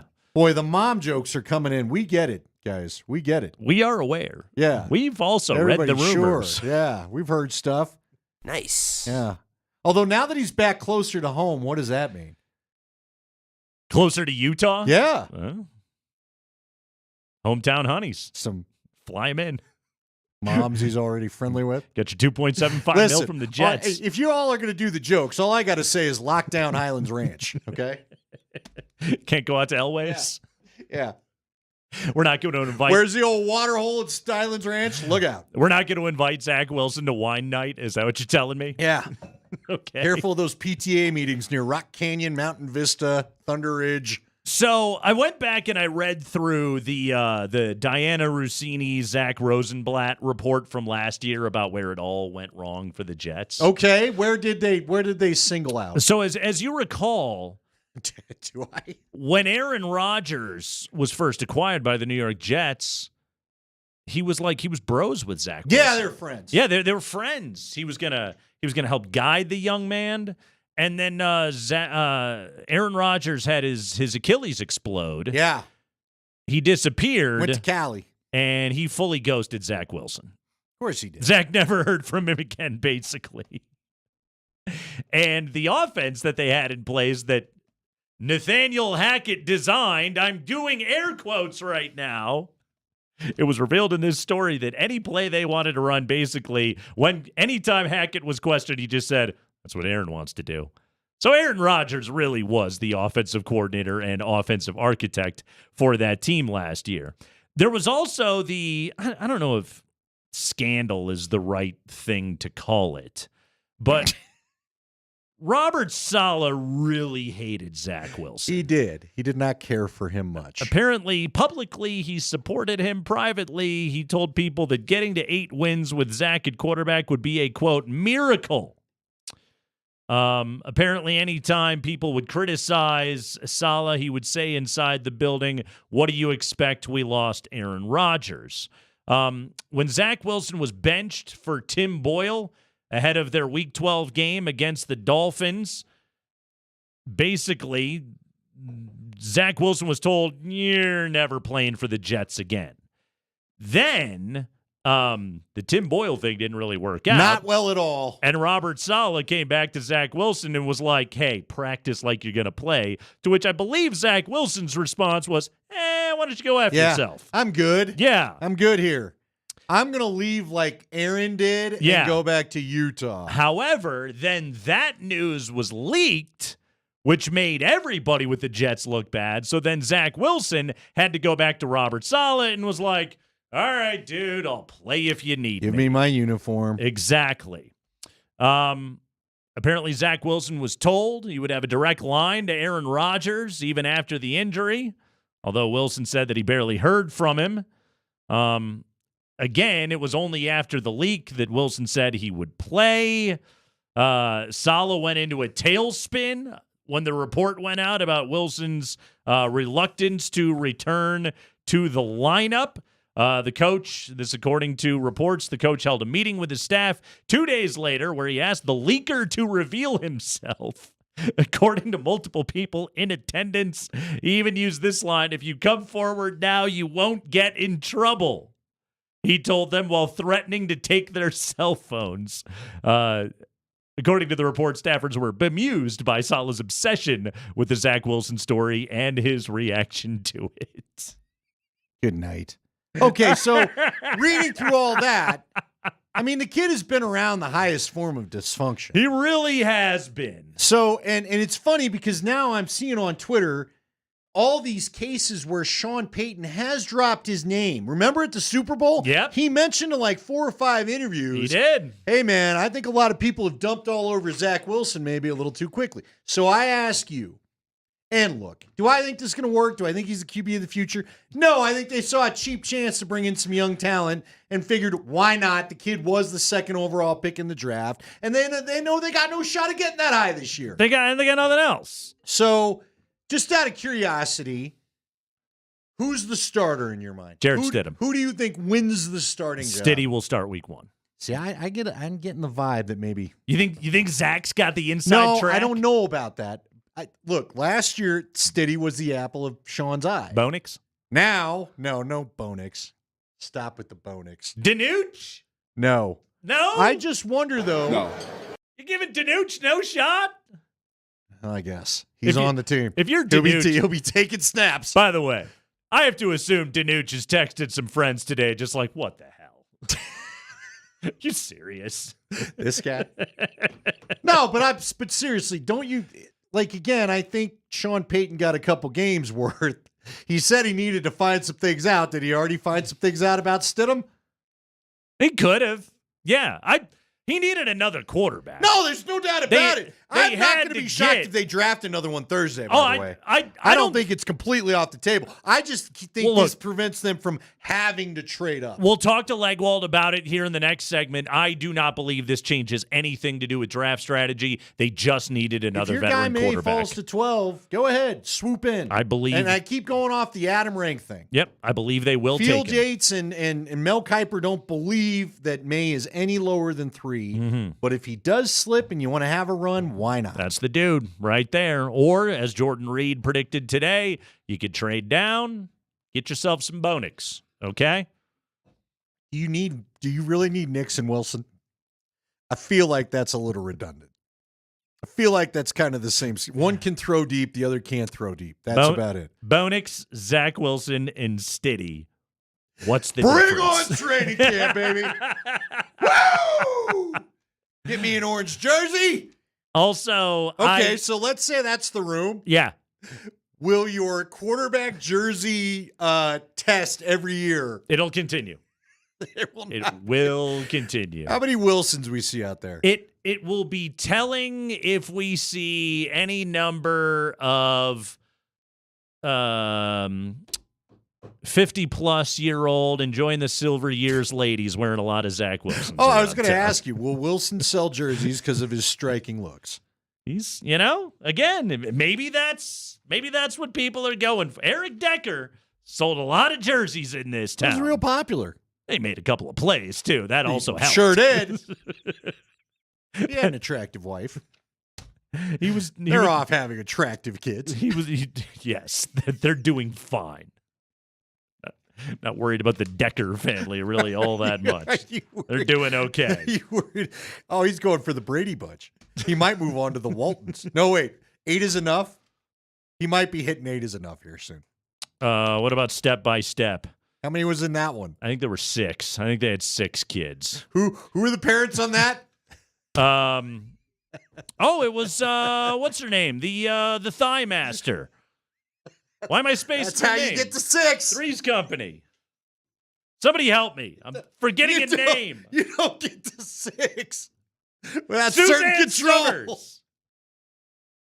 I think it was Suzanne Yeah, Summers it was. on that But who show. was the husband with the classic 80s haircut? Oh yeah, it was very Hasselhoff. He was a poor. Yeah, he was a poor man's Hasselhoff. Patrick Duffy. Yeah, when Yeah. you couldn't afford Selleck or Hasselhoff, get me Duffy.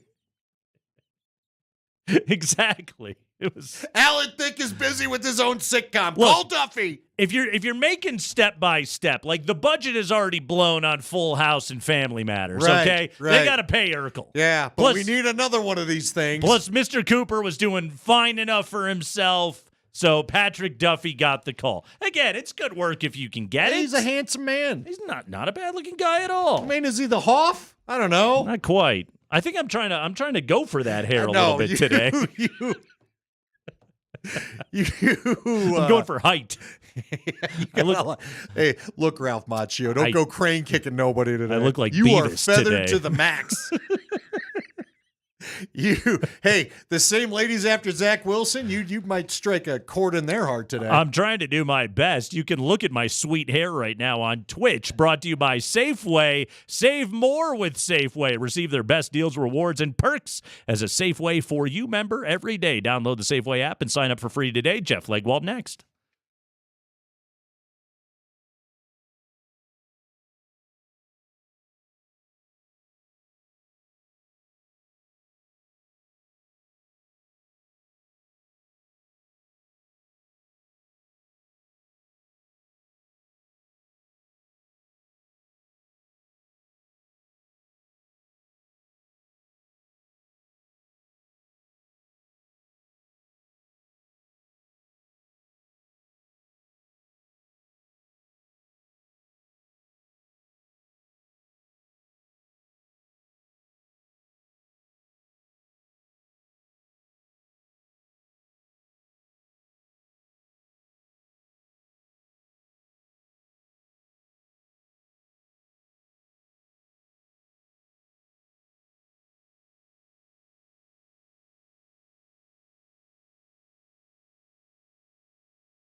unfairly hated?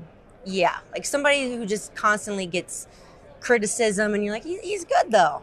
Well, look, I would say all these young guys that we early evaluate, Zach Wilson in New York, we've got early evaluations on him. It happens all the time with. Yeah, Easter eggs getting dropped all over the place. Jeff Legwold time here on a Monday afternoon. We are a mere 4 days away from day number 1 of the NFL draft. 3 days, I don't know, do the math, however it works out. It's Thursday. Jeff Legwold's top 100 is out. The Broncos have new clothes. The Broncos have a new quarterback. The Broncos have a new cornerback. It's been an eventful day around these parts. Jeff Legwold with us right now on the Ramos Law Hotline. Car accident? You need Ramos Law. Medical doctor and attorney. Visit ramoslaw.com. Leggy, how you doing, man? I'm good. How are you guys? Doing good. Lad McConkey at 28. What are you doing, Leggy? That's what I got. 28. What's the most random anger that you have ever produced with the top 100 of over or underrating a player? Oh, annually it's the quarterbacks. In fact, yesterday I just had somebody in the grocery store bust me about the quarterbacks. So I always take heat for the quarterbacks because I put them where they belong, where they're really graded. And people can't separate that from a mock draft type of situation. And that's okay. And often people will go, I once got like a 10,000-word email about a guy I had in the 90s. And Marvin Shade Jones, who the hell was it? Yeah, no, I mean, the person was wondering how I could possibly put them in the top 100. And it was the longest. I don't think I've ever written a series of stories that long ever in my career, but it was a pretty epic email, but that's a long time ago, but when there weren't too many top 100s out there. So you went Bonix at 39, you went Penix at 50 with the sort of lower tier quarterbacks there in this draft. The Bo Nix question continues to be fascinating to me, Jeff, because you rank him at 39. Will he be drafted above or below that number? I think almost certainly above, unless, there's always the quirky ways. Sometimes the board falls weird and you get the cluster of teams who don't need a quarterback and it just falls funny. But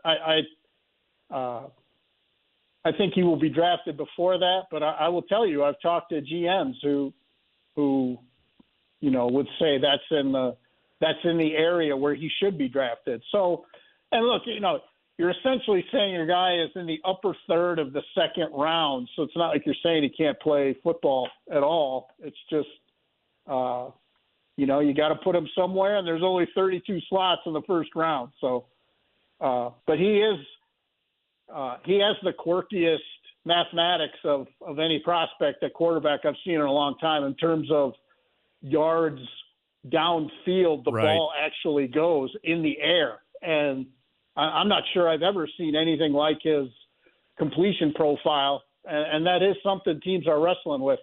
I'll be honest with you. Your colleague at ESPN, Jordan Reed, who I know you have a ton of respect for, put out his 7-round mock draft today. I'm sure you saw it. It featured the Broncos trading down with Philadelphia to number 22 and acquiring a second-round pick along the way, which would be awfully nice. And the Broncos taking Bo Nix there at that spot. Now, this was released this morning before the acquisition of Zach Wilson via trade with the New York Jets. Leggy, first off, what did you think of Jordan Reed's idea? And secondly, does the acquisition of Wilson then preclude the Broncos from doing such a move? Well, I advocate any trade down if you're going to take QB5 on the board. I just, the fifth quarterback taken in the top 12 picks of a draft has only happened one time, 1999. So to take QB5 in the top 12 picks of a draft would be nuts to me. And I think I would advocate what Jordan is saying. If you're going to do it, if you've just decided you like that quarterback and you have a late first or an early second round grade, which at 22, that could be an early second round grade for a lot of teams, then the trade down is the exact move. But Jordan works it, man. He knows his stuff, and I think he's matching skill sets and situations to the prospects when you're doing that kind of exercise. So I think trading down, if you're going to do it, would be the move. And I don't think the Zach Wilson thing influences much of anything, really. It was like it's a free acquisition, essentially. The Jets are going to pay some or most of the salary, and you essentially swapped picks. You didn't even fully give up a draft pick to get a quarterback you may or may not be able to, to recalibrate. So I think that's as close to a waiver claim almost as you can come in the trade world to get a player who a team took with the second pick of the draft. So they obviously felt like he had an immense talent. So I think it's worth the flyer they're taking. And, now we will see Thursday if it means that means they take one of the 7 or 8 quarterbacks a little later in the middle rounds with a little insurance to work into it. But this does signify they don't maybe like the prices of the trade up and all that other stuff, doesn't it, Leggy? I mean, what does the Zach Wilson move maybe say about their feelings on the class, if anything? I think just from being in that building a lot and talking to everyone a lot, I think it says they don't think QB4 or QB5 is worth the 12th pick, and they'd like to stay at 12 and take a pretty damn good player that they need. So I think that's what this is. We'll see Thursday if it is indeed the case. But right now, I think they believe, like a lot of people, at least 3 quarterbacks are getting overdrafted Thursday. And that means a bunch of players or a handful of players that will be underdrafted are going to come down the board in the first round. And if you can get the top 1 or 2 pass rushers at 12, or the top 1 or 2 corners, or the top 4 or 5 receivers, why wouldn't you stay there and get a player who would be talented enough to be a long-term starter from the moment he walks in the building? So I think that this gives them a little more insurance to play the chalk, as it were, and just sit at 12 if you can't move, and you try, and just take who will be a really good player, because, again, at least 2 of the quarterbacks are getting overdrafted, so somebody else isn't. All right, real quickly, one more on the Zach Wilson move. Do you think this gives him inside track to starter? I was asking Nate. They wanted to get a couple games look at Stidham. I mean, Sean Payton's been a little bit different in his talking in the offseason about Stidham than he did, last offseason, shall we say. What do you think? What do you think the chances are, without them drafting a first-round QB, that Zach maybe has the inside track on starting? Andy, I think they got to get him in and see how much work there is to be done here to repair. I mean, his game is he's got a lot of confidence issues. It shows up in his play. There's a lot of work to be done on his part to get back to the level at minimum of where he was when he came into the league. So I think they got to get a look up close and see what they think before we can say that. I think at minimum they see this as a competition, and they'll throw him in the pool too and see who swims out to be the starter. Zach Wilson is in the pool. Jeff Legwold is on the show right now here on the Kreckman and Lindahl Show on Altitude Sports Radio 92.5. In addition to that, Leggy, maybe kind of a bit of a footnote on the day, given new uniforms, Zach Wilson, all that. Levi Wallace was signed today by the Broncos, the unrestricted free agent from the Pittsburgh Steelers. Where does he fit into the plans there in the secondary? Well, I think he, again, I will tell you they're very, very, very optimistic about Riley Moss. So I think at minimum he's fighting it out, and they have like last year they wanted a veteran in the house just in case. I mean, he's played a ton of games. He's a rare free agent for them this year in that he's started the majority of his games in his career.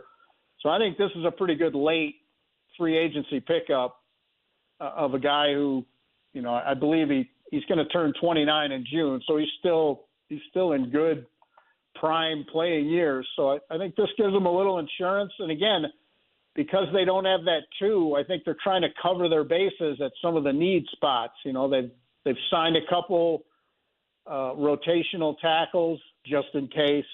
They've signed a couple of defensive linemen just in case.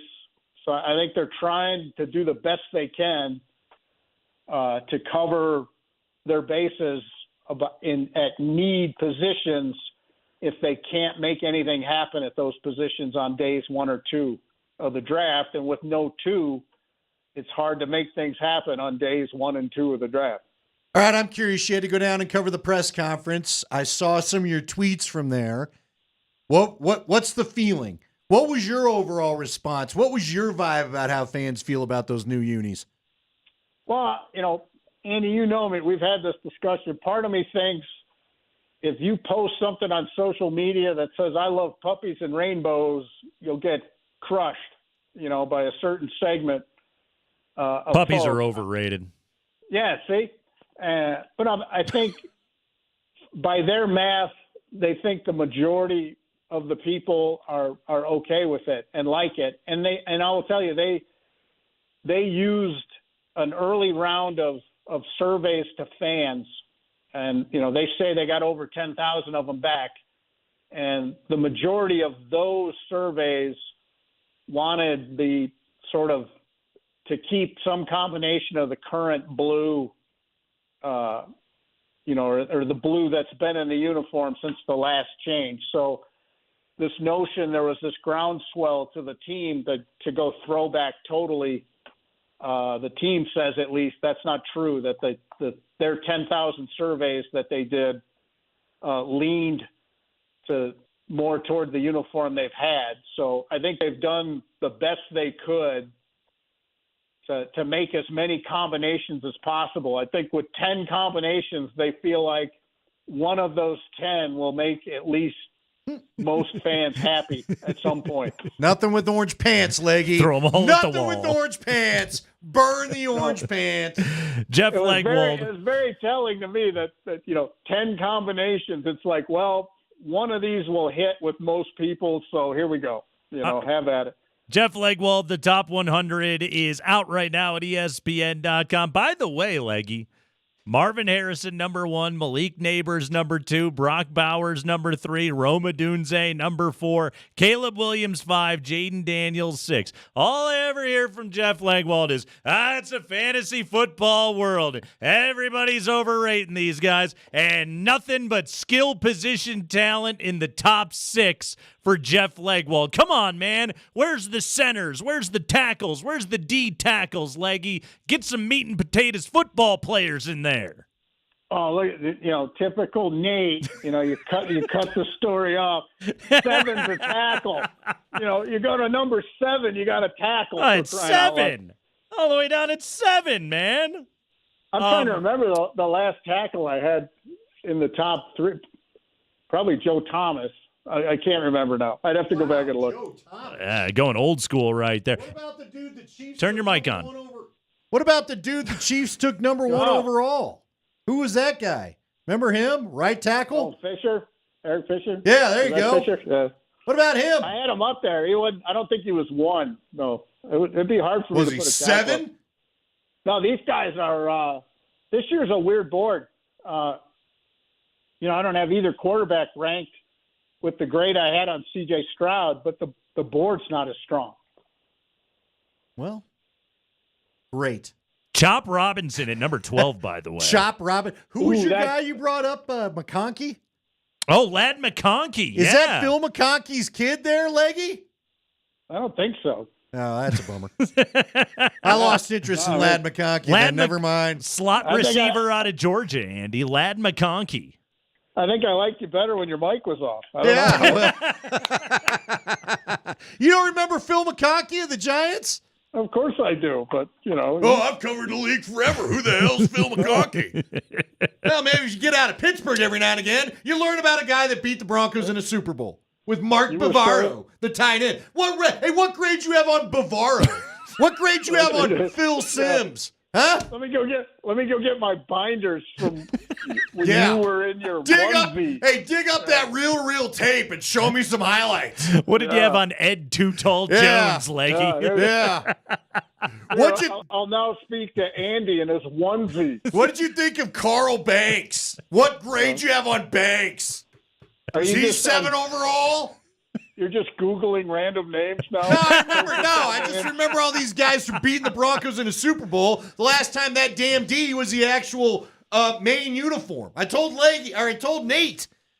They went from chumps to champs when they switched the logo. So I'm sorry Nate's got to watch crooked horse heads it was all on logo. cars from now on. But I'm just telling you, the D signifies a lot of pain. It was all logo. Mo Camara, by the way, at number 100. Good one on that one right there, Leggy. Jeff Legwold, everybody, ESPN.com, top 100. Go read it right now. Leggy, good stuff, buddy. Want the grade on Rathman there, Leggy. Yeah, see you later, Google man. All right, Jeff Legwold with us right there. Google, don't you dare Google man me there, Legwold. Andy uses Bing. It's the Kreckman and Lindahl show.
We're here. It's Craig and Lindahl on Altitude Sports Radio 92.5. Coming up at 5:20, we will relive Game 1, Nuggets-Lakers, from Saturday night. Awful lot of fun out there at Ball Arena. Let's hope to have more fun tonight. Kaz has the call. We'll tip it off a little bit after 8 o'clock right here on Altitude Sports Radio 92.5 for game number 2.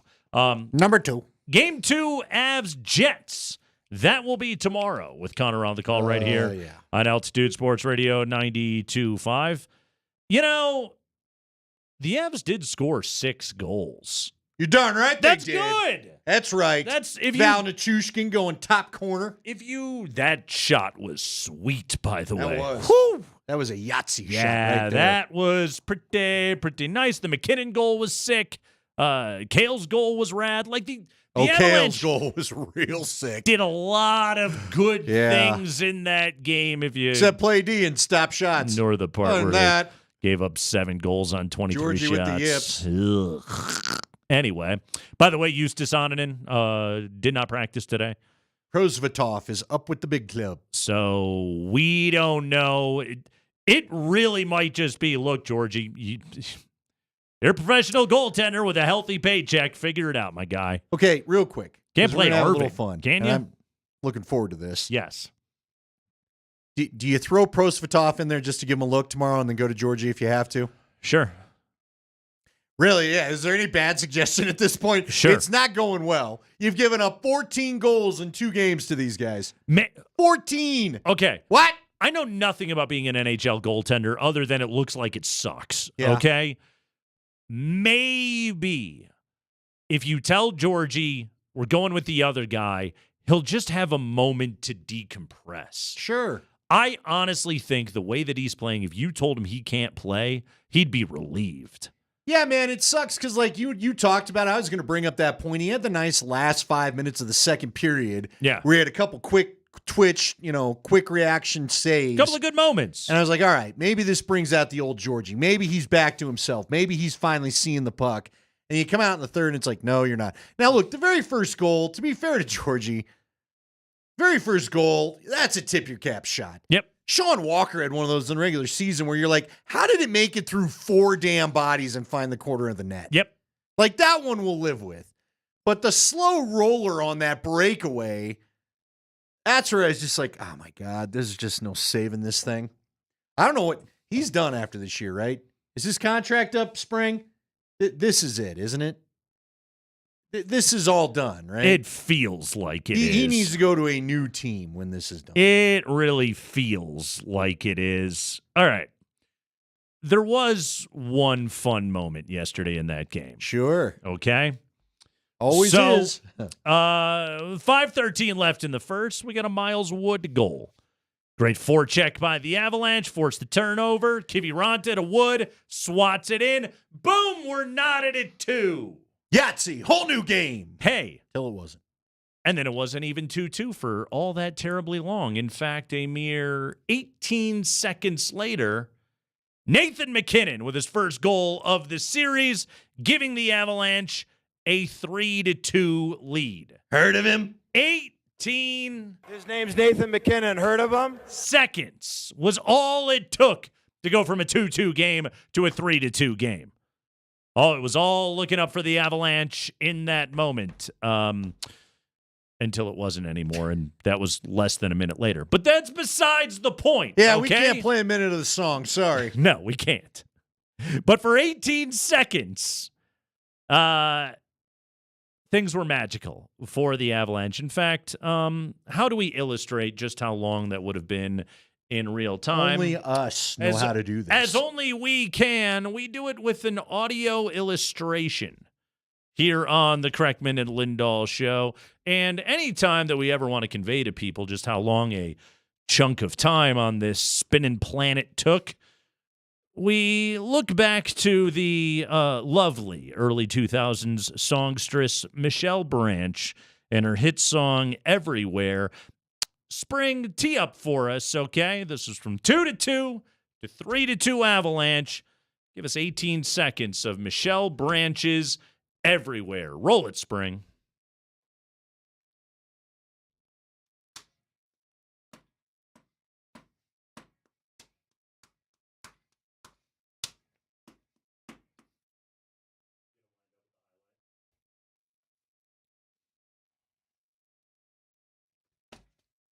Wow, that was longer. That was one of the longer ones. We cut off a We whoa. caught a lot of that song. We did. You got really the only part you know. She's not alone, You Andy. don't know any lyrics after that. That's all you know. None of us are alone when we've got Michelle Branch in our life. No. Okay. There it is. So here we go. Let's find out how well it syncs up.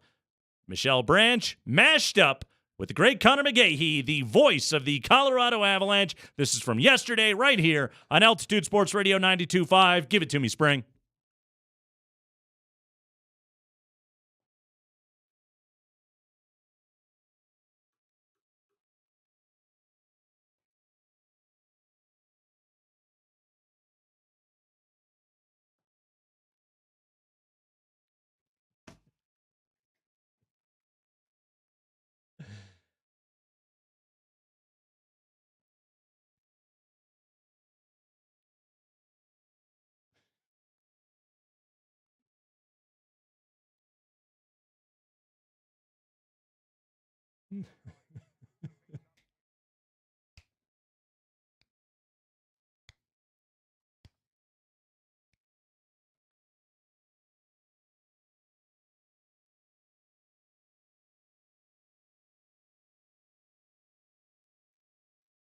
Yahtzee! Yeah! There you go. Boom! There you go. 18 seconds of real action. That is the perfect festival white guy sway dance song right there, too, by the way. It is Not good. much having to go on. It is good. You know, see, I like that, but then I noticed our friends over at Cool are having the Cool concert. Cool 105. And you know who's playing that thing? Who's playing at the Cool concert this year? The just velvety tones of Darius Rucker and Hootie and the Blowfish. Oh, yeah. I like me Hootie. I like me the Blowfish. So I said, Spring, we got to get us a Hootie song to go with this whole 18 seconds deal. Hootie it. And this is what Spring came up with.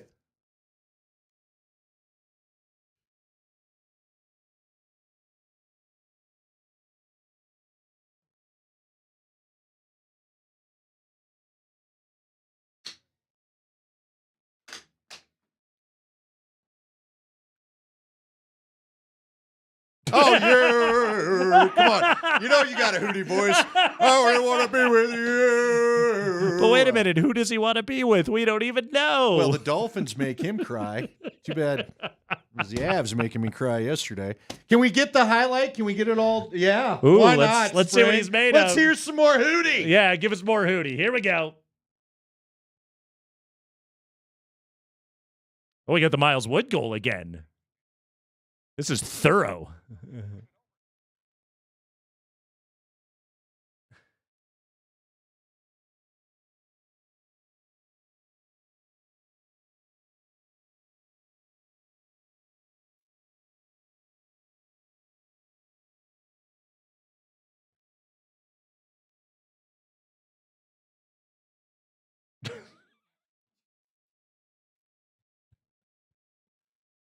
Uh-huh. Whoa.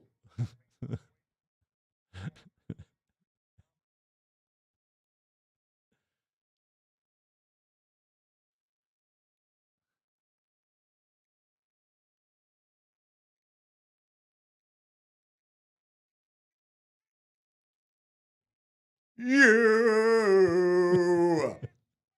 Oh, I want to be with you. I felt like the entire time Connor and Hootie were trying to like out low end each other. Yeah. Yeah. That was deep. And they were both kind of manic. That was a lot of depth. You know what I mean? Right there. Doing that deal. And apparently, I don't know. Of course, we just are trying to help people out. And so here it is. Yeah. It's the summer camp show that's Hootie and the Blowfish. The summer camp coming show? Oh. with Collective Soul and Edwin McClain. That's a good collection of similar talents. Collective Soul shine? And apparently the Cool concert, yeah. Let my little light shine. Yeah. Maybe that's what we ought to do one day. Apparently the Cool concert is our buddy Vanilla Ice and Tone Loc. Oh. Color Me Bad.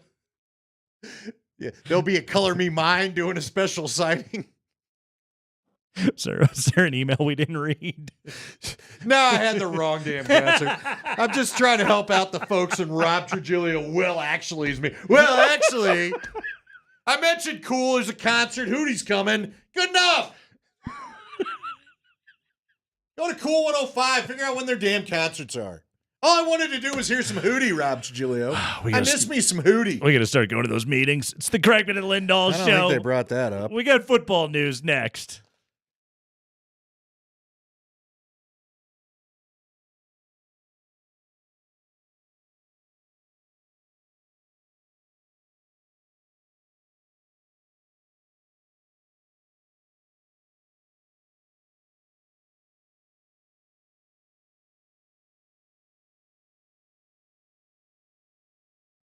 Hey, it's Andy Lindahl for the Rocky Mountain Men's Clinic. Again, we're telling you, Hootie and the Blowfish are coming. You know, it's a great date night, Nate Kreckman. You know, if you don't have a lot of confidence on date night, the Rocky Mountain Men's Clinic can help you out there. Maybe you're dealing with erectile dysfunction. That can ruin date night, so go and get some help for it. Go and get some help at the Rocky Mountain Men's Clinic. They have a number of treatments that they can offer you, many with 90% effective rates or more, success rates or more. And plus, they've got a few that can actually help you last an hour or more. That really gives you something to talk about after the Hootie concert if you were doing that. So go see the good folks over at the Rocky Mountain Men's Clinic.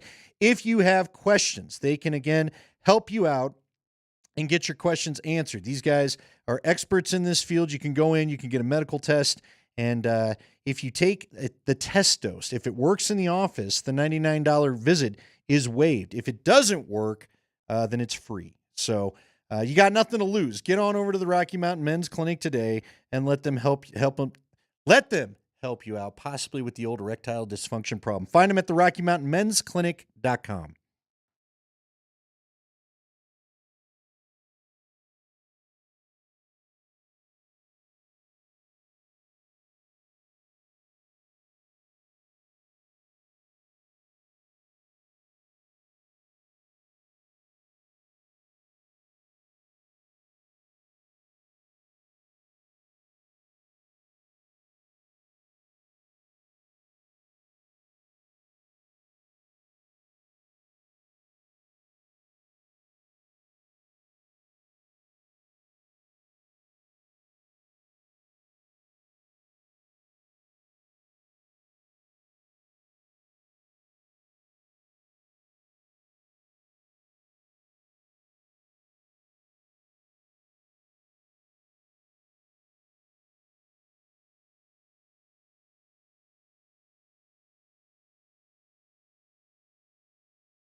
We will relive Game 1 Nuggets-Lakers coming up at 5:20. But right now, it is time for the 5 biggest stories of the day from around the NFL. Oh, we have so much going on. Broncos got a new quarterback. Broncos got a new cornerback. Broncos got new duds. Let's do it all, Spring.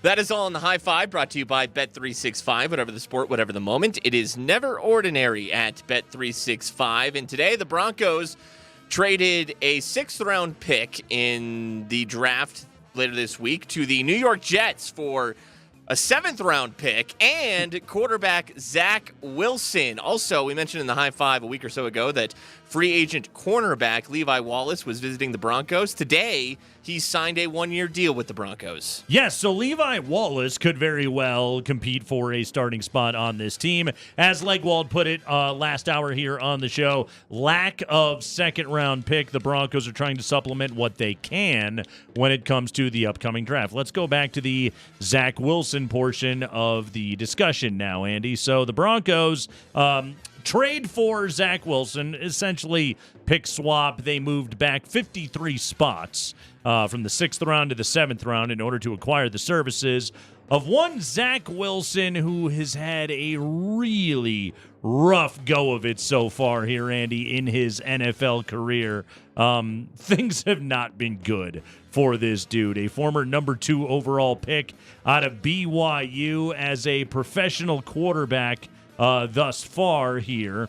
He has started 33 games with a 12-21 win-loss record. He has completed 57% of his throws, 23 touchdowns to 25 interceptions so far in his career. Yards per attempt in the career, a putrid 6.3. He's not good. What is your ceiling for how salvageable Zach Wilson could be? It's a tough question to answer, Nate, because you brought up the puke stats that are there. Now, last year was a total circus for the kid. Okay, yeah. We had that experience. You know what blows my mind whenever you bring this stuff up? How in the hell did they think Nathaniel Hackett could coach anybody? Right? Remember, he still has the job. We thought he was going to be this great for young quarterbacks, got the new teaching techniques, got a teaching background, going to be great with the young guys. He gets a young guy and makes him worse somehow. Made him worse last year. He still has the job. I know, because he's buddies with the right guy. As awful as he was last year, again, because he is friends with just Aaron Rodgers. Because of that, he still gets to have that job. I know. Simply for being Aaron Rodgers' yes man. So now we know the crap that Aaron Rodgers says out loud in interviews. Nathaniel Hackett just must have to sit next to him and be like, yeah, no, that all sounds great to me. Well, no, he's too busy showing movie clips. He doesn't get anything done. He's not awful. teaching anybody. What did you had the story earlier, the Diana Rossini story where he talks about where it all went wrong. Rodgers was going to allegedly be this mentor, got hurt, went to California, and never answered a call again. Yeah. Like a one-night stand with old Zach Wilson, okay?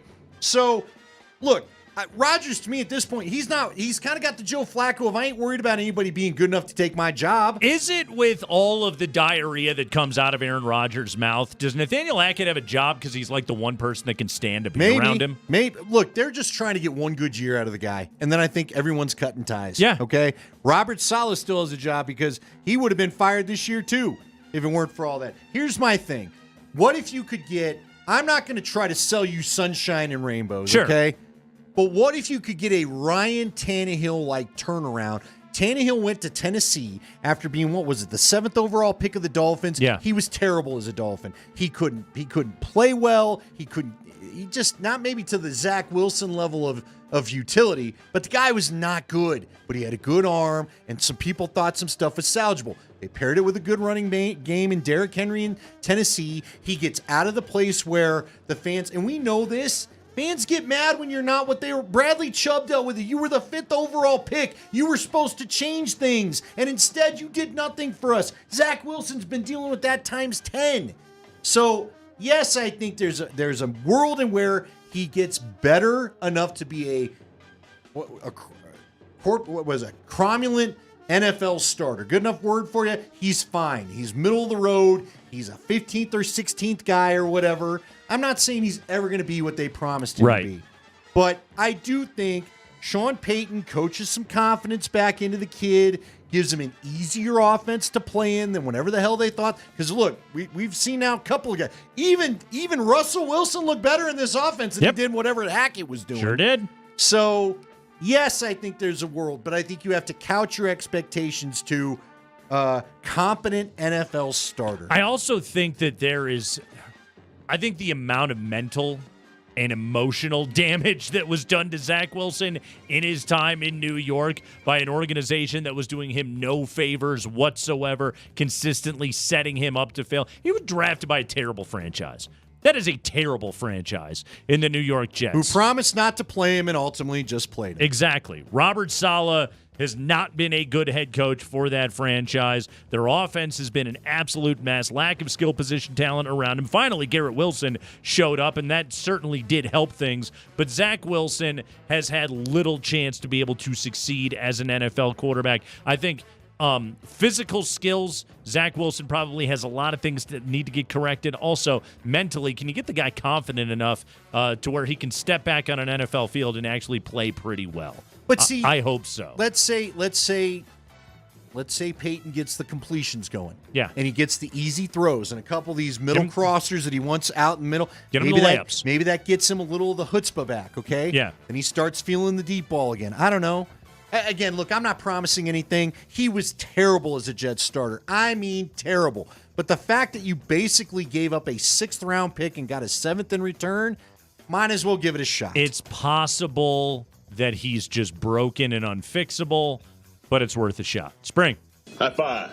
The Raiders pick at 13th overall on Thursday night, right behind the Broncos. Today, Raiders GM Tom Telesco talking to the media. He was asked if the signing of Gardner Minshew and the presence of Aiden O'Connell in the building will mean that they will not draft a quarterback. He said, quote, "Yeah, I don't think so. We're drafting for the future, too. Position-wise on this team, we can use a little bit of help everywhere. So I don't think any position is precluded from being drafted this year." He was also asked about the possibility of the Raiders trading up to draft a quarterback. Here is Tom Telesco. Yeah, news flash. GM says he's open to trading up, moving back, picking a spot. Like everybody always says the same thing. So, we have a plan right now to go up if we have to and be aggressive with it. We've got a plan if we stick and pick, obviously. And we got a plan to go back if it's within a certain range. It's been normal this year as like other years. Like there's been conversations with other teams, but it's probably more general than specific. It really wouldn't get more specific to usually like later in the process, Tuesday, Wednesday, even Thursday, even sometimes when you're on the clock. So, but it's been about the same amount of work that goes into that. All right. I know that Peyton and Peyton press conference last week, like they said a couple of things. 7-8 quarterbacks that we think can play in this league, etc. But these press conferences, especially any question about like what are your plans, are completely useless. I don't disagree. They're not going to tell you. Exactly. It just, matter of fact, even you know what even is useless? The second pick.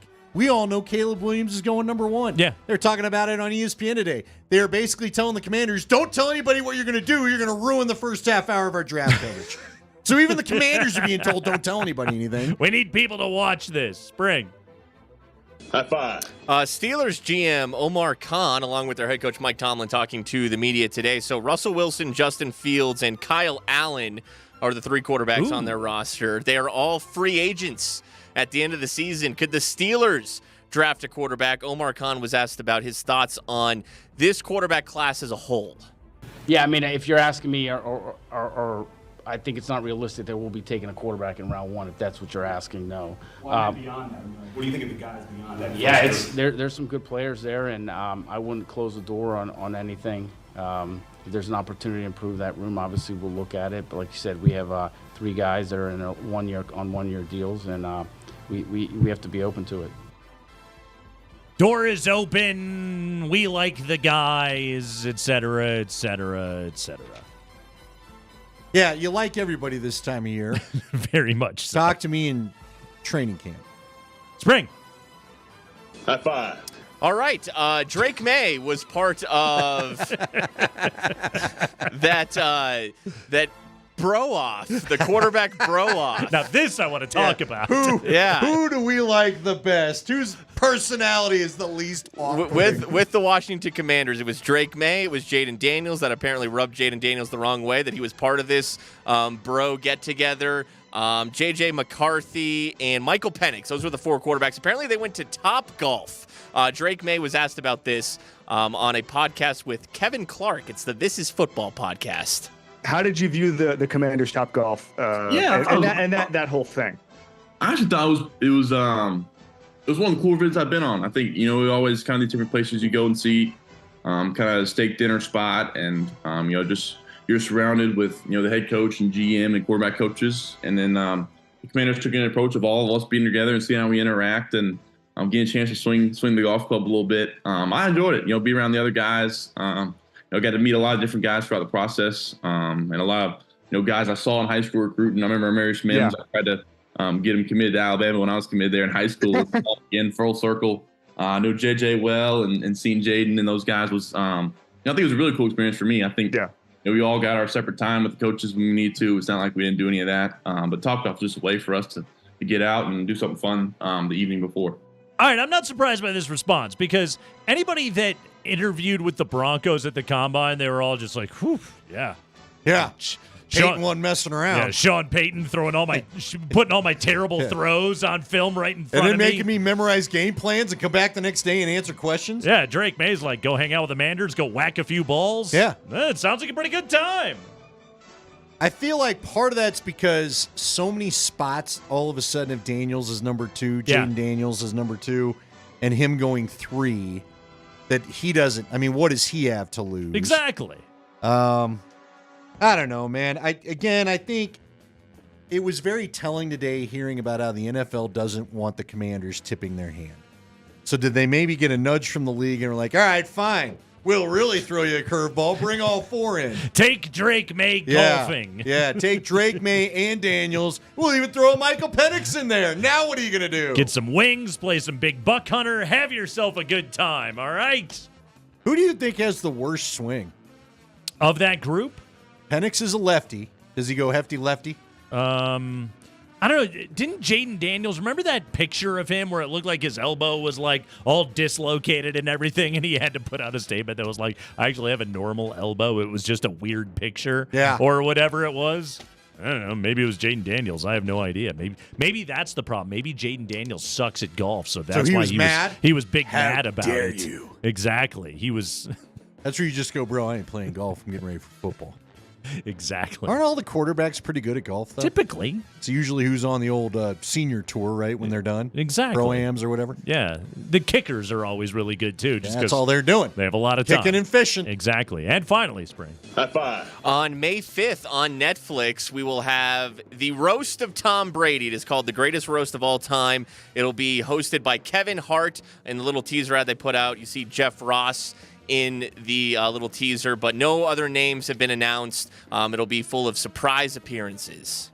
I'll watch a roast of Tom Brady. I like a good roast. I'll tune in for that. I'm sure they'll make a lot of jokes about Giselle. They'll make fun of him never having eaten real food before. The hair. In his life. Exactly. I bet there's some good stuff in there. Sure. I could just give me some Peyton, maybe some Eli. We're good. Is Peyton Manning going to perform? Do we know? He's got to be. Are the Manning brothers going to be brought in? You want to make it uncomfortable? Roll out surprise guest Bill Belichick. Huh? Wasn't it a part of? Was it the Deflategate investigation and some of the emails that were released as a part of that? And somebody made some joke about Peyton Manning, and Brady basically ripped him in one of those emails. I think he was doing it it was just some crack about Peyton wanted to play too long or something like that. But I do believe Brady did take a shot at him. Oh yeah, well remember Manning had some comment where he wanted to step out of the locker room. Remember that story? Mm-hmm. Because he thought that New England had everything bugged. Yeah. And that got out. I remember we had to ask Peyton about it. He got all big annoyed. Deflated balls. They've definitely taken shots at each other. Spygate. Yeah. There's a lot They're of all material. friends now because the competing's over. Can they get Belichick to roast Brady? Well, does Brady get hacked off and leave, huh? Plus, how many Robert Kraft jokes are going to get made at this thing? Probably many.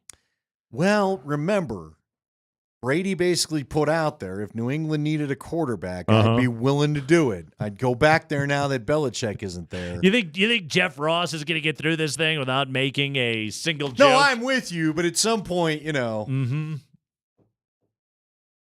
Brady still gets a little bit of the Hard Knocks editing control. So he'll get, there you go, editorial control. All right. I mean, is this thing live, or is it recorded? Well, it's on Netflix. So. Right. Yeah. So I'm sure, I'm sure the Kraft jokes were flying. I don't know if we'll see the cheese. Nuggets beat up on the Lakers in Game 1. Game 2 coming up tonight. We relive Game 1 next on the Kreckman and Lindahl Show.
Game 1, Nuggets win it 114-103 over the Lakers, up 1-0. We'll have Game 2 with pregame coverage. Mark Bertinoli's got it at 7:30. Kaz has the tip at 8 o'clock right here on Altitude Sports Radio 92.5. That follows a 90-minute edition of The Blitz tonight right here on Altitude Sports Radio 92.5. Hell of a Game 1 that we got.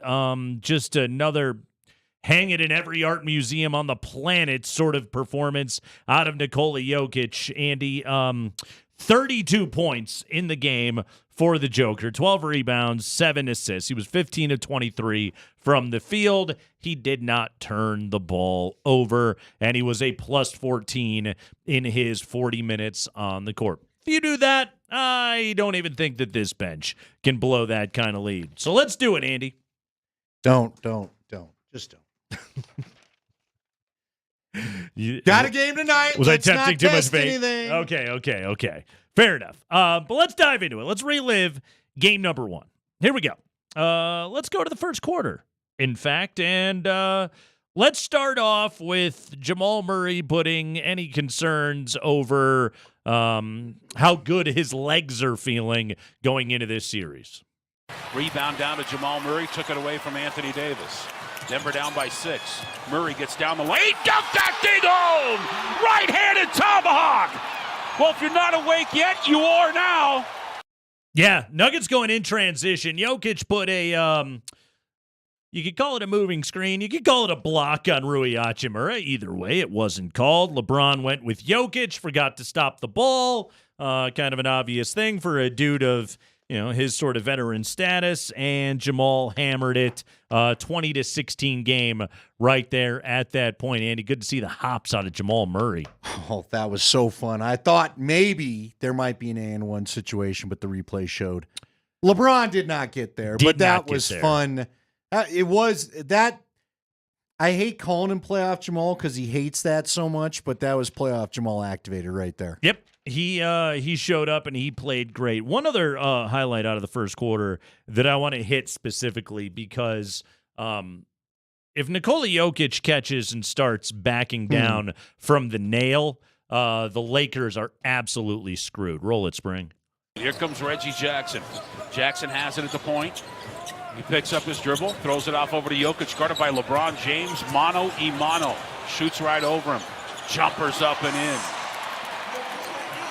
Okay, go back and watch that play. There's not much to it, but when he makes that catch at the nail and he backs down the middle of the lane, like Nikola can obviously operate at either one of the blocks if he wants to, but on that particular play, when he can back straight down the middle of the lane, first off, the clock is always ticking. He knows exactly how much time that he has. He throws one head fake, manipulates AD. He makes the wrong decision, and when Jokic has the ball in the middle of the floor, AD in that roaming defense, he's at a huge disadvantage because Jokic is always just going to mess with him essentially and make him go to the wrong spot on the floor. Yeah, and he just has answers for everything. How many times did he pull the quick spin move, too? When Davis got too far out of the picture, there was that one. Where did Davis go? There's one play where Davis pulls out, and he just completely spin cycled Hachimura and went right to the rack. Dribble drive. It is. He's got a little. Hey, how about the 1-2 at midcourt? Did you see where he gave LeBron the little shove and then cruised it? Did he dunk it that time? We'll get there. Don't worry. Let's go to the second quarter. DeAndre Jordan getting minutes because of foul trouble for Aaron Gordon. Lakers decided without Jokic on the floor that they would blitz Jamal Murray with high double teams. I'd say it mildly annoyed him the first time that they did it, and I don't think it was effective the rest of the game, but they stuck to the game plan. Spring, roll it. Off over to DJ. DJ, bottom part of the midcourt circle, puts it on the floor. Hands it off over to Jamal Murray. They don't jump him this time. Now they do. Behind the back, Jordan, dunk, 2 hands hard. It took him a second to figure that out. I told you Davis didn't want to come over there and help. He just hanging. He saw the play develop. Yeah, Jackson Hayes blitzes with the late double, but again, by that point, also Gabe Vincent can't move. He doesn't look good out there on the floor. Jamal behind the back. DJ gets the dunk. Good DeAndre Jordan minutes. That's all. What, 5-6 minutes? Yeah. About that. What that was. It gave Jokic his usual rest break, which is, I think, all that Malone's asked For the game, DJ played 8 minutes and 37 seconds. He was a -3. I'll take that every single time. That is fine. Okay, that is good enough. And I thought that he played good defense on Anthony Davis. Good, not great, but again, that's all you're hoping to get out of DeAndre Jordan. Let's go to the last play of the first half. Austin Reeves is out on Jamal Murray. It doesn't work out for him. Roll it, Spring. Difference between game and shot clock, 2.5 seconds. Nuggets are down by 2. Three-pointer gives you the lead at halftime. 10 on the shot clock. Jamal Murray left side of the midcourt circle. Now 6. He gets jumped by Russell. Split the defenders with the dribble. Dump off down low to Porter. Layup up and in. What a play by Jamal Murray. 57-57 the tie. LeBron for a deep 3. Got it! Wow. With 0.8 to go. Good shooting night for LeBron James. He was 3 of 5 from 3. He was 10 of 16 from the floor. He had 27 points in that game. But yeah, that's yet another example of Jamal Murray just Austin Reeves and D'Angelo Russell. Ugh. Nuggets were down 3 at the half. Third quarter, this one was pretty much all Nuggets, but this bucket that we're about to play right here was both beautiful touch on the part of Nikola Jokic, and then you'll hear why we had to play this on the Kreckman and Lindahl show. Gordon has it, hands it off over to Jokic, guarded by Hachimura, hands it off to Murray, through the pocket to Joker. Head fake and a drive on Anthony Davis, leans in, hook shot is off the window and down. All tied up again at 69 points apiece. Here comes Austin Reeves. Nice. Nice. It was a good play, too. Look, pump fake, couple of dribbles, another pump fake, soft touch, elbow in the chest of Anthony Davis.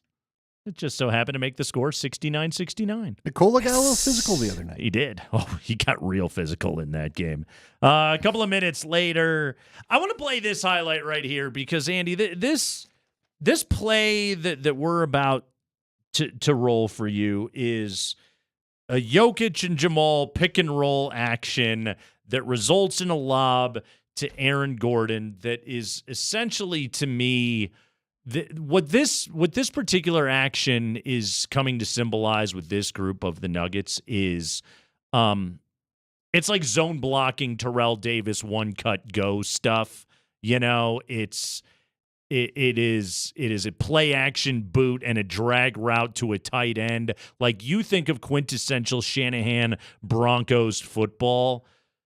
That's what this particular play is becoming for the Denver Nuggets. It's just, to me, this is their freaking signature. Spring.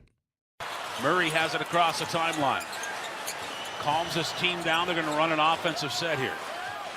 Murray has it. Slip pick by Jokic, pick and roll. Jokic alley-oop. Dog, 2 hands, Aaron Gordon. Nuggets lead it by 3 points here. What's so funny about that play is, you know, Jokic and Jamal run that 2-man action. Murray just blows by Austin Reeves. Rui Hachimura is now in jail and has to make a choice. And then LeBron, with Jokic already downhill, LeBron has to step up and help. But he knows exactly what's going to happen the second that happens. It's like either choice he makes is a loser.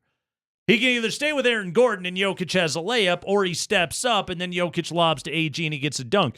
I went back and I watched that play because I wanted to watch LeBron's reaction to it. He was so pissed at his teammates. Well, but it's like when when the Knicks guys all did the podcast and Hartenstein, they were all blaming on, right. Well, we went and did our thing. We knew what he was going to do. Yeah. And you came and helped, and I didn't need you to help. Yeah, I needed to help you where he was going to get by you. The moment Jamal got by Austin Reeves, LeBron knew exactly how that play was ending. And he had to do it anyway. All right, I'll step in front of Nikola Jokic. Maybe he'll fumble the ball away. Not going to happen. Lob to AG, and boom, that's a dunk. That pick-and-roll action where Gordon's man, in this case is LeBron James, has to make that choice, and then Jokic gets to either again, get a floater, get a layup, sometimes get a dunk, or just lob it up to Aaron Gordon, and he'll hammer it, and the crowd will go crazy. That to me is like textbook Nuggets basketball. Yeah. It's just so beautiful. It's like you said, it's that outside toss. Yep. It's just a thing of beauty. Nuggets go on the run, and KCP blows the lid off the building with 3:17 left in the third. Taurean Prince catch and go. He's in the paint. Euro step. Blocked against the glass by Porter. Loose ball Jokic. No look outlet. KC to three. Yeah! You call that timeout, Darvin Ham.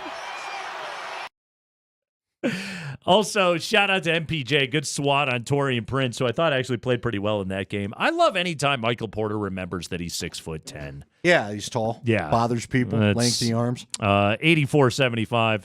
Honestly, I think the Lakers got it back within 6 one more time. The game was essentially over, but still, we shall enjoy the fourth quarter. 2 minutes into the fourth. This is non-Jokic minutes.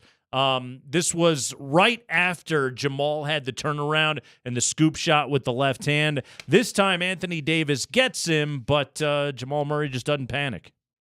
Christian Brown has it across the timeline. Guarded out there by Taurean Prince. He faked the drive with the left hand, finds Murray the cutter, gets down the lane, blocked by Davis. Murray gets it back, 7 on the clock. Murray's one-on-one against Davis here. Step back three. Yes! 94-81 Denver. There you go. That's just Jamal being like, oh, okay, I'll drag you away from the bucket, and I don't care that you're 7 feet tall. I'm going to shoot over you anyway. Yeah, God, man, playoff Jamal Murray. And he didn't have a great shooting night. I think he's going to shoot better tonight. Well, yeah, it felt like, did they just come out and pummel the Wolves last year? Was that it? This is kind of common for them. They get a little bit of time off. Guys got to find their shot again. That's what I felt like happened. They did the same thing in game 1 against the Lakers last year. It ended up being a 6-point game because, again, the infamous Rui adjustment, and they climbed back into the game. It was mostly that the Nuggets just took their foot off the gas, and then they solved the Rui thing in game 2. So the Lakers get to within 6, 4 minutes to go. Again, another beautiful Jokic Murray action, and MPJ is wide open. Jokic has it up the left sideline. Throws it off over to Jamal Murray, back over to Joker. Dribble handoff behind him to Murray. Murray faked the pass, throws it right side to Porter in a 3. That one's good. And he wasn't ready for the catch and just didn't think about it, raised up and shot it. 106-96. Denver leads it by 10. Less than 4 minutes to go. Here's LeBron James at the midcourt circle, guarded by Aaron Gordon.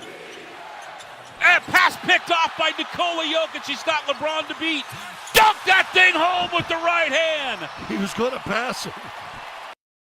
Yeah, it was Jokic on a 2-on-1. LeBron was in the middle, and finally Jokic just like, okay. I don't know. Dunk, he just kind of dropped it into the hoop. Yeah, but very casually. I was watching that highlight again. He just gave LeBron a little Mm-hmm. get away from him. Nothing wrong with that. And finally, minute 10 to go. Nikola working in transition. This is my favorite highlight of the game because of all the dudes that Jokic left in his dust. Rebound down to LeBron James. Put back no good. Rebound tipped. Grabbed by Jokic. Touched by Murray and grabbed by Aaron Gordon. And now the Nuggets can get it down to 55 seconds to go. Backdoor cut. Dunk, 2 hands. Nikola Jokic. Nuggets lead it by 11 with 71 seconds to go in game number 1. And this thing is over! Anthony Davis is underneath the basket with his hands on his knees. Just wiped at that stage of the game. The Nuggets come away with the ball. Jokic turns on the Jets, goes all the way up the floor, blows by LeBron, elbows him in the chest as he goes by, and gets a perfect pass from Aaron Gordon and throws it down. LeBron is old as hell. Anthony Davis has played 45 minutes in this game against Nikola Jokic, which is absolutely exhausting. That play, it was almost as though Nikola Jokic had, I don't know if he said it out loud or if he said it in Serbian as he went by LeBron or not, but it was almost just like, what, are you tired? Come on, I'll do this all day, my friend. He is, again, he's amazing.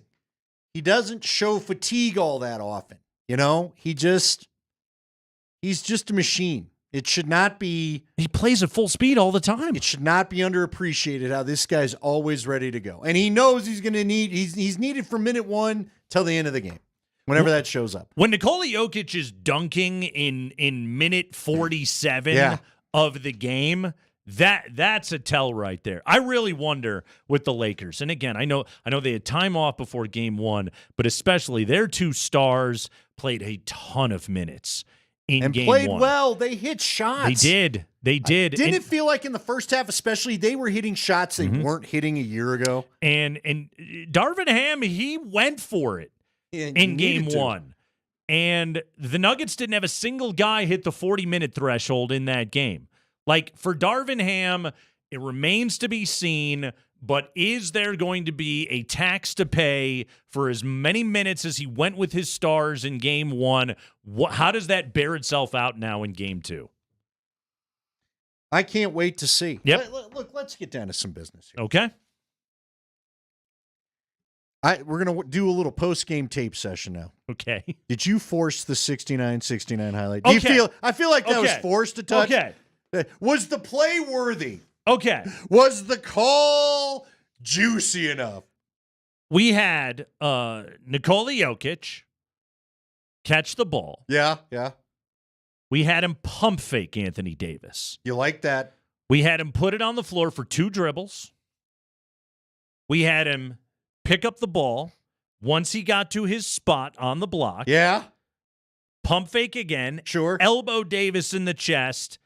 And with the perfect chef's kiss touch off the glass. Remember that shot? It kind of sat on the rim for a moment before it just gently fell through the net for 2 points, tying the game at, it just so happened to be 69. You make a compelling case. I don't buy it. I don't feel like the sass from Kaz was the same as in some of the other calls. Do you know what that play to me illustrates? Everything, though, that everything Anthony Davis is up against. I say this in all seriousness. He cannot guard Nikola Jokic one-on-one. Well, who can? And that play is a perfect illustration of it. You know, there was a quote today from Anthony Davis, and he was pissed that he was not, one of the finalists for Defensive Player of the Year, and I think I'm the best defensive player in the NBA. And here's the thing about it, Andy. He might be right, okay? He's a great defensive player. How does fat Anthony Davis stack up against Jokic? Like, if he put on a few pounds. If he put on now his back probably pounds, couldn't take it. I don't know what his offensive game turns into. Body would break down. That's the but shame he just of it. doesn't have the weight to hang with Nikola. He doesn't. He doesn't have the weight, and Nikola just Jokic has too many options. I know. There's just too many things. The only guys that I think can really consistently bother Jokic. And I don't even believe it as I say it out loud. I think the really long, like the Wembys, the Chets, those guys can kind of give him problems. Sometimes it is the shorter guys, the PJ Tuckers, the Draymond Greens. For example, Rui in game 1 last year. For a minute there, these guys can give Nikola Jokic some problems. It never lasts. He's too good. He's got the ultimate old man game, but it leads to you not knowing what he's going to pull out of his bag of tricks next. He also, he adjusts in real time so well. And the water polo shot is just, what are you going to do about it? Beautiful. Freaking beautiful. Give him a little bit of space, and there it is. So it just so happened to tie the score at 69. I need to ask you an important question next. I need a vote. Okay. Do you have something? You got something you really need to take care of? Because we haven't touched on this yet today. You're the one that even brought this to my attention. We have plenty of material, but we'll do this next. Andy's got a question for me. I'm hijacking Nate Kreckman. I'm all for it here on the Kreckman and Lindahl Show.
All right, guys, game 2 coming up tonight. Nuggets, Lakers, right here on Altitude Sports Radio 92.5. All right, we got a lot to do before we wrap up here. First off, here we go. Andy, the Rockies are not good, right? They're really, really not good. However, have you seen what the White Sox are up to at the moment? No, you just informed me in the break. I cannot believe it. They're 3-18. They're 3-18. La Russa's still managing that team. Who's managing that team? He is not. No. Why am I spacing the name of the White Sox manager? Anyway, it's not important. He's going to be fired. 3-18. They are on pace to be worse than the 62 Mets. Casey Stengel's 62 Mets, basically the worst team ever. They're on pace to be worse than those guys. Here's the difference, though, and I was comparing some White Sox and Rocky stuff. The White Sox cannot score runs at all. The Rockies cannot stop anybody from scoring runs. So it's a little bit of a pick your poison when you're comparing those two ball clubs right now. But they are both absolutely atrocious. It's pretty sad. Rocks, by the way, dropped 2 or 3 over the weekend, too. Pedro Grifol, thank you. They dropped 2 of 3 over the weekend to the Mariners. The White Sox the Rockies, same team. Rockies will open up a 4-game set tonight against the Padres. Oh, good. Yeah. Great. Padres playing 500 ball, coming in at 12-12 on the year.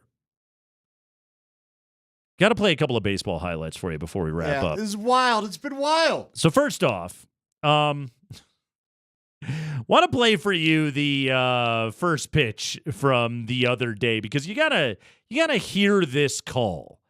Okay, this is some good broadcasting going on right here. This is from the Royals-A's game, the Royals-Orioles game the other day. Bally Sports, Kansas City on the call. This is just as the ball game is beginning from Saturday. Roll it, Spring. Folks to get off the field, and now he says play ball.